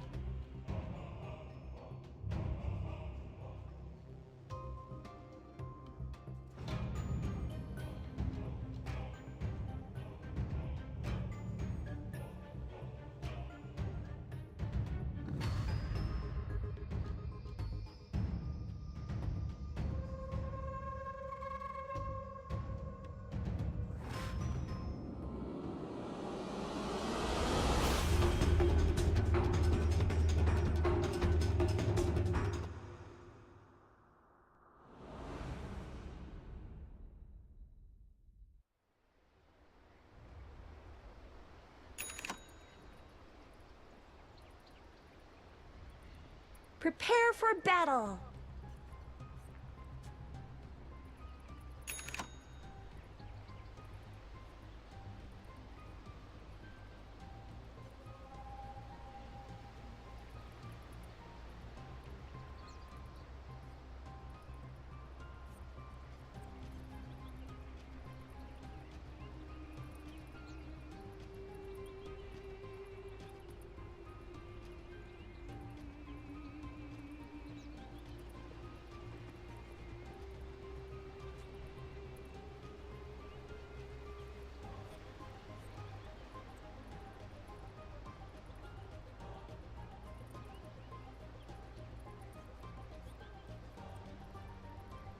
"30 seconds to battle."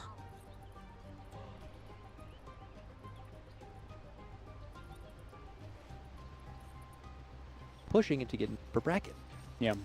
I've been generally just a bit concerned for Morphlings across the AC so far, just because every time it's been picked, it's been ran at with like a dual or try aggro, and they end up having like dodge all over the place, and the Morphling is just in a very awkward position, and he's already going to get pressured by a dual lane, two very beefy heroes walking up.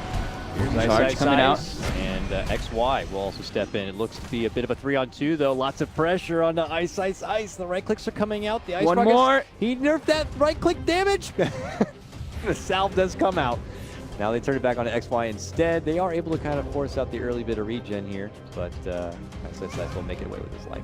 Why'd you take away that 7 damage, Ice Frog? Yeah, he would have actually been brought. He actually would have been brought down. Yep. So, underestimating how much damage they actually have in their tri lane right now, I believe. Faceless. They do get a nice sideboard. They do get the vision for this. Oh, XY actually cancels his own charge, instantly going on Maxine. Mana leak point too, coming out from Ice here. They really tried to stop the Spirit Breaker from really kind of pushing it on XY's in some trouble, but so is Y. Yeah, XY. Can they trade supports here? Definitely XY going down. Ice. He cannot commit this hard. Is he really going to go for it? Waiting out the 3 seconds for the stomp? No, sir. Turns back, runs back the other way, and it is going to be Wings. But he does manage to grab a hold of the aggro lane, and he's just going to take this train elsewhere. But new mana leak could come out here. Yep. And uh-oh. This could be a bit trouble. He should be okay. Yeah. XY's charging in. This has been this whole game has been top lane so far. I don't even know who else is in this game. Yeah, Faith Beyond has been just the Iron Talon jungling as the Nyx Assassin. Mid lane is Queen of Pain versus PL. Just this is a hard matchup for the not hard matchup for the Queen of Pain. It's just you can't really Shadow Strike. If you Shadow Strike, he just doppels it off. So you just wait and just Scream of Pain, push the lane in constantly. You can do just fine in the matchup. Mid lane PL. Found a lot of uprising during the previous Shanghai Major, and a lot of the C teams kind of brought it. Really take it. 2 Queen of Pains, 2 Invokers at the time. Here again, another throwback here between these two. But the question becomes how much he's going to be really able to offer, in the lengthy part of this game. If he manages to get his full toolkit, is it going to be enough to kind of handle Wings and how much CC and blinding lights, as mentioned earlier, that could prove to be a lot of a problem. Daps, though, making the most of it, at least for now. It's just neck and neck in the CS game, but a little bit easier as the levels do begin.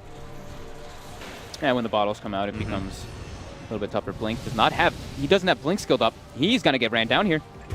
And there he gets blasted down. And in mid lane, as you mentioned, simultaneous actions, they will also take down the Queen.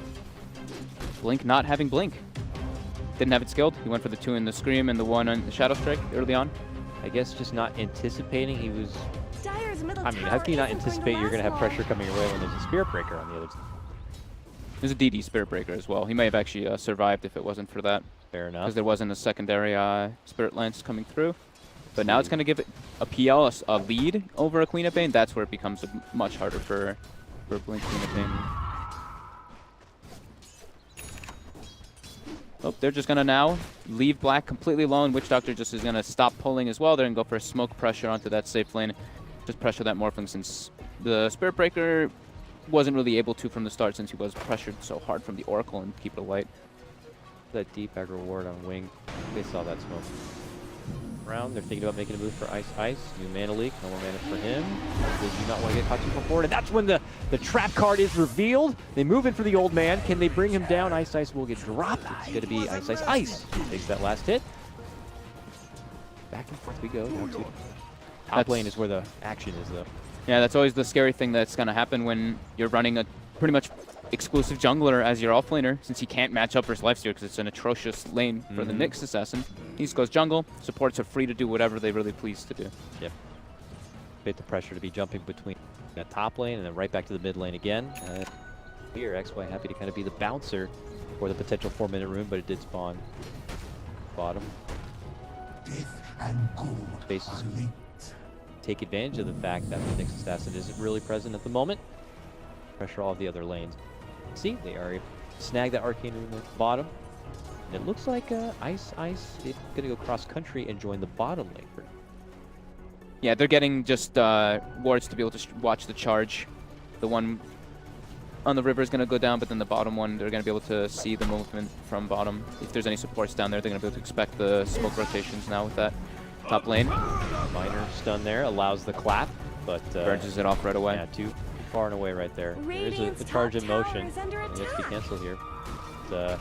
It was spotted. There's lots of river wards now. Another river ward coming out for Wings. And they have pretty much everything covered from straight down the middle of this map if they see any sort of movement from Faceless. Red, so maybe Faceless will have to kind of dish out the smokes if they want to make any sort of aggressive plays here without being spotted. Beyond's probably pretty happy though. I mean, even though he's not laning, he's just like, I am getting uncontested jungle farm. I'm gonna go mid lane, blink. All right, he's got the raindrop to survive from that. But yeah, Beyond actually went for the double quelling blade on the Nyx to jungle. Nuts top getting gone on. It looks like he's gonna be brought down a little bit out of position Didn't here. even want to move his spot. Went out like a soldier.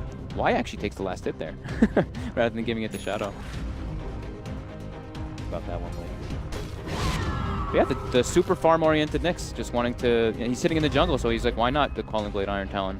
And what, he just camps there until what, he gets that Vendetta online, and then it's time to... No, wait for Arcane Boots, wait for your Vendetta. Why not? Makes in here. And really no one from Faceless to be able to kind of roam.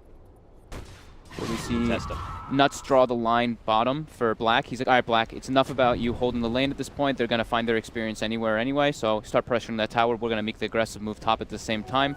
Pressure 2 different lanes. They're not going to be able to react bottom if we're forcing top. They have to react to one of them and let the other one go. Let's see what Faceless can do in this top lane. The charge is already out. They see why they want him. And Ice is in pursuit, but then the old man pops out through the trees and hits him with a mana leaf. That will stop XY in his tracks. He eats the blast. Hit Beyond with the first rotation. Oh, stuns there. Nice connection onto the two of them. They take the one down. Can they go for the follow-up? Anticipating the clap, trying to see if they can get the counter stun, but it does not come in. Nut shows up. Got another stun in 4. Slow down, but can they get it? Can they juke? Tries to break his ankles. Nope. Trying to avoid and taunt, but yeah, there's no chance of getting away from this one Ice. He ends up getting dropped, and it's going to be Wings moving ahead now 5-2, but a minor turnaround here as it's Jabs rotating over from the mid lane, able to get the kill into Ice. Nice pump fake to avoid the carapace, times it out, hits him with the lance, and with the charge in the vision, they will be able to get the finish there. You take 2 Aura, you take 2 here. Good reactions, good movements coming out from Faceless and from Wings. Faith Beyond being in that bottom lane, he ends up just walking. He was already going toward the jungle. He was jungling in there, so then he just makes a nice quick rotation. But Jabs and Black making massive rotations going toward top to secure themselves a couple more kills. It looks like now instead of actually keeping Black in the bottom lane, they're going to shove Ice down there to kind of muscle up towards his level 6 and get that split online, and they will put Black up north to pressure on that front instead. Yeah, I mean, the split is their only real team fight prowess. And it looks like Black maybe going for... Oh no, he's got the carrot. I couldn't see him there. It looks like the armlet is going to be pickup. Or not, but... Line. Bottom lane. Instantly. As soon as Ice shows on the map, Ice follows him. I think either the Ice is trying to trigger the Ice. I don't like it. Can you guys separate? There they pepper him a bit, and he'll be able to kind of buy his tower for now, but his mission is to build up the XP where necessary. Invisibility. We'll have to see, though, as little D-wards come out from Wings, kind of claiming their side of the map a bit. Pressure will continue. We have Queen of Pain now, level 6. Yet to debut that sweet and sexy Sonic Wave.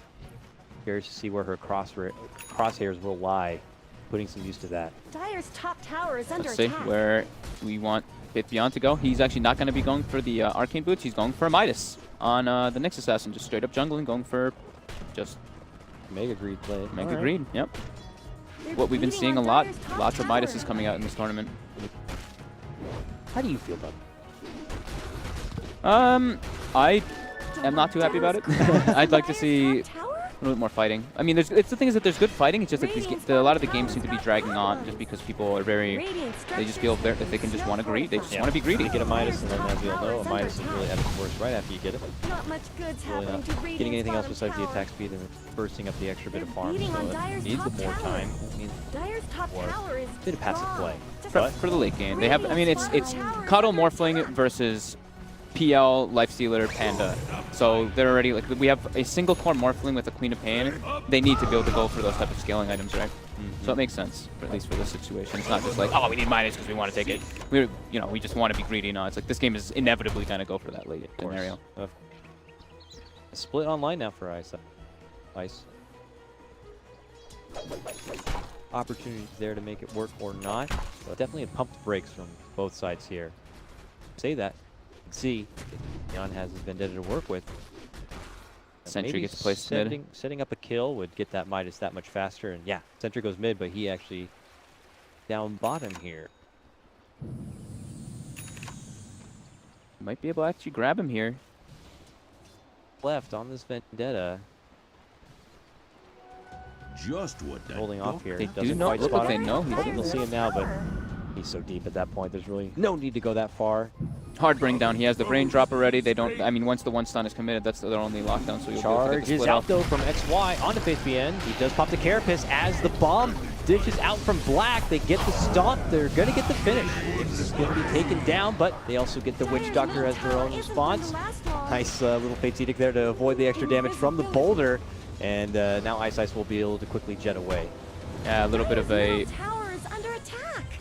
wasted Panda ult, to be honest. He looked like he wanted to be able to get more because it looked like they were able to, but now it looks like he's going to pay with his life for it. Go for the TP, but okay, how you doing? That is Sonic Wave coming out now. Dire's middle tower is Decimates. Ice.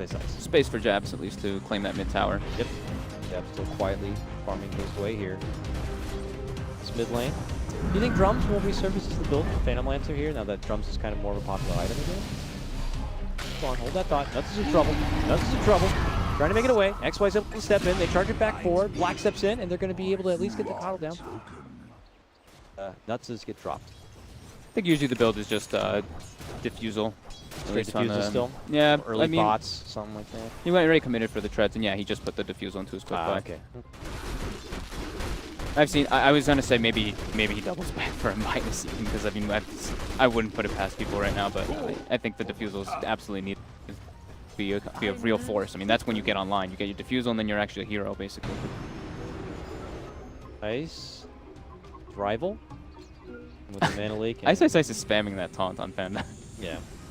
Typical Ice. Good old Daryl. Shame he dropped out of the 1v1.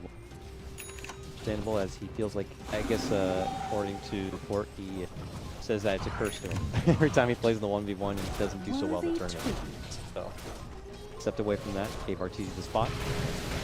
Now, doing his best with Faces here to try to push their way through the top part of this group stage here, but obviously already dropping game number 1 means they can only walk away from this series to 1 point and hope to kind of get a couple of 2-0s after that for a better shot.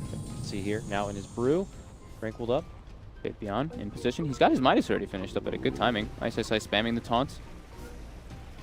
I'm wondering if Faith Beyond's like, does he see me? Why would he do that? Like, what's going on here? He looks, he knows something's up. What the hell's happening? This guy's nuts. Oh, he takes the bounty rune from him. Okay then. Okay then. I love that. All right. Bottom lane looks like they're trying to just keep the pressure a little bit on Black. Shadow just matching up toe to toe with him, and they look like they want to be emphasizing on Ice's farm. Ice is going to be going for that Aghanims rush, of course, on the Coddle, and he's just sitting in the top lane by himself for now. Yep. Okay, here we go. A move made by Faces here. They spot out Y. He has the false promise, but he's going to be eating so much damage that he certainly won't be able to survive from it. They could actually lay off him by now, but the Jazz is coming on to him until the job is definitely done, and it will be done. Radiant's middle tower And with that, they can segue into a tier 1 takedown here. Dire's bottom And obviously, tower it is in under their best interest to continue to pressure these objectives. Wings definitely favor a longer game and have all the tools necessary to stall things out as much as possible. So pushing the envelope is of the utmost importance here. Fifth Beyond under the under the Sentry Ward in the mid lane. The Sentry only has 10 more seconds, so Ice getting maybe a little bit lucky, but looks like Faith Beyond wants to commit for him anyway. He's going all the way in, but he gets the split off though. Okay, turn around. Boulder stun here. And they lock enough damage. Well, with Blink in the area, get a bit tougher. Right clicks, needs a bit more. Up to the high ground, turn around, stun, but there, it slaps him down. Ice will be able to pick up that one. Dire's bottom tower has fallen. Why? Deep snipe in. Black gets the tower, it looks like, but XY will lose his life for it. Jabs on the side. Almost gets brought down too. Makes it out though. That could have been huge if they got him as well, but still, nice little trade-offs. Fight recap, a little bit of advantage for Wings, but they did end up claiming the tier 1 bottom, which wasn't included for Faceless. Nuts getting bursted down by Blink, using his ultimate, no hesitation on that one. And he's going to be going for the Orchid build. Versus the Panda, versus the PL, seems very appropriate. Yeah. Obviously now, since you can't, well, for a while now, you can't defusal off the silences, so it's going to be a very good pickup for them to try to go for kills. Even versus the Lifestealer, if you get the Orchid pre-rage, it's definitely the appropriate pickup for him this game.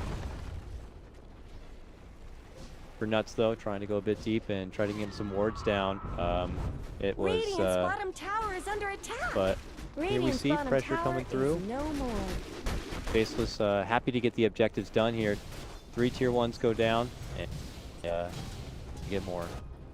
Shadow already looking like a hard takedown right now. Looks like he's going to be going straight for the Lincoln Sphere, but Faceless aren't really privy to kind of making sure they bring him down early. Yeah, I mean, they don't really have any catch for him, right? It's like the Spirit Breaker and a cask to catch the Morphling. So when he has Lincoln Sphere, he's going to be really open to just being able to split push all the time, not really susceptible to get ganked too easily. All right, Faith Beyond creeping through here. Jab's happy to kind of take things a bit on the offensive side and work through their jungle. Not much good's happening to But Radiant's this is bottom sketchy tower. stuff right now. Faith Beyond kind of recognizing that trouble's invading. But just continues to keep it in check. On the other side though, Black has found an old man all alone. That will gobble him up. Easy free pickings for him. And now has to avoid the response play coming up from Wings here. He doesn't have rage TP. And he has to wait to see if he can get the timing. 2 seconds, 1 second. Ah, no, it was not worth it. For hero rotation, Jab's at least able to get a bit of space to pressure the top lane, but yeah, definitely dying is not sure if you want to trade for it. Keep it away. Fortified their structures. But hey, Beating on still Dire's pushing top it here. tower. Taps now. No damage. 2. Ice went back for the Midas. He had the gold for the Blink Dagger, but decided nope. Midas. Greed is good. Greed is good. We'll help him kind of go on. Or where do you go from there? What is the... Midas, Blink, and then auras, right? For the most part. Remember the it's days of the Vlads and- Agnums Brewmaster? That's just not a thing anymore, is it? No, it's not. You benefit so much more from having the auras. It's not just for yourself; it's for your team and everything too. So the Aghanims was just it's like a pretty good type of thing. Shadow top lane. They're trying to put a little bit of pressure on him, but yeah, he's a Morphling. They don't really have a lot of lockdown for him, so they're not feeling too much pressure. Taking a look at everything else. Keep it light. Halfway to his Aghanims. Looks like the Oracle. Y is going to be doubling back for a Midas himself. Top lane now, Nuts. Looks like he's going to be getting engaged on and cleaned up quite easily from that next rotation. Quite easy indeed.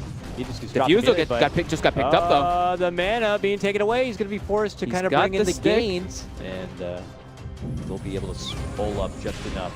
Gets a nice boost of mana there from fellow Coddle. And feels like he's right back in fighting shape. That's wide. Oh, they get the Advantage Strike on him. Nice. And Black's inside there. Uh-oh. Doc's like, sorry, buddy. It was great having you as a backpack, but you're done for. Leaves him back in behind and gets the hell out of there. Wings fully converge here. They've had 5 committed to this top lane. They're making sure that this place is cleared out. Look at the amount of Sentry Wards on the map from Wings. Really emphasizing on the aggression. Literally, like, all over the place. Nice thing going for Faceless here, I gotta say, is while this linkage is about to come online, there's a lot of ways for them to pop it, even the global pop of the chart. Yeah. Here, charge comes out. Speaking of which, Oh, the cast catch him again. He's got Replicate up if he's able to get one onto somebody. Nice. There we go. Able to jump away. Okay, very nice. Charge for the Vision is still on. Are they still looking to pursue Jabs? Hoping to cut him off. Jumps right over Faith Beyond. Beyond thinks about going for one of the illusions, but Jabs is on the other side, commits for the lance with a quick blink out from Blink. Will avoid the trouble.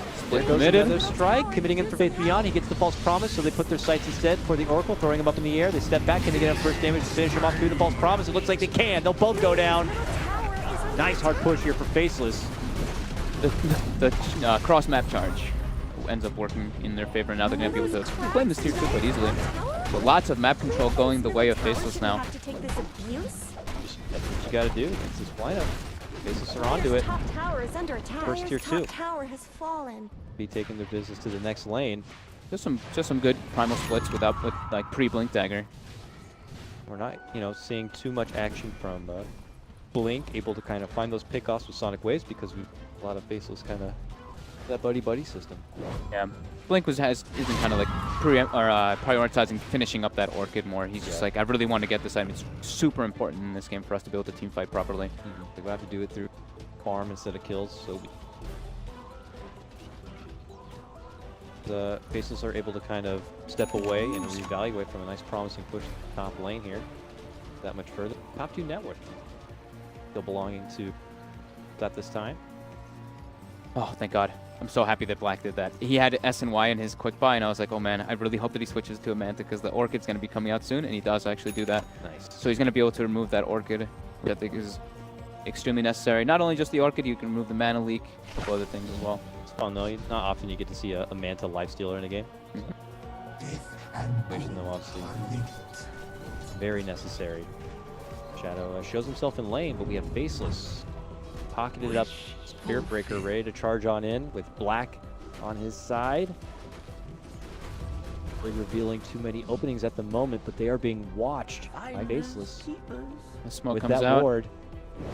Oak and slowly begin to stalk him here, but it does look like Wings are going to be able to make it out sort of potential trouble. And off to the mid lane, Faceless go at where they want to set for their next objective towards that. Yes, sir. Ice Ice finished his Aghanims now already, so he's just been kind of chilling on his own for a while. Now this gives him a lot more team fight. They need to wait 3 minutes, unfortunately, for the daytime for themselves, but this gives them a lot more potential to not only split push, but also fight with the heal and the blinding light, like Ben mentioned. Playing Illusion Heroes versus that blinding light is pretty hard. They've gone with a beautiful Carapace. They might be able to bring down Ice here with the burst damage. They are able to. They got him. He gets finished. Radiant's bottom Basically, they're going to have to double back at that point, but that's why. That's why? Ooh! They couldn't catch him with the Adaptive Strike. They had thought that he went to the right on the lower side. Blink actually blinked to the low ground, and then Shadow goes for the waveform, and he actually goes past him, so he wasn't able to get the Adaptive Strike without the vision. Missing out on a free kill, but getting the nice pickup on Ice. Now Nuts in some trouble. Faith Beyond on the prowl. Got him. One hit. Help. Mega kill. Radiant's middle And tower now they claim themselves a tier 2. Nice swing of momentum coming out for Wings. Tower Radiant's middle tower down. has Bases fallen. now pressure. Haven't seen Wings really this game able to confidently kind of move forward for any of these lanes. That's only their second tier 1 to be dropped. That will be set to change soon, as you already pointed out for Ags online. Would definitely mean that come daytime here, they can get more proactive, knowing staying in vision. Yeah, they're building. Wings is actually building quite a couple of 4-steps, it seems. The Mix just finished his. The Keeper Light going to be going for one as well. So to just peel them off of peel their teammates away from that PL is going to be pretty important.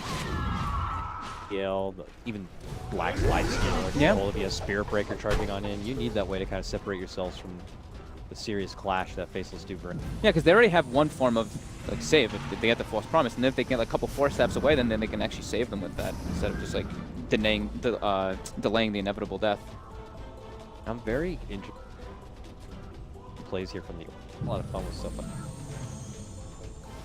Jabs and will potentially be able to split off any Fate's Edict trouble. Gets caught with bad timing here. Blink having to pressure out lanes. They know Ice is on the high ground here. They actually get the setup on him again, and they're going to get the Orchid on him too as well. They do, and goodbye, Ice, Master, you are dead again. The Queen of Pain, unstoppable. That was a slow start at first. I was saying that, not able to kind of move through the lanes and get the most use out of every time the Sonic Wave was off cooldown, but waiting out for the Orchid certainly did pay off. Now suddenly the kills are coming in abundance here. Wing full ahead now 16-11, still fall behind a bit in the objective game, but we haven't seen Faceless able to kind of push on forward since their successful engagement towards that top lane, claiming the 2. Now it's back in Wings' court now. We got to see what the next power peak is going to, or power peak is going to be for Faceless to try to bring this game back in order. Yeah, and they just got all those, like that big pick off and the pressure during the nighttime. So it's about 30 seconds or 15 seconds now until day, and he has a gem now too. So yeah, they're about to lock down a lot of the map control here. Blink going to be finishing up his own Lincolns as well. So like we're mentioning, there's lots of ways to break the Lincolns, but there's not the greatest amount of catch on the side of Faceless. They do have the Spirit Breaker, but when you get your charge nullified, pretty hard. Radiant's bottom tower's Grab got this Morphling problems. or this. Faceless mid. Thinking about a Roche. They step into the pit here. Looks like it may have been pinged out from Wings. Sonic Wave is up on online. It is daytime as well. They've got a smoke. Yeah, I don't think they're glad to step off instead. Be able to kind of just get back to the grind of the mid lane. Not looking to step too far from the roast. They know Black is isolated right now at the moment. They just saw Jabs go onto the Ancient area. He's going to get jumped up. They don't have to use the Orchid to blow him up at all. They just burst him in the lockdown. And now they have the Orchid still online, but it looks like they may go for a potential Roche or just the tier 1 tower top. Let's see which one they want to go for here. Wonderful job there, Faith Beyond, creeping in from behind, allowing to give Wings a bit of intel, recognizing the isolation there from Black. Totally capitalize on it. Yeah, Faith Beyond, again, being clutch, doing exactly what he does for this team. Just always in the right place at the right time, getting a massive amount of vision for his team. Radiant's top tower has fallen. Thinking that with our around here, head back towards the side. Ethereal Blade almost finished up for our Morphling now too. Oh boy. So they're hitting massive power peaks right now. And frantic pings on the Jabs to catch him with the silence and stun. Again. Done for. And they're like predators now. This is going to get to scary territory for Faceless, where it feels like nowhere's really safe. The gem coming in, wiping out all the vision. Again, Faith Beyond, just every single time. Just always like reading the movements from Faceless, finding the pickoff that they need to. And now they get 3 wards down around that Ancient area and around the Roche pit. So focusing very heavily on that side of the map. And yep, they're going to be full HP because of the Coddle Sustain after they finish up this Roche, and they can keep the aggression on, keep this going, because their side lanes are not being pushed in at all either, because the PL was dead this entire time. So now it's up to them. What do they want to do? The ball's in their court. Is PL even that big of a split pusher as he used to be way back in the day with his old model? I mean, I don't know too many options here for Faceless to kind of get outside their base soon and be able to continue to pressure those side lanes if Wings decide to kind of get this game moving and start crossing the river and pushing towards tier 2s now. Yeah. I don't know where Faceless are going to be able to go and feel like they're safe. Always worrying about a Nyx on the prow. You can feel how pressured they are because of Jabs' item build. Like, I just clicked on him and I was like, okay, he's obviously he wants to go for the Manta style this game. It's what he kind of needs to go for, but the fact that he's going for a BKB now just puts it, just shows like how much pressure they're under. Yeah. Now they're going for a smoke, looking like they're trying to go for a type of pickoff, baiting Ice Ice Ice maybe a little bit. Trying to BKB take is back finished. The game, and the Ice Ice bait may work out for him. After recalling in Faith Beyond, they make their move in for Ice Ice, but Wings take the low ground here. They step back a bit. They try to turn off with the stun, but the Coconut does manage to connect on Faith Beyond between him and Blink. They now have to step away. Morphling sweeping in from behind here. They get the immediate takedown of Nuts, and now charging, rocking on to the Morph. He's going to be forced to dish out the strength here to stay alive. Sends to the low ground to be able to avoid a bit of trouble. Stepping in, it's going to be Blink, dishing out the Sonic Wave. Some softening damage on for Black, but not going to be hitting too hard from it. Charge on, looking to go for Faith. He gets forced on forward. Carapace stun will knock him back. Blink moving in. Lincoln will be popping the other side. Forced False Promise comes out from wide. Trying to dish out the final damage and manages to get the finish on the Spirit Breaker. Holding on with his last pistol life before he does pop. But no, he actually lives. Yes, survived as well. Now Black getting gone on as well. The right clicks from the Morphling are enough to bring him down. The fight just going and they call too the long. game. And they it's actually just call it. too tough. I mean, can you really blame him, though? At that point, it's just getting out of control, and Wings will take a 2-0, 3 points from this series. And suddenly, you know, this is a team that went through 2 series, dropping both games, and I think they're now just under OG because of these 3 points. They're at, what, I think 6 now? Yep. So one more clean sweep and they will be tied up. But, wow, they just... as soon as the Keeper got that Ags there too, like in that last fight, so much sustain. They're just also durable as well. The the Oracle Heal, the Fate's Edict, lots of Force Staffs coming out as well. It's just too much for them to really do it. Faith Beyond again. Recognizes that the lane matchup is not going to work. Just goes right to the jungle, gets the double Talon. Iron Talon Claw, yeah. Yeah, just to make sure you get the most optimal farm. Vendetta comes online, and then he's all about making setups. And right there to rally behind it. Anything you think Faceless could have done to kind of change where the tipping point began? Because it was all good for Faceless as they pushed to that top.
The battle resumes.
Eyes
in the sky, gazing far into the night. I raise my hand to the fire, but it's no use, 'cause you can't stop it from shining through. It's true, baby, let the light shine through. If you believe it's true, baby, won't you let the light shine through for you.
Far into the night, I raise my hand to the fire, but it's no use, 'cause you can't stop it from shining through.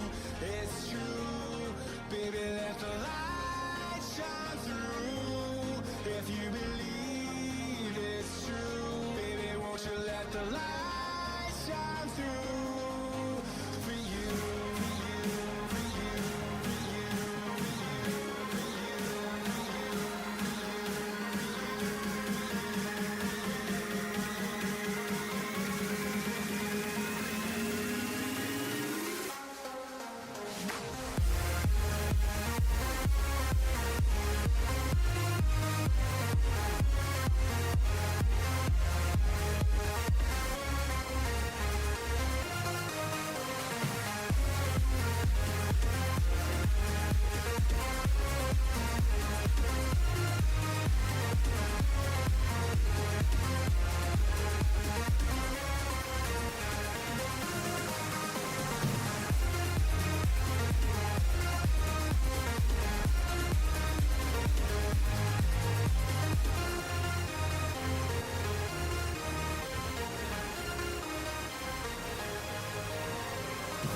beside you, brighter than the skies.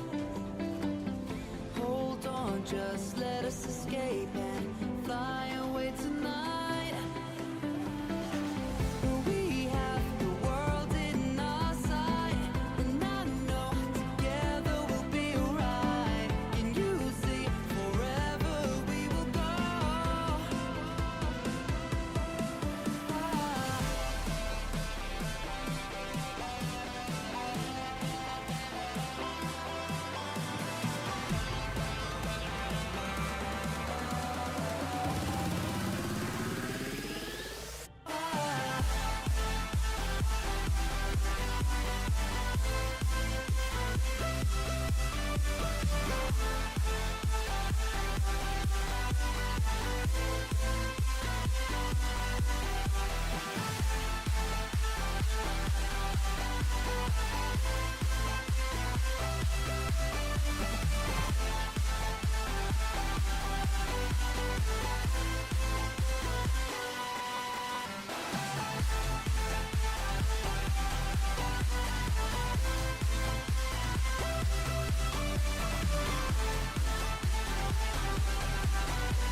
This bittersweet heat is suffocating.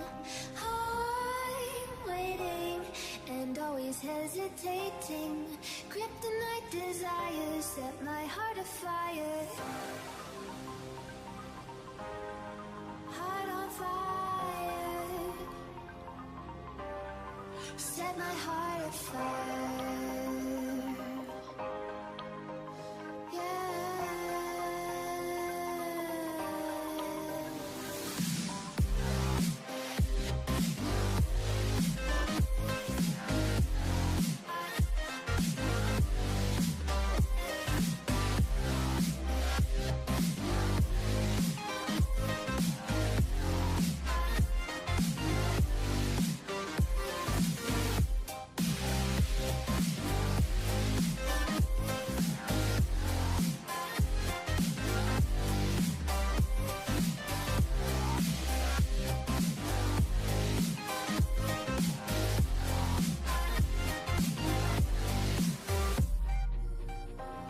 With crimson secrets and forbidden bliss, can't stay still, don't stop that thrill.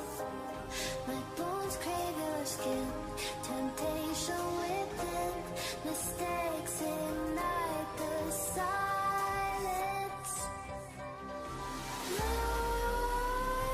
Nightmares creep while you and me repeat. This bittersweet heat is suffocating.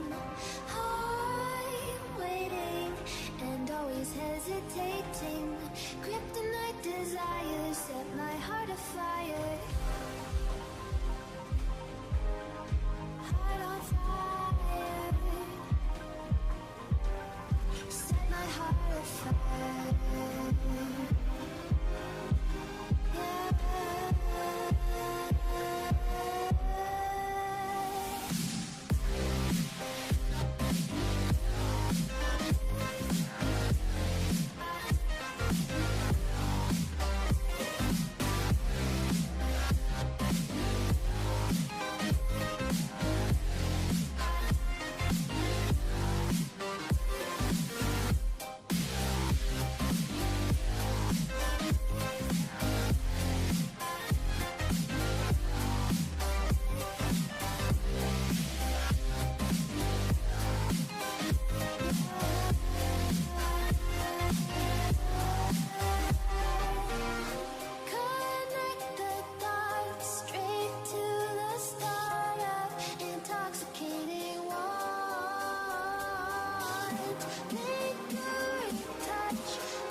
Till I get up, time is barely on our side.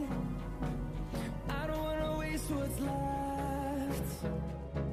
The storms we chase are leading us, and love is all we'll ever trust. Yeah, no, I don't wanna waste what's left. And on we'll go, through the wastelands, through the highways, till my shadow turns to sun rays. And on we'll go, through the wastelands, through the highways. And on we'll go.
Dire Team's turn to ban.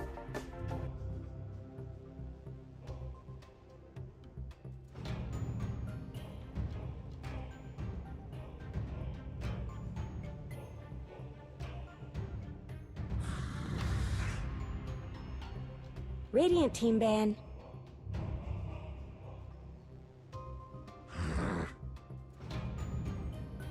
Dire Team ban.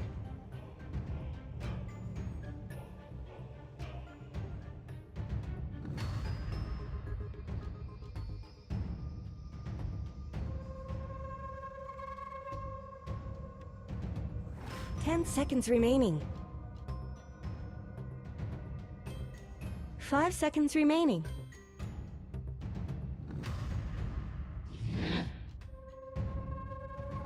Radiant Team's turn to ban.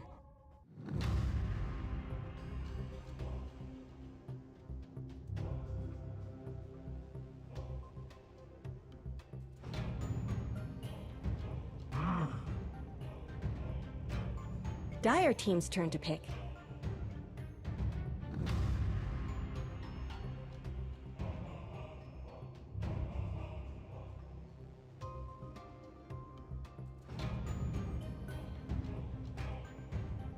10 seconds remaining. Radiant Team's turn to pick.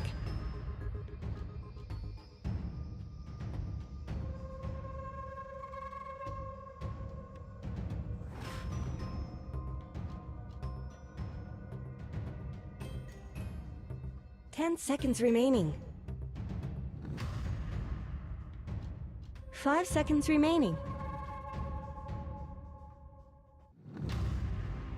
Reserve time.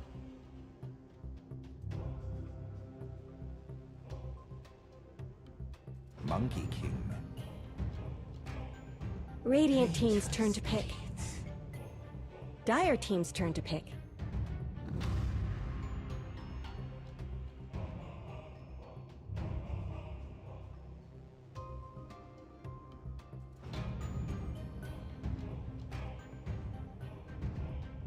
Ten seconds remaining.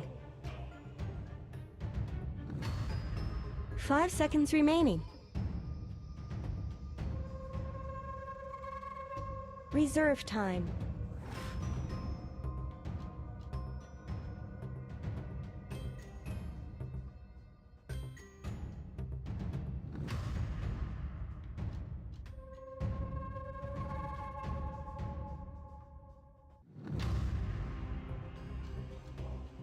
Lena. Radiant Team ban.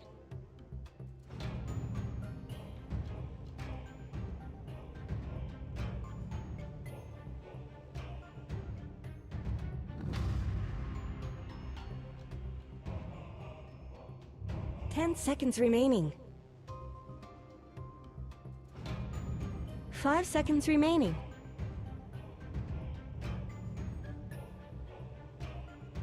Reserve time.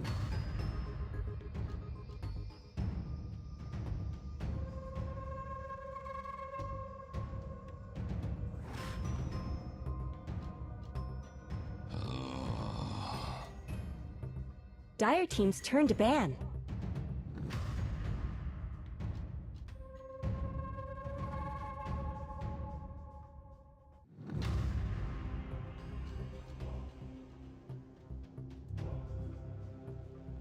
Ten seconds remaining. 5 seconds remaining.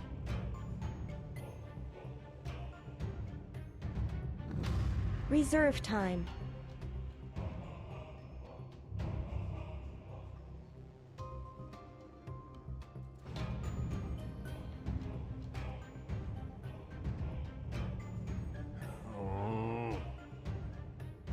Radiant Team's turn to ban.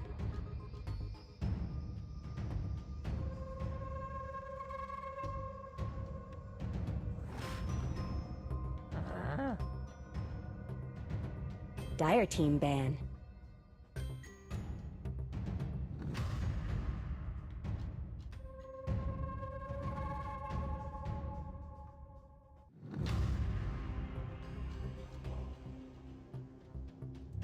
10 seconds remaining. 5 seconds remaining.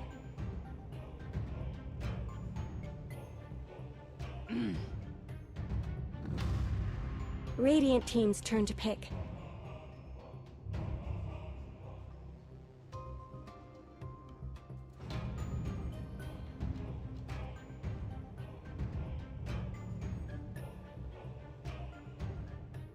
Ten seconds remaining. 5 seconds remaining. Reserve time.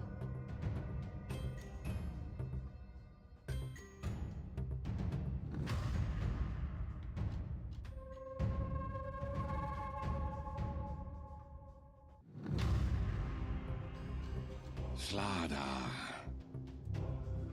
Dire team's turn to pick.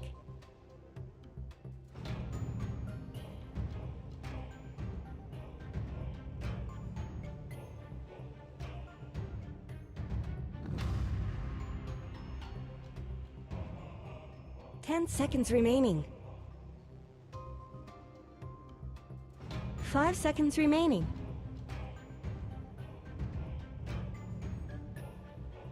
Reserve time.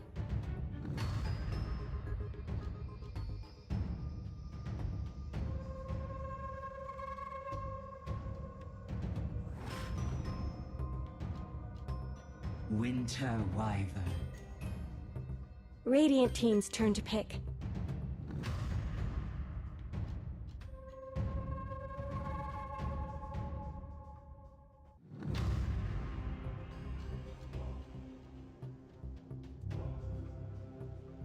Ten seconds remaining.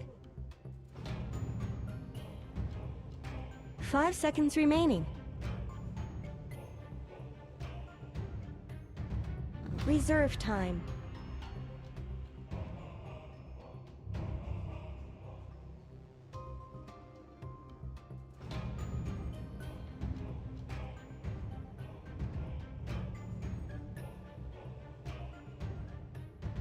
Ember Spirit. Dire team's turn to pick.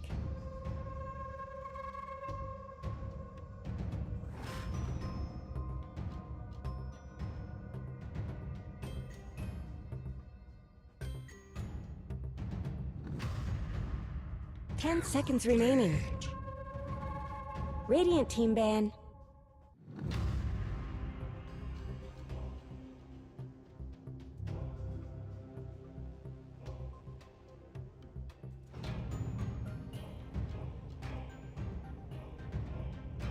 Ten seconds remaining. 5 seconds remaining.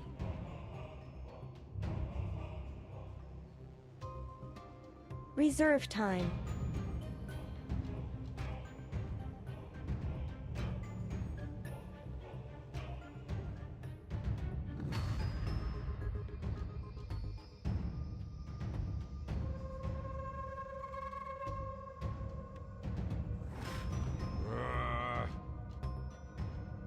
Dire team's turn to ban.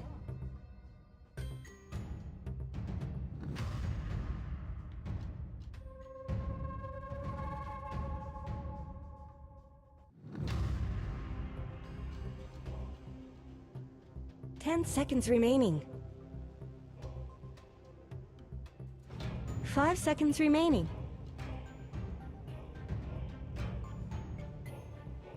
Reserve time.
10 seconds remaining.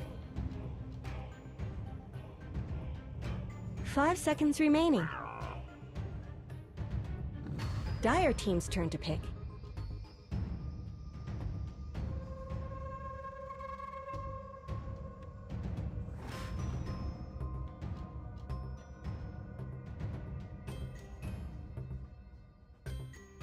Ten seconds remaining. Alchemist. Radiant team's turn to pick.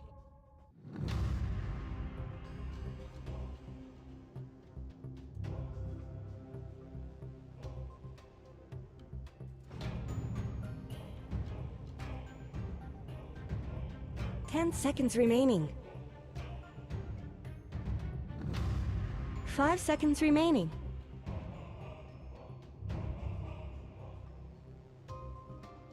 Reserve time. Shadow Fiend.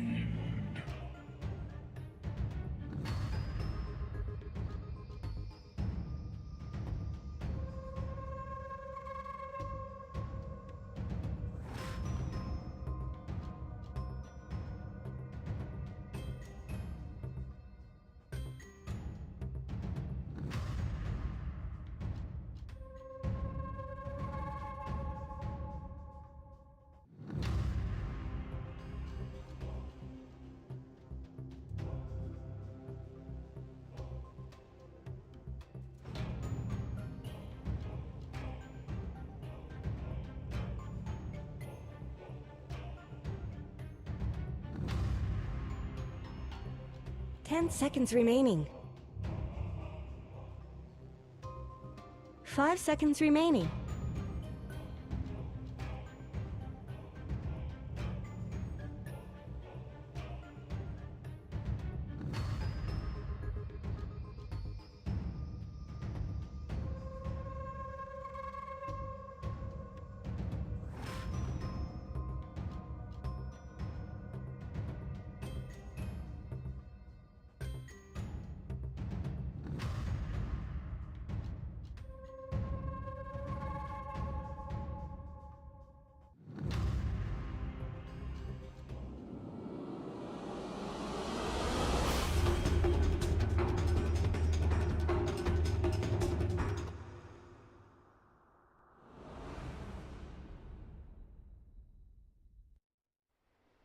Back to the jungle. I think LFY is going to be pretty pressured to make things happen, and we're going to see the OG that we saw earlier, right? Where No Tail as a Terrorblade is a huge space creator. He had such an amazing day one on that Terrorblade. I was very impressed by him. No, totally. I think that it was. Oh, good luck, baby comes out. Monet.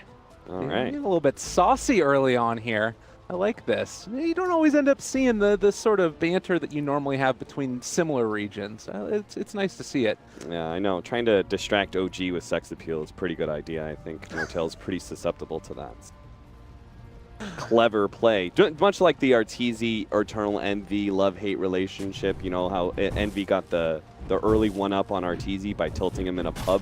Similar scenario here. You gotta reach outside of the game, outside of the box, you know, Gabe, to find those little advantages. Well, I like the idea of it. Early on, you already see Anna here cutting down a lot of these trees. They do not want to allow Monkey King to mess with them, and this is a really cool idea. You sit around for a little while, you got a Quelling Blade. What else do you have to do besides try and hunt for a Monkey King or cut off his ability to jump around? And now movement in. I think that this is going to be effective. Yeah, this could be pretty interesting. Oh, there's smoke pops on the Monkey King. That's a bit unfortunate. They really wanted to get the bounty rune kill and just be able to pop out, kill the SF, take his bounty rune or something. But they're actually not going to be able to get a bounty rune for Anna because of that. What? Okay, well, that's really unfortunate, certainly. And it ends up trading off all across the board. Just a wild tree walking across the lane. The creeps, they're so dumb. They're just like, that's normal. Yeah, trees walk all the time. No big deal. Just keep moving, fellas. Well, how much does that hurt Anna right now? He's going to actually start with Acid Spray since he didn't end up getting a bounty rune. This feels like it might make it a little bit more easy for him against Super on the Shadow Fiend in the mid lane. It slows down his bottle timing slightly, but it's not that big of a deal. You make up for it in CS, it seems, as he hits all 4 of those creeps, and Super Little Super's already low on regen, so he's going to have to burn through those shared tangos pretty early. You know, you talked a lot about No Tail on the Terrorblade. He's been playing it fairly consistently throughout this, but we haven't seen a lot of the safe lane Ember. Does this differ at all from the normal mid lane in any meaningful fashion, or is it just you come online a little bit earlier? No, not terribly. It's just like we've seen it a few times before DAC, and it's just when you're forced into it because there's a bad mid matchup. It doesn't like hurt the hero very much. It does seem a little lackluster from a safe lane farming position. The hero does still put pressure on most offlaners, but Centaur is going to be one that's going to be more difficult to put pressure on. He's tankier than normal. He also has a heavy amount of magic damage coming out from that hoof stomp to clear through the flame guard early, so the first couple of levels, you're not really going to put too much threading power on S4. They're beating on You can already Dire's see top here as tower. well, 5 and 3 to start off his laning phase. S4 is having a wonderful time. They are going to try and get a little bit of a slow onto S4 for the moment, force him back out of lane, but does not look like LPC is going to get within range to throw the magic missile or even have any great desire to do it. Yeah, I think this is why they break White down here, is because the Ember Spirit, Vengeful Spirit is not going to be good enough. So bring the extra hero to shove the Centaur out of lane. Can't let him have a good start. That does leave G-Sing over here on the Slardar left alone. Normally he would have the Monkey King as sort of an aggro dual lane against the Lina Terrorblade, but he's going to have to wait a little bit. Jerax, always one to rotate, wants to go in with the Winter Wyvern, but unfortunately there was a quick spot of it. Super backs out, and they weren't able to find anything with that rotation. But still, it's not necessarily like it's a bad time at all. Both heroes just farming away. Maybe Shadowfiend a little bit ahead in terms of denies, although Ana's getting a couple more last hits, looking for possibly a kill. If he had enough there for that last raise, it would have been his death. Yeah, could have gone the long-range raise if he just had 5 more mana, gotten an early kill, but now Ana popped his healing salve, has the bottle in hand, and he'll be good until probably about level 5. The SF gets another big power spike with the raises and can actually get a 1-2-3 raise combination that brings down Alchemist. But because of the Monkey King's influence as well, I highly anticipate Ana's just going to abandon lane around level 4.5, 5. Give that lane to Jerax perhaps as the Winter Wyvern, or even S4 if he's struggling to find farm. He could rotate over, and Ana could just spend time in the jungle. He's already got stacks available, as you could see.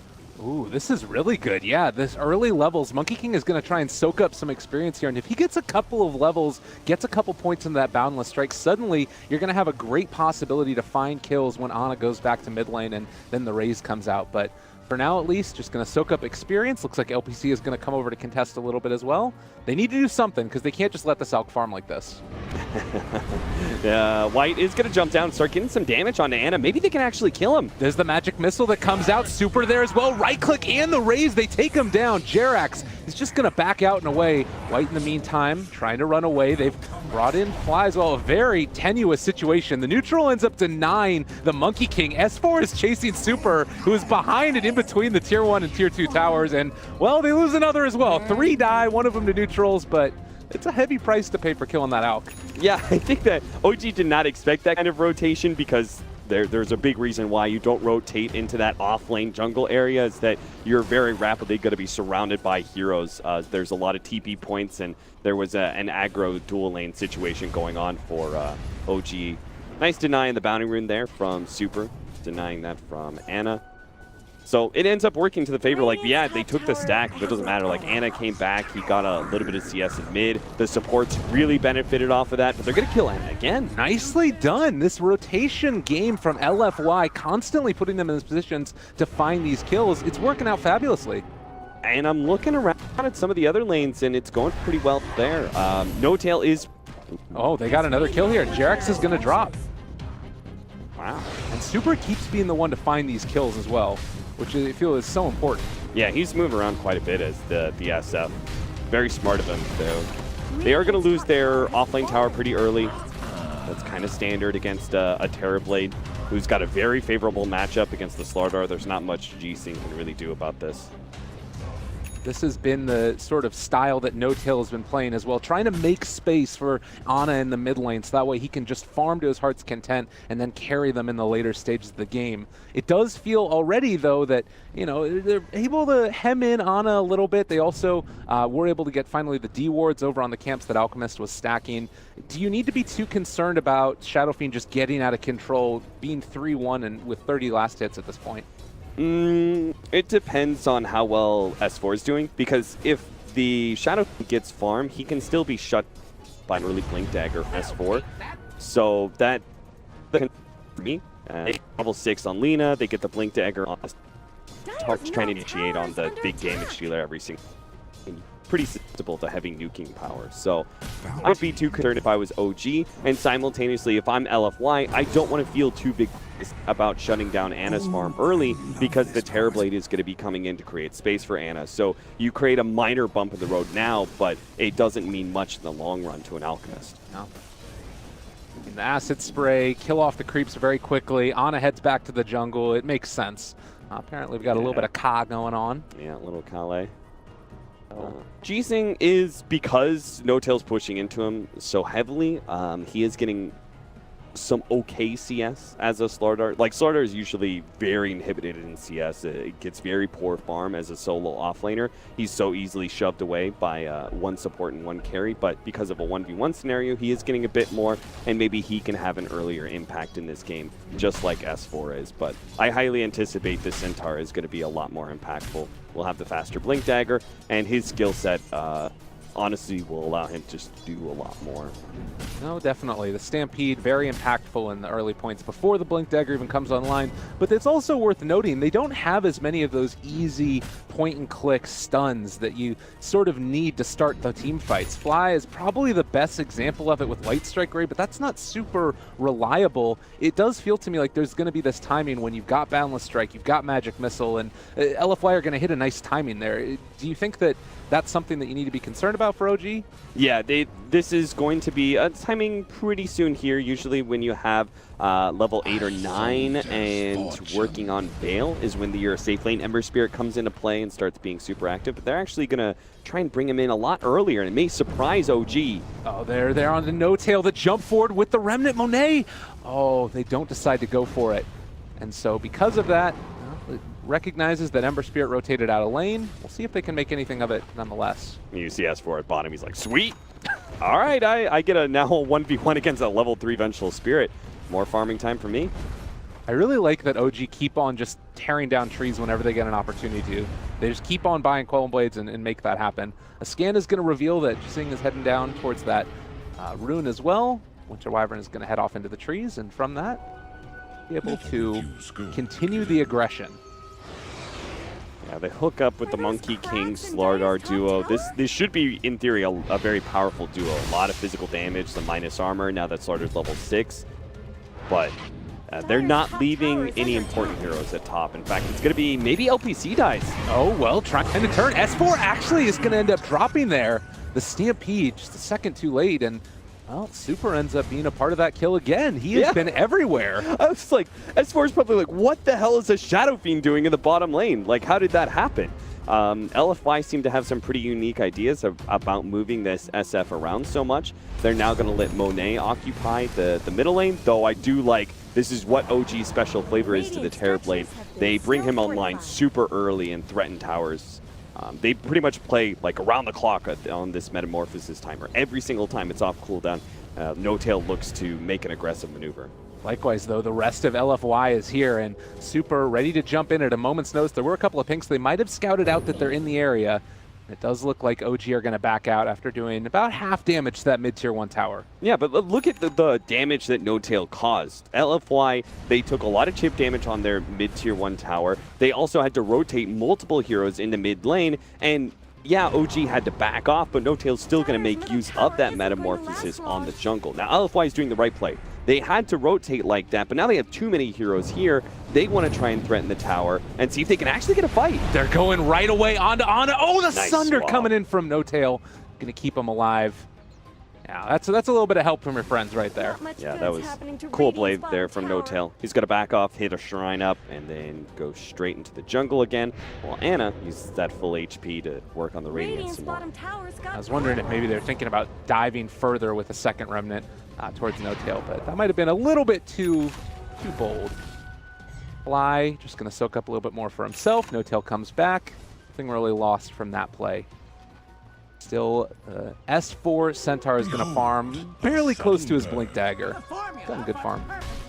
Who doesn't have good farm though is this Ember Spirit, man. Ember Spirit is... He's only sitting at 3,200. He's behind every other core in this game right now, despite having the safe lane. And he's made these rotations, but hasn't connected with any of them. That's because OG's playing pretty safe, right? They're oftentimes grouped around the mid area. If they're top, most of the time it was Winter Wyvern. This is going to potentially be the kill that he needs to get back into this game. They don't quite connect onto the chains, but they do still have remnants if they want to use it. The Cold Embrace, that was as the Stampede came out, it looked like, and, well, he is going to end up paying for it. No-Tail jumps forward, Monet going to find him, and they get that kill. Yeah, this is why No-Tail was avoiding some of that top lane areas, is because of potential rotations like that. He just didn't realize he was going to be in his room. But OG are making the most of it, right? The space created by all those heroes being at top is going to be somewhat undone or rectified by the fact they're pushing in mid, get more chip damage onto that tower. In fact, it's now in deny range. Even if you don't get the bounty for the tower, it's still worth a lot just to be able to take away that map control. Dire's top tower is under attack. You know, we just see the Blink Dagger reveal on a great target a second ago. Kind of waiting to see what S4 is going to do with the same type of thing. It just still is a problem where what's the follow-up afterwards? It feels like they need that Terrorblade to be there to be the damage dealer. Lina doesn't really have the levels, and Wyvern isn't really making that much happen at this early stage. Yeah, they've got Metamorphosis up. I think it's literally just waiting for Blink Dagger on level 6 on Lina. He's just got to take a pause for a minute, though. The fight may still happen at bottom first. They're on top of him, looking for the jump. They're able to catch. There's the crush as well, and so close to that Blink Dagger. Another huge kill for LFY. That's gigantic, man. He really should have had his Blink Dagger by now. He was like 9 gold away from it when he died, so needs another 200, maybe play off the neutrals. But this does mean like No-Tail, he feels a little stymied now, because normally he'd be making aggressive rotation about now. Now he has to wait a little longer for the Centaur and Lina. Lina, who still needs another creep wave to hit his level 6 and have that Laguna Blade ready to go. So Arcane Boots for her. You've got a lot of sustain here, but it does it feels as if they need every piece of it to work together. Whereas if you take a look at LFY's draft, they only need like 1 or 2 heroes. You need the Venge and the Slardar, or the Slardar and the Shadow Fiend. And they are sort of grouped up in the mid lane now with Ember and Slardar there. They might think about going onto this Wyvern again, and well, Crush a little bit off the mark, not able to catch Jerix. Jerix has gotten a lot of solo time in lanes to kind of recover. This is a really good way to allow your roamer to recover. You know, he was trying to move into the mid lane and do things like that, and he got really under-leveled and under-farmed because of it, but they gave him some time at top. He now has his level 6. This Winter's Curse could be very impactful, either setting up potential stun combinations or even just allowing them to get the quick kill and then backing away. In some ways, using that Winter's Curse as a zoning mechanism. There is another smoke by both teams, as mid lane is where they're trying to bait out the Shadow Fiend. So it looks as if OG not willing to go for the bait. Movement now down towards bottom. They want to try and catch this Alchemist. It doesn't look like he's going to stick around either, though. Both teams, I think, realize that there's ganks happening and don't want to be the one to lose their core. Yeah, too many heroes off map as a whole.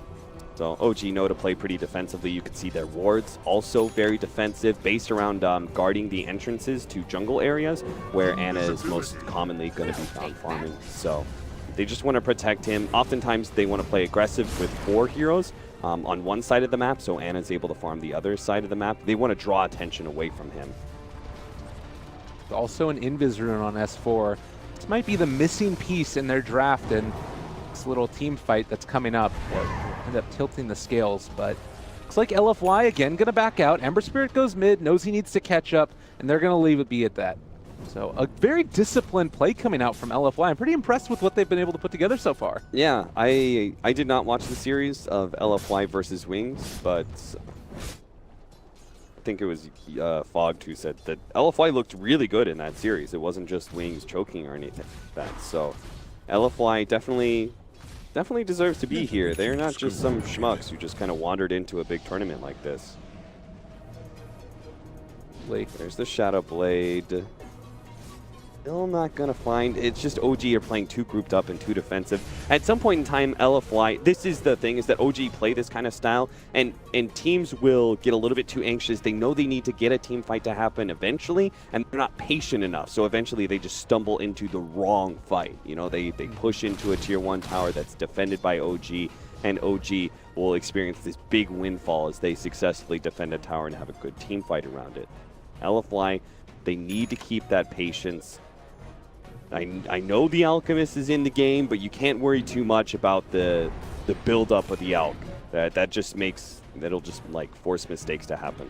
I mean, they do have to be aware of it, because we did just see that Radiance picked up for him. And yeah. well, I understand the not forcing it issue. It's never a good idea, but maybe this is the answer as Monkey King is heading up towards the jungle. There's several other heroes in the area. It looks like over by the shrine now. Slardar trying to set up. Ana's revealed as well, but they aren't going to go on him.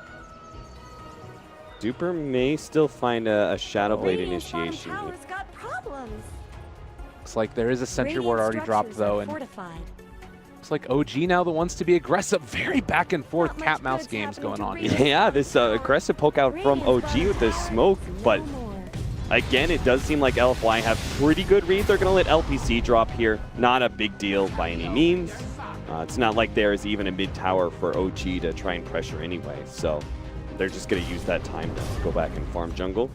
I mean, is the onus on LFY right now to find kills, or do you think that... Okay, it very much is. Yeah, it definitely is. They just can't get too over anxious and stumble into the wrong team fight. They're still farming pretty well. The big thing is that like SF needs to continually bounce off of jungle and lane. Like SF needs to not quite match the Alchemist in farm, but he does need to be kind of keeping pace. I would say within a 2 to 3K window for the first like 25 minutes of this game. The SF is not the tower hitter that he will be eventually. So in some of this early game, they don't really have the power to just overwhelm these outer tier 1 towers. And OG know that. OG know that they have enough fighting prowess to be able to defend tier 1 towers.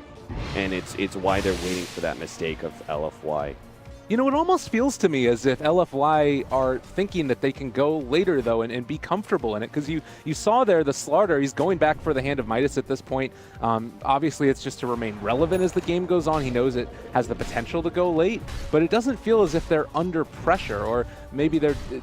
It doesn't feel like it's a lack of confidence either, though. No. I think judging from their play, they really are being very confident about their decisions. I wouldn't say necessarily they feel good about going super late game or anything like that, but I do think their timing is going to be based much more around 25 and 30 minutes rather than trying to force things to happen at 15 and 20. Okay. You can't let like just the Radiance itself on the Alchemist make all the decisions for you. Because he's getting Radiance at this time, we need to take all their outer towers. That's the wrong mindset to have. As long as you're farming as well, it's okay. You're going to be able to utilize, maybe you have less farm than him, but you're going to be able to utilize that farm better than an Alchemist can. You have to remember this guy soaks up a lot of farm off of the map, and it's taking it away from some of his allies. So as long as you're continuing to farm on your 3 cores and you have a game plan for progressing past 35 and getting into that 45-minute territory, I think LFY is fine. Yeah.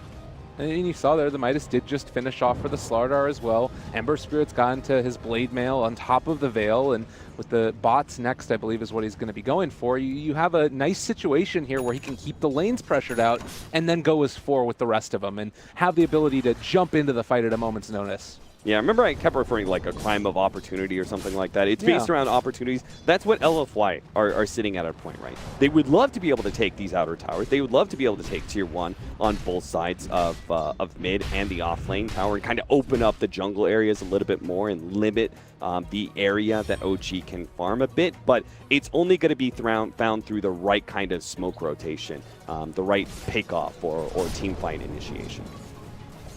So still the Alchemist farms. He's flirting with around that 4K net worth lead above the Shadow Fiend right now. Ana building back towards the Manta style after finishing the Yasha.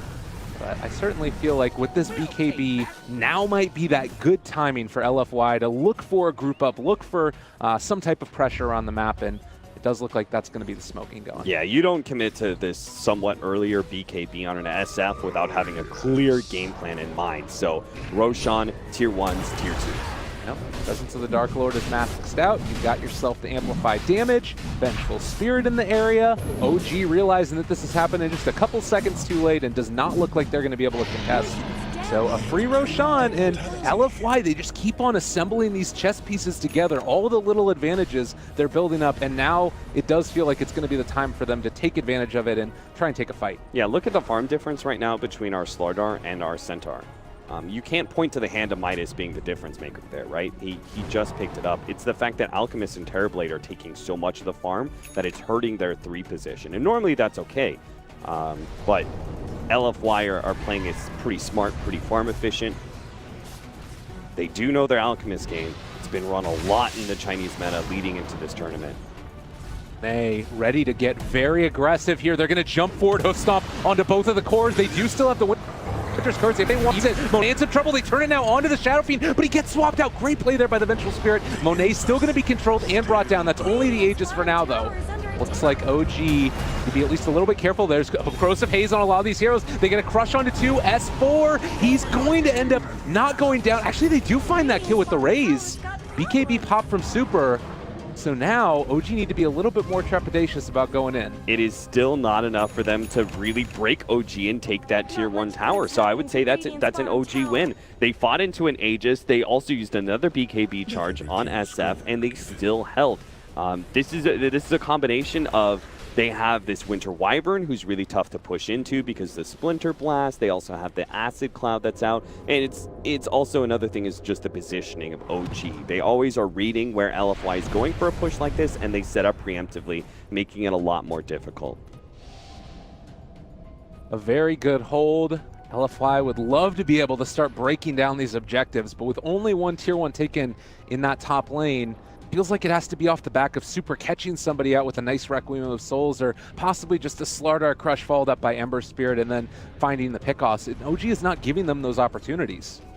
No, they really aren't. OG, it's kind of cool, right? They use this Terrorblade to bully down the enemy's tier 1 towers before you truly have stopping power for him. Like the Metamorphosis is just overwhelmingly strong that he takes the offlane tower because there's nothing you can do about that. And then he just rapidly rotates into these other lanes and takes them so quickly. And then they're actually defending the important towers of their own. They keep that mid tier 1 tower up for so long and keep that offlane tower up because they know LFY could just play an efficiency game if they hold more map control than OG.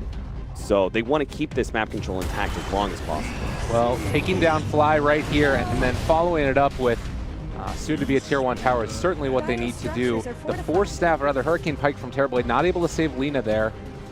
No Tail does have a DD rune, but the Crush, this is a good one if they can take it. Fly still there, he's back in an instant because of that minus respawn. Sunder comes off, which is going to control Super for a moment, but Pump fakes the Requiem of Souls, hasn't used it as of yet. They still do have swap from LPC, but don't really want to swap in one of your teammates to die to the... I thought he was going to swap.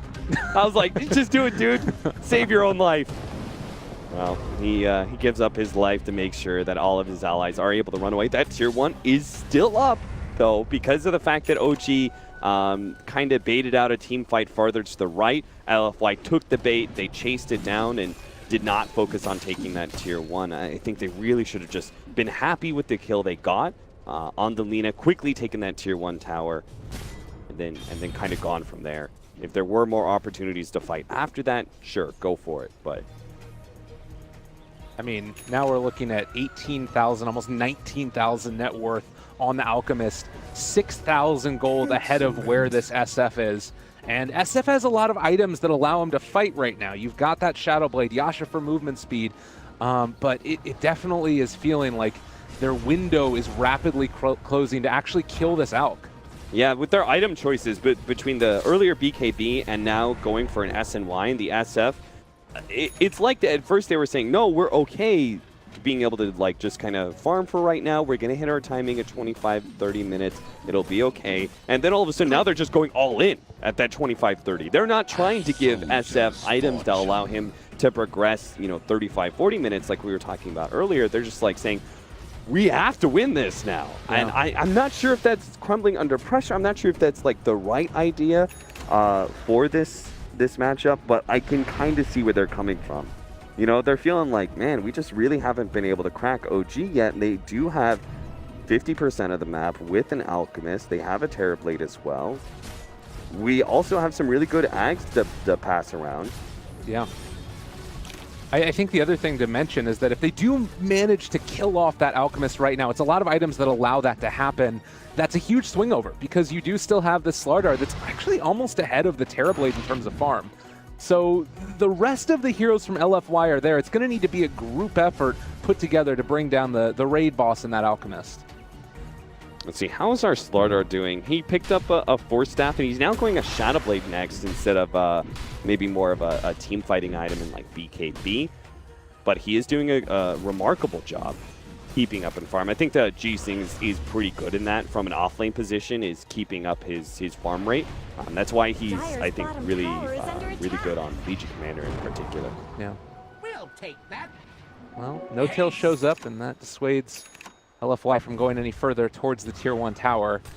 The unbreakable Tier 1s, you could say.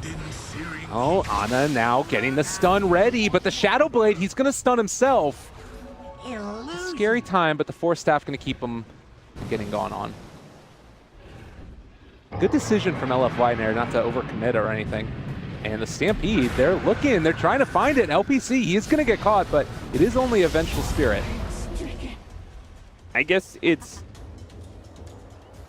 very rarely, most of the time it's like you criticize the team for being too aggressive, and so being passive and controlled is oftentimes a sign of a very good team, and it's very rarely a detriment. But I do feel like LFY are almost being too passive in this regard, especially given their item choices on the SF as well.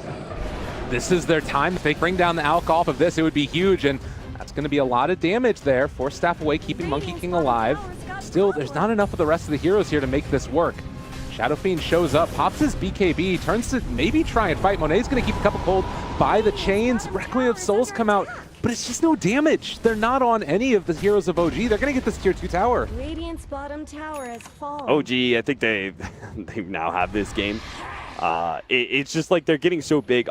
There was already, I think, a drafting advantage for OG. Having this last pick, Alchemist, it was a great Alchemist game. There's only so much LFY could do to pivot their roster into something better. The SF was probably one of the best heroes out there. They would have had to, like, maybe the only way they could have gone later is if they put mid-Ember against an Alk and then gone like a Morphling safe lane or something like that. I think SF was the right hero, and they had some of the right ideas. They didn't to get too over anxious, but at a certain point they missed their timing. They let Alchemist get up to this point where he now has an Assault Cuirass, and you just don't have the damage to deal with him. They needed to be able to utilize heroes like this Ember Spirit when your magic damage was at its finest, right? Where you're able to have the potential to just blow up a core because you triple remnant him with Veil of Discord. That was your timing to be able to just go in and like take those towers. And OG did provide a stellar defense at all regards, but you still at some point in time had to say, it's time to man up. Yeah. It's time to force this. Damn it, we can't be afraid of the consequences of it, what happens if we lose this fight, because if you just, for lack of a better phrase here, if you just like wussy out, there it is. Yeah. If you just wussy out, then you're just going to let an Alchemist run over you 10 minutes later. Yeah, wussy out, definitely. And the other thing there to keep in mind, as we do get this Winter's Curse off, thinking about going for more, there's the swap away. LPC again going to give his life for the cause. But it's sort of too much of a good thing, you know? You talk again about not needing to commit stuff, and that was what we were talking about throughout the whole early stage. You don't need to force it. Don't need to force it. Eventually you need to force it. Yeah, it's kind of I kind of regret saying that to LFY because Jesus, it was like they're like, oh, okay, no, we don't need to. Well, at some point, you know, there's only so much give. So now it's going to be an Aegis for OG. They're going to take these tier 2s. They have really good high ground taking potential when the Alchemist reaches this kind of point. He's just so overwhelmingly strong that no one can really deal with him, so he's going to probably chip down a tier 3 pretty quickly. All right, Super, do it one time. Requiem of Souls, we're waiting. He decides to One go time for the There's homies. a BKB popped. It's not really a ton of damage. Sunder as well to turn it. Oh, that's a pretty good combo. No-Tail is not going to fall, though. A magic missile onto the Alk, only to hold back the tide of what could be the GG push. This is looking still terrifying for OG. Yeah, I mean, or rather for it was still an Aegis on the Terrorblade, right? So even if they did manage to get that kill, it's just OG would have just shrugged it off and kept going. So yeah, I don't know, Gabe. I mistakenly said there that it was looking scary for OG. I definitely meant LFY. Oh, they yeah, are. I knew what you meant. I knew what you meant. I knew we were on the same page. It's not good for LFY. It feels to me as if, again, they're also not going to afford them the opportunity to get back into this game. Is there an item, like with this BKB, does that change things at all for the Slardar and the way they take the fights? I'm sure they'll be back. Not really, no. The Butterfly would not really change things, but it would help a little bit for the SF and just getting more raw right-click damage. The big problem is, like, our Ember Spirit is not... Ember Spirit now has... It used to be this gradual build-up. On the old Ember Spirit, we're using the Sleight of Fist as your primary damage. But with this magic damage Ember Spirit, you have some very distinct peaks and valleys where you have a huge peak of 15 or 25, and you do drop off afterwards. You reach a serious valley where physical damage starts becoming more prevalent, but you've committed to this magic damage, and it's not as important anymore. So you reach this valley. It's the problem is that they didn't utilize the Ember Spirit well enough in the time that he was strongest, and now he's going to look super weak as he starts transitioning outside of that. If we eventually get to late game, the Ember Spirit does become relevant again, but right now, his damage is going to look so pitiful against the OG members who now have the innate stats to tank through the initial burst. This has got to be one of the most fun games that Ana's played in this tournament, honestly. He's just been able to farm for the past, like, 20 minutes, basically. He got killed a couple times in lane early on from rotations, and then since then, he's been free to do whatever the hell he wants. Yeah, he's just been hearing the sound of gold raining down constantly. An aggressive push out, see if they can catch somebody. If they do, then boom, it turns into a high ground push. Failing that, though, failing in a pick-off like that, just control. Control. All that LFY can really do is aggressively push out with Monet and split push with him, but that's pretty much it. Well, here it comes. Metamorphosis pop. Still got the Alk on the low ground. Going to throw out one of these stuns. Hits still onto the Shadow Fiend. Shrine has already been popped now, and they do also use the glyph. So Ana stepping forward. They just don't feel like they can do anything to him. It is too hard to stop this pressure coming in from the damage dealer and the hero that's never going to die in Ana. So Monet taking a couple hits. This is going to be a barracks down, and I don't see what the answer is in the least bit. And they try and get some damage on No-Tail. Like, they need to jump No-Tail, but at the same time, he's the one with the Aegis. They just can't target Ana at all because he's so big now. Yeah, turns back around again for the stun. Throws it out onto the Slardar. No respect at all for any type of high ground defense because it's not there for LFY. They don't have any way to deal with it. Range barracks is going to drop as well. They are going to go for a little bit of a swappage type of play, but Ana is going to be back and perfectly fine. Sunder wasted by No-Tail on the Lincolns, but there it is, kind of the zoning Winter's Curse to allow OG to extract themselves from that situation. Now they can take shrines. I think LFY, the only way that they could have taken that fight is if they did a smoke wraparound play. They needed to get to the backline first, try and blow up the Wyvern and Lina, give themselves a numbers advantage because clearly this Terrorblade and Alchemist are not the heroes you're going to be able to burst down. You can't focus them. And so you needed to be able to take out the other heroes and then slowly work on the other two as 5. You know, I watch a lot of the Chinese DPL, cast a good amount of it as well, and this is pretty typical of some of the types of games that they have there, where you have one team that has built up a nice timing, but then they don't always take full advantage of it, and then they kind of are left in this awkward spot where they just keep on keep on trying to build up that advantage again, and then go for another strong timing. And you do have the butterfly that's done now for the Shadow Fiend, which could be one of those other timings, but it feels as if OG is almost on to the next one. You've got those Aghanim Scepter, which I think ended up getting passed out. I'm not sure if it did or not, but regardless, he's going to be able to have it soon. Yeah, Lina does have that Aghanim Scepter given over to her by the Alk now. All right, here's the play, Lyrical. You've got the Basher now on Monkey King, so just get super lucky with your Wukong's command. Get like batches on all 5 heroes over and over again. Hit the lucky button, guys. Yeah. That's the play. But believe in yourself. That's what he needs, Gabe. Just have faith. Yeah, I think you gotta have faith. Gotta have faith. As OG gonna hit it down. Monet taking a lot of damage. Cap, it is looking grim and a half. Take a fight. Come on, LFY. You can't just go down like this. You can't just be slowly attrition to death the whole entire game. Oh, there it is. Alchemist stunned himself. This is what they've been waiting for. Your time is now. Go after him. Alchemist is going to be healed back up. They can't break through it in the least bit. He's still going to be stunned. He's getting bashed by Monkey King, but it's not nearly enough. And now you're not going to have ultis for the second round. Ana getting a little bit big there in the back line. They've got Slardar caught out. He does manage to get the blink away, but yeah, this is grim, to say the very least. Lure them away, Fishy. Lure them away until we have our ults again. They've got Requiem, 70 seconds. I mean, I think OG just... They're going to play it super safe, and they're going to chill out. Maybe they wait for the next Roshan or something like that, but they've got a 20,000 gold lead. Yeah. Experience is even, though. There you go.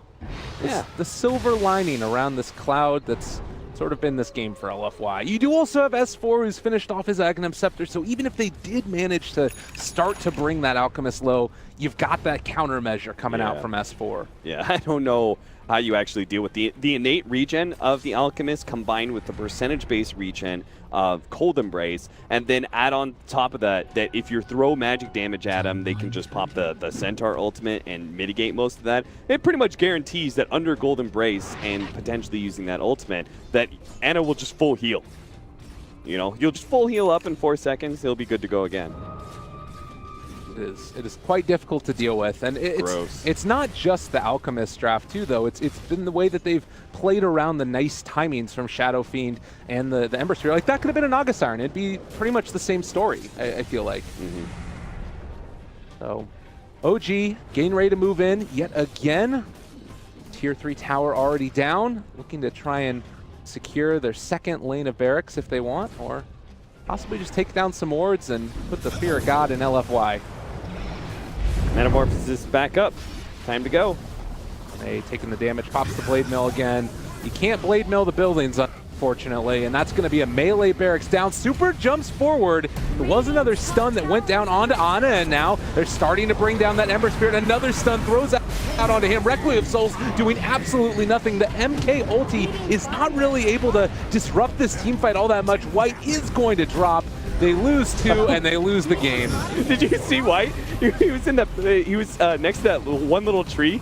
He threw down the Wukong's command and then turned himself into a tree to stand next to it. He was like, maybe I could just sit here with the Wukong's command and they won't notice me. But hey, LFY, you tried. I don't know. I guess it's such a weird place because I've never looked at a team and been like, oh, they were too trepidatious. Yeah. You know, they were actually just they just let OG win the game by not taking an action. When normally it's teams take the wrong action. You know, they get too aggressive or something. And so I was just like, I respect this. I respect it. And then you just got a little bit too much. So I think that it's something that does happen with a couple of Chinese teams. I think LFY, remembering a couple games I watched from Duaobao, those guys, it's been sort of similar, but it hasn't happened on the main stages all that often, which is the other interesting thing about it. And OG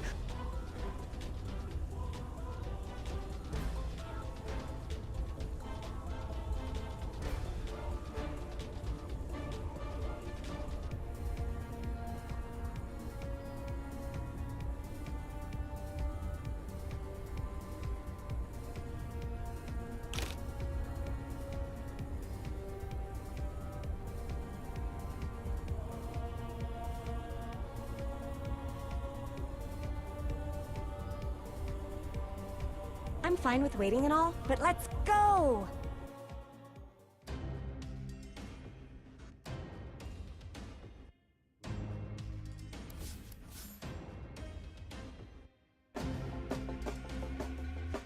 When you want to get off the darkest ground,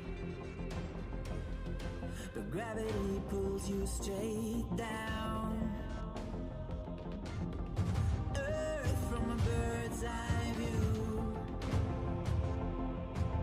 You should grow feathers and see this too. When you want to get off the darkest ground, but gravity pulls you straight down.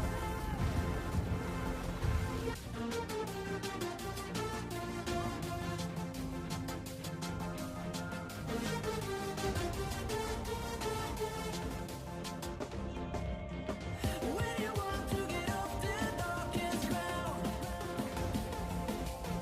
but gravity pulls you straight down.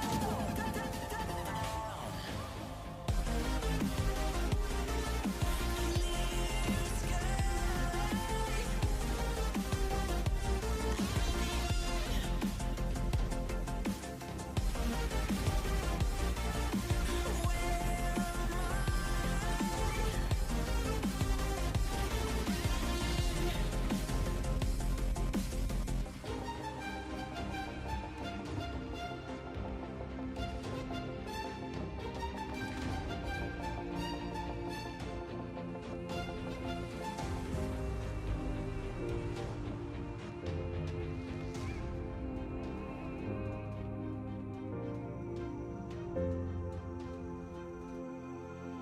When you want to get off the darkest ground, but gravity pulls you straight down. Earth from a bird's eye view. You should grow feathers and see this too. When you want to get off the darkest ground, but gravity pulls you straight down.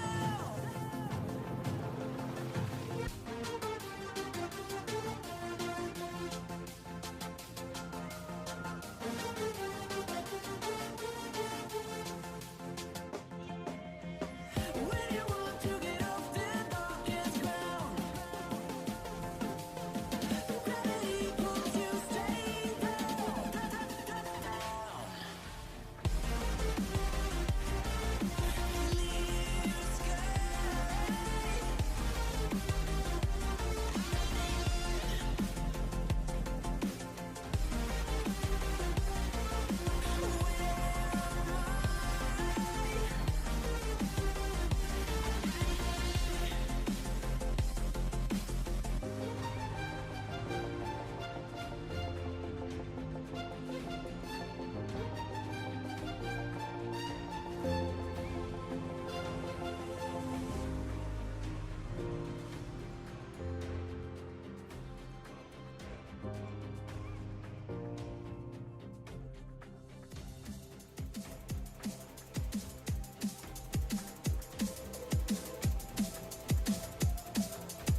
Reserve time.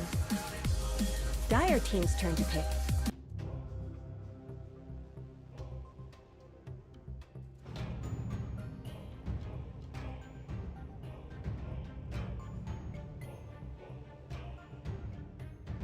Radiant team's turn to pick.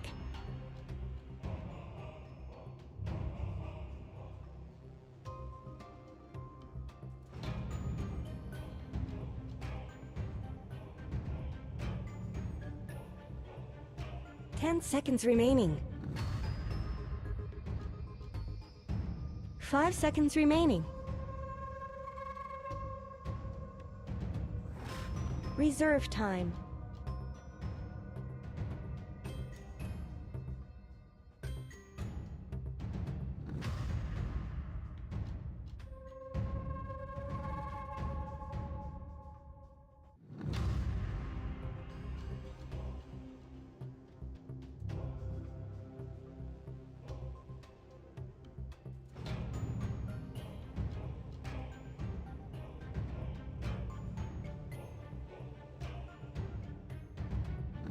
Behold the horn of Magnus.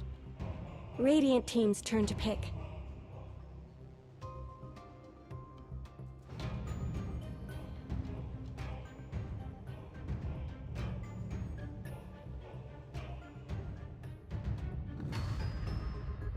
Ten seconds remaining. 5 seconds remaining.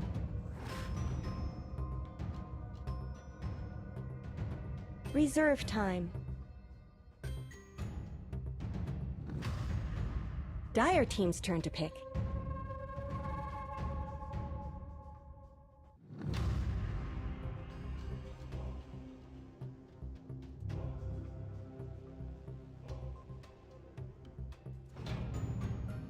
Ten seconds remaining.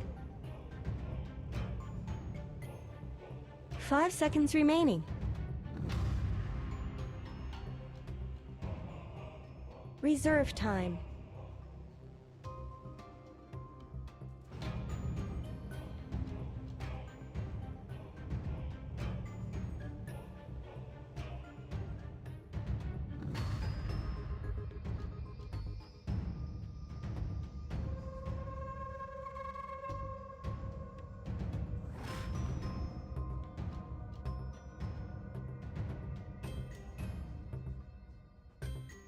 Legion Commander.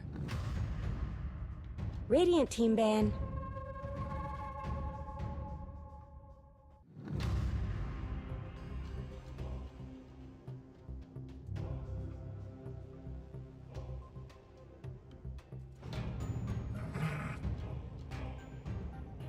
Dire team ban. Radiant team's turn to ban.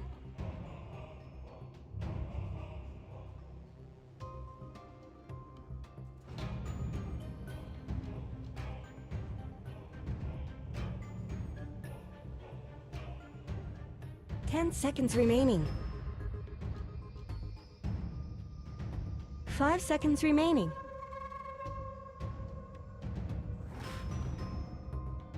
You're using up your reserve time.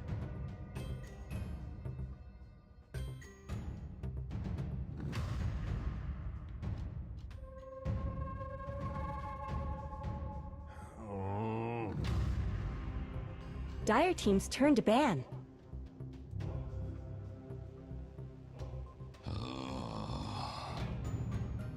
Radiant team's turn to pick.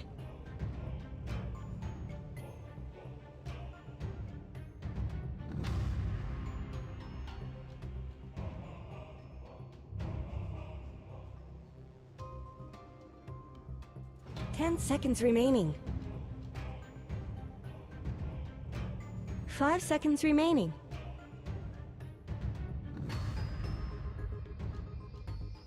Reserve time.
Soul Warlord. Dire team's turn to pick.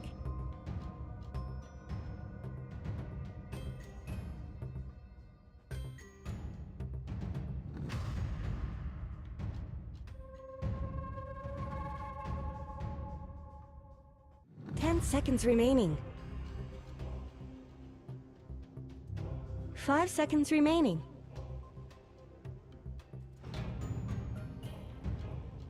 Reserve time.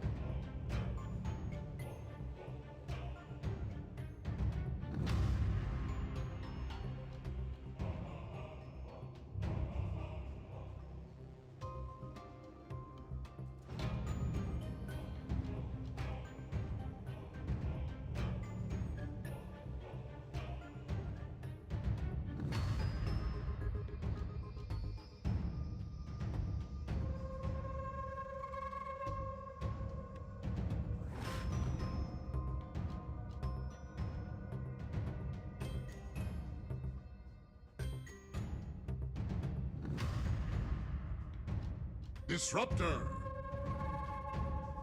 Radiant team's turn to pick.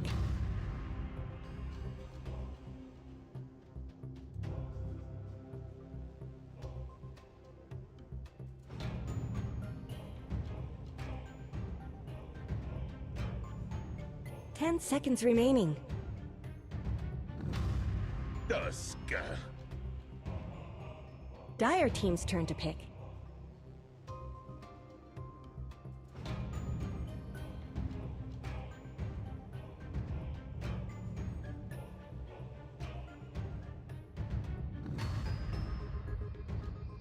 Ten seconds remaining. 5 seconds remaining.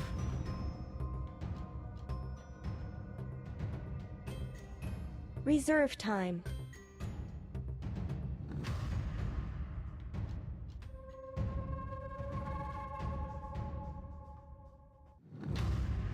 Morphling. Radiant team ban.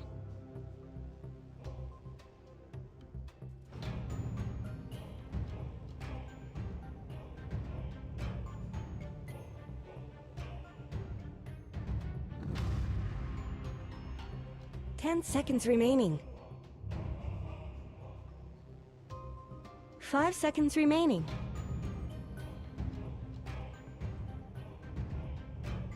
Reserve time.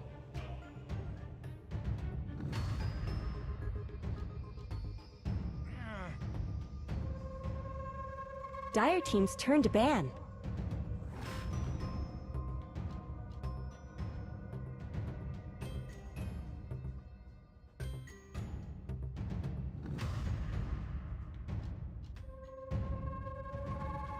Ten seconds remaining.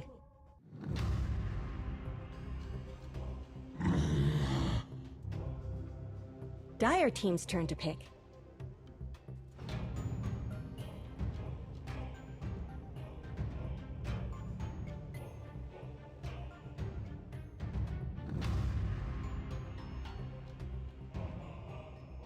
Ten seconds remaining.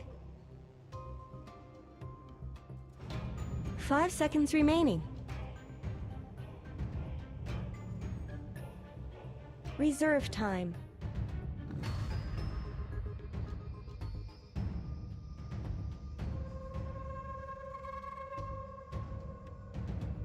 Radiant team's turn to pick.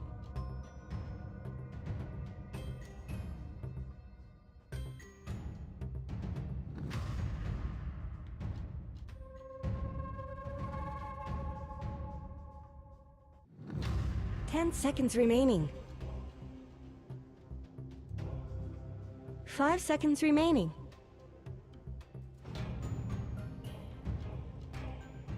Reserve time. 10 seconds remaining. 5 seconds remaining. Keeper of the light.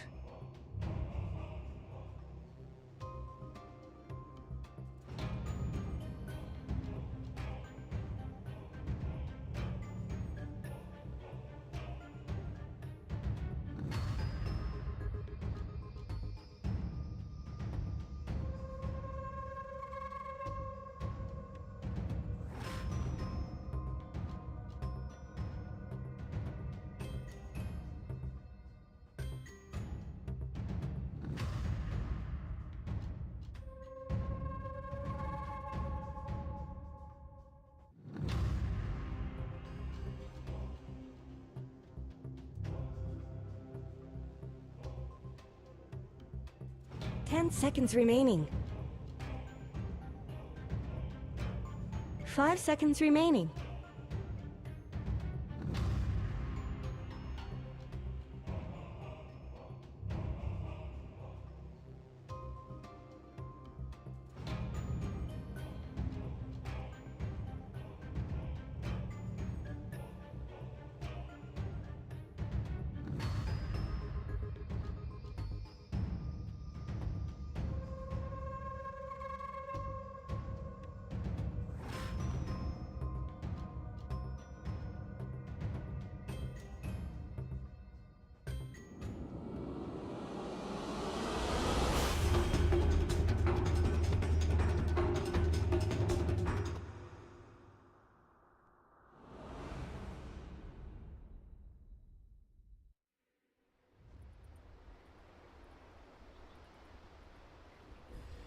As I'm looking at the lineup and thinking about what we've seen throughout this tournament, it's been like a coddle dual lane, and they still could potentially run that if they wanted to. You start spamming out Illuminate there with a Magnus, and then do that pull camp as well, the hard camp that we've talked about a lot during the other casts that we've seen. Do you think that's something that OG might be looking towards? Possibly. They could start off doing that and leave the troll alone against the Legion Commander. Because the thing is that they also want the Tusk kind of roaming into that mid lane, because that's where the Monkey King is also going to be hanging out. So I'm not fully set on them doing the aggro dual lane like we've seen from other situations where you would have a different support sitting in the safe lane. It all depends on what they feel like is most beneficial, right? Is it more beneficial to get S4 that early lead and make sure he's able to have a good time in his offlane right away? Or is it better to try and shut out the Legion Commander and make sure there's nobody contesting No Tail's safe lane or Warlord farm? If they put Tusk in the bottom lane, it does leave an opportunity where White can make the first blood happen on Lina and mid and get the Ember Spirit a critical advantage that he desperately needs in this matchup. He needs a support to rotate in to give him a little bit of a boost. Yeah. No, and it feels like they're already a little bit set up, the Ember Spirit, to have some of that vision over the mid lane. You saw that ward that was up on the high ground. Also worth noting, over on the right-hand side, the cliff was sentryed by LFY, and that was a little bit of a bait out. There was a ward that was actually placed over on the high ground by the shrine. So nice little, mind games going on from OG as Tusk placed that ward and then was scouted after the fact. So this mid ward is so cool. We were here for WESG, and we were playing Pubs at Land Cafe, and we discovered this ward. Yeah. They were playing it. They kill a tree, and then they put it here, right? If you look at the vision, it's really good. It covers over mid. It's also highly unlikely to be countered unless they notice that the tree has been cut down. It doesn't block the camp, does it? No, it doesn't. It doesn't block the camp. It sits just on the outside of that, but it also covers, what I really like is it covers this little area right here, which is very common for supports who are making the rotation over. So they can get a little bit of an early warning. So I think it's just such a cool lay down. See if it can help out here. Ana is going to be scouted out. Light Strike Ray is going to connect, and Shane's actually really early aggression. They are going to die for this, super tanking the tower, and well, he's going to fall, but I guess he draws first blood. LFY, with his dying breath, he's like, worth it. First blood, baby. They are not going to rest on their laurels this game. I feel like that's a statement death right there. Yeah, I mean, I said that was like, if you put Jarex in the bottom lane, this is potentially what could happen, is that the first blood's going to go the way of mid, because the Monkey King wants to be able to shut down this Lina, and Ember needs the extra help. And Ember is also a hero that really takes advantage of a support rotating in, because he does have such good offensive power, even if the static laning phase is not to his favor. That being said, it's not the end of all worlds. I'm sure Jarex is going to be still rotating into mid lane at some point, and Lina is obviously another hero that if he can get that snowball Ice Shards block in. Nice block at bottom, though. Yeah, onto G-Sing, trying to bring him close. down. This is going to be a good bit of damage. Jerax not quite going to be able to run him down as of yet, and they're actually going to find a kill on Ana again in the mid lane. No. So caught that right there with the little camera in camera. Also, we've been seeing some aggression that happened up in the top side, but this is going to be Jising using his shrine. They're actually going to think about diving further. There is no rest at all. People wanting to get aggro in this one. Yeah, apparently poor Legion Commander can't even just chill out and farm because they want to shove her away from this big creep wave that came in, right? It had double creep, it had double range creeps, and it had probably like 6 melee creeps. That's a lot of experience. He went from not quite having level 2 to now being level 3, and it's actually going to be level 3.5 with this next wave coming in. They really wanted to shove him away, but there's only so much they can actually do. Yeah, and I mean, taking a look at the CS across the board, it's relatively even. All of the players basically at the same points. The big thing is that Lina's maybe being a little bit further behind Super here in the mid, but it shouldn't be too big of a deal as long as they don't keep on diving in on the Monkey King. That's the big thing, is that the kills are still racking up, and Ana is not going to get any help. They've got the chains again in a second, are going to be able to dive this one. Does do a light strike array, breaking the flame guard, so saving himself there. Yeah, with that the early level of Sleight of Fist, maybe if he had Flame Guard, what would it be, 200 Magic Absorb, and then that would be, yeah, he would actually have 10 Magic Shell or whatever left on his Flame Guard, so he'd still have the damage over time available. He did not hit that chain. Oh, So- he did not.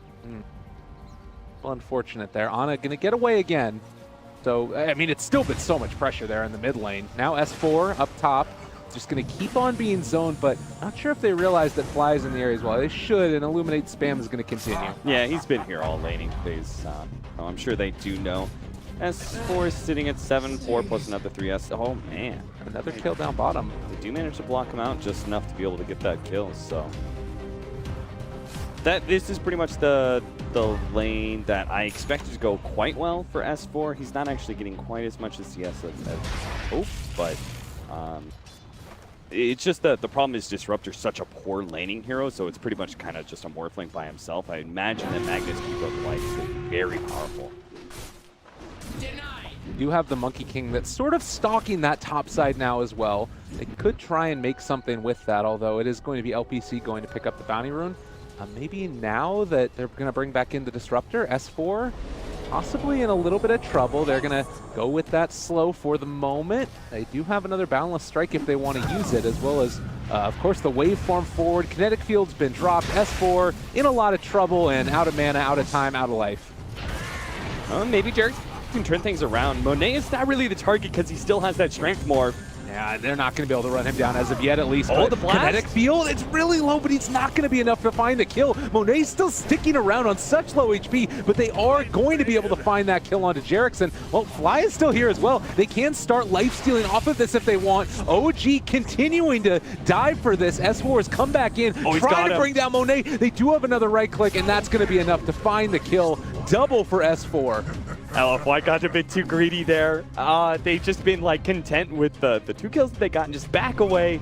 S4 though comes back in, cleans up 2 kills, is now level 4. We're reaching to level 5, almost has Arcane Boots as well. That was a huge win for him to be able to come back and get all that. OG had pretty much won 2 lanes. They've won their off lane, they've won their bottom lane. They're just kind of sacrificing it at mid as that Lina. And he's still not doing badly when it comes to CS. He's 24-1. Absolutely. He's having himself a pretty fine game, particularly since there's been all this movement away from his lane now. The movement up there by the Monkey King has allowed him to stay even or even catch up a little bit on farm compared to Super and almost level 6. Do you think that he's going to start trying to get aggressive with that Laguna Blade up or just keep the threat of it there in lane and farm more? Not sure. Fly? Yeah, he's dead. You've been disrupted. I think both these mid players want to be able to get aggressive. Gonna die again. Not again. Seems very likely if Monkey King sticks around. White is actually going to head off towards the rest of the jungle. Wanted to secure himself a bounty rune, but isn't going to happen. 4 in the meanwhile, trying to break down and kill off this camp that he's stacked up. Actually, both of them are stacked. I kind of think Super would love to make a rotation down to bottom lane as G-Sing gets his level 6 and they had the duel. It'd be a great play if they can actually make a rapid rotation over where they get aggressive on the Troll. Not just for the dual damage, but also being able to shut down No-Tail. Troll is a hero that does not farm particularly well. He's just a very strong laning phase hero and builds through a constant of not dying, having some hero kills, and always being able to have presence around lanes. So if they can actually, you know, kind of shut him down just a little bit, I think it would do wonders for their mid-game. See, walking through. It's a little pass by Fly, and now going to try and start racking up the damage. Monet's still in the area, but Fly is not long for this world. Also going to get the Jingu stacks up now for White. A very free lane for these supports. They could leave if they wanted to. S4, part of the reason Kato was alone in lane is that S4 is clearing through a big old stack right now. It's got the Arcane Boots and already another 750 gold, so they're going to give him a very fast Blink Dagger, it looks like. And he's also going to have very fast higher levels of Empower as well, thanks to all the experience that he's being granted. That Empower will then translate into more farm, faster farm for No Tail. So the synergy is pretty good for OG's lineup, but LFY are doing some things really well. I think they're rotating really well in their Monkey King. White's being a monster right now and keeping poor Ana down. Jizing is getting some okay farm in his offlane. It's obviously not going to compare to Magnus, but it's more about him just getting what he needs. Well, they're going to pull back in, Fly again, and waveform forward. A couple more right clicks. Money to burn. Quite low off of that one, but no points in Adaptive Strike means Monet will not be able to find that kill. God, Kato's just so quick right now. Oh, are they going to get that kill? There's the Boundless Strike. Nice pickup. They're doing all right when it comes to the Disruptor's experience. That's something I usually try and keep an eye on because he's such a lackluster support until he gets level 6. So, looks like mid. Ana's going to die again. Wow, they're trying to bring him down, and that is not going to end up happening. So low. They use that Boundless Strike on the Kato, the long cooldown. Yeah, they used the Glimpse earlier on the Kato, and that also is a long cooldown, so that wasn't up either. So, damn, Ana, by the skin of his teeth. Good. I mean, he needs to stay alive in these ones. So it's felt to me like OG are still in a really good spot here. They're getting the levels, getting their farms, and it's always going to be a threat. The Empower and, you know, combination that comes out from Magnus with an RP. It's scary stuff. A nice little pull here as well. Get the stack on the Ancients. Good job of maintaining the farming efficiency around the map, OG. Yeah, I think both teams are kind of okay with just farming up the lane, utilizing the jungle. It's just a question of what points does Super want to get aggressive. For mid Ember Spirits, you wait until the... Oh, it's actually going. All right. Oh, and here's a duel down. They're going to be able to find this kill, so nice. A bit of dual damage there for the Legion Commander. It's interesting. I really thought he was going to be going the Veil of Discord. He was going to be moving around aggressively with the Legion Commander and with the Monkey King and finding kills on this Ember Spirit, but he's actually going Boots of Travel first and focusing more on farm efficiency. Yes, I do think that they want to draw out the game, and split pushing with the Ember Spirit can buy a lot of space between him and the Morphling, but I do think that there is a certain point where you want to get aggressive with this Ember Spirit, make use of his heavy burst damage at 15. Maybe they don't feel comfortable fighting into OG, though, because OG do have a lineup that is very adept at fighting with the core Lina so early on. Like, that is one of the cores that's going to peak the earliest in this current meta. And Magnus is not too shabby thanks to all the extra farm he's gotten from the key. And talking about something the panel alluded to as well, the snowball saves from Jarex. You go in on one particular hero with the duel, and suddenly you're not going to be able to find that kill if he's in the correct spot. So could be tough there as well. In the meantime, OG continue to push out, spamming the wave with Illuminate. Coddle's going to keep getting himself farmed, but a snowball aggressively into Sing, but there's going to be the turnaround now. Shard's already out to try and block it off, but it's not going to end up mattering. They're onto the Troll Warlord, starting to drop low, and is going to be able to find that kill. Legion picking that one up. Yeah, G-Sing, they already had the smoke rotation coming in from the Monkey King and Ember Spirit, so he was trying to put himself in a position where he was kind of baiting a little bit, trying to see if OG go on him. Sure enough, they oblige. They get a big kill on the Troll Warlord. First successful rotation from the Ember Spirit. It's a big one. Done. Monet still is going to farm too. And how scary is this hero in this type of game with no silences, basically? Yeah, they need Ana. That's part of the problem that I had with them not supporting Ana more, is I think Ana does need to have a really good game because he's one of the biggest threats to the Morphling. You get Bloodstone Shadowblade and you could just pop out. You stay invis and you lead with Light Strike Array. It's a great way to surprise a Morphling and quickly burst him down when he's trying to farm with high agility stacks. But Dire still, though, fortified maybe their they just had structures. faith that Anna was going to be able to make the Not comeback much good's because he's happening to Radiant's bottom really didn't miss tower. too much of a beat. Dire's He's sitting at top tower is under 4,200 attack. gold, despite having died twice in his laning phase. Radiant's bottom tower is Yeah. under attack.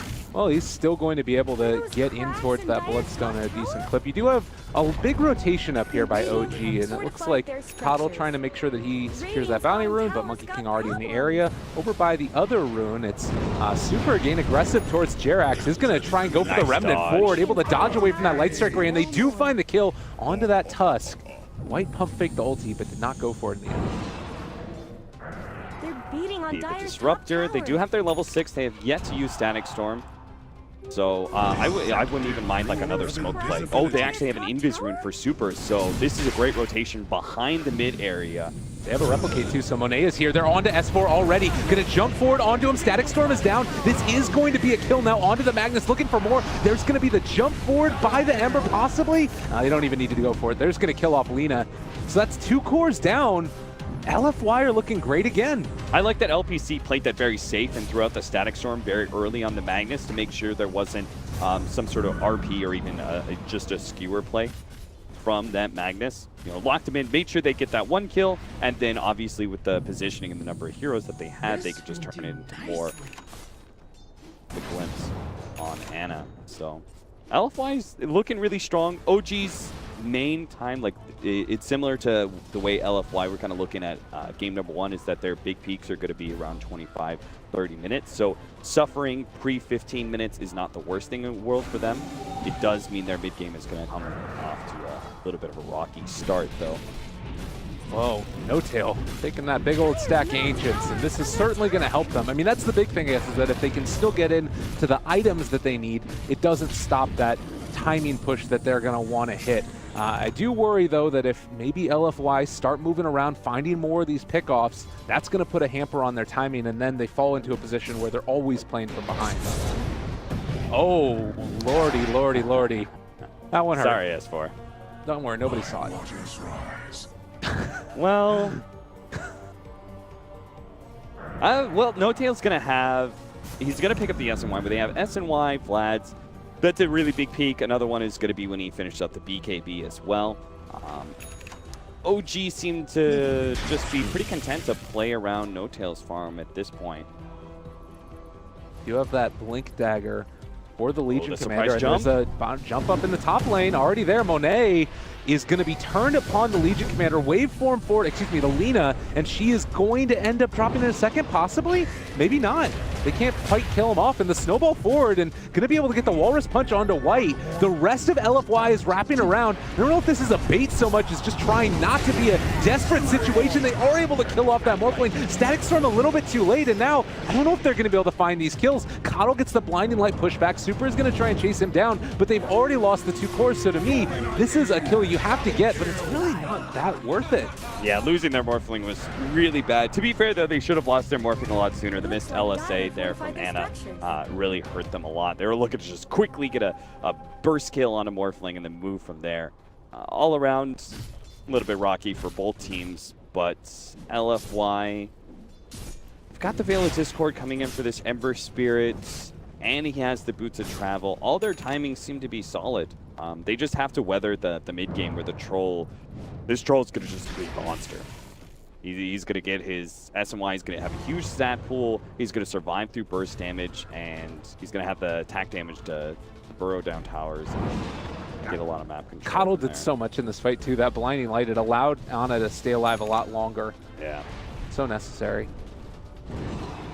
Nonetheless, still there was a good couple of kills there, and Ana dying so quickly and then immediately coming back again, the respawn time there. Man, that Static Storm was so close to being really good. Yeah, I know. It was like 3 heroes, the Kinetic Field just couldn't lock them in time, and all of them managed to get out. Lincoln's Monet is almost there. He can start split pushing a lot more aggressively once he does have that item. You'd have to worry a little bit about the Magnus RP. Other than that, no other real big threats from OG until they have maybe Shadow Blade and maybe even a Yules to break the Lincolns or something like that. The other thing to keep in mind, you almost have the Blade Mail completed on that Legion. He needs that one last component, only about 1,000 gold away, and 40 duel damage. This is a hero that can get out of control very quickly, and if you get to the point where you can solo pick off supports with one duel and don't even need somebody else, the Coddle, even the Lina is just going to have a really tough time. Yeah, for sure. LPC Midas as well on that Disruptor. Can't plan too much for it.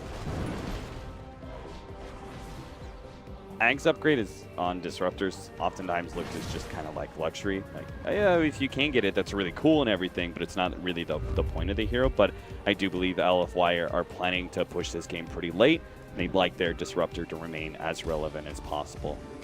So how do you think OG are feeling about this game right now? Are they still in at least a somewhat comfortable spot because they've got like the Empower Troll to fall back upon? Or is that kind of a little bit too not good enough compared to what the Morphlene's doing? I feel like both teams are kind of comfortable just because we haven't hit that big moment where OG should take over the game, and how successfully they do so, we'll have to wait and see.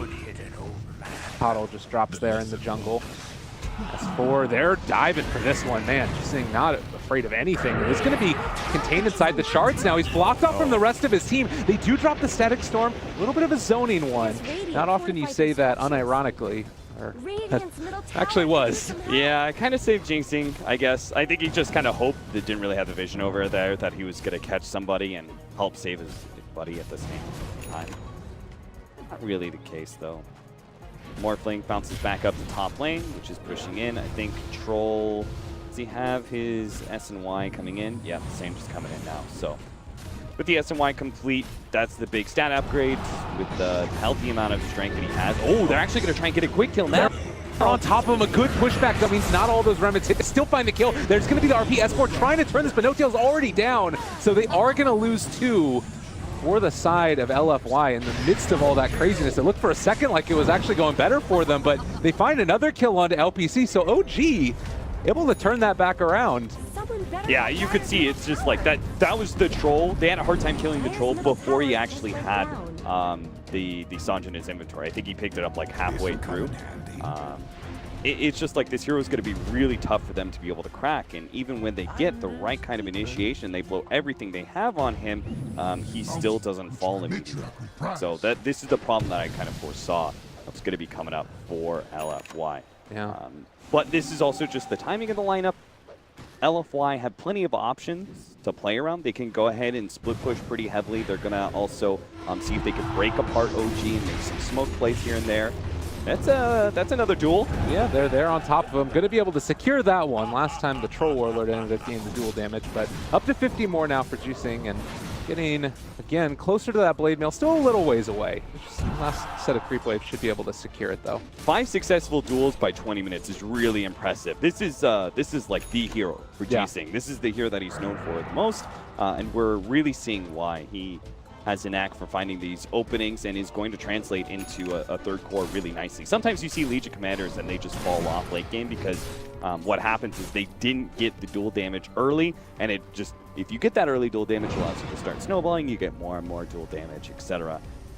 So it looks like this game is going to be a great game. They can rely on this here for the late game. It does put a lot more pressure on OG, reaching about 40-45 minutes. They got to be thinking, can this single core Troll really hold up when we're dealing with 3 cores that are all going to scale really well?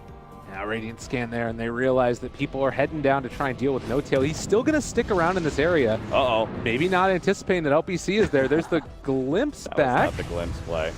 Well, they still have vision on him, but yeah, that's a little bit unfortunate. They're not going to be able to find it because of that. That's the second glimpse that has been really bad. The last one was on the Tusk mid. It didn't look really bad, but he could have gotten an extra free kill if he had just waited on the glimpse timing a little bit more and pulled the Tusk back into Wukong's command. Just used it too early. That one obviously helping the Troll escape. Well, you win some, you lose some, as Lina finishing off that Bloodstone. Up to 15 charges as well, and has that damage talent now. So Anna going to continue to scale and become a stronger right-click damage healing hero. There was some movement towards Roche earlier, but OG not wanting to step too far forward and put themselves in a precarious spot. Still, the storyline is Monet farming.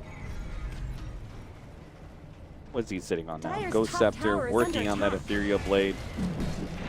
What's nice in this game is that Ethereal Blade is not just like the extra bit of burst damage when you get a dual target or something like that, but it can be a saving mechanism for whoever the troll is going on. He could actually save an ally by putting them in the ethereal state. Oh, it could also leave them exposed to Lina and Kato, but you know, sometimes you gotta make some risky plays like that. I'm with you.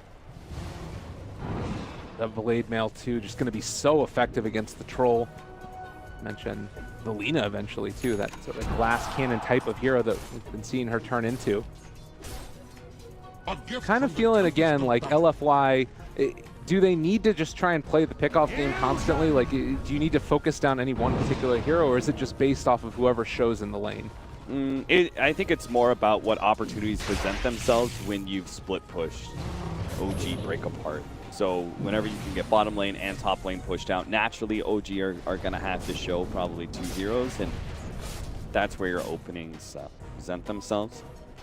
I don't think there's any one here. Like, obviously they'd love to be able to kill the troll, but oftentimes troll he's going to be tough to crack, and there's oftentimes going to be allies surrounding him. Lina would be a great, real quick 1-2, but Anna's not really playing on map unless he's got heroes around him. Very similar scenario to the troll, so... I think they just continue to farm. If they see an opportunity for a pickoff, they're great, but instead just keep Morphling. Go, go, go. I really like the Lina build this time. We've seen a couple different variations of it. OP tends to go for the Shadow Blade after the Bloodstone, but this one into the Yules to save yourself, but also immediately afterwards into the Boots of Travel, so that way you can die in the midst of a fight and then get right back into it. So it's like that 6th hero. And also you get the heals over for the rest of your team. Yeah, he's got to address some of the split pushing that the Ember Spirit is going to be doing. So I also like the Boots of Travel quite a bit. The Yules is helpful, and it'll help deal with the Lincoln of the Morphling, but I did kind of think Shadow Blade was necessary to deal with both Morphling and Ember Spirit. They're both quick reaction escape heroes. I don't know if this is necessarily the fight that LFY want to take. They're going to go for the duel, but there's going to be the RP trying to turn it back around, but Tusk is already gone. Wukong's command comes out as well. Jinxing starting to follow, is going to die, but Monet able to take one in return, so No-Tail going to be dropped down. That glimpse a little bit better than previous ones, and Fly is going to fall because of it. Monet with the triple kill, almost completing his E-Blade. He is getting stacked up. I actually didn't see how LFY made that read to rotate so many heroes up to the top lane. Like, OG, they wanted to get aggressive and find a pickoff, and that's why they grouped up. I'm just not sure why LFY had so many heroes rapidly rotating up to that top lane and be in that vicinity. How they made that read, but it was definitely a solid one. Wins them a big team fight. Can actually take an objective themselves here, it looks like, is still another 18 seconds on that troll. Yeah, and doing a lot of damage. You can see again, Jarek's trying to bait this out, and there are a lot of heroes over in the area, but LFY realize what's going to come, and everybody in the area, nice little boundless strike. Top tower has fallen. Felt that it was going to be a little bit better with that RP, but... Yeah, they just didn't have the immediate follow-up. Nope. Man, this Morphling's, he's out of control now. He's got the Ethereal Blade, like he's got the burst damage. He can blow up some of these squishier supports at a 1-2 with a little bit of assistance from a support. He can even blow up cores. This is the OG nightmare. But Warlord's still a good distance away from his BKB as well. Is going to be looking towards that Mithril Hammer next, but in the meantime, he's just a walking target. He's still fairly tanky, but yeah, it hurts. Yeah, like comparatively, I think when you have BKB on Troll, that is the strongest he will be. Like, obviously, he'll still scale into late game pretty well, but if you compare him to what LFY have in their pool and how they're going to be scaling into late game, that is their biggest peak for the Trolls. So OG got to get a lot accomplished, in my opinion, in that window. LFY are going to continue to put pressure on OG. They just want a significant team fight in top, and they're not going to give OG a whole lot of time to recover, perhaps in part because that BKB is still down. They do have RP, though, on S4. Goes out. S4 is there. The duel immediately. They're all over these guys. Static Storm is down as well, but I'm not sure if it's going to end up being enough. LFY all over these guys. No-Tail trying to find this kill. Onto Jising is going to be able to heal him back, and now the skewer onto 2. S4 with the plays, able to find it. Monet trying to get out, does manage to get up to the high ground, but is he going to be able to TP away? No! They take him down. 4 kill streak is broken by No-Tail. That's a hell of a lot of gold to him. it is tough to push into a team that has Lina. You know, because what happened there is they actually, Monet popped Anna. Yeah. Like, he got to that back line, he killed him, and Anna instantly revived. Yeah. So it's like they had two buybacks. One was Anna instantly reviving, and then S4 actually buying back and giving that RP that resulted in this skewer, and obviously ended up winning them the team fight. But LFY, you got to be a little bit more cautious diving into those tier 2s against a Lina strategy like this. Let's watch the Lina death and then immediately coming back. Hey guys, we're here. He's like, back. All right, I'm TPing in. Instant buyback from S4 as well. He gets that 2-man RP in the back line. I mean, this is why they take this hero with the Troll Warlord too, because you talk about that timing they're going to hit where he gets his BKB complete and they're going to be so much stronger. It's accentuated by the Lina. It's so good. But also, LFY are going to realize that that's a thing, and I'm assuming try and play around the fights and avoid them whenever possible. Go for split push game. Man, you could see how far ahead he was, because when he got hit by that RP, I was like, all right, he's done. And he almost made it. He waveformed over the cliff. He TP'd out. He almost made it. He was like maybe a second shy of being able to get back to base. The fact that they did actually kill Monet meant so much to OG. If they failed in that, it would have been a buyback kind of wasted, you know. They need that progression. They need the progression for S4. Like, S4 actually may need to turn into a little bit more damage dealer later on. Obviously, he needs to focus on his positioning right now. The Shadow Blade is still the best option for him right now, but talking later into the game, he may actually have to pick up some BKB and try and be that right-click Magnus that we've seen middle tower could use some help. in the early days of 7.0. So Cap, we've got this Aegis here on Troll Warlord. He has got Empower, Sanjin Yasha, BKB completed. You said it doesn't get a whole lot more powerful than that. What are the objectives that you feel like he needs to take over the next couple minutes? Is it all of the tier 2 towers? Is it just like one or two of them? Or is it more just dependent on how much farm they can get out of the map? And again, it's like, I think a couple of tier 2s. Not sure if all of them is really possible.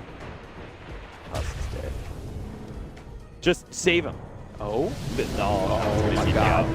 I got him. They're all over. I was going to say, just kind of leave him until G-Sing is there to be able to get the dual damage, you know? It's just like, you know, just save him as this leftover that G-Sing can gobble up for the extra duel, but did have to stop that TP. So they get the pick off. Disruptor plays it safe just at the right time as OG were looking for a counter kill there. We've seen occasionally FN go for something on the Troll Warlord too that's been like a Blink Dagger type of play to get really aggressive. Looks like No Tail feeling like he needs to be able to deal with that duel, which makes a lot of sense. And now moving from lane to lane, I mean, it's a lot of damage with the Lina mixed in the Troll Warlord. Trading tier 2s is okay for LFY. Again, I don't think they should be too eager to contest this Troll Warlord. He's got BKB and an Ultimate Orb. He's sitting at 2,500 HP. They are mass TPing back, but this tier 2 tower is already gone. I don't think they should try and stretch it too much. And there's still 2 minutes left on this Aegis. OG have been getting on their horse, moving around the map. Yep, so they've got 2 of the... They're all 3 tier 2s were up, right? So they've gotten 2 out of 3 so far. This Aegis. See, pick up that 3rd one. Though I would actually prefer them to try and go high ground instead of working their way across the map, since they do have a limited amount of time with this Aegis. Doesn't look like they like that idea. I mean, they need to maintain that pressure. It's interesting, though, because you do have the recall from Coddle. Yeah, so maybe they will actually still keep it up. Is he close to Aghanim Scepter at this point, the Coddle? Yeah, he's 900. Oh, no. He actually had the extra bit there, so. This is a really great time. Yeah, 1.5 minutes. They're there. Walrus Punch to start this. Snowballing through, dealing damage. LFY. Are the wheels coming off? That's 60 seconds with no Legion Commander. They're going to go high ground with this. Did OG just find a win? What? Maybe. This is going to be really close. Monet pops the BKB. He turns to fight White, trying to get out of there. OG pulling one, a fast one. They're going to run down Super here as well. They're on to Monet. He's switching over. The Lincoln Sphere has already been popped, and there's going to be the Static Storm down, trying to still kill this guy off. There's going to be the Laguna Boy. They find the kill. He's buying back, but that's also going to be no Monkey King for another 35 seconds. All right, there's no BKB here for No Tail, but he does still have that Aegis. There's the run about forward. to wear out. Oh, man, if they could have just saved it for a little bit longer. right, round 2, ding, ding, ding, going in for it. Another jump forward, Monet, but there's RP! They take him down! Ana gonna look for a killing spree, and they are gonna be able to find it. 4 dead, 90 seconds, no Morphling! Oh, LFY, you had to, this is like the timing. Like, OG, they're the strongest, I think comparatively. This is the strongest that they could be, and it's just over. Oh, no. Off the back of some good decision making, a couple pickoffs in S4. What a play. OG remained perfect. I mean, props to OG, right? They set themselves up to really capitalize on that kind of mistake, right? Yeah. They didn't rotate with the Aegis and try and go for that last tier 2, right? They said, we need to try and go high ground when we're the strongest. Right now, it's not going to get easier, so they put themselves in that position. They're gifted this free kill on G-Sing, and all of a sudden it just turns so much worse as a bad team fight for LFY ends the game. I mean, I